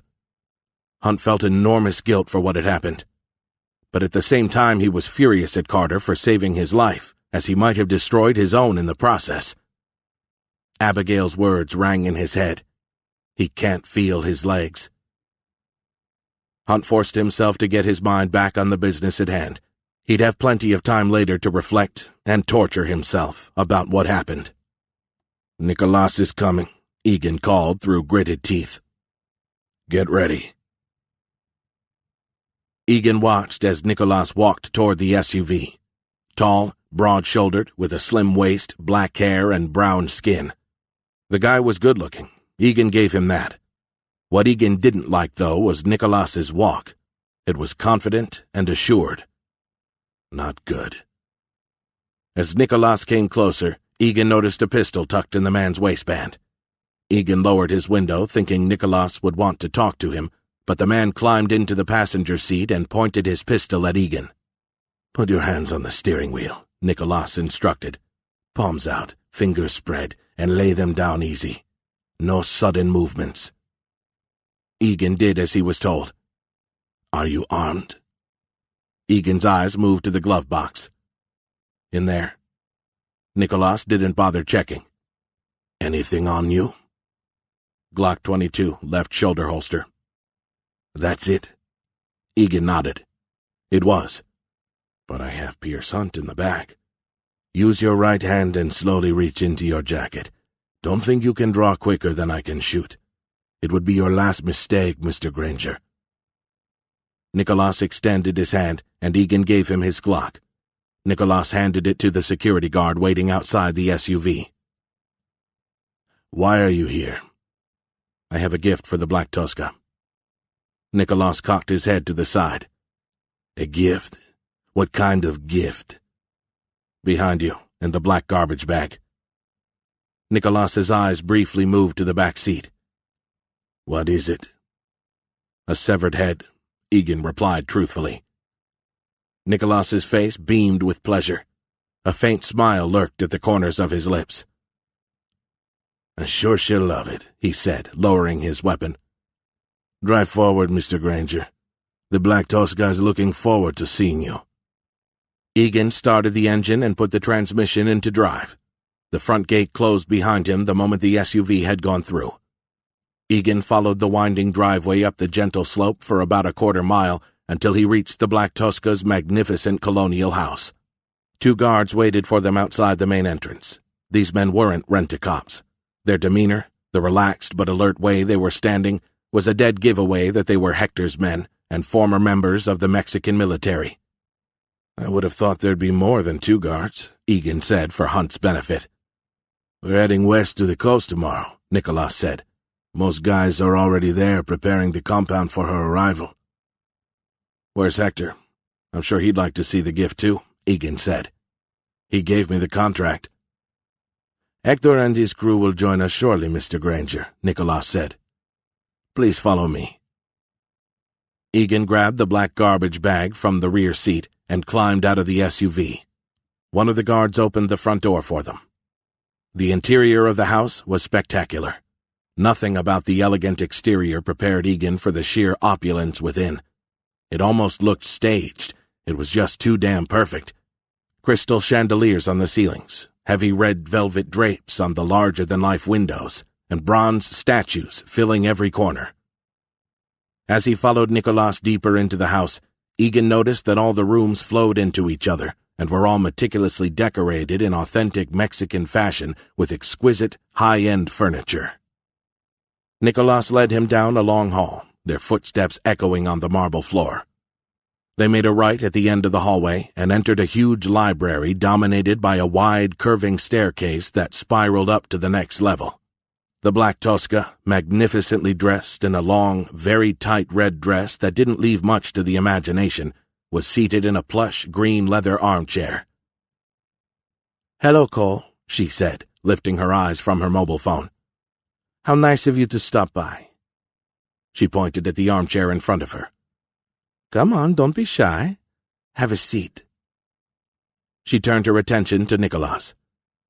"I'll be fine," she said, dismissing him. When Nicholas didn't move, she whooshed him off with a wave of her hand. Once he was gone, the Black Tuska leaned forward. She delicately touched his knee and squeezed, and then she said, a half-smile on her full lips, "I'm told you brought a gift?"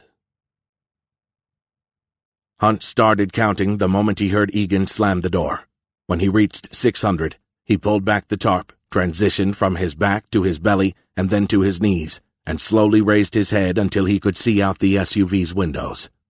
Through the front windshield, he spotted one of the guards. Egan had mentioned 2 guards. Where was the other one? Hunt angled his head left to right. There was no sign of him. Egan had been inside the house for 10 minutes now. It was time for Hunt to make his move. He waited until the guard's attention was away from the SUV before climbing over the rear seat. He confirmed the SUV's doors were unlocked. With his eyes on the guard, Hunt raised his left hand and grabbed the door handle. In his right, his suppressed Glock was ready to go. Hunt threw the door open, not powerfully enough for it to bounce back, and raised his pistol to eye level. The guard, who had probably caught the movement in his peripheral vision, moved his hand to the inside of his jacket. The guard gave Hunt the same surprised, stunned look a 6-year-old child gives his parents after they tell him Santa Claus doesn't exist. Hunt squeezed the trigger, burying a bullet in the guard's heart. The oyster silencer jumped half an inch, and Hunt fired his second round the moment his sights were on the guard's head. The bullet tore away the right side of the man's face, spun him around, and dropped him on the polished marble of the entryway. From there, Hunt moved rapidly. He scanned around for the missing guard one last time, and then entered the house, dragging the dead guard behind him. Chapter 68. San Miguel de Allende, Mexico. The Black Tosca accepted the plastic bag. She untied it, but recoiled immediately, taken aback by the pungent smell emanating from the bag. She closed it without looking inside. "Whose head is this?" she asked, holding the bag in one hand. "Pierce Hunt's." "Is it really?" she asked, wondering why he hadn't simply texted a picture to her. But she was glad to see him. It had been quite a while since their last encounter. "How's Catherine these days?" she asked, even though she couldn't care less. For a fleeting moment she saw something dark flare in his eyes, but it was gone the next instant. Had he fallen for Catherine? A surprisingly strong jolt of jealousy rushed through her. How dare he? She felt as if she was being robbed. She, and she alone, was allowed to do whatever she wanted with whomever she wanted to do it with. Her expression hardened. She was about to shout something, but remembered she needed Mr. Granger in Florida for the foreseeable future. So she bit her lip, almost drawing blood, and promised herself she'd find a way to hurt him in a way that wouldn't compromise the work he did for her. Nicholas appeared silently behind Egan, a baseball bat in his trembling hands. His teeth were clenched, giving his usually soft and beautiful face a hard, set facade, and his eyes were wild with anger. She didn't know what this was about, but Nicholas had never failed her, in life or in bed. This must be important. Then Egan lunged at her. Egan sensed someone approaching behind him. The Black Tosca betrayed and confirmed the person's presence by moving her eyes above Egan's head. Egan planted his feet on the ground and propelled himself forward. The baseball bat that smashed across his back slammed Egan onto the swanky carpet of the library. The bat struck again, this time landing directly at the back of his neck. Lights exploded behind his eyes. He tried to turn to his side and use his forearm to protect his head against the next blow, but he failed. He blacked out when the next blow connected behind his left ear. "Stop! Stop!" the Black Tosca yelled. Like an obedient child, Nicholas stopped mid-strike. Cole Egan was convulsing on the floor, his legs kicking and thrashing. Brain damage, no longer useful. These were the first two thoughts that popped into the Black Tosca's head. Then she looked at Nicholas and asked, "What have you done, you fool?" "Hector's dead, and so are the men who went along to Oliver Sayas's with him. He might not be alone." Nicholas picked up the black garbage bag and emptied its contents onto the floor. 2 dead mice fell from the bag, followed by Hector's head, which rolled past the carpet and onto the hardwood floor. The Black Tosca's knees buckled at the sight, and she had to grab onto Nicholas's arm to remain standing. She began to feel violently ill, and a moment later, she threw up in short, violent spasms. When she was done, she wiped her mouth with her forearm. She looked around her but was too stunned to move. Then a weird feeling engulfed her, and oblivious to her surroundings, she made her way to the bar area of the library and poured herself a large quantity of single malt. She drank half the glass. Nicholas was next to her, and she saw that his lips were moving, but she couldn't understand anything he said. It all sounded like gibberish to her. Nicholas moved to her face, forcing her to meet his gaze. "Valentina!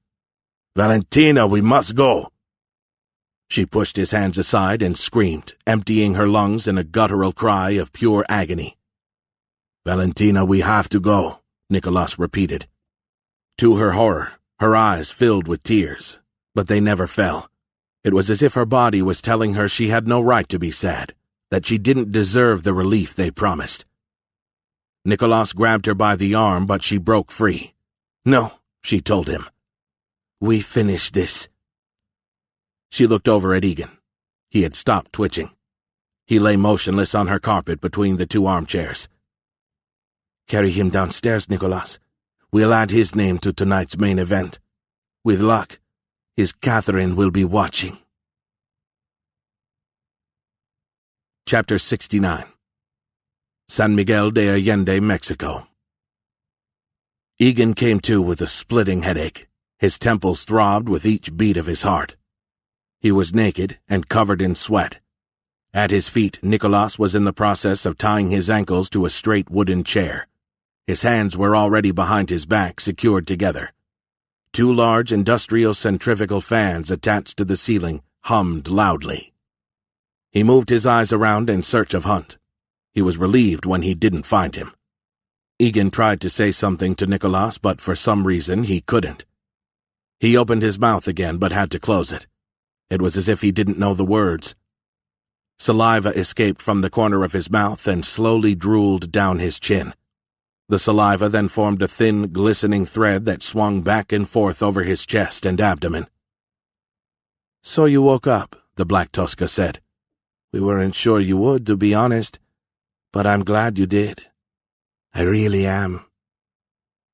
Egan's eyes followed Nicholas, who was walking back toward him with two jerry cans, one in each hand. Egan panicked. He knew what was in the jerry cans. Gasoline. Behind him, someone cried for help. "Sophia." "You can scream as loud as you want, honey," Nicholas told her. "Nobody will hear you." "Nicholas," the Black Tosca said, "please turn our traitorous Mr. Granger's chair around so that he too can watch." Nicholas put the jerry cans down and turned Egan's chair around. "How's the head?" he asked. When Egan didn't reply, Nicholas looked at him strangely. "Can't talk?" 5 feet in front of him, Sophia was tied to a bed frame. She was still screaming, but she had almost no voice left. Her legs and arms were tied so tightly that she hadn't enough room to move even an inch. Egan thought he heard a pinging. Nicholas's face materialized in front of Egan. The man grinned. "He's gone in there," he said to the Black Tosca, circling the top of his index finger around his ear. "I'm not even sure he'll understand what's going on." The Black Tosca joined Nicholas, and they both examined Egan. "Last time I saw you naked, you were happy to see me," the Black Tosca said, looking at his manhood. "I guess that changed, too." Egan cringed inside, not because of what she had just told him, but because of how powerless he felt. The feelings of embarrassment and frustration were overwhelming, his despair total. "Where the fuck are you, Pierce?" "We're ready," Nicholas said, pulling down a ski mask to hide his features. "How many viewers?" 50,000 and climbing fast. We aren't even live yet." "Start streaming." Nicholas walked to a small desk where a laptop was set up. He typed for a minute and said, "We're live." He waved at the camera before walking to Sophia, jerry can in hand.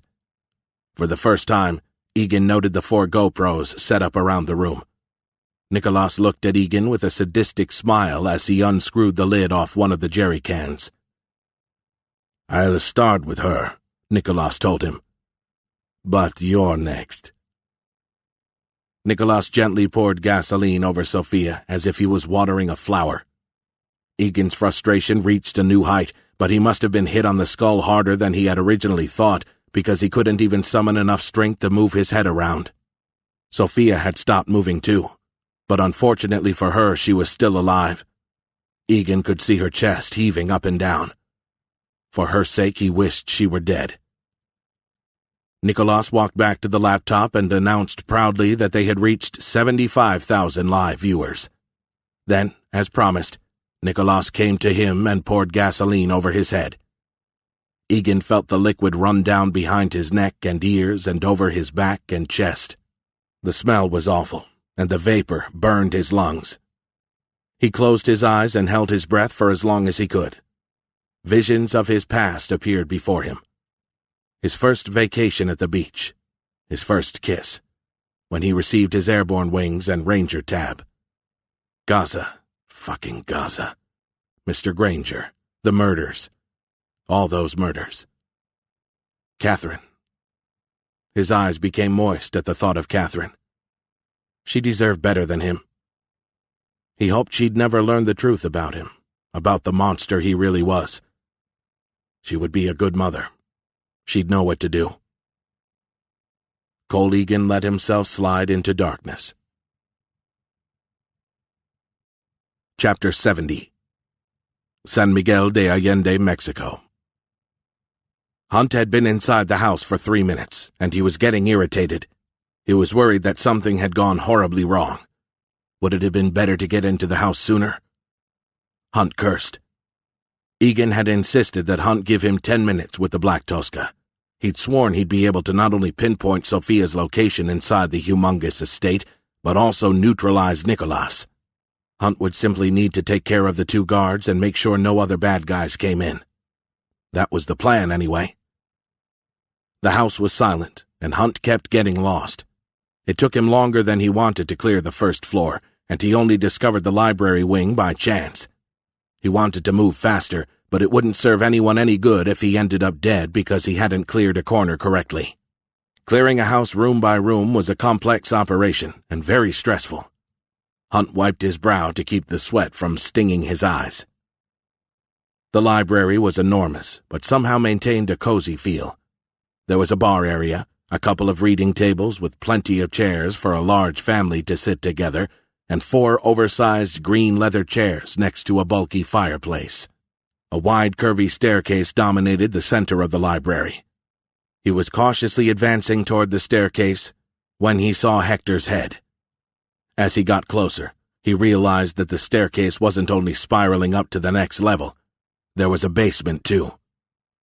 Hunt stopped, listening for any hint that would help him locate either Egan or Sophia. The first thing his senses picked up was the smell, and it was a smell he recognized.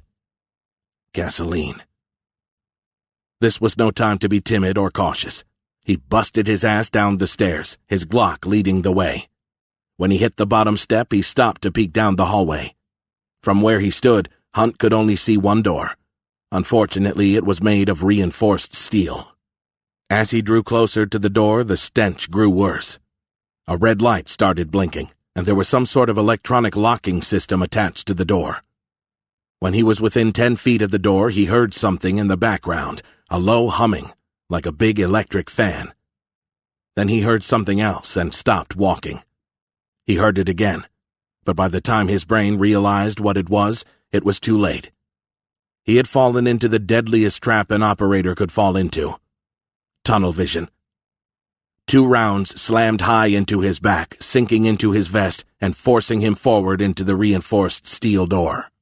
Hunt turned around and dropped to his knees just as the man fired again. The zip of bullets cracked above his head and pinged against the reinforced door a millisecond later, just as Hunt leveled his Glock and returned fire, a tight 3-round grouping into the man's center of mass. The cartel member fell backward but fired another round that went wide. Hunt got back to his feet, hurt and dazed, but kept his Glock trained on his assailant. The man gave a barely audible moan. He tried to get up, but Hunt dropped his left foot into his sternum. The man was wearing a bulletproof vest under his suit. Hunt aimed the Glock at the man's head. "What's the code?" Hunt asked. The man was quick. Hunt gave him that.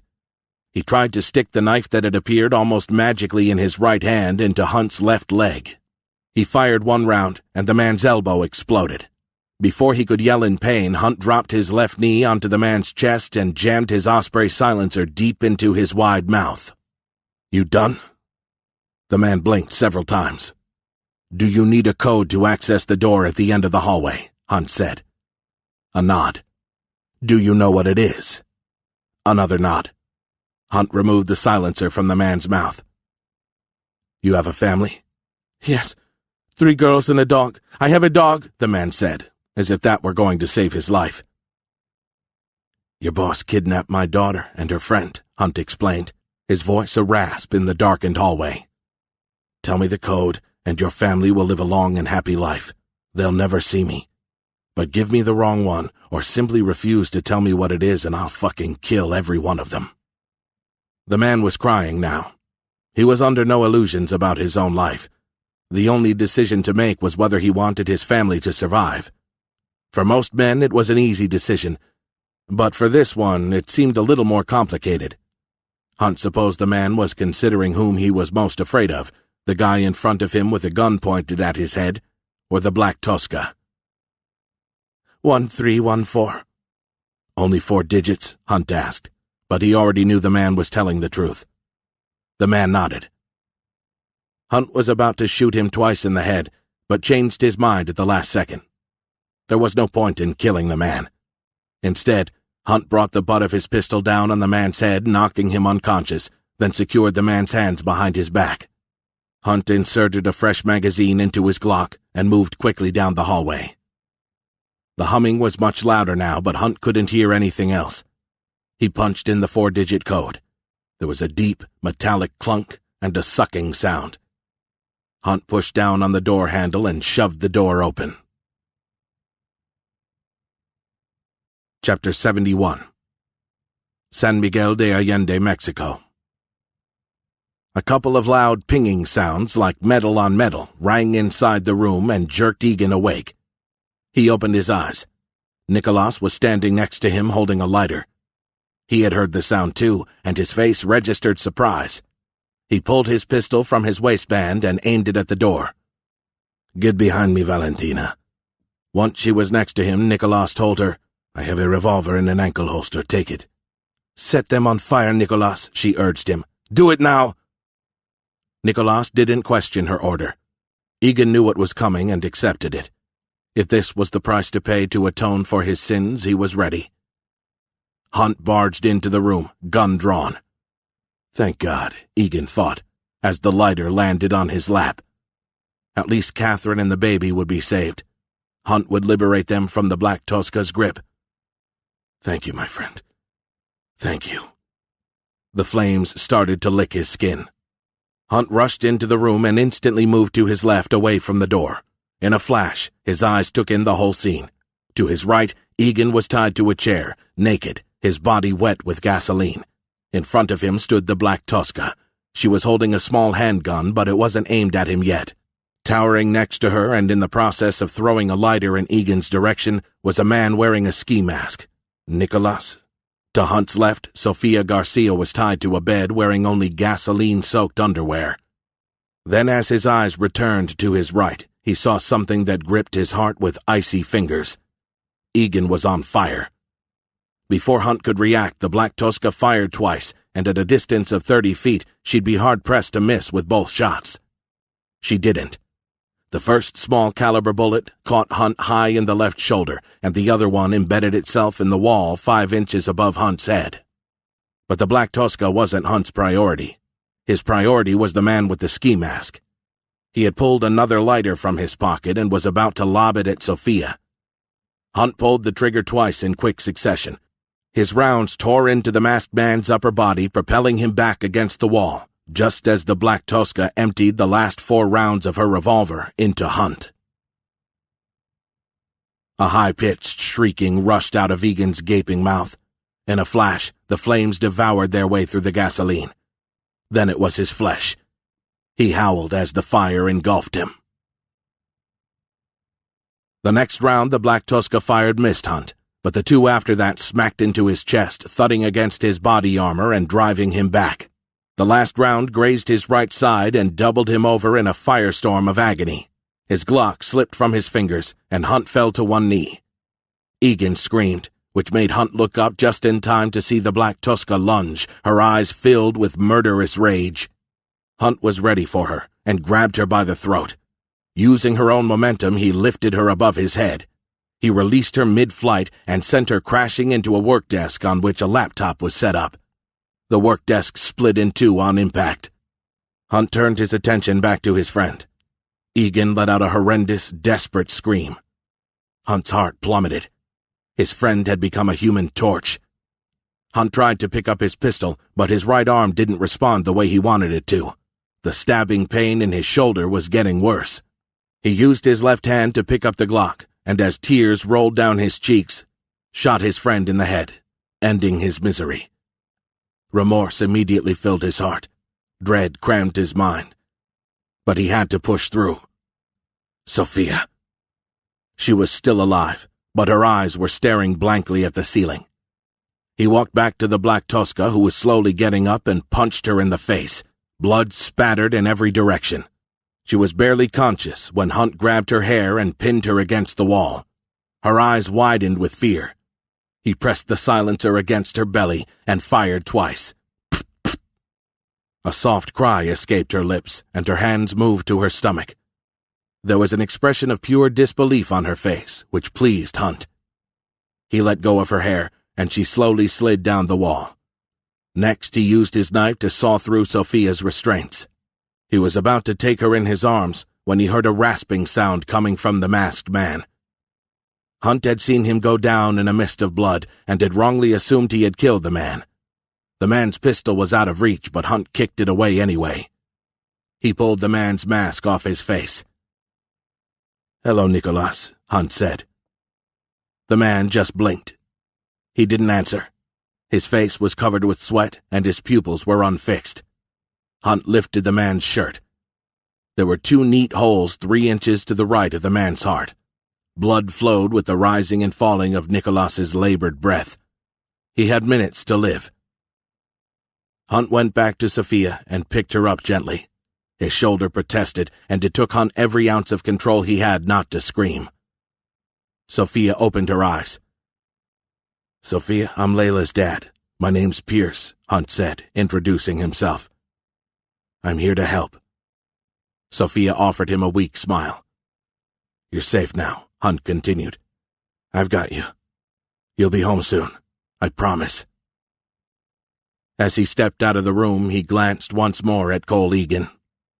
"Sorry, brother. I failed you. You, on the other hand, held on to your promise to help me save my daughter. Thank you for your sacrifice, old friend. It wasn't in vain." "Are you sure you can walk, Sophia?" Hunt asked, in between grunts of pain. His hand slid over to his shoulder. It was soaked in blood. He needed medical attention. Soon. "Yes, I'm fine," the teenager replied, shivering. "I can walk." They were on the first floor, standing in the library. Hunt made sure Sophia had her back to Hector's severed head. She had had enough traumas for a lifetime. Hunt grabbed a blanket from one of the armchairs. He wrapped it around her shoulders. Sophia hugged herself with it. "Where's Layla?" "She's fine. She's with Chris and your Aunt Anna." Sophia started crying. Hunt was lost for words. Comforting teenage girls wasn't one of his strengths. Hunt patted Sophia awkwardly on the shoulder and said, "We need to go, okay?" "Please, I hate this fucking place." Hunt didn't think it was the right time to discipline Sophia on her use of swear words, so he said, "Me too." Hunt led the way, with Sophia following closely behind him. Hunt had his left arm extended in front of him, pistol in hand. His right arm was now hanging at his side, useless. They were 30 feet from the door when it blew inward with spectacular energy. The blast sent a hailstorm of wooden shards and rocks in all directions. One, with a thump, sank into Hunt's leg above his right knee as he and Sophia were propelled back through the air. Hunt landed on his back next to Sophia. He lay on the floor stunned as smoke and a contingent of black-clad men sporting rifles surged through the foyer. He crawled on top of Sophia to provide her with the protection his body armor offered. "Policia! Policia!" the black-clad men yelled, but Pierce Hunt didn't hear them. He had already passed out. Epilogue. 3 months later. Miami Beach, Florida. "How have you been?" Hunt asked Anna. "I don't know, Pierce," she said. She sounded exhausted. "It's been busy." "Yeah, I'm sure," he replied, taking a small sip of his beer. They were on a terrace on Ocean Drive, less than a mile from Graham Young's condominium. What used to be Graham Young's condominium, Hunt thought. The DEA had seized all of Blue Shade Rentals' properties, and the FBI had arrested Graham Young for money laundering and drug trafficking, among other things. He was now awaiting trial. Sophia and Layla had their own table inside the restaurant, picking out on deep-fried chicken wings and sugary sodas. "It's nice to see you," Anna said, offering him a shy smile. "I'll never forget what you've done for Sophia. And for me. Thank you." "I'm glad she's okay. We got lucky that Dante was able to get through to the Mexican authorities. To be honest, I'm surprised they responded at all." "The live feed forced their hand. Someone tipped them off. They had no choice but to respond. I'm just glad they were able to cut it off before it turned morbid." "As I said, we were lucky." "Sophia was lucky to have you." "And now she's lucky to have you." Anna sighed. "It's harder than I thought, Pierce. I have no idea what I'm doing." Hunt chuckled. "Me either. Welcome to the club." Anna reached for her glass of Cabernet. She swirled the wine around, sniffed it, and then tasted it. "I'm so sorry about your brother, Anna," Hunt said. "I meant to call." She looked down and rubbed her eyes. Tony Garcia had died due to complications during the surgery to remove the bullet lodged in his abdomen. The bullet had caused serious damage. The doctors had been unable to stop the internal bleeding. "He passed out in the car on the way to the hospital," Anna said, her eyes wet with tears. "He never woke up." She buried her head in her hands. Hunt leaned toward her and lifted her chin. A big, sloppy tear ran down her left cheek. Hunt wiped it away with his thumb. "God, she's beautiful," Hunt thought. "I'm sorry." "You don't need to apologize to me, Pierce. Not anymore. Not after what you've done for Sophia." She reached up and pressed his hand against her face. She held his gaze. Then she asked, "What about you? You still have a job?" McMaster had reached out to Tom Hauer, the acting administrator of the DEA, who in turn had called in pretty much all the IOUs he had in Washington, D.C., to get Hunt off the hook regarding his actions within the United States. In exchange, Hunt had had to write an affidavit in which he'd admitted to all his wrongdoings. The documents had been signed and reviewed by a couple of bigwigs in Washington and ordered sealed by a federal judge. Hunt, though, had to return his badge and gun to McMaster. "Let's just say I no longer receive a paycheck every 2 weeks." "How do you feel about that?" "They say people change careers 3 or 4 times these days." "So you're okay with this?" "I guess." The events in San Miguel de Allende had shaken him. Cole Egan haunted him every single night. Hunt knew he had done the right thing by his friend, but it didn't make him sleep better. Hunt was tired of the violence. In fact, he was sick of it. How long could he stay away, though? He had once sworn he'd never lose control again. Clearly, he had broken that self-made promise, first in Florida and then in Mexico. He had lived a life full of violence. Could he learn to live without it? He knew some people who couldn't. He prayed he wasn't like them. Only time would tell. "Anything on your mind you'd like to talk about?" she asked, bringing her wine glass to her lips. "There are so many things that I don't even know where to start." "How are you and Layla doing?" Hunt sighed. His relationship with his daughter was complicated. "I need to have the talk with her, you know? I still can't summon the courage to do it." "Why?" Hunt chuckled nervously, crossed his arms on his chest, and said, "Our relationship is so fragile that I'm afraid I'll ruin it all the moment I open my big mouth." "Did you talk to your ex-wife about it?" "She's more open-minded than I am, so I'm afraid we don't have the same discourse." Hunt shook his head, exhaled, and looked up. "What is it?" "How would you react if you'd found a picture of your daughter's half-naked boyfriend on her cell phone?" Anna cocked her head to one side. "It depends what half is naked." Hunt smiled. "The top half." "They're 15, Pierce. At some point they'll start experimenting. You have to establish ground rules. Talk to Jasmine and Chris about it. Come up with a game plan and talk to her. It's not rocket science. It is to me, Hunt said, scratching the back of his head. I think the important thing is for her to know that you'll be there no matter what. I know that. Yeah, but does she? Anna was right, of course. He talked to Chris and Jasmine later today after dropping Layla back at their place. Thanks. I needed to hear that. You're welcome. They sipped their drinks in a comfortable silence for a bit. Will you be looking for a job? Anna asked after a few minutes. Simon and I were actually thinking about becoming private detectives. Anna choked on her wine and coughed, red liquid coming out of her nose as she laughed out loud. Hunt noticed that her nose crinkled and the wrinkles around her eyes, not that she had lots of them, clustered when she laughed. It made her look even more attractive and real. He had fallen hard for this woman once before. He could fall again. Please tell me you're kidding. Truth was, Hunt hadn't even started to consider what he was going to do with his life. His skill set wasn't the kind civilian employers needed in great numbers.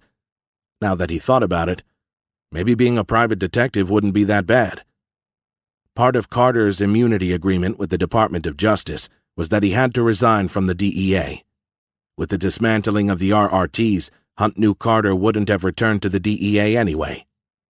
He was upset the DEA hadn't offered his friend any kind of financial package, but Carter had been adamant. Don't fight this, Pierce, please. I'm just happy I can walk again. I'm set, man. Trust me. When Hunt had asked him to elaborate, Carter had replied, "Talk to Chris Moon." Hunt had. And once again, Moon had surprised him. Without anyone asking for it, even though Hunt was pretty sure it was Jasmine's idea, Moon had opened an account for the Carter family and deposited a cool $1 million in it with a promise that he'd top it up if needed. He had done the same thing for Catherine Egan.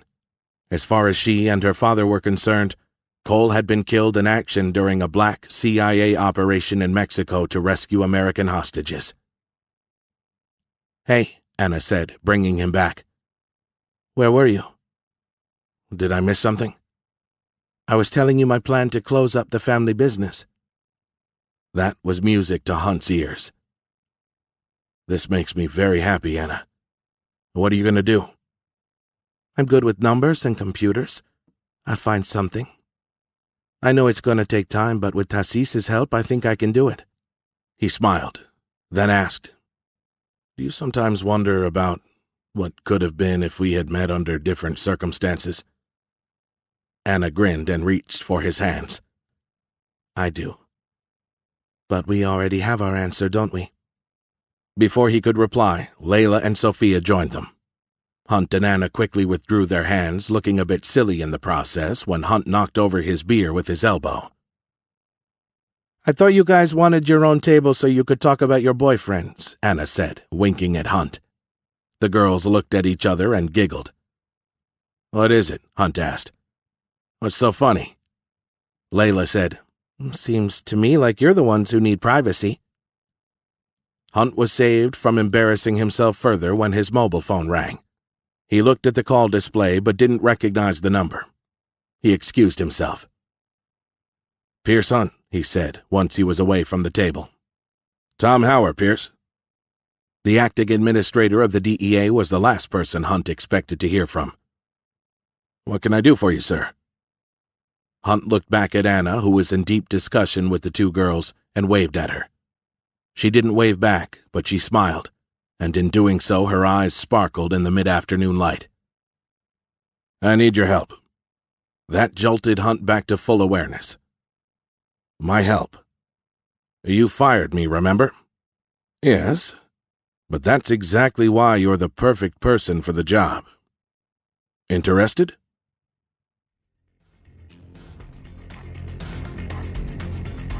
We hope you have enjoyed our presentation of Hunt Them Down by Simon Gervais, performed by Bon Shaw.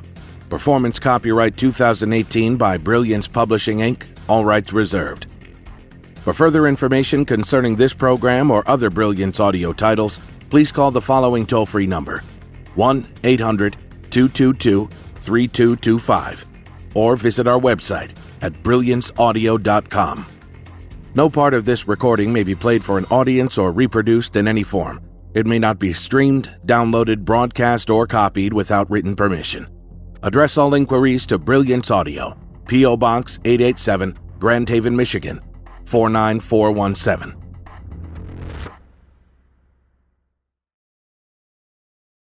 Audible hopes you have enjoyed this program.